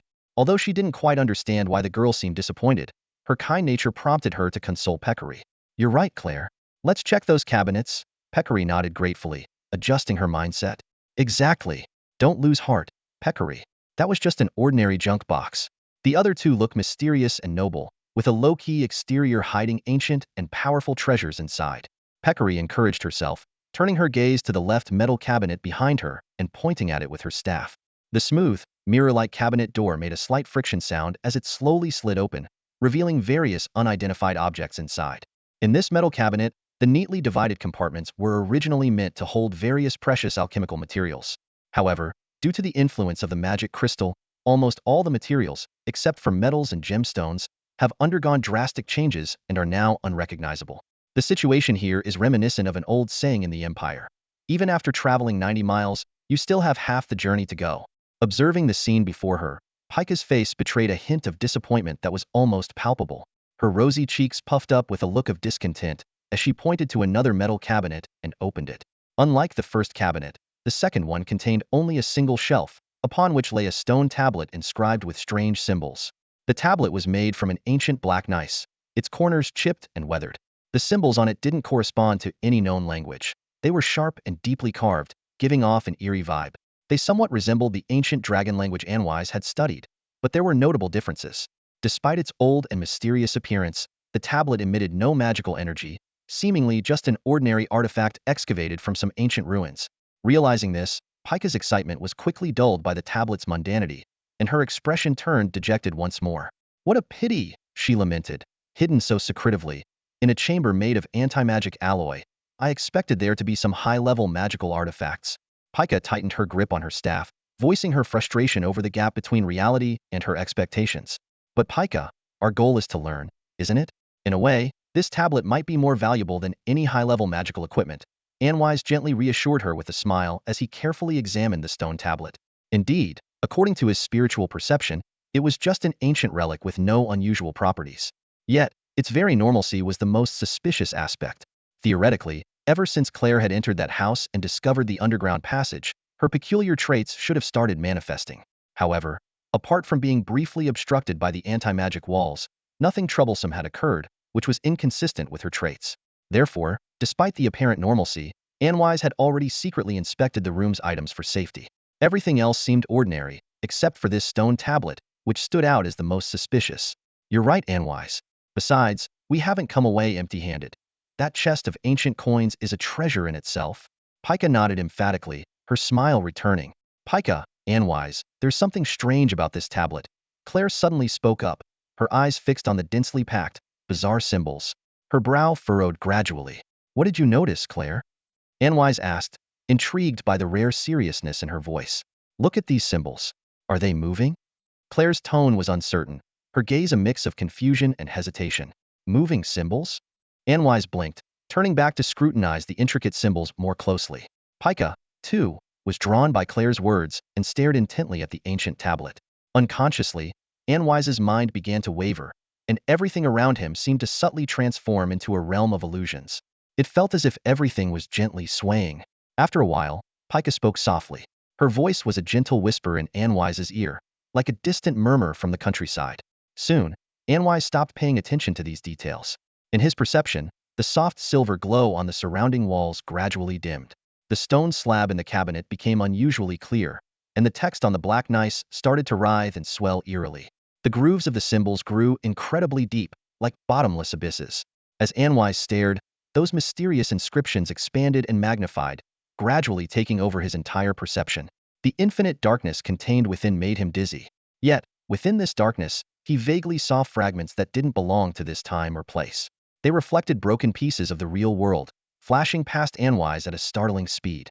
Ancient cities, twisted skies, boiling seas, desolate fields. Tiny fragments appeared like bubbles rising from a dark abyss, fleeting and ephemeral. As the infinite darkness deepened, the passing fragments began to change, becoming clearer and more tangible. Eventually, Anwise saw a massive fragment, distinctly different from the other illusions, rushing toward him. Who is this? Anwise opened his eyes. The stone slab before him was exactly as it had been, with all the text restored to normal, as if it had turned back into an ordinary stone slab. Anwise frowned slightly, intending to check on the other two. However, as he tried to turn his head, he found himself unable to move. He attempted to sense the magical amulet and family talisman on his body, but there was no response. Anwise frowned again, pondering the cause of his strange condition and how to resolve it. At that moment, a hand reached out and closed the cabinet door, cutting off Anwise's view of the stone slab. The hand was long and slender, with pale skin. Two delicate magic rings adorned the index and ring fingers, one silver, one blue, featuring the unique, elegant, and luxurious design of the High Elves. The sleeve above the wrist was made of an exquisite silk which, upon closer inspection, Anwise recognized as having a unique luster similar to ancient elven silk. From his perspective, it was his hand, but also not his hand. Undoubtedly, even without seeing it, Anwise had confirmed his current situation. His consciousness was not in his original body, but in some sort of observer state. So, who was the original owner of this current perspective? How had he entered this secret chamber? As Anwise pondered these questions, the original owner seemed to have completed their task, extinguished the magical candelabrum, and turned to leave the chamber. As they turned, Anwise noticed that the positioning magic circle in the corner was still glowing. A transparent 12-sided crystal emitting a faint blue light was embedded in the core of the circle, providing power for teleportation positioning. A sense of doubt emerged in Anwise's heart as he began to form a vague hypothesis about the scene before him. It felt as if an ancient era had come to life, leaving him in awe. However, he wasn't sure about the status of the other two individuals. Whether they were also gathered together, watching this documentary like he was. As the gaze of Anwise shifted away from the corridor and towards the underground cellar beneath the previously collapsed house, he noticed a stark contrast. The walls and furnishings around him appeared newly refurbished, as if recently constructed. Suddenly, a melodious voice, reminiscent of crystal wind chimes, echoed through the basement. "Antinoa, is that you?" The small door to the cellar opened, and a petite, adorable elven girl, bathed in light, stood at the entrance, looking absolutely charming. Anwise felt a slight chill in his heart, sensing the ancient magical language in the air. "Why are you so late today?" The girl's face lit up with joy upon seeing Anwise. She gently brushed her wavy golden hair, her translucent ears glistening, and hurried over to Anwise, throwing herself into his arms with an enthusiastic hug. However, Anwise felt nothing, as the stone tablet only synchronized visual and auditory senses. As the elven girl appeared before him, Anwise immediately sensed something unusual. She exuded a peculiar aura that seemed out of place with the surroundings. This aura, it's Pika's. Does everyone see things differently? "Stop it, Miali," the girl known as Antinoa said softly, with a hint of confusion and shyness. Despite this, she did not pull away from the embrace, but instead gently stroked Miali's golden hair. From this perspective, Antinoa was slightly taller than the elven girl, but not by much. "Wait, am I a girl too?" Anwise pondered. The reality seemed different from his previous assumptions about secretly meeting a high elf noble through the tunnel. "Antinoa, I've always wanted to ask you something. You could easily teleport directly into the secret room, so why go through the trouble of building such a long passage? Wouldn't it be simpler to set up a positioning array directly in my cellar?" In Antinoa's warm embrace, Miali snuggled closer, looking up with a puzzled expression. "Oh, that." Antinoa gazed into the girl's clear golden eyes, her voice carrying a trace of shyness. "Actually, I'm not very skilled in spatial magic. The temporal anchor of a positioning array can't connect with a teleportation array, so I tried a different approach. I modified the core of the array's spatial positioning matrix, attempting to utilize the low-frequency resonance between the second-state waves proposed by Irani's near. By creating a quantum entanglement of spatial information between the teleportation and positioning arrays in normal spacetime, I finally succeeded. But the stability of this resonance is directly related to the spatial distance between the two arrays. Only at the current distance can I ensure that the temporal connection stability doesn't fall below 80%. So? Miali's eyes widened in astonishment, her rosy lips slightly parted, displaying an expression of disbelief on her delicate face. Anvis watched Antinoia, sensing her talent and intelligence. He noticed a slight pause when Antinoia gently stroked the elf girl in her arms, as if she were a bit shy. He thought to himself that it was fortunate no one else was around. Otherwise, Antinoia would never dare to explore this passage so boldly. He whispered a brief explanation, and Antinoia gently patted the girl in her arms, saying, "All right, Miali, let's go." Miali obediently let go and took Antinoia's hand, heading towards the door together. After some thought, Antinoia suggested, "Let's go to the stargazing tower today. I heard some strange ruins were discovered on the surface of Imus." Miali immediately grew excited, her curiosity piqued. Antinoia continued, "Yes, they say the ruins are very ancient, seemingly built by some colossal creature. Let's go check them out." The two girls chatted as they left the room. When the door opened, Anvis saw sunlight from millions of years ago. The streets of this high elf city were serene and elegant. The city was constructed from pure white megalithic structures, exuding an air of nature and mystery. 6 towering spires stood in the city's center, shining with a platinum glow. Ancient trees and stone buildings complemented each other, with exotic plants and fluttering butterflies everywhere. Small animals scurried at the elves' feet, while birds flew overhead, casting tiny shadows. A pale blue bird landed on Miali's shoulder, chirping melodiously. Miali gently stroked the bird, making it feel comfortable and secure. Antinoia smiled at the scene, finding it dreamlike. Hand in hand, the two girls walked towards the central square, heading for the stargazing tower. Built from white cloudstone, This tower was the tallest structure aside from the 6 magical spires. Miali looked up at the sky and curiously asked, "Where did Imus come from?" Antonoia shook her head, replying, "Not sure, but it was already here when Lord Anil Choriston discovered it 3 months ago." The entire city was filled with an air of mystery and a desire for exploration. In Sector 86, Subdivision 9, near the planet Mithril 12 in the Rikotan star system, Antonoia looked up, drawn to the mysterious purple full moon. Her eyes sparkled with curiosity and awe, captivated by the enigmatic sight. Set against the backdrop of the azure sky and white clouds, the enormous purple moon appeared especially mysterious and beautiful. Unlike Anvis's era, despite it being morning, the sky retained a faint purple outline, exuding a dreamy atmosphere as if it were a gateway to another mysterious world.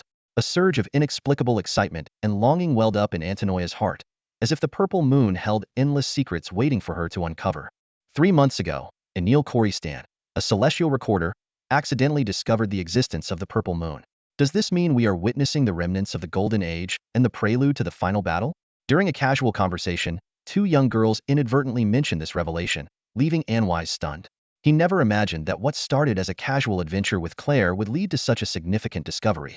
The purple planet named Imus, carrying ancient nightmares, would obscure the light of life and hope, rising as an endless purple moon. From that moment, the world would enter eternal night. This is how the Aaron manuscripts describe that period. The arrival of the purple moon marked a critical turning point in the ancient age of Univar. This event took place at the end of the Age of the Fallen Gods and was seen as the prelude to the final battle that ended the ancient Golden Age. Once the final battle concluded, Univar entered a civilization void lasting millions of years, with nearly 99% of all species becoming extinct. Many high-ranking professionals are curious about the process and details of the final battle. However, after the purple moon descended, historical records became blurred, leaving only fragmented pieces. If one could glimpse those historical fragments, it would be a tremendous discovery. It's just unclear how long this cinematic journey would be. As Anwise pondered, the elven girls had already reached the fountain in the square. The sound of flowing water became clearer, and the 2 ornate multi-tiered fountains sparkled under the sunlight, rotating quietly above the fountain pool. The clear magical spring water gushed out, with splashing droplets reflecting a fantastical glow, creating a stunning scene. Speaking of which, should the fountain pool be redesigned after the purple moon's arrival? Perhaps adding a small fountain as a decorative element could be an idea. Miali watched the slowly rotating stone-carved fountain with great interest and made a suggestion. Antonoia considered it for a moment, and Anwise noticed her pause. Perhaps after confirming the purple moon's orbit, they might add a new fountain to represent it. "Watch me." Miali suddenly controlled a stream of clear fountain water and splashed it on Antonoia. "Ah, so cold." "Miali, you're teasing me again," the girl exclaimed with a hint of anger in her voice. A stream of water suddenly rose, but the target had already fled. "Ha ha ha, come catch me. Antonoia, the brilliance of Carantia is already shining above your head," Miali called out. The 2 girls, laughing and playing, arrived at the base of the stargazing tower. The towering white structure shimmered softly in the sunlight. The metal doors were open, welcoming the 2 elven girls. "Stop it, Antonoia. No magic is allowed inside the stargazing tower," Miali said sternly, shaking the water droplets from her hair. With water still dripping from her body, Antonoia held up a water ball and let out a dissatisfied sound, her voice rising. Even so, her tone retained a hint of gentleness. Listening to her clear voice, Anwise couldn't help but think of Fiona's adorable angry face. "Ah, sorry Antonoia. Don't be mad." Miali giggled at the girl's attitude, walked over to her, and made an apologetic gesture. Then, she used magic to gather the water from Antonoia's clothes into a ball and tossed it into a nearby bush full of strange plants. "Humph." Antonoia turned her head away, seemingly indifferent to Miali's apology, but the water ball in the air slowly dissipated. At that moment, seeing the water ball disappear, Miali, feeling rejuvenated, looked at the girl's profile and suddenly reached out her fair little hand to poke the girl's cheek. "You actually poked me. I'm angry now. I'm leaving." Originally calmed down, Antonoia blushed and ran straight towards the door. Seeing this, Miali quickly ran a few steps to catch up and tightly hugged the angry elf girl. Anwise watched as the girl suddenly stopped, then looked down at the small hands wrapped around her. "Don't be mad. Don't be mad. Antonoia, you were just too cute earlier. I couldn't help myself. So I'll give myself to you as compensation. How about that?" The blonde little elf tightly embraced Antonoia, speaking in a very placating tone. "First, this is already the 6th time you've given yourself to me. Second, if you keep holding me like this, when we get to the top of the tower, I'll throw you off the balcony," Antonoia said firmly, tugging at the trinket on her waist as she continued walking. No, don't. The previous times had a time limit. This time it's forever. Really? Miali's struggling voice came from behind. You've already told me that twice.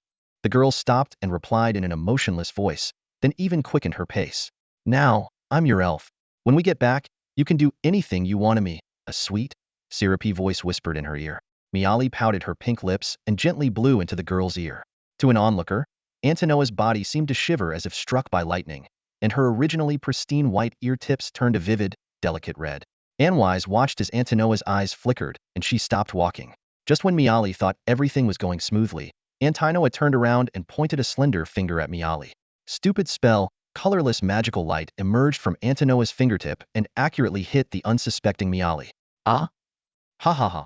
The girl, hit by the spell, only had time to let out a surprised cry before breaking into silly laughter, her entire elf-like demeanor turning foolish. Antinoa pushed away the hands hugging her and disdainfully tossed them aside. Don't go, hug. But as soon as the hands were free, Miali instinctively pounced again, wrapping her arms around Antinoa. You're stupid now. Let go. Antinoa panicked, trying once more to break free, but the girl clung on persistently.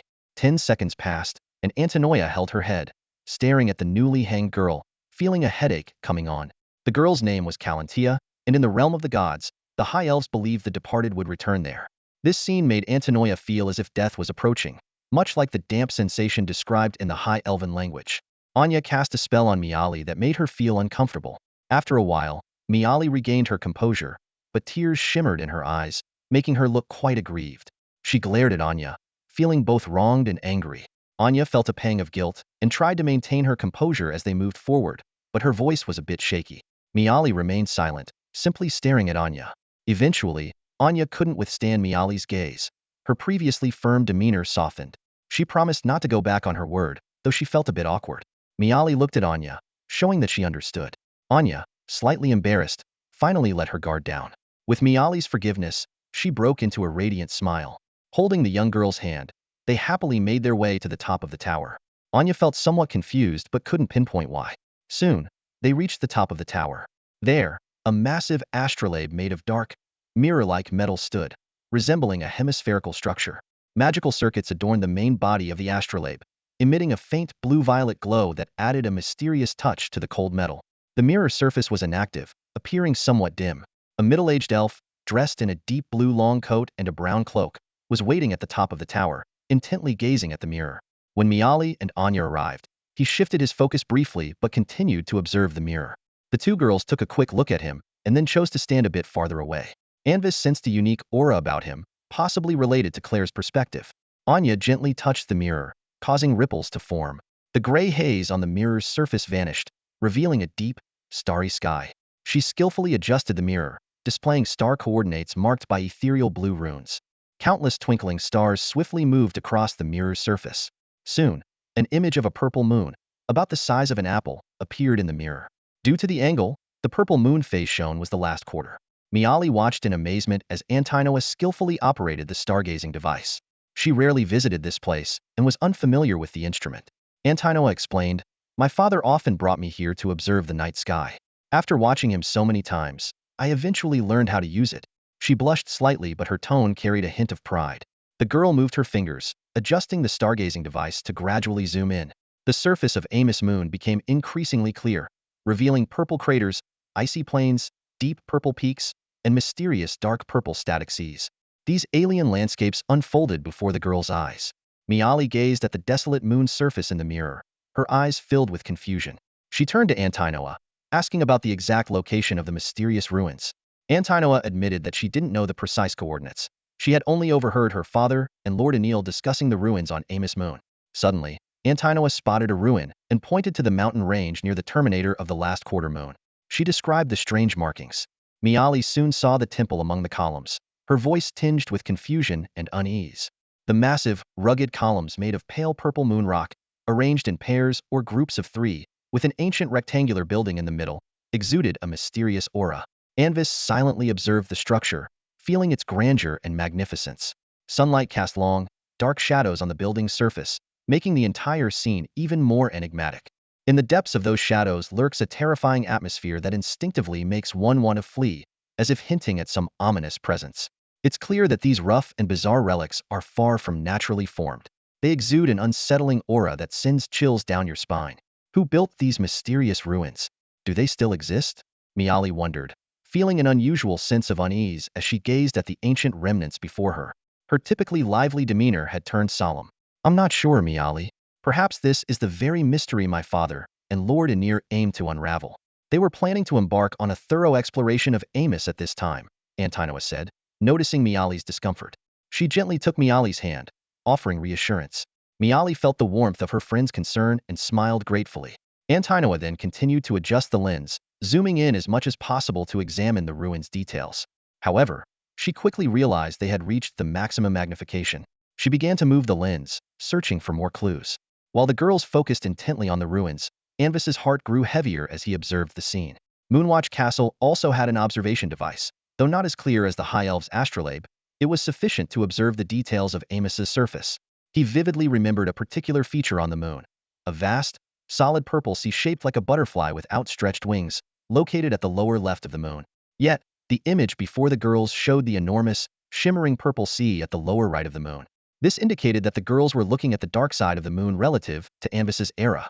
Notably, like the silver moon, Amos always presents the same face to Univar, unchanging over time. The scene before the girls was completely different from Anvis's memories, revealing an astonishing truth. Some mysterious force had permanently altered the orientation of the purple moon during the millions of years between the disappearance of the High Elves and the rise of humanity. Suddenly, a deep, resonant alarm blared, abruptly breaking their concentration. What's happening? Miali jumped in fright like a startled rabbit, and Antinoa was also taken aback. After a brief moment to gather themselves, the two girls hurried to the edge of the terrace, peering down at the top of the observatory tower. They saw 6 radiant beams of magical light emanating from 6 platinum towers around the city, generating powerful magical waves. The previously dim magical circuits now glowed brightly, and an immense, ghostly blue magical shield formed, enveloping the entire city. In the next moment, the sky twisted, and a massive, amorphous mass with a dark green glow, resembling a monstrous amoeba, emerged from the distorted void. It was like a nightmare come to life. The monstrous creature, made up of countless oozing boils, crashed against the thick, defensive barrier in an instant, resembling a highly decayed watermelon dropping from a great height onto a glass dome. Buzz, crack, under the amoeba's fierce assault, the once sturdy shield shattered like fragile glass, accompanied by a strained hum of magical disturbance. If you could slow down the scene, you'd notice that when the creature's bizarre slime touched the shield, it triggered a violent magical assimilation reaction. The stable and orderly magic structure was instantly corroded and destroyed, becoming chaotic and vulnerable. After breaking through the shield, the grotesque and repulsive being plummeted towards a defense tower in the city, like a meteor. In the critical moment, the tower darkened, and its tip emitted a blinding, white-hot light as immense magical energy gathered. Buzz, the resonant effect of the magic produced a colossal platinum-colored beam that shot from the tower's peak. The surrounding environment dimmed in comparison, and the air was torn apart by the highly concentrated magic, making the beam's trajectory appear distorted. The sudden attack struck the amoeba precisely, engulfing it in a brilliant light. A mushroom cloud, tinged with platinum, rose into the sky, and the intense shockwave spread almost across half the city. Below the explosion, buildings deployed small, independent shields, with countless flickering barriers deflecting the residual impact. The purifying light hit it. Is it destroyed? On the tower's rooftop terrace, 2 young girls watched the sky with grave expressions. The monstrous amoeba provoked an instinctive revulsion in them, not just because of its grotesque appearance, but also due to the cold, chaotic, and maddening aura it exuded. It seemed not to belong to this world. An eerie and painful screech pierced the sky as the dark green creature emerged from the light, crashing heavily onto a small plaza beside the tower. Boom. The impact was so intense that even the stargazing tower in the city center felt the tremor. The plaza and several nearby buildings were instantly destroyed, leaving a deep crater. The sudden attack had severely injured the creature, reducing its size to a third of its original and making its once glossy surface dry and wrinkled. Woo! Tistai. Despite the protective shield, the piercing screech caused Miali to groan in pain, the gem on her left hand shattering instantly. She turned her head with difficulty, anxiously looking at Antinoa, but soon blood oozed from her orifices, and she fainted. Anvis's vision suddenly darkened, shrouded in a blood-red haze. With the sound came a surge of chaotic and malevolent mental energy, violently crashing into Anvis's mind. However, Anwise wasn't physically harmed in any way. He merely sensed a cold and eerie disturbance. Although he had braced himself for challenges, this unexpected situation took him by surprise. Antinoa ultimately demonstrated her formidable strength. Though her body wavered momentarily, she managed to steady herself with sheer willpower. Instinctively, she reached out and caught the petite, collapsing form of Miali. At the same time, she activated an emerald ring on her finger, enveloping them in a soft green glow that quickly healed their injuries. However, despite the healing, Miali remained unconscious, her eyes closed. Miali! Antinoa cried out, her voice tinged with desperation as she gazed at the limp girl in her arms. Her eyes then turned to a middle-aged high elf standing on the balcony, who was frowning as he stared at the sky. "Honored sir, please help us. Heal Miali," she pleaded. The elf's golden eyes swept over the unconscious girl, and he was about to respond when his expression suddenly changed. At that moment, a more intense alarm blared. The weather was exceptionally clear that day, with not a cloud in the sky. This allowed the elves to see more clearly the vast, twisted void that seemed to cover the entire heavens. As the warped expanse appeared, Anvis's vision darkened. The last thing he saw was countless oozes raining down on the city from the sky. In a secret chamber, Anvis let out a low groan and involuntarily took a step back before reopening his eyes. Slowly refocusing his vision, he saw the familiar silver-white walls in front of him. The pale light orb above gently floated, casting a soft glow that fully pulled Anvis from the dark void. This is right, the tablet. Remembering his earlier experience, Anvis looked warily towards where the tablet had been. To his surprise, the tablet had vanished, leaving only a small pile of gray-black sand in its place. Was it a one-time use? No, that's not it. A thought flashed through his mind as Anvis activated his arcane sight of the mercurial eye, revealing a peculiar glow emanating from the sand. The remaining grains were actually a rare element. Exploring an ancient relic site often leads to strange occurrences, and the reputation of the Claire aura is certainly well earned, he mused silently. Anvis glanced at Claire and Pika beside him. The two girls were still facing the spot where the tablet had been, their eyes closed, exuding an aura of intense mental exertion, akin to deep meditation. At that moment, Claire's body stirred, and she let out a soft whimper. Her sapphire-like eyes, tinged with confusion, slowly opened. "Are you all right, Senior Claire?" Anvis asked. Claire's gaze shifted to Anvis, her expression gradually clearing. I'm fine. It felt like I had a very long dream. She turned to look at the remnants of the tablet, her expression becoming complicated. "Yes, you saw it too, right? It seems like this city's past messages from the era of the High Elves." Anwise nodded, and was about to exchange information with Claire when he suddenly noticed something unusual about Pika. Out of nowhere, the two magic rings on Pika's left ring finger and pinky finger lit up intensely, and the embedded gemstones shattered simultaneously. Pika let out a painful moan, as if all her bones were being pulled out, and she collapsed to the ground, unconscious. Crimson blood began to seep from her facial features, and her spiritual energy became chaotic and feeble. Sensing the abnormality in her condition, a pendant around her neck activated, emitting a pale white light that enveloped her, urgently working to heal her injuries. Realizing something was wrong, Anwise and Claire quickly cast spells to temporarily stabilize Pika's mental space, preventing her condition from worsening. Claire looked at the unconscious Pika, her usually lively blue eyes now dim with a hint of guilt in her voice. "I'm not sure, let me check." Anwise extended his gloved index finger and gently touched Pika's smooth, pale forehead, carefully channeling a thread of his spiritual energy into her. In his perception, a cold and sinister spiritual energy was reverberating within her mental space. He recognized this feeling well. It was the same he had experienced before waking up, originating from the giant amoeba's spiritual energy. Except, this energy hadn't harmed Anwise, leading him to initially dismiss it as a mere memory. But now, it seemed there was more to it. For some reason, he was immune to the amoeba's chaotic spiritual energy. Anwise tried to interact with this energy, but found it as unresponsive as before. It felt strange, but caused him no harm. After some thought, he decided to try and draw the energy out. After several attempts, he failed. The energy, though harmless to him, was stubbornly entrenched in Pika's mental space, resisting all his efforts to extract it. Honestly, the peculiar nature of this energy reminded Anwise of the Eldritch Codex. Wait, the Eldritch Codex? An idea struck him. He glanced at Claire and then withdrew his Darkmoon staff, summoning the silver-white Eldritch Codex to his palm. Maintaining his fingertip on Pika's forehead, Anwise channeled a sliver of his spiritual energy into the book. The familiar changes began within the book, but this time, there was a slight difference. Sensing the chaotic energy, the thick tome in Anwise's hand suddenly opened on its own, pages flipping rapidly until it reached the last few blank pages. The next moment, the blank pages emitted a strange pull. The stubborn chaotic energy, faced with this pull, became as docile as a lamb, obediently leaving Pika's mental space and sinking into the pages. Simultaneously, a new piece of information emerged from the book. Anvis faintly realized that this was a spell intricately tied to an ancient grimoire's core. This spell could use the blank pages of the grimoire as a medium to seal both enemies and the effects of spells within its pages. The target to be sealed must be completely under the caster's control, with no ability to resist.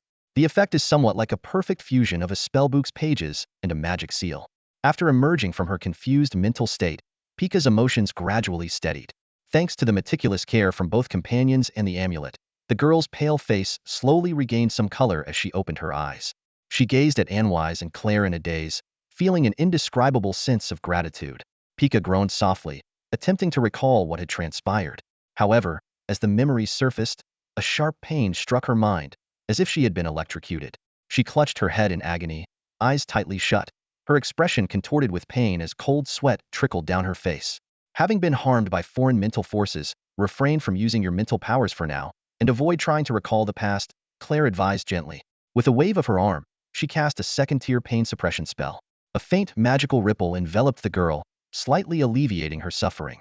Given Pika's injuries, the three of them quickly divided the items in the secret chamber and began retracing their steps.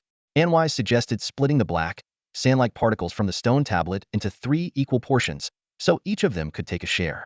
Out in the plaza, Nancy examined Pika's condition before turning to Anwise and Claire, a hint of curiosity in her eyes. The two exchanged glances, and Claire took the initiative to explain what had happened. She then handed a portion of the sand-like particles from the stone tablet to Nancy for inspection. Nancy scrutinized the anomalous particles in her hand, raising an eyebrow and showing a hint of exasperation. You managed to uncover a minor anomaly in a ruin thoroughly explored by Academy adventurers? Are you treasure-hunting mice? Despite her puzzlement, Nancy didn't pause. She returned the inspected particles to Claire and opened a large, dark-colored grimoire that seemed disproportionate to her size. Under her powerful mental control, the hefty book floated before her, its pages turning on their own. Eventually, the pages stopped, and faint silver runes glowed. Nancy extended her arm, casting a high-level healing spell on Pika. Soul's Hymn, a pale blue inscription halo, intertwined with starlight, formed between Nancy's fingers. It then imprinted itself on the girl's forehead, slowly merging into her, repairing her damaged mental space. After Nancy's spell concluded, Pika softly murmured and opened her eyes, looking at everyone around her. Instructor, Anvais, Claire, I'm awake. Let's rest here for a while and avoid using mental powers. Once we return to the academy, I'll head to the recovery area for further treatment. Raising her finger, Nancy signaled for Pika to remain silent. She then turned to Claire and Anwise. Now, take me to see what you've discovered. Soon, the group found themselves back in the secret chamber. Nancy meticulously inspected the room's layout, standing before the metal cabinet where the stone tablet had once been placed. The silver-haired young mentor closed her eyes, pondering quietly for a moment. Finally, she reopened them and gently shook her head, indicating that she hadn't found anything of value. Time passed quickly as if by magic. The glowing orb in the sky cast a golden light, resembling the twilight's afterglow, draping the ancient city in a magnificent golden hue. The group gathered at the plaza, each bearing their own findings. Most students had discovered ancient elven stone carvings, ceramic vessels, fragments of powerless equipment, and a few scattered coins. With the exception of Pika, who was injured, no one else encountered any danger. Nancy led the group back to the academy, and Pika was sent to the academy's mental injury recovery ward for further treatment. Before parting ways, Anwise exchanged identity marks with 2 young girls. Returning to his residence, Anwise began to organize his findings from the expedition. Perhaps due to the ancient tome or the special powers acquired during his transmigration, the greatest dangers of this expedition had no effect on him. This realization confirmed one thing for him. The negative effects brought by the Claire's aura could be resisted. Being caught up in various events and passively used to exhaust his companions, it was no wonder he was hailed as a future legendary explorer. Silent reflections filled Anwise's heart as he opened the ancient tome, flipping to the page where he had sealed the chaotic fluctuation earlier in the day. The page was filled with chaotic lines, resembling the random doodles of a child. Yet these lines had a peculiar semi-transparent quality, making them quite unique.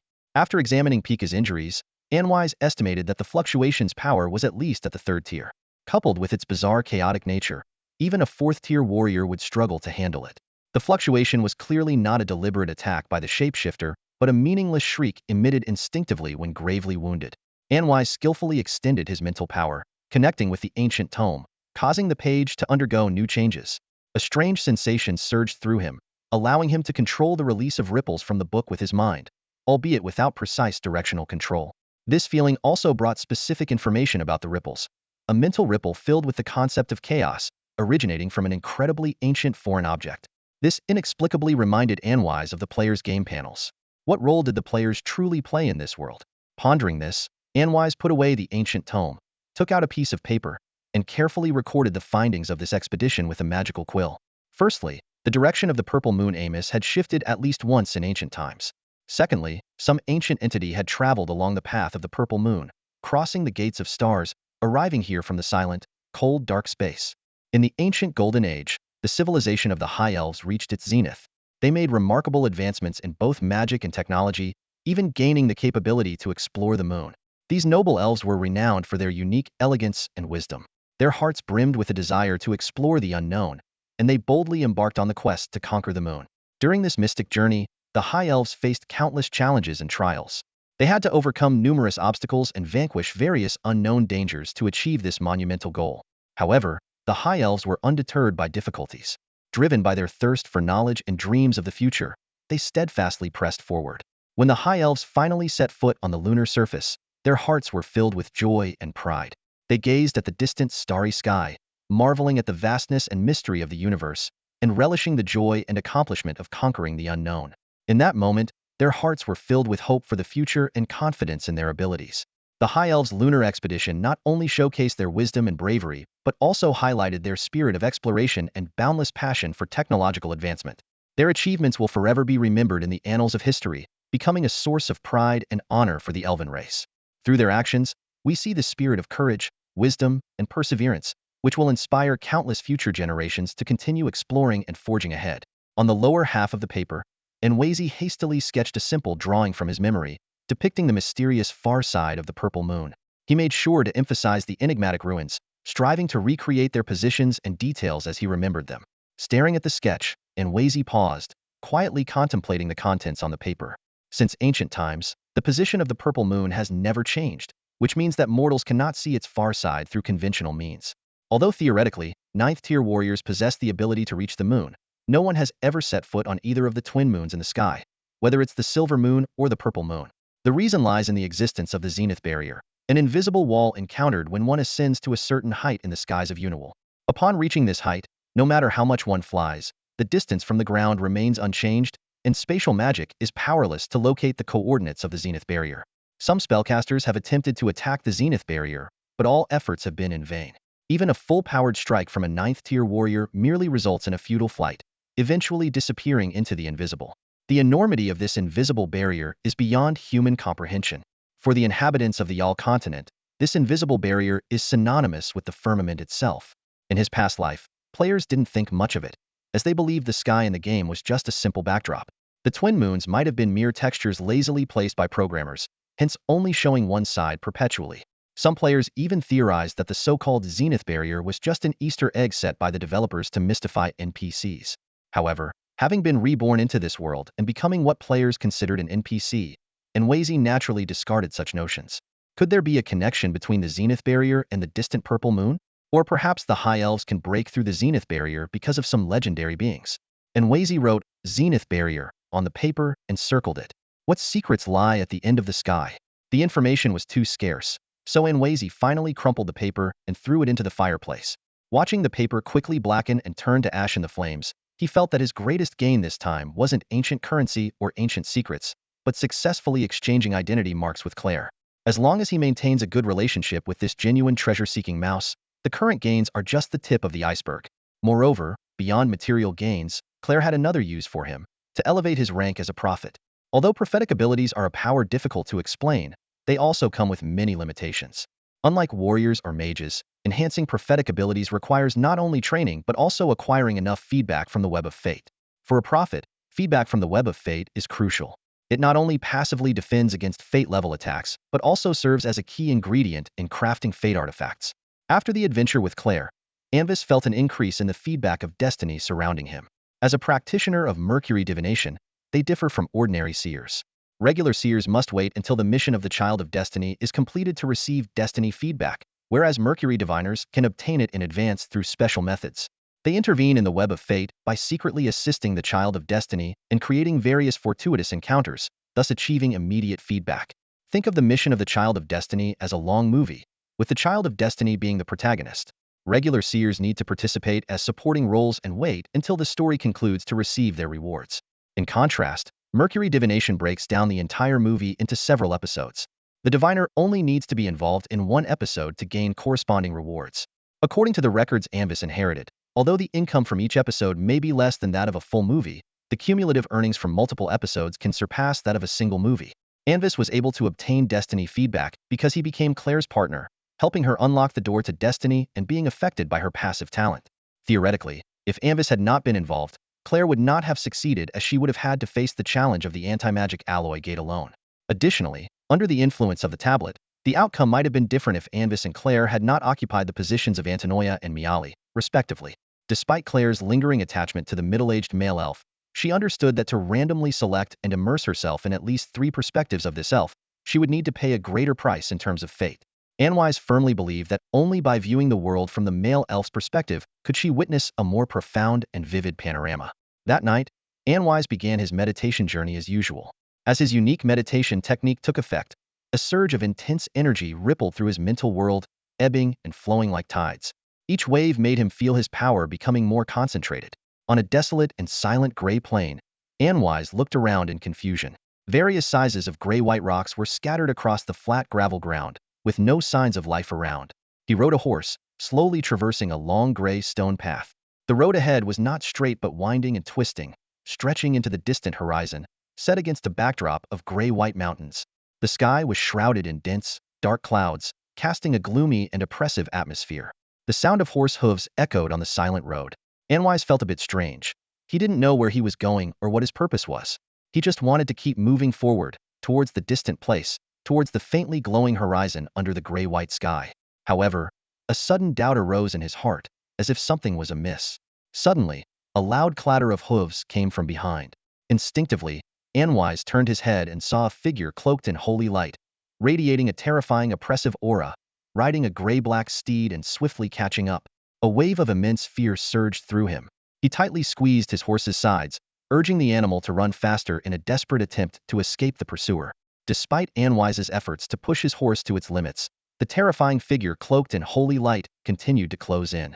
The light was blinding, making his own body appear almost translucent. The gray-black horse was clearly faster than his.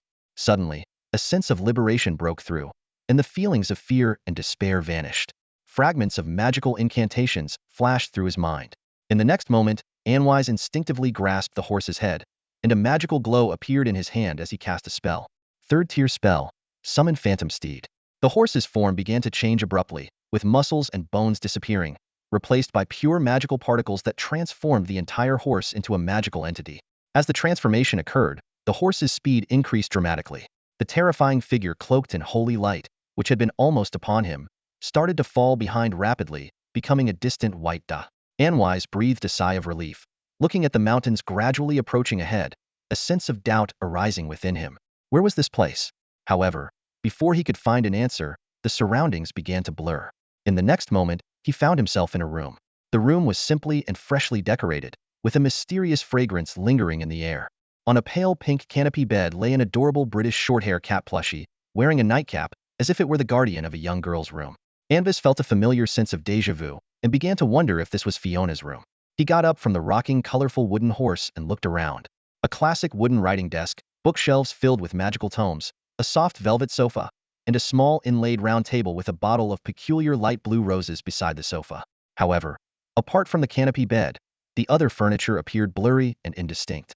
Anvis began to doubt whether he had been here before. He walked over to the bookshelf and randomly pulled out a thick, dark green book. The cover bore no text, only a deep, abyss-like green that seemed to flow. When he picked up the book, the green seemed to turn into liquid, flowing down the spine and onto his hand. However, when he tried to open the book, he found nothing in his hand, only a clump of intense dark green. Upon closer inspection, he realized he was actually holding a handful of soil tinged with dark green. Emerald green sprouts grew from the soil, quickly rising, and 9 pristine white flowers drooped from slightly curved stems, gently swaying in Anvis's hand, producing a crisp and pleasant chime. As the flowers swayed, the chime gradually transformed into a piano melody. At this moment, a name became clear in Anvis's mind: Alice. The surroundings began to blur, and the pure white flowers in his hands swayed, producing cooing sounds. Upon closer inspection, he realized they were not flowers but 9 miniature doves. They cooed and flew to Anvis's shoulder, stacking one atop another. The cooing filled his ears, as if drowning him in a sea of doves. Amid this cacophony, he inexplicably had a strange thought. Today, I'll take a break, but tomorrow, I'll make up for it. Anvis felt bewildered, not understanding why he had such a peculiar thought. Just then, a giant dove head descended from the ceiling, obscuring his vision, and the entire world seemed to shatter into countless pieces. A wave of familiar mental energy surged, snapping him awake instantly. Anvis opened his azure eyes, finding himself still in a meditative posture. Silver moonlight filtered into the room, enveloping him in a soft glow. A dove hovered in an anti-gravity stance on his chest, its white feathers shimmering in the moonlight, gazing at him with its round eyes. In the next moment, with the breakthrough in his rank, a surge of mental energy feedback flowed into his body. The magical structure underwent a dramatic transformation, causing the total amount of mental energy to surge once more.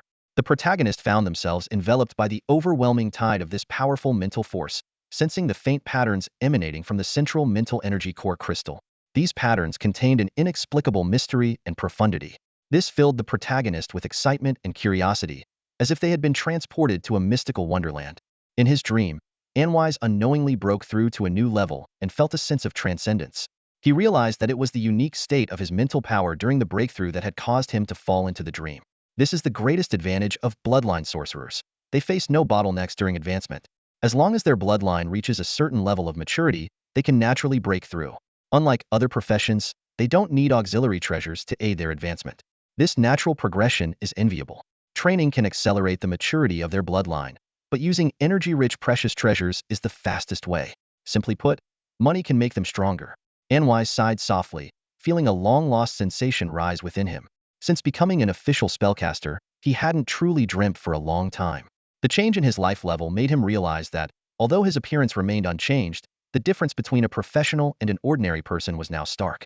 After advancing to the second level, Anwise's sensitivity to magic became clearer. Achieving this level in just a few months, purely through his own efforts, was considered remarkable even at Pamir Academy. However, for Anwise, it was not enough. He knew he needed external help to progress further. The large pigeon perched on his chest tilted its head in confusion, asking if something was wrong. Anwise gently stroked the bird's soft feathers and said with a smile, "It's nothing, just had a long-forgotten dream." 2 days later, Anwise contacted Claire and Pika, arranging to meet at the Academy's upscale restaurant after their classes to discuss their discoveries from the stone tablet. As a gentleman, Anwise covered the cost of the meal. In the elegant and quiet private room, Pika described her experiences to Anwise and Claire. A delicate magical dessert lay before her, and her hands were folded on the table, her purple eyes full of curiosity. After finishing her story, she tidied her golden hair and asked for their opinions. Anwise took a sip of the cool, light blue sparkling fruit juice and, with a smile, said, "Let me start. Claire, what did we see?" As a rational spellcaster, he had no interest in various alcoholic beverages, but was enamored with exotic and delicious magical juices. Much like your experience, his attention was entirely focused on Antinoia at that moment. When Miali fell into a coma, a multitude of distorted whirlpools suddenly emerged, almost covering the entire sky, resembling the holes in a dense honeycomb of vines. In the last image he saw, Antinoia was holding Miali as they leapt from the tower's top, and then his experience ended. Anvis set down the translucent, light blue crystal glass he was holding and smiled at Claire, who was somewhat clumsily handling a knife and fork while trying to open a blue-striped clam. Noticing their gaze, Claire put down the utensils and enveloped the clamshell with a layer of frost using her magic. Then, she switched to fire magic, causing the shell to crack open instantly under the alternating temperatures, revealing the tender and succulent meat inside. This skillful use of opposing elemental magic to open the shell while preserving the clam's meat was impressive. Anvis smiled and clapped gracefully. Pekka, upon hearing his explanation, also clapped, realizing the cleverness of the technique. Though she didn't fully understand, Anvis's explanation made her feel competent. Claire modestly said, "It's nothing, just call me Claire." Her cheeks flushed slightly at their praise, knowing that she wasn't particularly skilled at opening shellfish. Although she enjoyed the taste of shellfish, she often struggled to open the shells and had resorted to brute force. Over time, she had mastered the technique of breaking shells. As for the identity of the spirit possessing her, she was unsure. Claire pressed her lips together lightly and changed the subject. When he saw the ancient, deep purple ruins in the mirror, he drew a strange symbol, and the image began to enlarge, eventually presenting a three-dimensional scene as if he were there. The structure and decor of the ruins were extraordinarily bizarre, with walls covered in incomprehensible geometric patterns and the floor marked with large, peculiar crawling tracks, suggesting that enormous soft-bodied creatures had once moved through the space. The size of the species that once inhabited the ruins was likely far greater than that of humans. The blonde half-elf girl paused for a moment and then used her fork to place the tender, blue-striped clam meat into her mouth. As the delicate texture of the shellfish melted in her mouth, a look of satisfaction sparkled in Claire's blue eyes. Her pink tongue inadvertently licked the corner of her mouth. This fleeting moment of beauty left Pekka feeling a deep sense of contentment, as if he too were basking in pure happiness. Senior Claire, do you remember what that symbol looked like? I'm willing to offer something in exchange. As Claire paused, Anvis interjected, his curiosity piqued by the symbol she mentioned. No need for that. We've shared adventures together. It's only natural to share this as well, Claire replied, shaking her head gently. With a quick motion of her fingers, she traced a complex and mysterious pattern in the air. Anvis watched the pattern intently, feeling a sense of recognition. It resembled the high elven noble crests he had studied, but was noticeably more intricate. After committing it to memory, Claire flicked her hand, erasing the symbol. You saw what happened next. That strange, dark green amoeba attacked. When the two girls jumped from the tower, a male elf reached out to protect them and transported them through a teleportation array. In the end, the elf vanished into the shadows, and my sight faded, Claire concluded, giving a rare, slightly exasperated look as she tugged at the edge of her Black Academy cloak. I see, Anvis nodded thoughtfully, then asked, next time you explore any ruins, could you take me along? Claire instinctively frowned at Anvis's request, but, recalling his impressive performance, she hesitated briefly before nodding. All right, Anvis. With your skills, it should be safe as long as we avoid particularly dangerous ruins. Claire, I want to come too. Pakaya chimed in, not wanting to be left out. Don't be silly, Pakaya. It's too dangerous for you right now, Claire said with a hint of resignation, gently ruffling Pakaya's hair. The younger girl tilted her head adorably, her large purple eyes narrowing in contentment. Anvis mused to himself, impressed by how quickly he had managed to build a rapport with the typically aloof Claire. Her slight display of affection indicated a growing trust that wasn't easy to earn.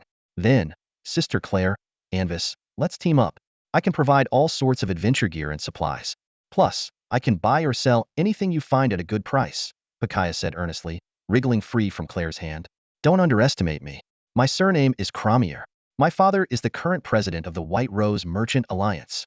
Anvis raised an eyebrow, his blue eyes showing just the right amount of interest, as if surprised by her identity. Although he had already learned about her background from his family's sources, including the fact that she was the 27th legitimate heir of Baron Cramier. Due to her mother's prominent status and her own exceptional talents, she was more favored by the Baron than his other children. However, Anwise did not intend to stop at a superficial understanding. Such behavior would not only be rude but also inconsistent with his noble etiquette.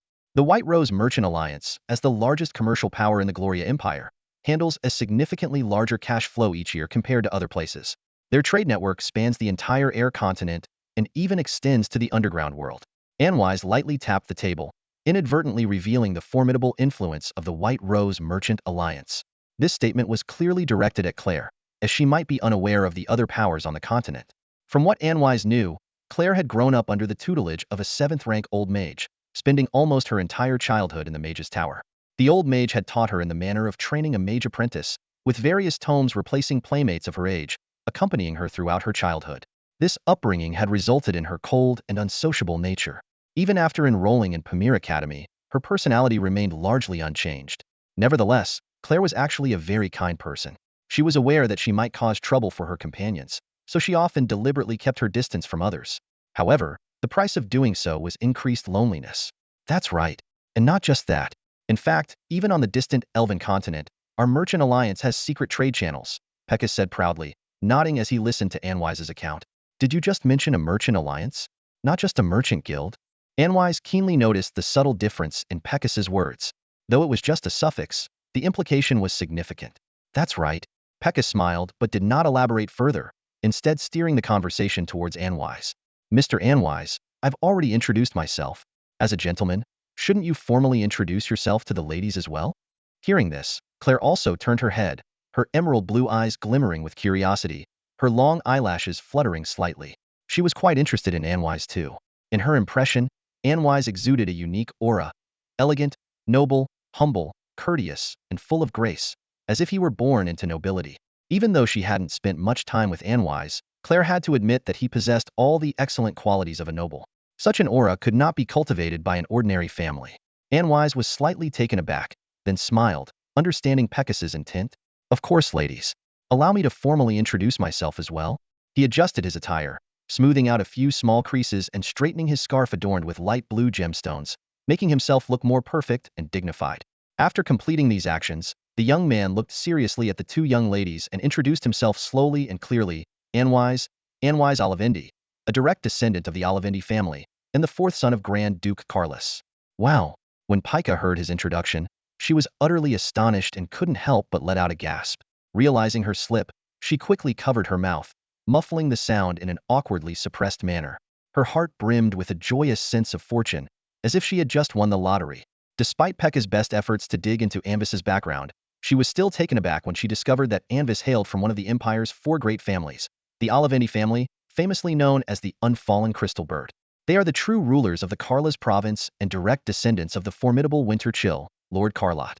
Even Claire, who wasn't well versed in the Empire's various factions, was familiar with Carla's province from her geography studies. Anvis, let's work together, Pekka exclaimed, her cheeks flushed with excitement as she finally returned to her senses. Her entire demeanor radiated enthusiasm. And what kind of cooperation do you have in mind, Miss Pekka Kramir? Anvis asked with a graceful smile, his piercing blue eyes locking onto Pekka's gaze with an unusual intensity, as if evaluating her worth and determining if she was qualified to partner with him. I have some influence with my father, and can sway his decisions to a certain extent. Additionally, I have the autonomy to mobilize a portion of our trade guild's resources, including millions in Imperial and St. Messia gold coins that I can access at any time, Pekka stammered, feeling a cold sweat as Anvis's uncharacteristically oppressive stare bore into her. She instinctively swallowed but quickly regained her composure and clearly outlined her value, earning a slightly more favorable look from Anvis. Furthermore, Lord Anvis, while the Olivendi family is immensely powerful, the resources you personally control are likely only a small fraction of the family's total assets, correct? Pekka's confidence grew as she posed this bold question, carefully watching Anvis's reaction. Anvis's slight, amused smile and nod indicated his agreement. Continue, he said. Whenever you need it, all my resources are at your disposal. I can even mobilize the entire White Rose Trade Alliance's resources to fully support your endeavors, Pekka continued, taking a deep breath and finally summoning the courage to voice her request. In return, I hope to gain your support during critical moments. The White Rose Trade Alliance, despite being the largest trade guild in the Gloria Empire, was not in an ideal situation. Their rapid rise over merely a few decades, thanks to the union of three major trade guilds, left them vulnerable against ancient factions with millennia of history. Internally, the alliance was far from unified. Beneath the facade of harmony, each guild sought to absorb the others and eliminate the alliance suffix from their name. The Kramir Guild, although the strongest of the three, still had its limitations. To truly dominate the others, external support was crucial. The Cromwell Chamber of Commerce, along with two other trade associations, is currently seeking external assistance. They need an ally who is neither too weak to be effective nor too strong to pose a threat. Anvis is the perfect candidate. He hails from the Olivendi family, boasting a powerful background and influence sufficient to sway the situation. Although he is a descendant of Duke Kalas, he is presently just a student at Pamir Academy with limited access to his family's resources, making him not overly powerful.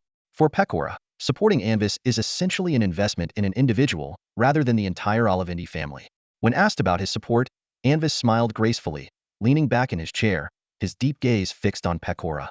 He reminded her that while he personally held no bias, the upper echelons of society were not particularly friendly towards them. Moreover, the White Rose Chamber of Commerce is led by three individuals, not just one, which is why he is willing to collaborate with Anvis. Pekora bit her lip, meeting Anvis's deep blue eyes with a straightforward expression of her thoughts. She admitted that the Cromwell Chamber of Commerce was not yet on par with the Olivendi family, but she firmly believed that it still held value for Anvis. Anvis tapped the table lightly, falling silent, seemingly weighing the pros and cons. In the Gloria Empire, the position of these major merchants was quite awkward. They were despised by both commoners and minor nobles, and looked down upon by the true aristocracy. The noble families either ignored them, considering them mere upstarts, or planned to swallow them up to expand their own influence. The four major families of the empire belonged to the former group. Unlike Pekora, whose understanding of the situation was limited, Anvis's position allowed him to see more of the broader picture. Due to the presence of extraordinary powers, trade caravans had to be accompanied by strong guards to conduct long-distance trade. However, recruiting a large number of extraordinary individuals could create instability for the ruling class, so chambers of commerce without background support would face suppression once they grew larger. The three major chambers within the White Rose Chamber of Commerce had united under such circumstances to cope with immense pressure. Although accepting this deal would bring benefits, Anvis's unique status meant that his every move represented the will of the entire Olivendi family. Supporting one of the leaders of the White Rose Chamber of Commerce alliance could provoke criticism and affect how the family's higher-ups viewed him. The indoor air was suspended in a serene stillness, with only the candle flames quietly burning against the backdrop of frosted petals, emitting a faint bluish-white glow that seemed to exude a tranquil, mysterious magic. Apart from the occasional faint crackling sound, everything was enveloped in silence. In this tranquil atmosphere, the protagonist felt a sense of peace, as if isolated from the world and transported to another realm. This silence, tinged with a hint of mystery, calmed the mind and allowed thoughts to gradually settle, merging into the quietness and resonating with the universe. In the quiet ambience, Pika's initial confidence gradually began to waver. When Claire opened the fourth shell, Anvis finally smiled and nodded. "I agree to work with you, Pika." Just as the young girl breathed a sigh of relief, ready to celebrate, Anvis shifted the topic. "However, I won't sign a formal contract with you, only a verbal agreement. Can you accept that?" In this magic-infused world, signing a contract meant leaving an indelible mark. Although she valued the resources of the White Rose Merchant Guild, as a noble descendant, it wasn't wise to form a private agreement with the guild. It was best to avoid leaving any handle. Pika was momentarily stunned, her lips slightly parted, a hint of hesitation on her face. However, she quickly grasped Anvis's intention, bit her lip lightly, and nodded resolutely. "All right, I trust your word." She recalled her mother's advice before departure, to find a way to connect with true noble descendants. Whether or not Anvis would keep his promise, leveraging the guild's resources to gain his favor was the best choice for her at the moment. Although she had the right to mobilize some resources, those belonged to the Cromir Merchant Guild, which was her father's, not her and her mother's. Anvis smiled and raised a goblet filled with azure juice, the light blue candlelight reflecting in the glass, and gestured towards Pika. Then, to a pleasant cooperation. Having made up her mind, Pika felt a sense of relief and, hearing Anvis's words, raised her glass with a bright smile. Sitting beside them, Claire watched in astonishment as they reached a deal worth millions of gold coins. Although she usually didn't care much about money, the sheer size of this deal left her stunned. "Excellent. I could use the power of the White Rose Merchant Guild as an ally," Anvis declared, ready to utilize the resources at hand. "Do you need me to step out for a bit?" Claire interjected before Pika could respond. Feeling slightly uneasy about their conversation, she offered to leave. "No need, Senior Claire. This isn't something that needs to be kept secret," Anvis reassured her with an elegant smile, soothing her shock over the massive transaction. Little did the girl know, in Anvis's mind, her value far exceeded that of the entire White Rose Merchant Guild. "How much do you know about cursed ores?" At the mention of cursed ores, Pika paused, racking her brain for relevant information. Soon, she nodded. "I remember now, those are ores from the cursed lands, emitting a special field that causes miners and residents to suffer from various deformities. The mysterious power of cursed ore can be refined into various types of cursed metal. Some of these metals have strong curse fields, while others are more benign. However, most cursed metals are considered low-grade materials, with only a few reaching high-grade status." After Pika finished speaking, Claire added, "In the field of mysticism, there exists an incredible alchemy that can transform ordinary metals into pure gold using large quantities of cursed oregon. However, because the value of the cursed or consumed far exceeds that of the resulting gold, no one would actually use this spell to gain wealth." "Exactly," Anvis nodded slightly, confirming their statements before turning to Pika to express his needs. "I need samples of all types of cursed or that the White Rose Trading Company can acquire from the cursed lands, as well as the specific locations of these cursed sites." "All types of or samples and the locations of the cursed sites?" Pika hesitated, her mind racing. The need for or samples and mining locations clearly indicated a search for a specific type of cursed or deposit. What exactly was Anvis planning to do with such a large quantity of cursed ore? Could this be some sort of test for her? She wondered but didn't ask further, quickly nodding her head. "All right, I'll have everything arranged within 3 days." She quickly calculated that there were 17 cursed sites directly controlled by the Chromial Trading Company that she knew of. Among them, 7 large cursed sites produced low-grade black pitchstone and yellow streak ore, while 10 smaller sites yielded mid-grade black prism ore, blood-cursed ore, and high-grade green glimmer crystal. Additionally, Pika knew of 40 to 50 other cursed sites controlled by Alliance members or selling cursed ore to the Alliance. Although some of these sites were high-grade, cursed ore was not a rare treasure. On the contrary, due to its very unique uses, even high-grade cursed ore was not expensive for its level. Pika didn't know how Anvis intended to use these ores, but she didn't care. The young woman had already made up her mind to use all available resources to locate cursed sites, including several high-grade mines secretly controlled by her family, to provide Anvis with samples. She would also write to her father, detailing the entire situation. Even if it meant the family's cursed sites changed hands, it would be worth it. In her view, using some low-value cursed sites to establish a connection with Anvis was entirely worthwhile. Good, then I look forward to your news, Anvis nodded. Contrary to Pika's thoughts, his goal was quite simple.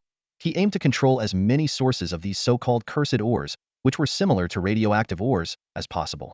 The reason was straightforward. The player's mobility was simply too formidable. As the game's launch day approaches, players are eagerly anticipating the arrival of magic. Some are even daring enough to challenge Big Ivan without any gear. Anvis is secretly wary.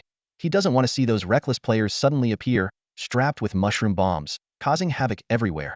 If those fearless players were to don Big Ivan's equipment, it would be like the fourth embodiment of disaster. Anvis knows well that he must handle such challenges carefully to protect the balance and order of the game. Anvis faced Pika's curious question with a gentle smile and a shake of his head, choosing not to answer directly. Although Claire appeared calm, her slightly twitching pointed ears betrayed her eagerness for the answer. For individuals of their level, cursed metals posed no threat. Once a person's physical condition reached that of a fourth-tier professional, they could fully resist the curses of low to mid-tier ores. Consequently, most cursed or transactions were conducted by lower-tier adventurers who used them as supplementary body-tempering materials. Some warriors from humble backgrounds would even venture into the cursed land's mines, utilizing the curse fields there for body tempering. However, compared to other methods, the effects of cursed body tempering were limited and caused significant physical damage, requiring long periods of recovery. Thus, powerful professionals with strong backgrounds generally looked down on this method. Anvis casually revealed that these cursed ores would be used for his private magical experiments, but declined to disclose further details. Despite feeling a bit disappointed, Pika politely expressed her understanding. A soft chime from a crystal bell reminded the trio that their dining time was nearing its end. Seizing the moment, Pika stood up to take her leave, promising to have the ores and information about the cursed land ready within 3 days before departing. Claire, indicating she needed no additional assistance for the time being, tidied her silver utensils and also took her leave. As Anvis watched them go, he caught a faint, lingering fragrance in the air and shook his head with a smile. He dismissed the allure of the 20% pure dream of enchantment with a disdainful shake of his head. Checking his pocket watch, he rang a magical bell and handed a small package and some credits as a tip to a servant, instructing him to deliver it to Warren, the head of the guild's branch. The servant, surprised and grateful, bowed deeply before leaving the room. Throughout the entire process, Anvis exuded an air of elegance and intelligence, subtly showcasing his noble demeanor and sharp wit. Though they are not enrolled students and cannot earn credits directly, they can still exchange credits for gold coins in the Academy's trade district. 30 gold coins equate to his monthly salary. Then, a flash of magical light glimmered in Anwai's palm as he summoned a magic mirror. After briefly checking his appearance, he calmly rose and left, heading to another pre-booked private room. In the center of the room, he sat down on a plush sofa. As the magical clock struck 2 in the afternoon, the door to the room was knocked precisely on time. "Good afternoon, Lord Anwise." The door opened automatically, and a tall, elegant young nobleman with golden hair walked in, bowing formally to Anwise. He was Harvey Caravan, the 17th son of Earl Caravan. As a child, he often attended the Olivini family's tea parties, usually playing a background role. Among the few peers Anwise had a decent personal relationship with, Harvey was notable, at least in others' eyes. "Well, Lord Harvey, you weren't always this formal," Anwise said, gesturing gracefully with his left hand towards another sofa. Beside the sofa was a small round cedarwood table, with 2 vibrant glasses of fruit juice on a silver tray. Harvey's eyes lit up as he walked over, picking up one of the glasses and giving it a gentle swirl. Faint silver-white sparkles floated in the slender-stemmed glass, refracting a dreamy rainbow glow through the colorful juice, like stars drifting in an aurora sea. The full version of the rainbow starry sea, with genuine northern aurora dust. "Impressive," Harvey murmured, taking a delicate sip, as he savored the ever-changing delightful flavors and felt his mental acuity heighten. A look of enchantment crossed his face. Honestly, in the capital, aurora dust is hard to come by. Those unscrupulous merchants always use dream moth powder as a substitute. It may look similar, but the taste is worlds apart. You know, for those who haven't tried the real rainbow starry sea, it's fine. But once you've tasted the genuine article, the inferior version with dream moth powder is like a peasant woman masquerading as the silver rose of Angaroda. Quite revolting. Placing the glass back on the tray, Harvey smacked his lips, making a satisfied, albeit odd, expression. He relaxed, sinking into the plush sofa. After all, not everyone can have senses as keen as our dear Lord Harvey, akin to a dragon's, Anwise remarked with a casual smile, spreading his hands. So, tell me, dear Harvey, what brings you here this time? Meanwhile, in the Olivendi trading house within the Pamir Academy Trade District, a package specifically addressed to me, delivered by a restaurant waiter? Listening to the receptionist's report, the head of the trading house, Warren, furrowed his brow and glanced at an inconspicuous emblem on the corner of the package. Nodding in understanding, he dismissed the staff member. I see. You may return to your duties. Waving off the employee, Warren reached out, his fingertip glowing slightly with mental energy as he touched the emblem. The faint silver lines lit up, and the package opened automatically, revealing a small box and a note inside. As Valen looked at the note in his hand, he instantly grasped Anwise's intent. The note described the Silver Rose of Angaroda, a figure from ancient Savision mythology.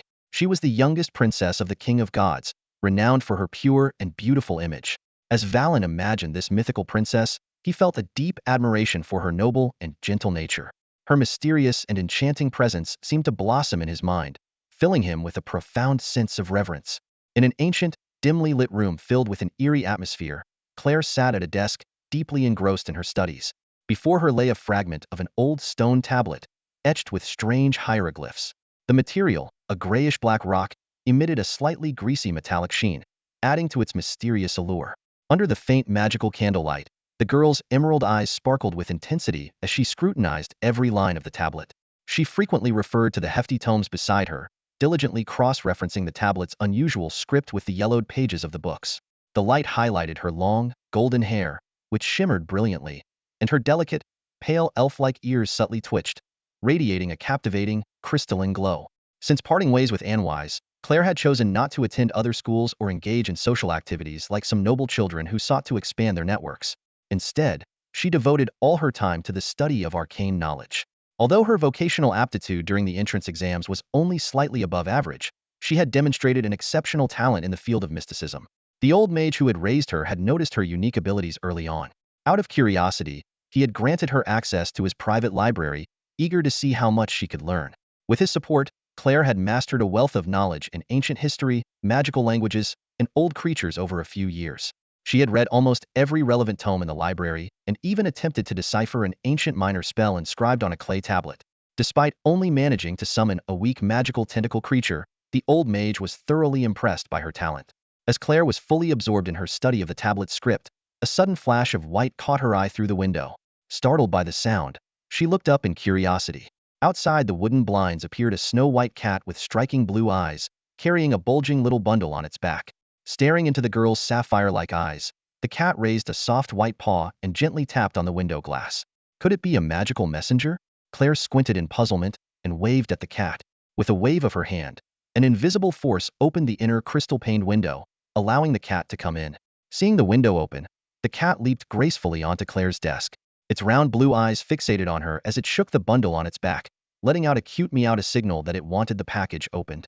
Claire extended her slender, white fingers and lightly touched the surface of the bundle, feeling a faintly magical silver-white seal.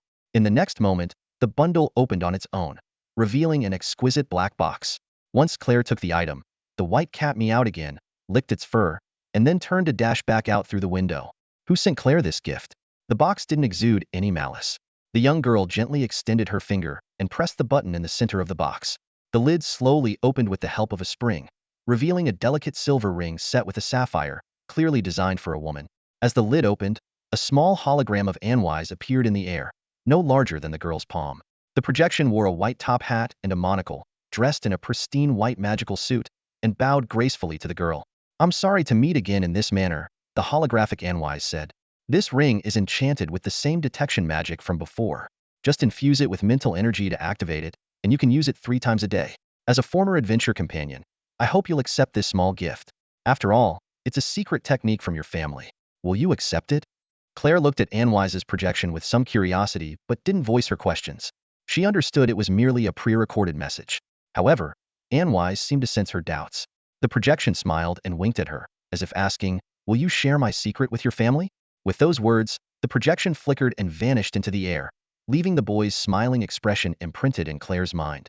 Watching the projection dissipate into tiny specks of light, Claire was momentarily stunned before she returned to the quiet room, smiling softly. Is this what it feels like to have a companion? She murmured to herself. 3 days later, Anwise examined the documents handed to him by Pika, holding a 12-sided crystal emitting a green glow, quietly contemplating his next move. He had identified a total of 84 curse sites, including 7 high-tier cursed mines and 22 mid-tier cursed mines, with the rest being low-tier. Altogether, there were 37 different types of ores. This number was slightly less than Anwise had anticipated, but he felt at ease. Although humans dominated the continent of Yar, their actual activity range covered only about 1/3 of the entire landmass. The remaining 65% consisted of primeval forests, rugged mountains, and perilous swamps, extreme environments. Therefore, despite Yar being twice the size of the continent from his previous life, the White Rose Merchant Alliance's reach into cursed sites was limited. Anwise believed that many secret mining areas belonging to various forces were hidden in those unexplored, remote regions. Preliminary tests revealed that 8 types of ores, including the blood-cursed ore, were not influenced by radioactivity but by other negative magical effects. After eliminating that cursed land, only 67 regions remained confirmed to contain radioactive cursed ore. These places are considered perilous, filled with unknown challenges and risks. The workers in these mining areas constantly face life-threatening dangers. Their work is arduous and fraught with challenges. Each excavation is a gamble with fate, requiring courage and determination to confront numerous uncertainties. Despite this, they continue to toil on this cursed land, striving silently for their livelihood and the happiness of their families. These brave individuals may be forgotten by the world, but their sacrifices and contributions are undeniable. Their stories, like thee or they mine, are silent yet shine with a precious brilliance. Anvis paused his examination, realizing that the radioactive ore might not just be uranium, but could also be rare minerals containing other radioactive elements. However, he lacked the knowledge to accurately identify these elements. Moreover, this world contained many enchanted isotopes, such as mithril and adamantite, which complicated matters further. Even with a search engine from his previous life, identifying enchanted ores would be a daunting task. Therefore, Anvis decided to meet with Pika again, arranging a meeting in a private room at the Tower restaurant that afternoon. In the private suite, Pika rested her chin on her right hand, tilting her head slightly as she cheerfully greeted Anvis through the array of magical desserts and crystal wine glasses on the table. Her father had been paying her more attention lately, which had lifted her spirits. Anvis responded with a composed smile. I'm very satisfied, Miss Pika. He handed her a map showing the distribution of mineral deposits, expressing his urgency. Pika took the map with some curiosity and examined it closely. The map, marked with magical ink, indicated the locations of several cursed lands, giving her a clear view of the situation. She said, I need your help to negotiate the acquisitions. Anvis, with his hands clasped together, gazed into her violet eyes and calmly replied, yes, the ownership of all the areas except those marked. Pika, twirling her golden hair, asked excitedly, except those marked? Anvis smiled and shook his head, no, quite the opposite. This puzzled Pika, making her question her assumptions. Anvis clarified, what I need is the ownership of all the mining areas except for those marked. With anticipation in her eyes, Pika sought confirmation. Are you sure, Lord Anvis? Anvis nodded with a smile. Absolutely sure. I want the ownership of all mining areas except for the marked ones. Pika felt a bit dizzy from the unexpected request, but ultimately accepted the decision. That's all for today. Thank you so much for watching. I hope you guys enjoyed. If you wish to have another part of this recap, please give us at least 1,000 likes. Please don't forget to comment and subscribe to our channel for more content like this until next time.